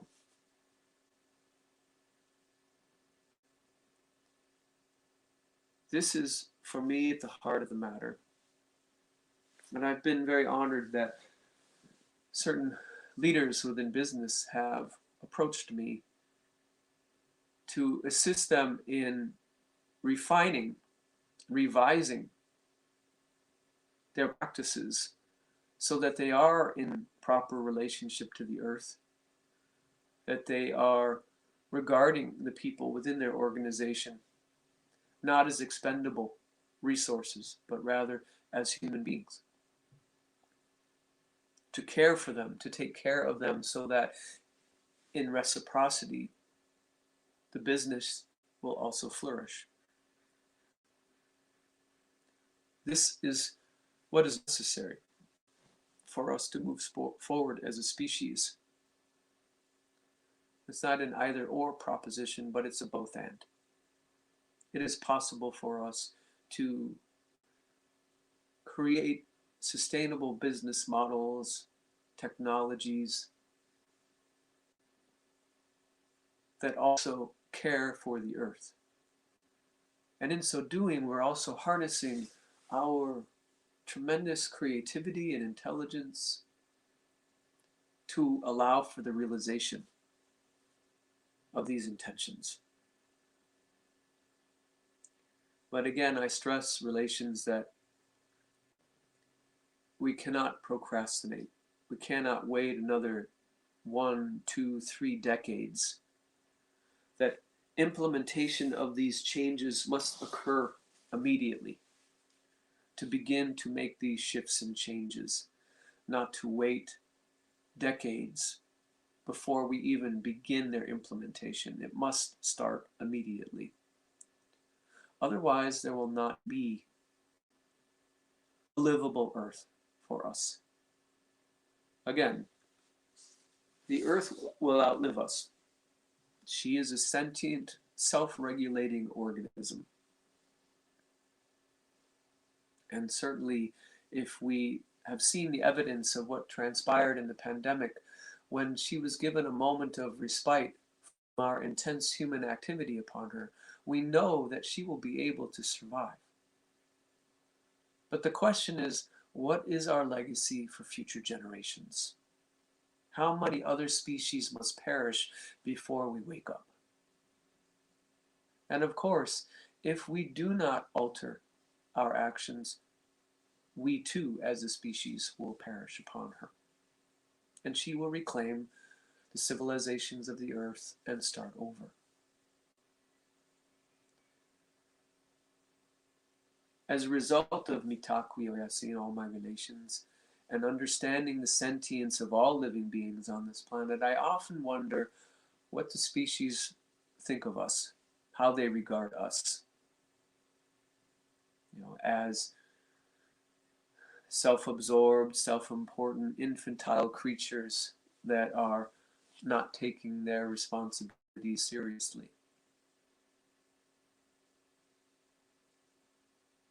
And I pray that we can change that. There is so much strife and conflict in this world. So much disagreement now. It's truly time for us to come together, to have the difficult conversations, not to dismiss and discard people because their point of view is not in alignment with our own. Our ancestors had ancient science, technologies, these ceremonies that I mentioned earlier, that involved protocols of conflict resolution to bring understanding so that we can be in alignment, so that we can have consensus about a trajectory going forward hand in hand toward the horizon that we all see looming in the distance, that is already here, that has arrived, and which have been prophesied.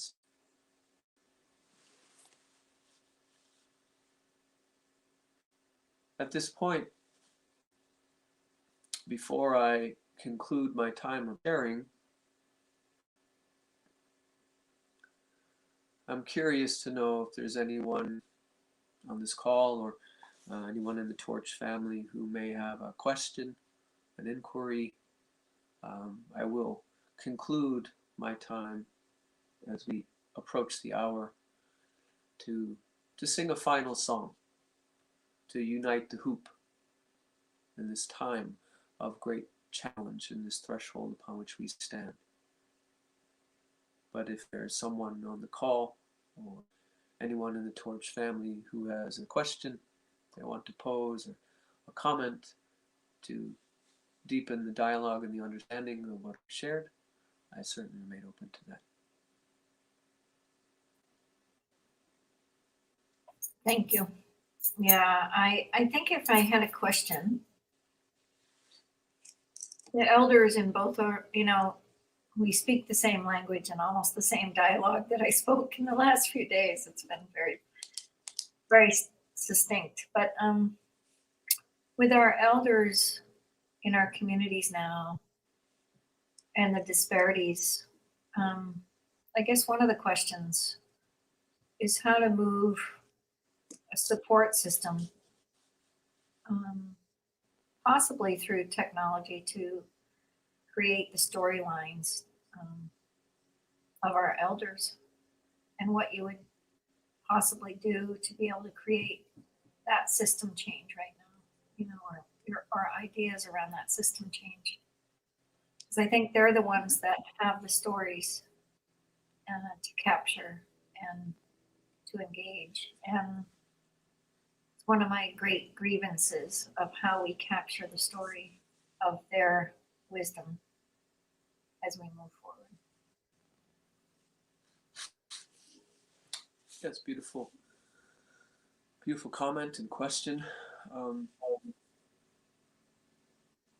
It is said that when a traditional medicine person passes away, a library of medicinal knowledge burns to the ground. Mm-hmm. And what is often lamentable today is that many of the youth do not appreciate or value their elders. There's a disrespect for elders and a dismissal of them. And often their stories go unheard.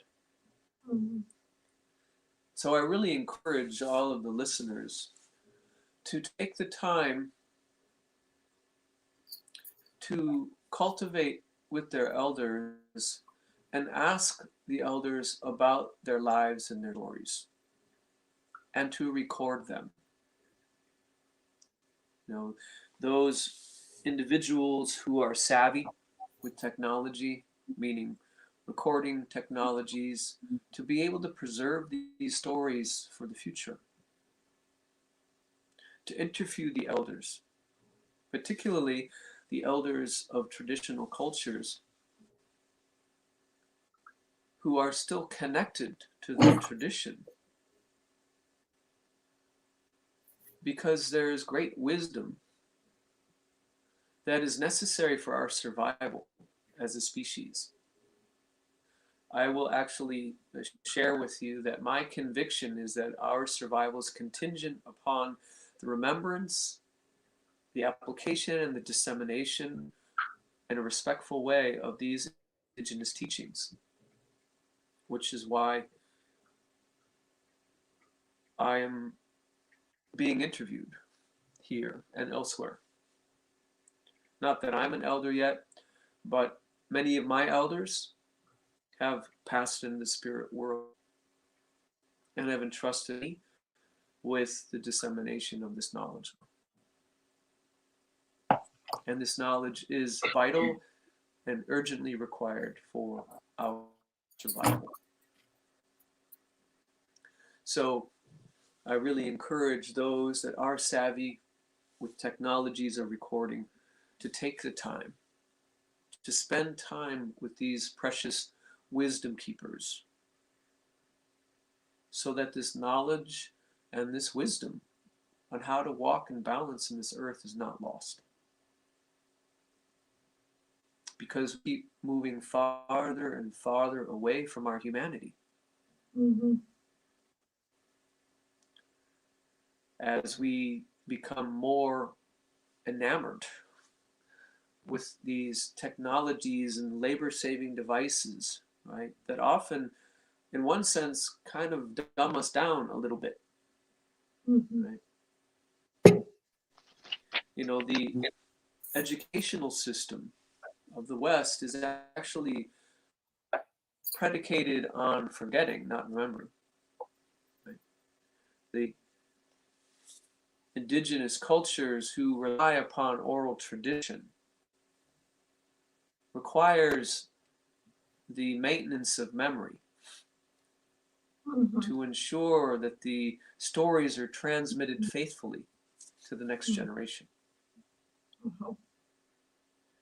And Alzheimer's, which is often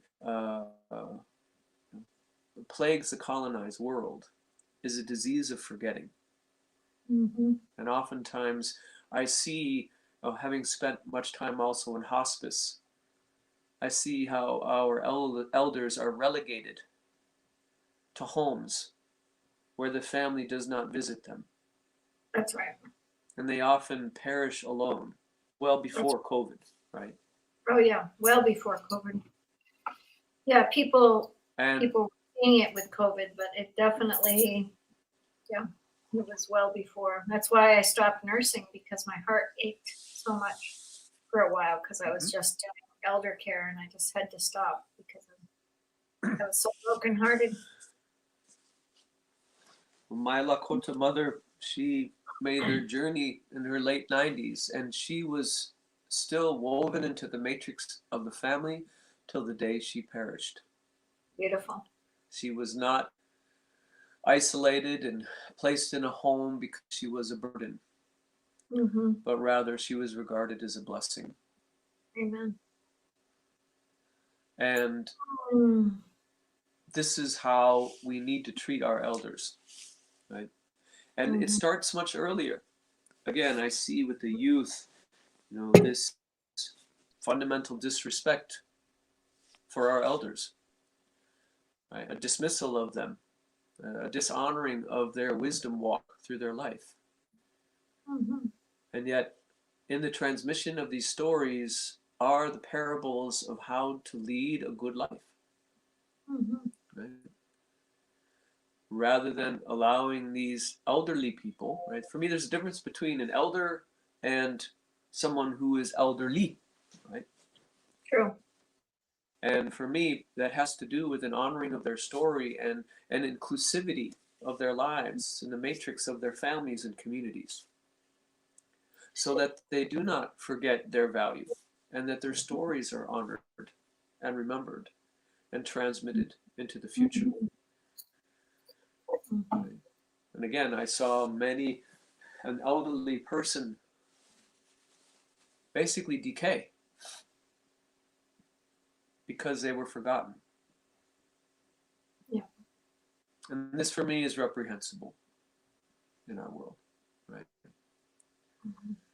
And so ultimately we're talking about cultivating a technology that does not require outside resources, but it's called the technology of the heart.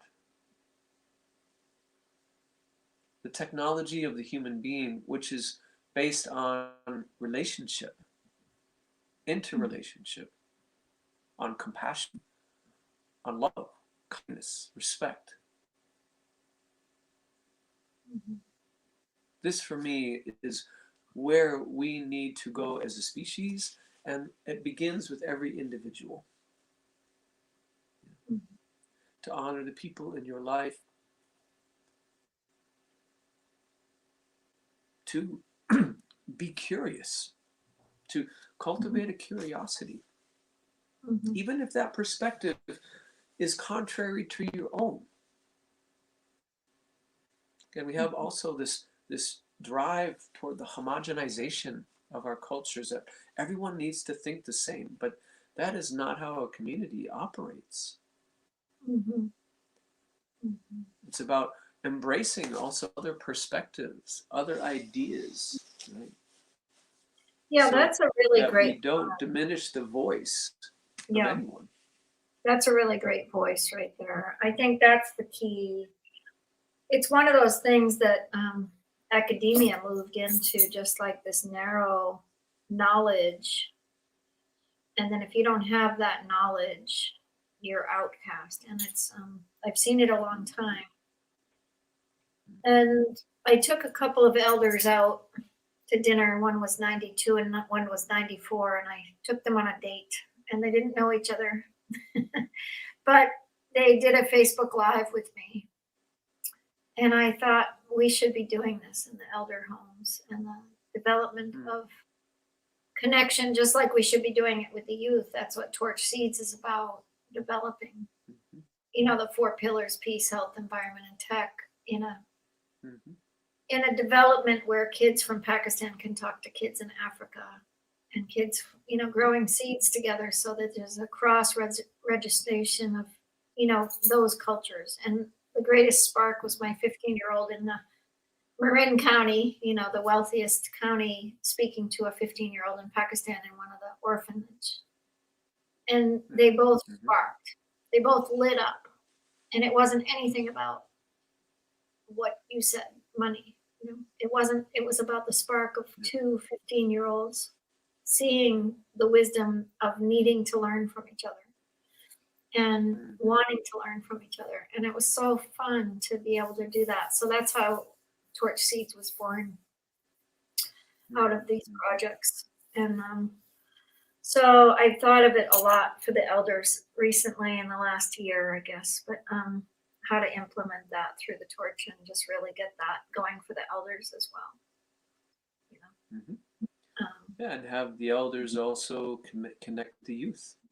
You know, that's right. That's ultimately, exactly. a community is the intergenerationality of it. That's right. Right. Yeah. So that because then the elders can transmit their knowledge. They also are revitalized and charged, by the vitality and the curiosity of the youth. Right? Mm-hmm. You see that with, for example, people that have maybe an elder dog, and then they bring in a puppy, and that elder dog also comes back to life a little bit because of the vitality of the puppy, right? And then the elder dog is also helping to guide the puppy and learning, the puppy learns how to conduct themselves in the family. Right? That's right. So that's right. 100%. You see that. Yeah, that's a great analogy right there. That's beautiful. That's beautiful, Philip. Wonderful. Well, you were our last speaker, and then I think Pravin just came in with maybe one more, but we can close our circle now with your song. And I appreciate you so much coming, and I'll let you have the center. Wonderful. I just want to thank each and every one of you for that was your wild. presence and your participation and your listening on our call. And again, for the privilege and the honor to be able to share with the Torch community. May the Torch's light continue to burn brightly, and that we can take the blessings from your gathering out into the world, and to understand how we can come together in this time for our humanity, so that we may all survive, that we may all flourish and thrive for 7 generations and beyond. So I conclude tonight the song to Unite the Hoop. Can I do one special thing for you of what we've been up to? This is our Torch adventure. You ready? You ready? This is our technology adventure. So you have to be patient. It's very fun. I've had a lot of laughs about it because it was a mistake. But it's really fun. And with your drumming, it would be really cool.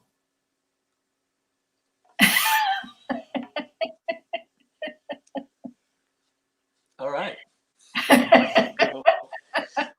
So I'm gonna forward and backward. We call it Heaven's 7 Gate. generations beyond, forward and backward. All right. Do you want me to take it off?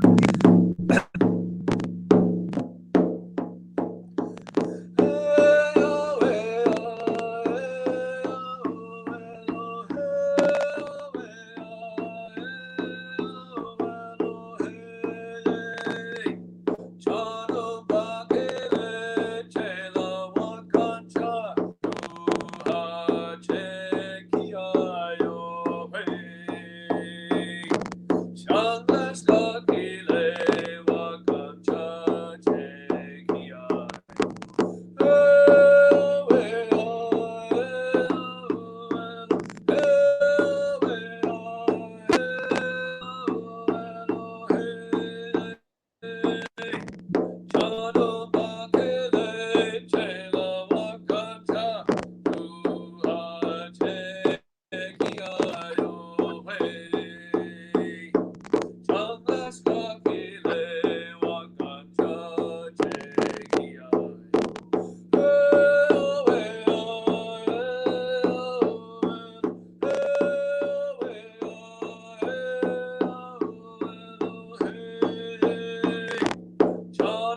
That is a song to unite the hoop of our humanity and all relations upon this earth with us.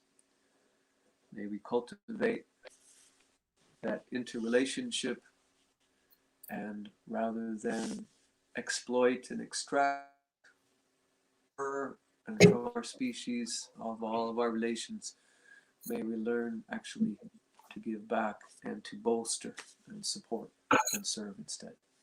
Aho, Mitakuye Oyasin. Mitakuye Oyasin.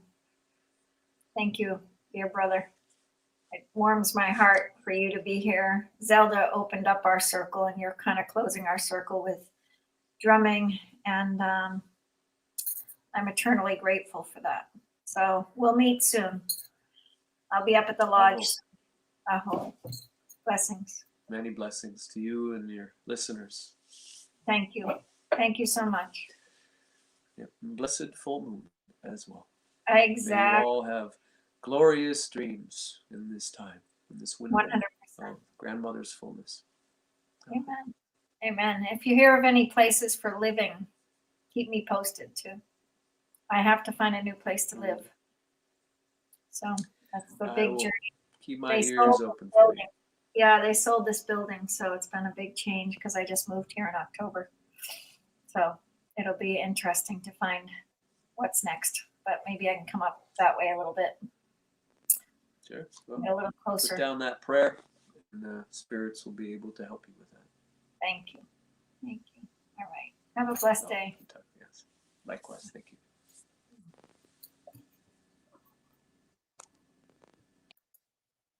Well, that was wonderful and beautiful.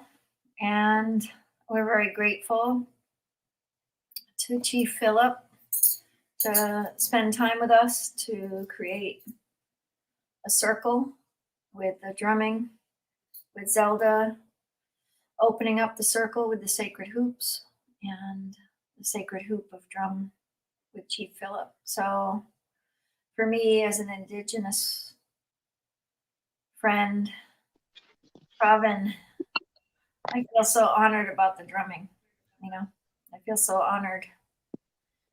So I'm grateful that our friend Fiza is here. She is part of the Torch family early on.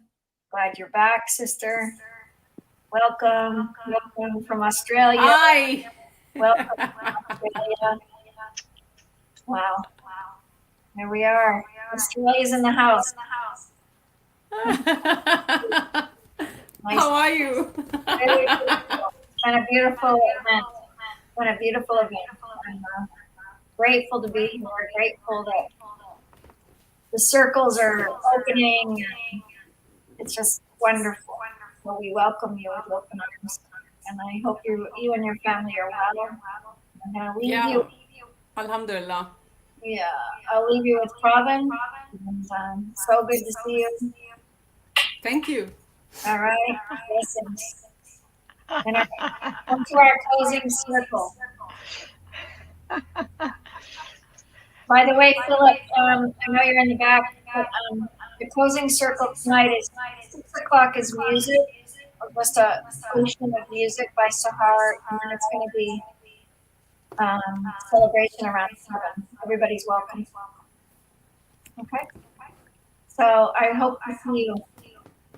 Thank you, Sir Pravin.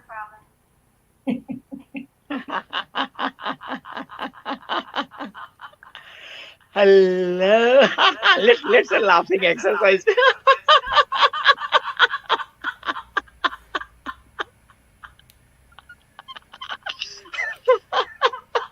Oh dear. Oh dear, dear, dear. Oh, God. Fizazi, you are the special one. We just finished the closing ceremony, and we got a surprise guest, which is you. Like 3 days, tons of speakers came and gone. We did the closing ceremony. We just witnessed closing ceremony with the drums, like traditional one. And still, Allah brought you here. Hello.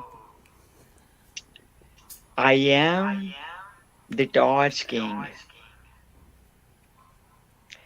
I am honored, privileged, humbled, blessed, and super excited to introduce you on Torch Tech 2021, the annual event of Torch Tech 2021. Pizza, how can I introduce, man? Pizza Khan is a fire. Pizza, when I think about pizza, man, out of 5 elements of our life, the fire. I've seen the pizzas breaking, having the breakthrough. When the egg breaks from outside, life ends. When the egg breaks from within, life begins. Oh my God, oh my God, oh my God. We have tons and tons and tons of hours and hours and hours of talk, even though we didn't meet each in person. Fiza Asif Khan born in Dil, Pakistan. Yes, Dil, Pakistan. Ja, Pakistan. And right now, Fiza Asif Khan is live for you from all the way from Australia. Yes, you Melbourne. heard that right. Melbourne, Australia. Yes. And mother of amazing princess. Yes, mother of amazing princess and beautiful wife. Yes. And breaking the barriers in the religion, breaking the barriers of entrepreneurs, breaking the barriers of self-help industry. And my God, today I have seen Fiza Khan's two posts, man. Like, blown me away, man. I know this is it, man. This is it. So without further ado, with your warm welcome, with your lots of hearts, wow, like and sharing, and take lots of notes from none other than one and only the Allah has ever created, Fiza Asif Khan. Yes, my name is Khan. Her name is Khan. And She is the fire. relationship guru. She is the relationship guru. Yes, absolutely. Yes. Fiza Asif Khan, take it away. And today, yes. So, from where I start? What do you want me to share? Okay, what do you want you to share? What do you love the most? Peace, health, environment, tech. I love peace and health Peace and health. Beautiful. because they both Out are of peace. interrelated. I'm sorry? Both are interrelated. I totally agree with you. You cannot ride two horses at the same time. Which one do you love the most out of peace and health? I will go for peace. Peace That's within. it. Fiza Asif Khan. In Islam, there is Allah. In Christianity, there is baptism, right? Here, we have torchism. So this is torchism moment happening. Close your eyes, please, my soul sister. Are you going to give me $1 million? Right there. You ask for and you got it. You ask for and you got it. Allah is giving me. Yes. So close your eyes, please. Okay. Breathe in. Breathe out. Breathe in. Breathe out. Last but not least, breathe in, breathe out. Fizazi, you are the Torch Peace Ambassador. On behalf of Torch family, as the Torch King, as the Torch Ambassador for peace, for health, for environment and technology, I decree and declare you that you are the Torch Peace Ambassador. Welcome to the Torch family. Thank you. Welcome. Pleasure. You're welcome. What is peace to you? Peace for me is calmness, satisfaction, contentment, gratitude, kindness, love. That's all. When you combine all these together, that is equals to peace. Beautiful, beautiful. I love the way you are representing Islam with, traditional Islamic dress. I really appreciate that. Really appreciate that. What does that mean to you? This hijab, Yes, hijab, please. this is my identity. That makes me, that helped me to stand out in the crowd, and that represent me as a Muslim woman.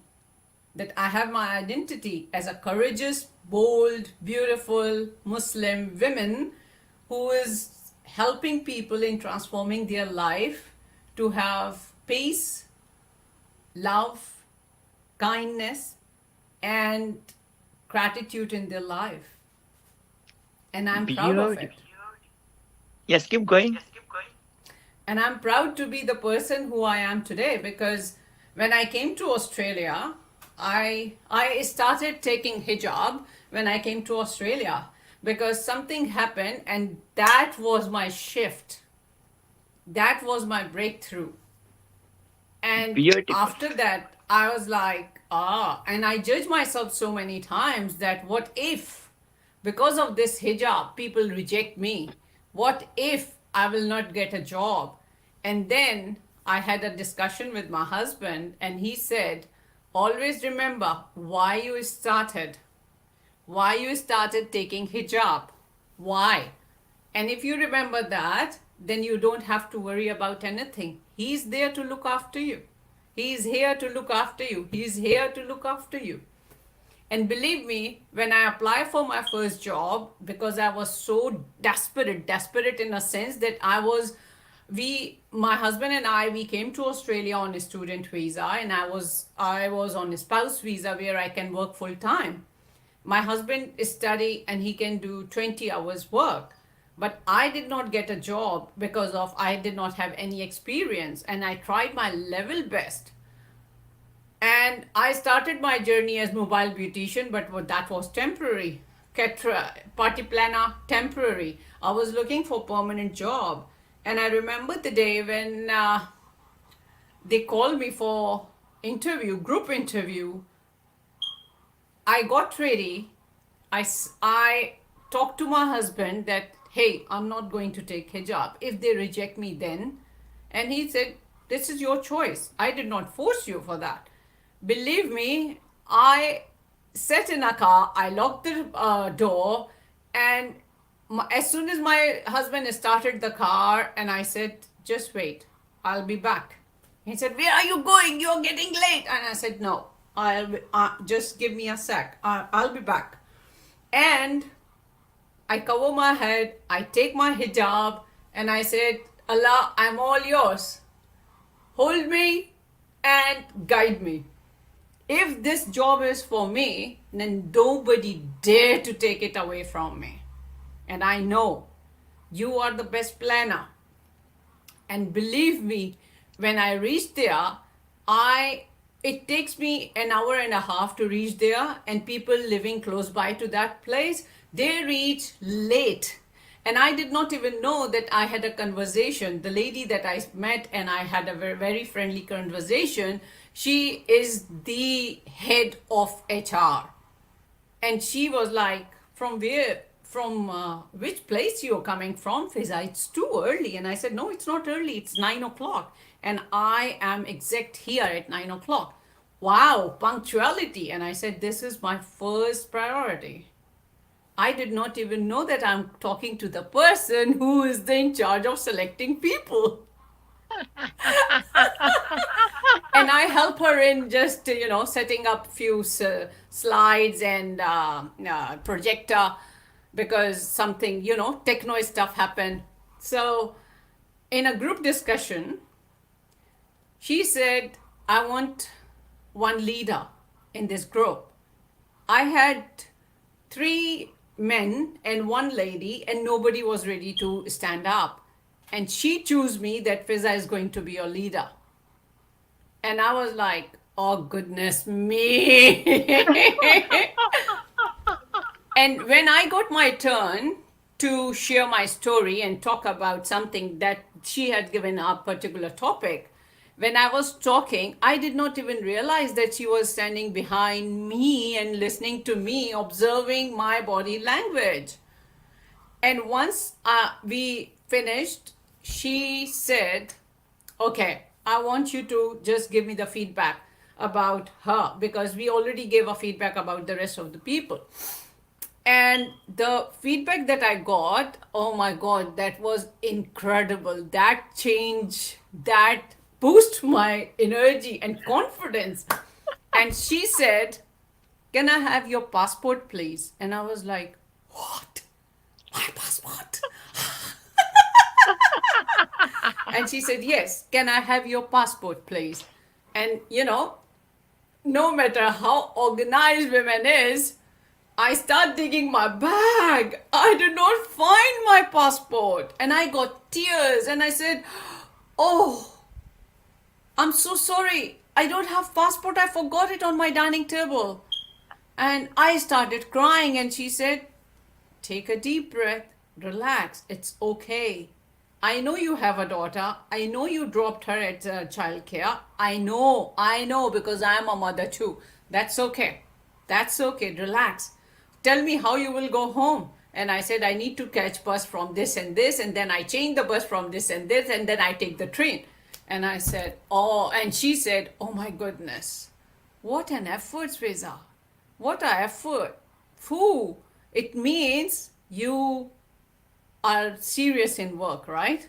And I said, of course. Why should I wake up at 5 o'clock, leave my daughter at childcare and get ready and come here on time? So I got my first job, and I receive a phone call. As soon as I reach home, I just email my passport to her, and I receive a phone call the very next morning that, congratulations, we selected you for the busiest petrol station of Sydney. Are you ready for that challenge? And I said, yes, I am. Yes.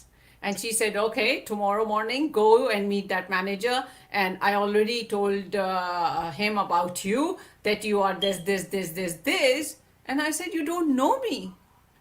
How can you say that? And she said, you don't believe it, that you are this. And I said, no, I believe it. Because I am who I am. So the only message that I want to give is, there is nothing. There is no word like a barrier, barrier. There is a barrier only here. Barrier is here, in your mind. In your mind. And the fears that you have. Fear what other people think. Hey man, nobody cares.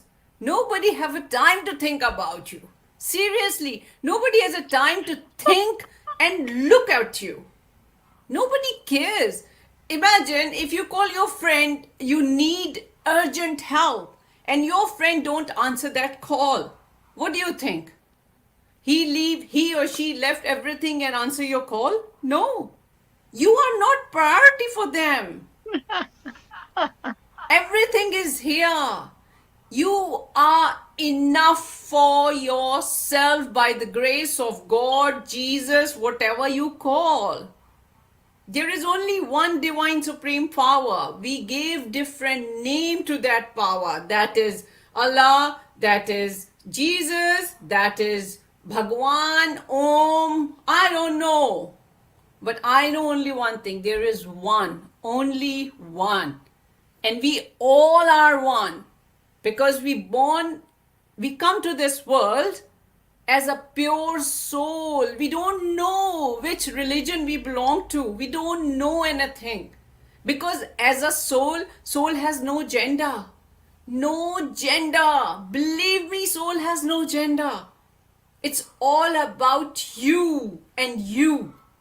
And if you treat people like, no, this is black, this is white, this is tall, she is ugly, she is, no, it's all within you. You see your own reflection in people.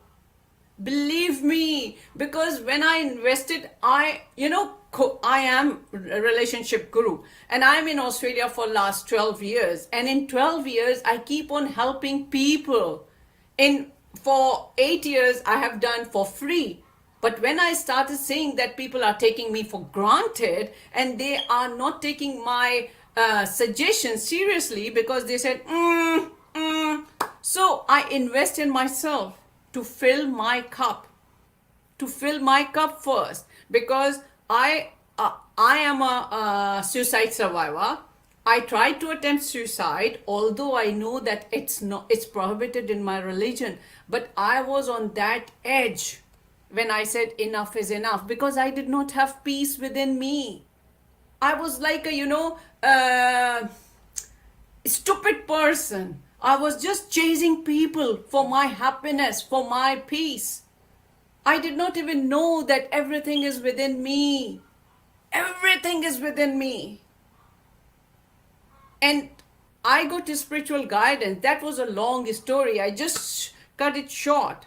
When I was about to hit my car and I was driving on 140 to hit that road train, and the road train is huge trucks, double carriage trucks. As I about to hit my car, I got a spiritual guidance from my dad and granddad. I saw them spiritually in front of my car. People said that I made stories. I don't need to make a story because I know that I have that instinct. I can easily sense invisible. Those people who don't see that, I can see it. God has gifted that to me. And my dad and granddad, they stopped me. Otherwise, because Allah has different plans for me. My eyes was full of tears. I couldn't see. And all of a sudden something happened like, psst, because that was my timeline. Allah has written something that, okay, and at this moment, I would help her to change her life. And that happened. I stopped my car. Thank God there was no car behind me. I stopped my car and I just get down from the car. I spread my arms like wings. I look at the sky and I said, God, I'm all yours. I'm all yours. And now I'm in front of you as a relationship guru, Australia's #1, or you can say Australia's leading relationship guru. I am the voice of humanity. I am the light of humanity. Because I know the pain. I had been through that. I know the pain that you all are going through. I know what is lack of finances mean. I know what is lack of love means. I know what is lack of connections mean. I know what is lack of intimacy mean. I know what is neglection mean. I know what is rejection mean. I know, my friends. I know, because I had been through with that. And today I'm in front of you. Look at me. I don't care whether people judge me. I don't care. Yes, I did. Last week something happened. Something happened. I joined one group and they tried to, they try to push me to that nutshell, which I already break 4-5 years ago. And I decided not to be the part of that crap, because then I realized that why this happened. What does this mean to me? What Allah trying to teach me? And I realized that Allah convey the message through these crappy people that you are enough for yourself. You don't need anyone to guide you and teach you. You connected with the wrong people. Someone else is waiting for you to connect. Someone else is waiting for you to listen to your story. And I posted 2 amazing, extraordinary content yesterday. For me, that is yesterday. But for you guys who are in America, Canada, it's today. And that is like a fire. And I received so many messages. People were targeting me that you, being a Muslim woman, you are not supposed to talk about this. And you know what I told them? Thank you so much for being the fan to flame my fire. I'm not going to stop. I'm sharing this to create awareness, because Allah chose me. Allah selected me for this journey. If you have any issue, if you get triggered, dive within. There must be something within you that is bothering you. Nothing to do with me. I'm here to help you in transforming your life. I'm here to hold your hand, to help you to walk on your journey, to live with authenticity. I am authentic. I don't have any issue. And you know what, my friends? Someone messaged me, are you a single mom? And I was like, whoa, another thing. And I said, why? And he said, I feel sorry for your husband, because you are such a courageous and bold woman. How can your husband tolerate you? And I told him and the rest of the people who asked me this question, that my daughter and my husband, they are my wings.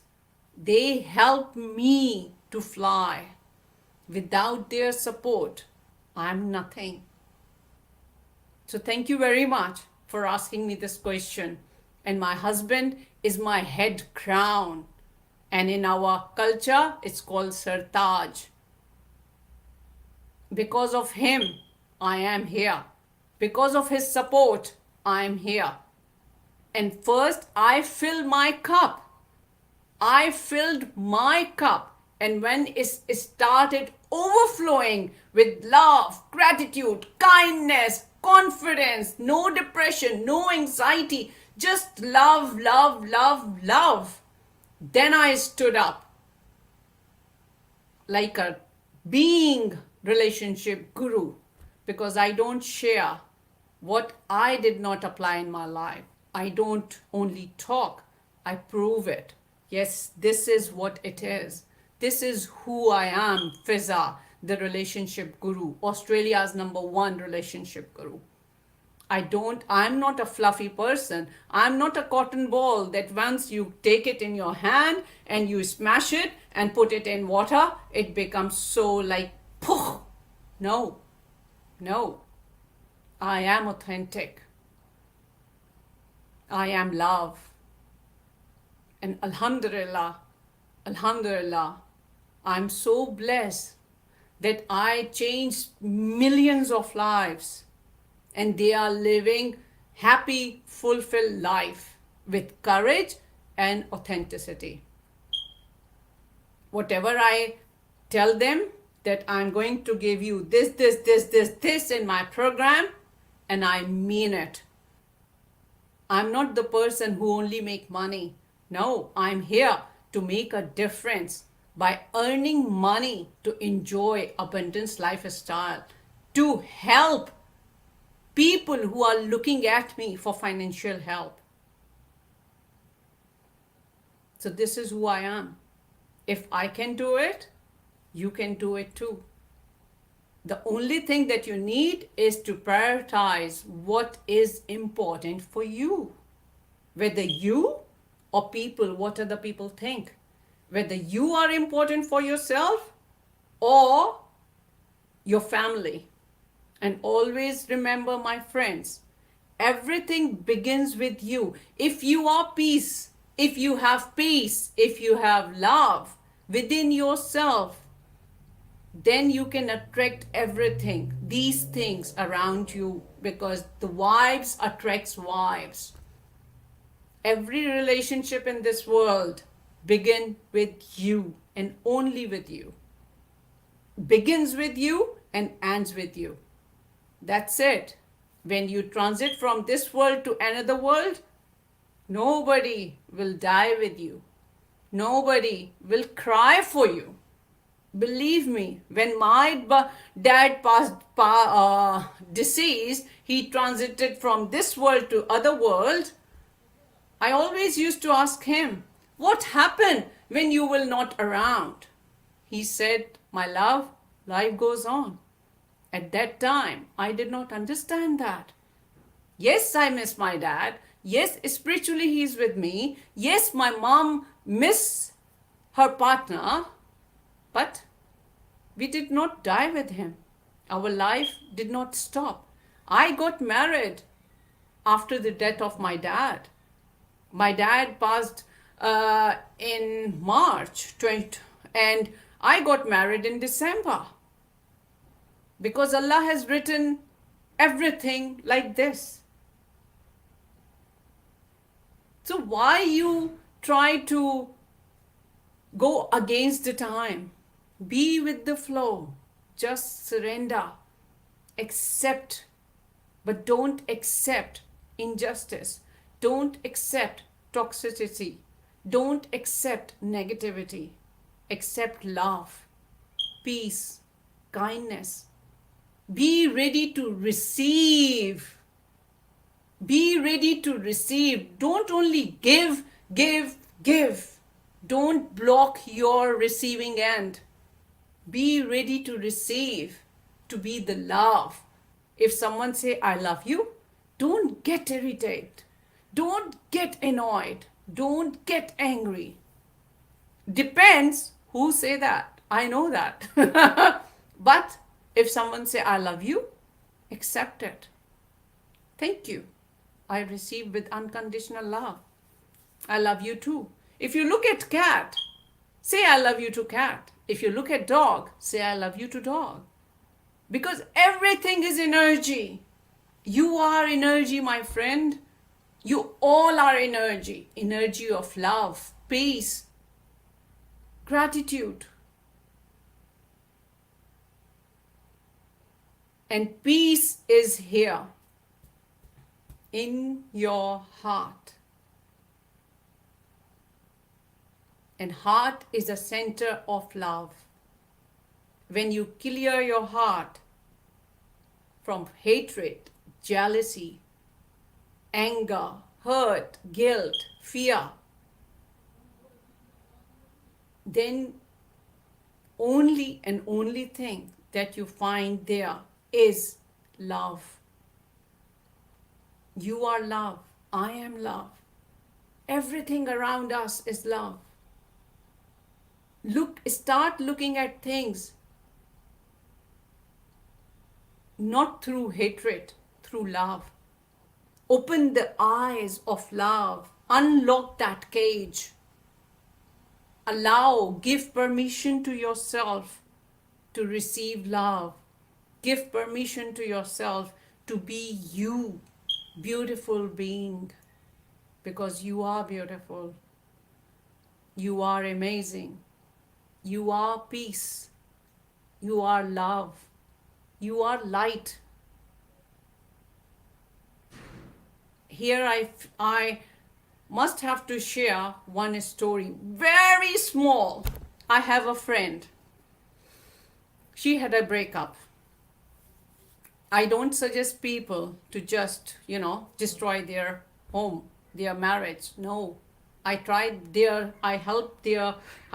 them to save, to change themselves, to transform their life first. And if they see that there is no result, they are not getting any result after all those actions and efforts, then they have to move on.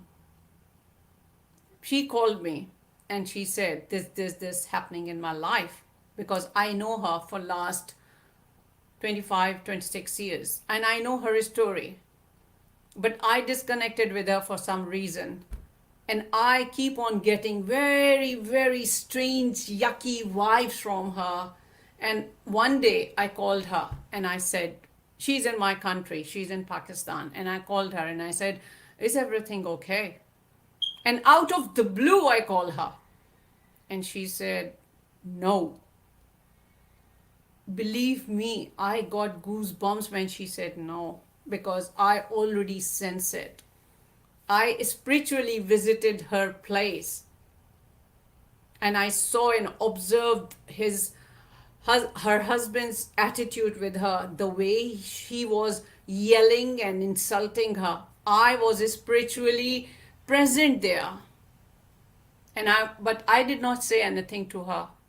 I wanted her to speak up, to just break the fear. And now today, she is doing a course. I suggested her that, please, are you ready to hold my hand? And she said, yes. And I help her. And she was in doubt. She was very doubtful that, oh, if I will not gain anything then. And I said, don't worry, you will not lose it. And now she's regaining her confidence. She is doing one course in Pakistan. She started expressing herself by writing. She is doing copywriting course. So helping people is not only to make money. Helping people means to guide them in a proper way where they will find their purpose. I know money is energy. I know without money you can't even bring food on table. But money, money, money. Please delete this. Always money, money, money, money, money. Don't chase money. Get to that level where money chases you, because you are energy. Money is energy. It is exchange of your energy.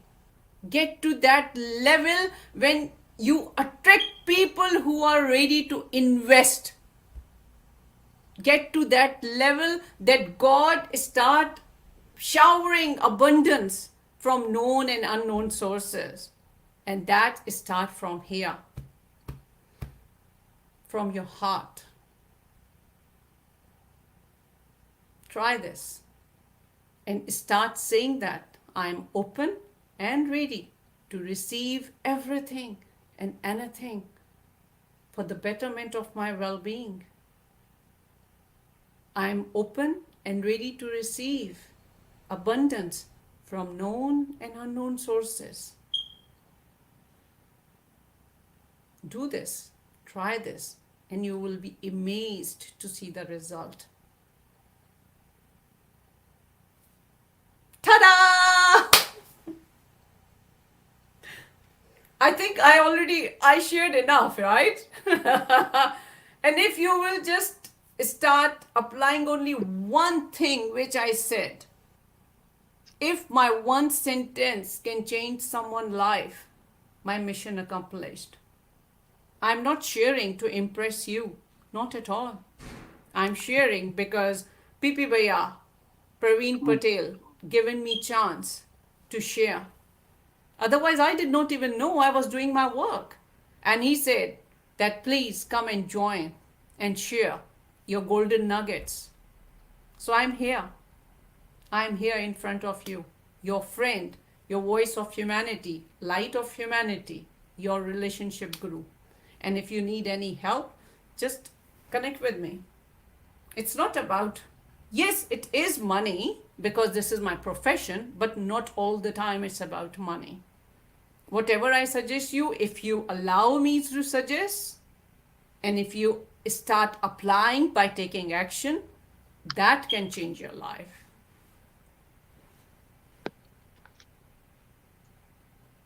Fizazi, I'm blown away. Like I got goosebumps. Today you shared. How come I'm hearing the echo? Okay, I'm going to go away from the stream. I'm going to come back from the stream. Wait. I mute myself and let's see, yeah? Oh, from my side. Okay, hold on. My side.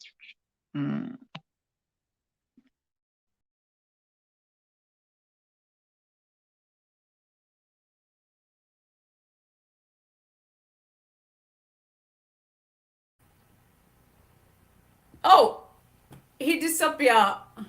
Anyway, he'll join us soon. He's here now. Yes. Welcome back.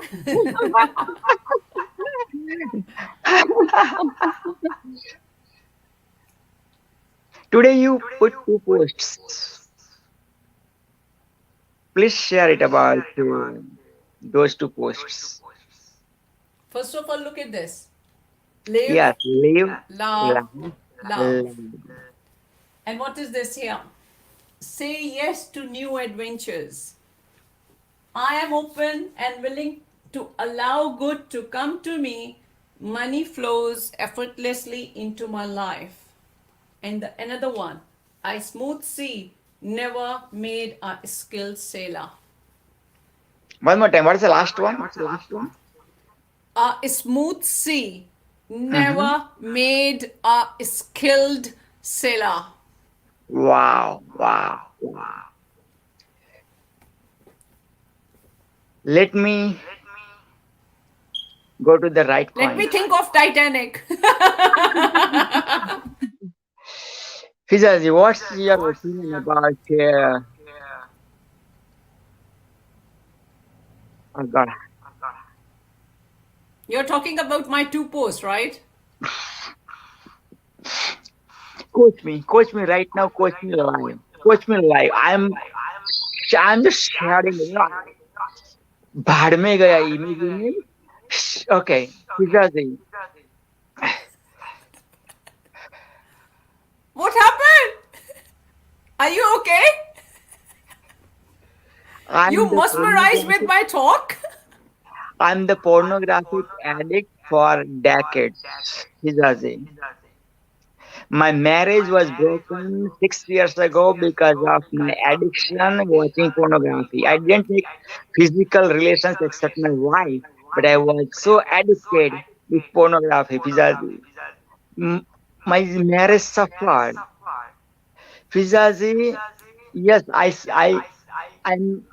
I am recovering from that, but like still like once in a while, let's say once a month or sometimes twice a month also I watch pornography.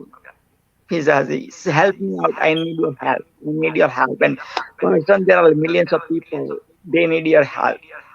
That's it, man. I did it, man. I did it. That's okay. Help me out. That's okay. At least you realize that you made a mistake.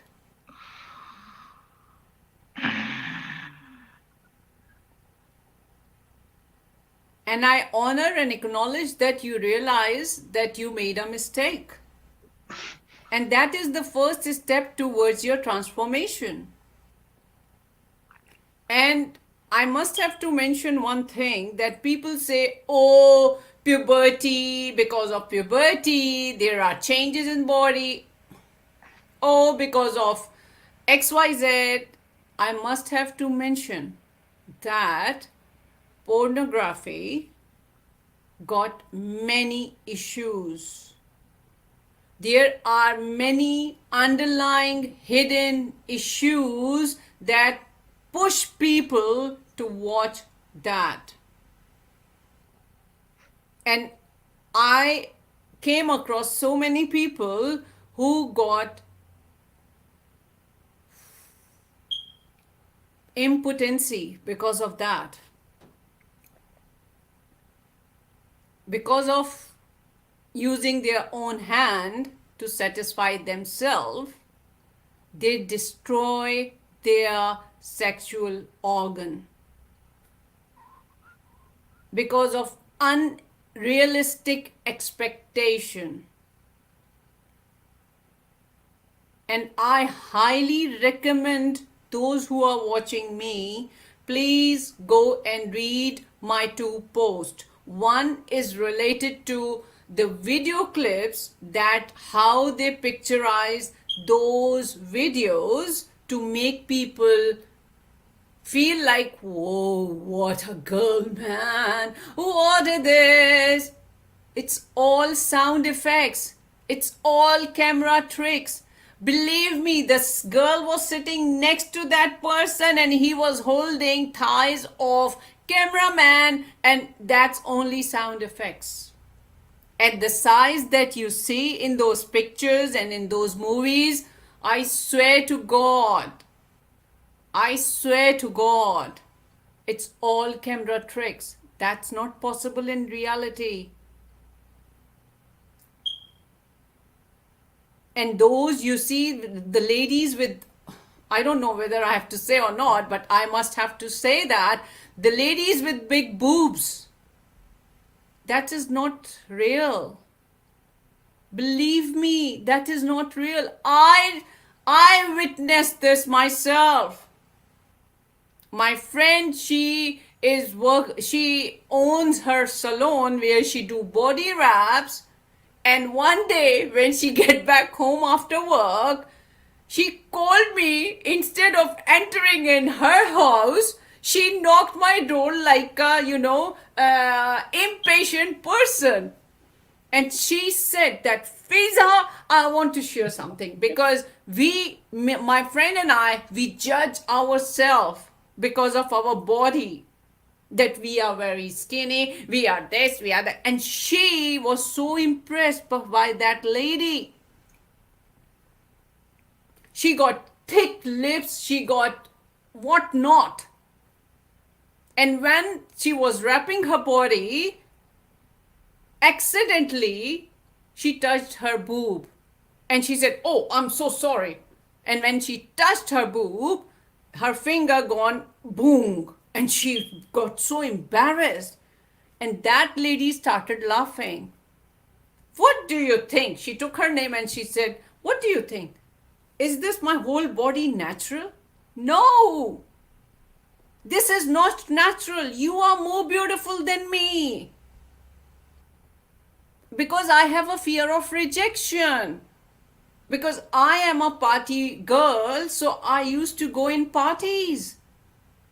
I do this just to please people, not to please myself. I am so guilty about this. And I was like, what? And she said, Fiza, I want you to meet her. And I told her that I will bring my friend and we will catch up for coffee. And she said, okay, fine. And when my friend and we went to meet her, when I saw her pictures on Facebook, Instagram, believe me, my friends, because she knows that I am Muslim and my friend is Muslim and we don't do much makeup. We are who we are. When she was waiting for us, we did not even recognize her without makeup. So please, people, please stop faking your life. Please. I am here to help you. I will definitely help you to live with authenticity by being authentic celebrity guru. The one who smiles from your heart, not to make people happy and here crying within. just to miss your wife, just to miss your child. No, this is who I am. I'm here to hold people's hand, to walk with you, to enjoy without judging you, without saying that, you are stupid. Why you done this? You don't have to do this. I'm not like that, because I know the pain when coaches just attack you, because I had been through that, and I hate that coach. I hate that coach. I literally mean it. But now whenever he comes in my mind, I always send love, because he needs healing. Because coaches are here, gurus are here to support you and help you, not to judge you. Those people, only those people judge whose cup is not full.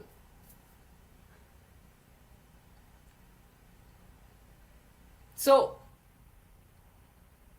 at the moment, I have so many people from South Asian countries. They are taking sessions with me. They are taking sessions, and it's only been 2 sessions, believe me. And they are like, oh, is it something wrong that when I'm doing my kitchen work, or when I'm in my office, Fiza, I had lots of things and I feel cranky. But the way you give me us tasking to do that every day, when we write it, we don't feel angry, we don't feel jealous, we don't feel hatred. And I said, wait and watch. This is only 2 sessions. 4 more to go.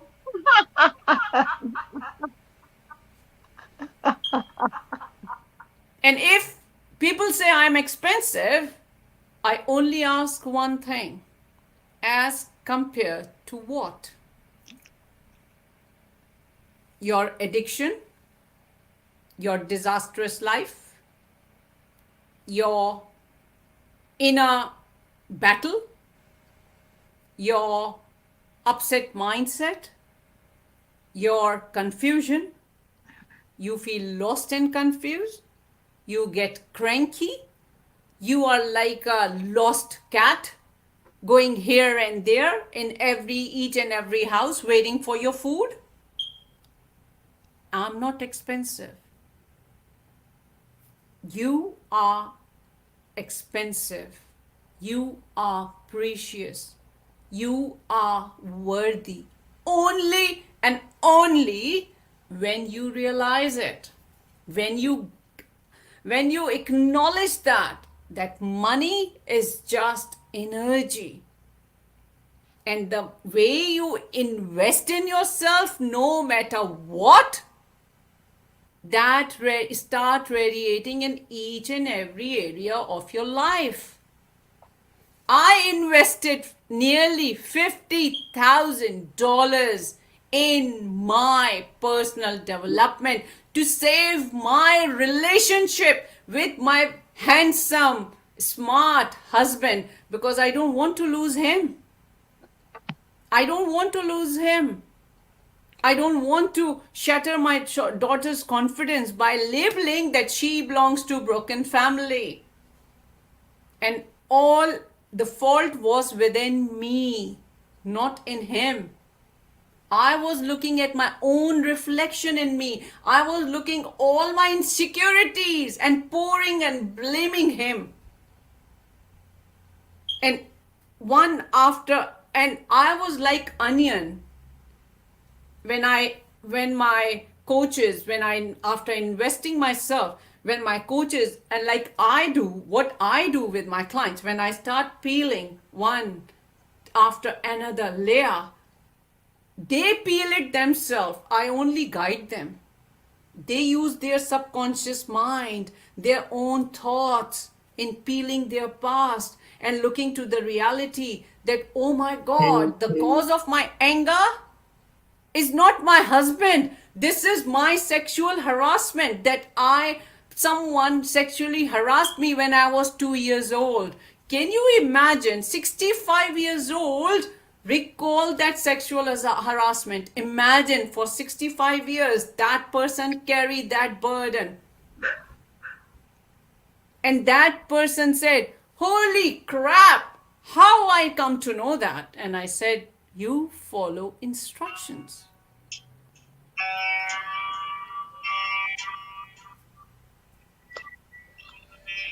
So everything is within you, my friend. Nothing is outside. You don't need any outside validation. You don't need anything from outside world. When you start shining by being authentic, the world start attracting towards you. You don't need anyone to chase you. Now, people come to you. Oh, I need your help. I need your help. I need your help.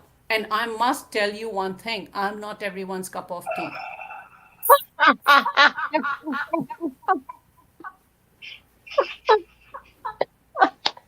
None of us are anyone's all a cup of tea. That's what makes the world go round. Yeah. I think that's what makes the world go round. Cup of tea. I was just talking to Philip before this, Fiza, and he said that the indigenous cultures always had that in place.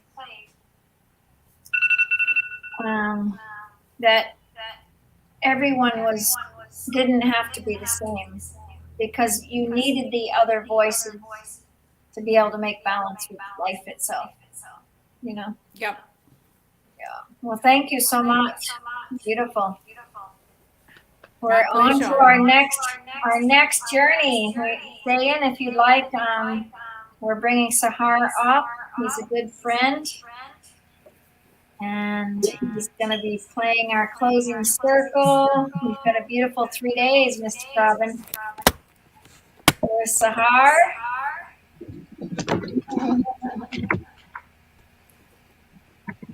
Hello. Beautiful. So this is Fiza from Australia, originally from Pakistan. Dr. PPP, Pravin, you know from before. And we welcome you to bring out this the end of this chapter of 3 days. And then we're going to celebrate. So thank you so much for playing music for us. I'm just eternally grateful. Pravin, you have something to say? Yes. Fiza Kasif Khan, my Didi.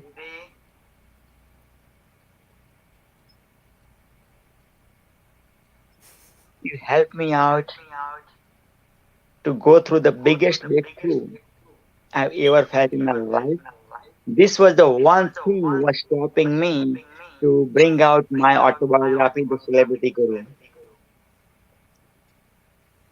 When I read Mahatma Gandhi's autobiography, Mahatma Gandhi wrote in his book, my experiments with truth, in that book, about his incidents when his father about to die. Always he goes, taking care of father, like giving massage to the father. I think the echo is coming from your phone. Turn your phone off. Before the market was happening, actually.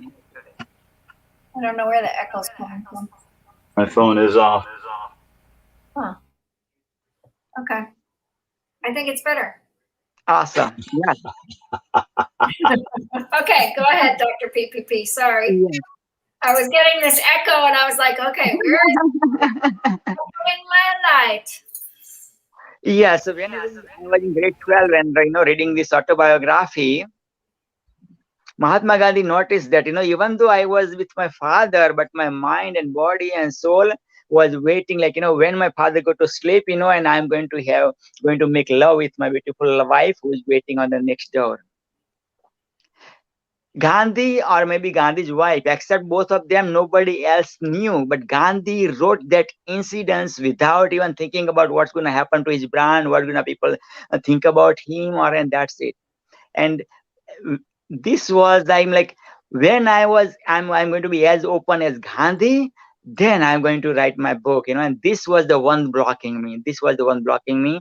And Pizza, even though I know you for so long, and this is it, and this is through this the it's gonna give the message to the lots of people, if like Dr. PPP can reveal on this platform, like globally, man, that's okay. That's okay. You can relive it too, Valia Luntaru becomes a Valmiki, and then writes the autobiography of Lord Rama's autobiography, Ramayana, right? So without further ado, help me welcome none other than on Torch platform. Torch is honored, humble, blessed, privileged, and super excited to introduce and I'm as the Torch King, Torch Ambassador of Peace, Health, Environment, and Health, welcoming the Torch speaker, the Torch Tech 2021 speaker, the celebrity humanitarian the world has ever created, none other than Superstar Sahar, hashtag SSS. Sahar, take it away. Oh my goodness. And we have Amma here. Oh yes. And you are Amma of Torch. One of her infinite forms. I am just so thrilled to be here, you guys. Thank you so much. I invite everyone just to breathe in deeply. Look at these beautiful candles with Amma. We're gonna give you an adventure right now. This is our Torch adventure. Okay. Yeah. This is our technology adventure that's been happening all week, and it was a mistake. And it's very fun. So stay tuned. Are you ready? Are you Yes. ready? Okay, get ready. I'm ready. Thank you, Lynn. Thank you. Are you ready? Here we go. Here's Sahar. Yes, now? Oh, look at that. That's an adventure. Oh, for that.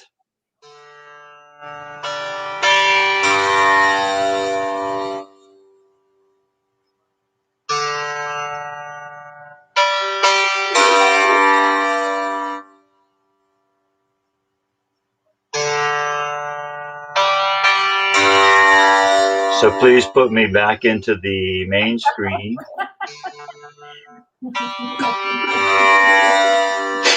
If you can.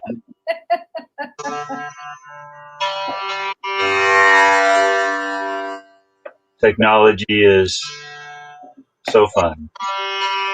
Yeah, there we are. Welcome. How perfect that here we are on this weekend and we are discussing technology, as I'm holding it, the marriage of technology and the natural world. And I am so stoked. I am so grateful, hugely, that life brings to me, through this very medium, so much of my life. More than half of my connections are here, right here. And I have the huge honor of connecting with people all over the planet. My therapy practice, half of it's here. My work of inspiring people, most of it's here. And my beloved, my beautiful beloved Alice, I met her here. And I and she connect so often right here online. She lives in Montana. I'll be visiting her physically in a few days, but the beauty of this is that she and I are getting to have the experience that transcends 3D, time and space. We are not just of this. In fact, at its core is energy. At the core of everything. At the core of energy is consciousness. Infinite, alive, eternal consciousness. We're given through this medium to feel another's consciousness, not to just rely that the way we connect with them is this way, but truly the way we connect with another being is in their presence, their consciousness. And that can be done obviously right here. You're feeling my presence in this very moment. Although you could be anywhere on the planet, you feel the essence that is me, transcending space. And if you watch this in days to come, transcending time. Beautiful. I have this opportunity in my life to feel the energy, the consciousness of my beloved, and to connect with her profoundly, deeply, as much as we choose, much of the time, really deepening into the most important aspects of relationship: communication, true intimacy, getting each other into me you see, which is allowing myself to be seen, which is vulnerability, transparency. That can be done right here in our looking and our conversations. As we get to know, we feel more deeply and deeply into the energy, the energetic presence of each person. We feel all the way, we have the capacity, the invitation to feel all the way to their truest consciousness. Their truest consciousness. We don't have the distraction of the physicality. We have their presence. How beautiful is that? What a gift this is that we've been given to truly connect with another's consciousness, presence. And that's the part that is eternal.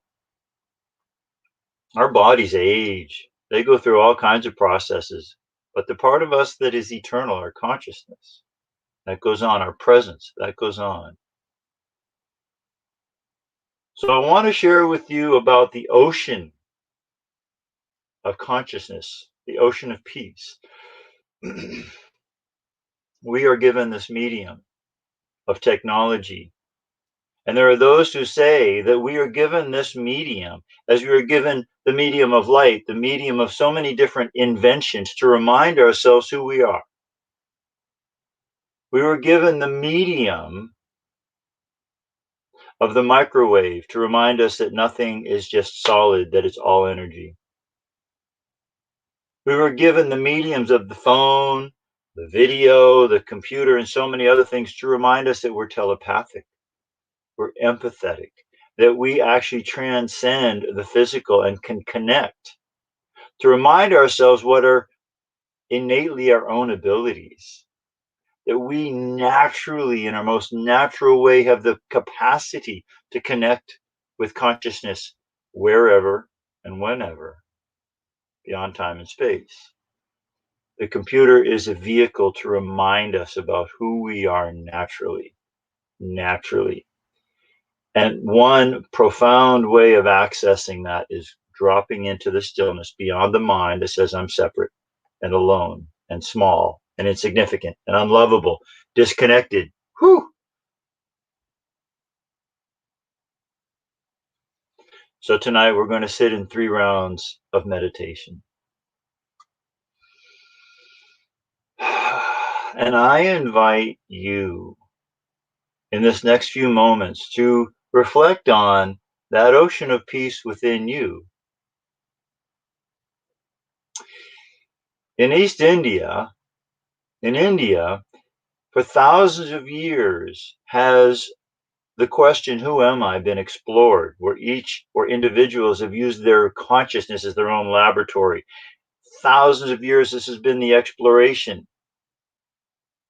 And long ago, there were many scriptures written describing who we are, the most important question in life. Who am I? That's the question we're all asking. Every way we answer, who am I, is how we are in the world. Who am I in this moment? Am I a victim? Then I see my world is filled with perpetrators and I should be fearing. Who am I? I'm a lover. Oh, I see opportunities to love with gratitude. Beautiful. That's how we answer, who am I in each moment. The East has had this answered for millennia. And in the words Satchitananda, Sanskrit for Sat Chit Ananda, is a description of who we are, essentially, our eternal self. Sat is existence, or the experience of I, just I. Chit is awareness of that existence. I am. You often will hear the term I am that I am. I am. Sat, existence. I. Chit, awareness of that existence. I am. And Ananda is bliss absolute. Bliss absolute. Beyond drugs, beyond sex, beyond food, beyond anything of the third dimensional world. We go to those things because we are tasting a glimpse of who we truly are. Infinite bliss. Infinite bliss. Sat Chit Ananda.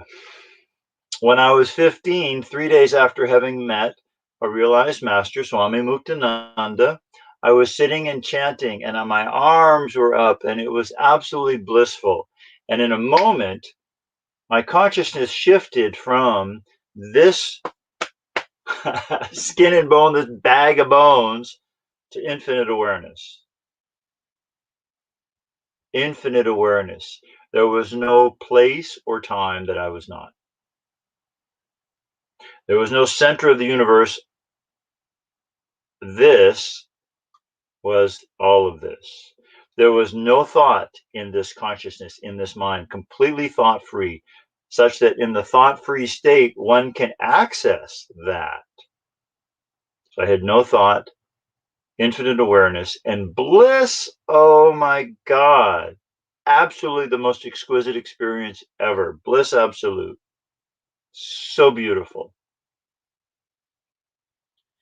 I had this experience that lasted some time, and when the thought came in, this is awesome, it started to shrink down because I was saying this, I was identifying it. The moment we identify something, we limit its possibilities. We limit it, its infinity. And over time, I came back to this, but that experience has always stayed with me. This is who I truly am, who I truly am. Stillness of consciousness, infinite awareness, and bliss, absolute. And that's who each of us is. So tonight we're going to sit for 3 rounds of meditation, 5 minutes, 10 minutes, and 15 minutes. And I want to invite you now to get comfortable. I want to invite you now to turn off all the electronics other than the one you're listening to this. And I want to invite you to either listen to this through your best speakers or through your best earphones, earbuds. As we move into, because I will be playing the tambura,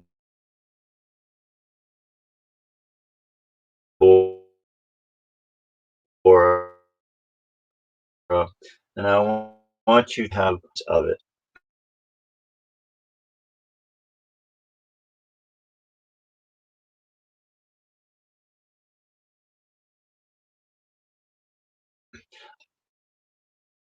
Meditative instrument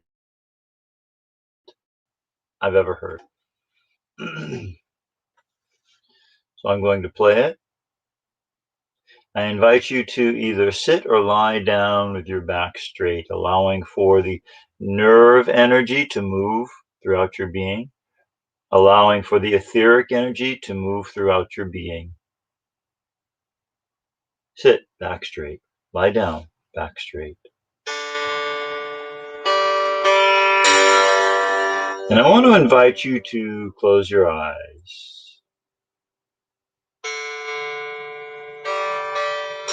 Bring all your attention to your listening.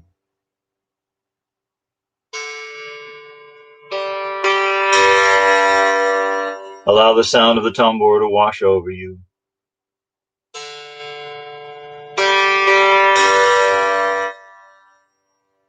Allow your breathing to slow way down.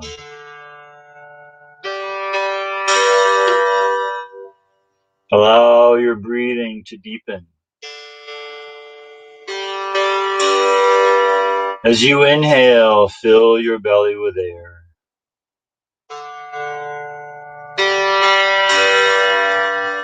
As you exhale, release all tension. Exhale out through your mouth.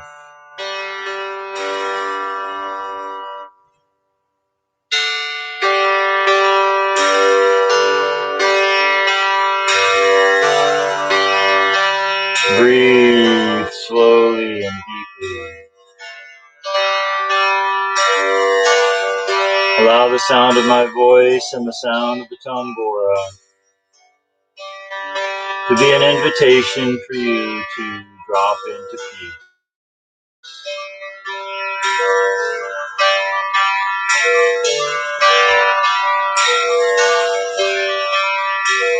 Breathe slowly and deeply. And allow yourself to let go of the outside, turning your attention within.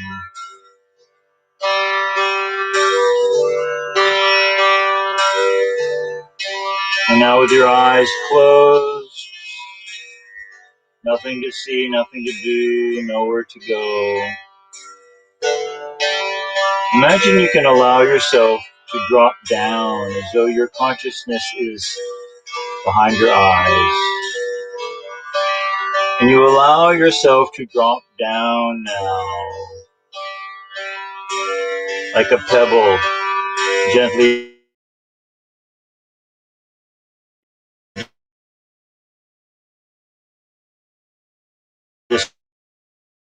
beneath your nose, and you continue breathing slowly and deeply.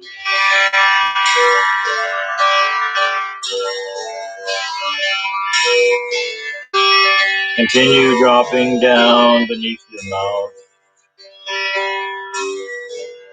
Feels so good to just let go, to relax.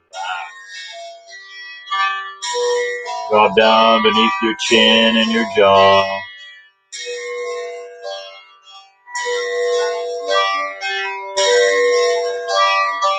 Drop down into your neck and your throat.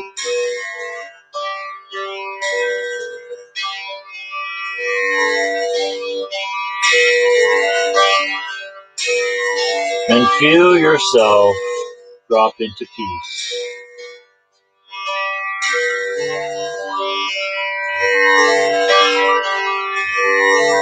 Enjoy this peace. Feel the sweetness of this peace.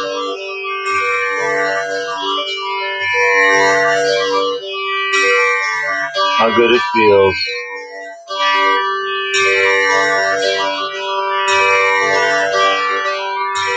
Savor this sweet peace now.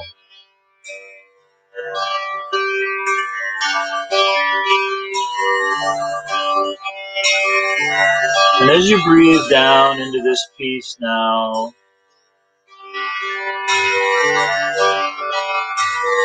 I invite you to drift back to a time when your consciousness was expansive, where you felt boundless and free, limitless. Perhaps a time when you were floating, maybe a time of hang gliding, maybe a time where you were deep in meditation, maybe a time where you felt profound love, a time when you were on some kind of hallucinogenic that expanded your consciousness. I invite you to drift back to a time when you felt fully expanded consciousness. You felt the freedom of that, the joy of that, the aliveness of that. Drift back and feel that. Drift to that scene. Allow yourself to feel that now. Drifting back to that time where you felt so expansive, you expanded beyond your body. You felt profound freedom, spaciousness, expansiveness. It was delicious. Breathe that scene in now. Breathe that in. Oh, how delicious.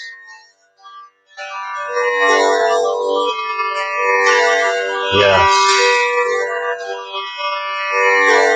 Enjoy that.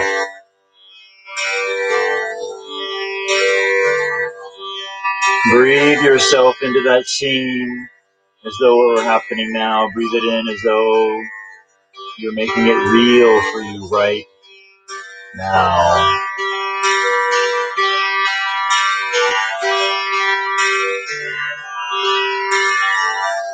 And as you experience this beauty, this expansiveness, I invite you to allow a word that for you best represents this experience to come to mind. Just allow a word, without looking for a word, allow a word to come to mind that for you best represents the experience you're having now.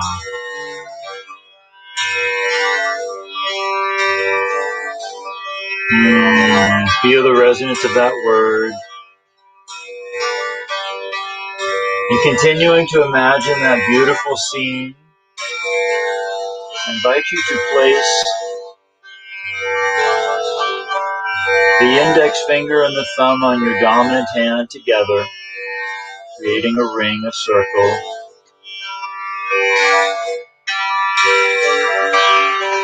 And I invite you, as you imagine the scene now, to take in 3 deep abdominal breaths, repeating that word silently to yourself with your fingers connected. Enjoy that. What you're doing now as you breathe this in is you're doing an anchoring technique as a way of anchoring this experience. So that anytime during your day when you wish to feel, once again, this beautiful experience, it will naturally and easily come into your consciousness.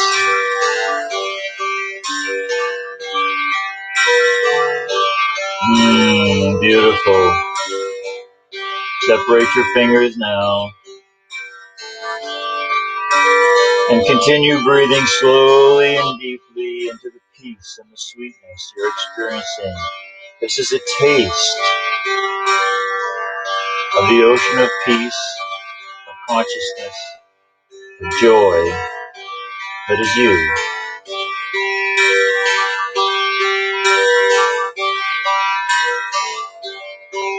We'll now sit together silently for 5 minutes. I invite you to bring your attention to your breathing. Allow your breathing to be slow and deep. Focus on the rise and fall of your belly. We'll sit quietly now for 5 minutes.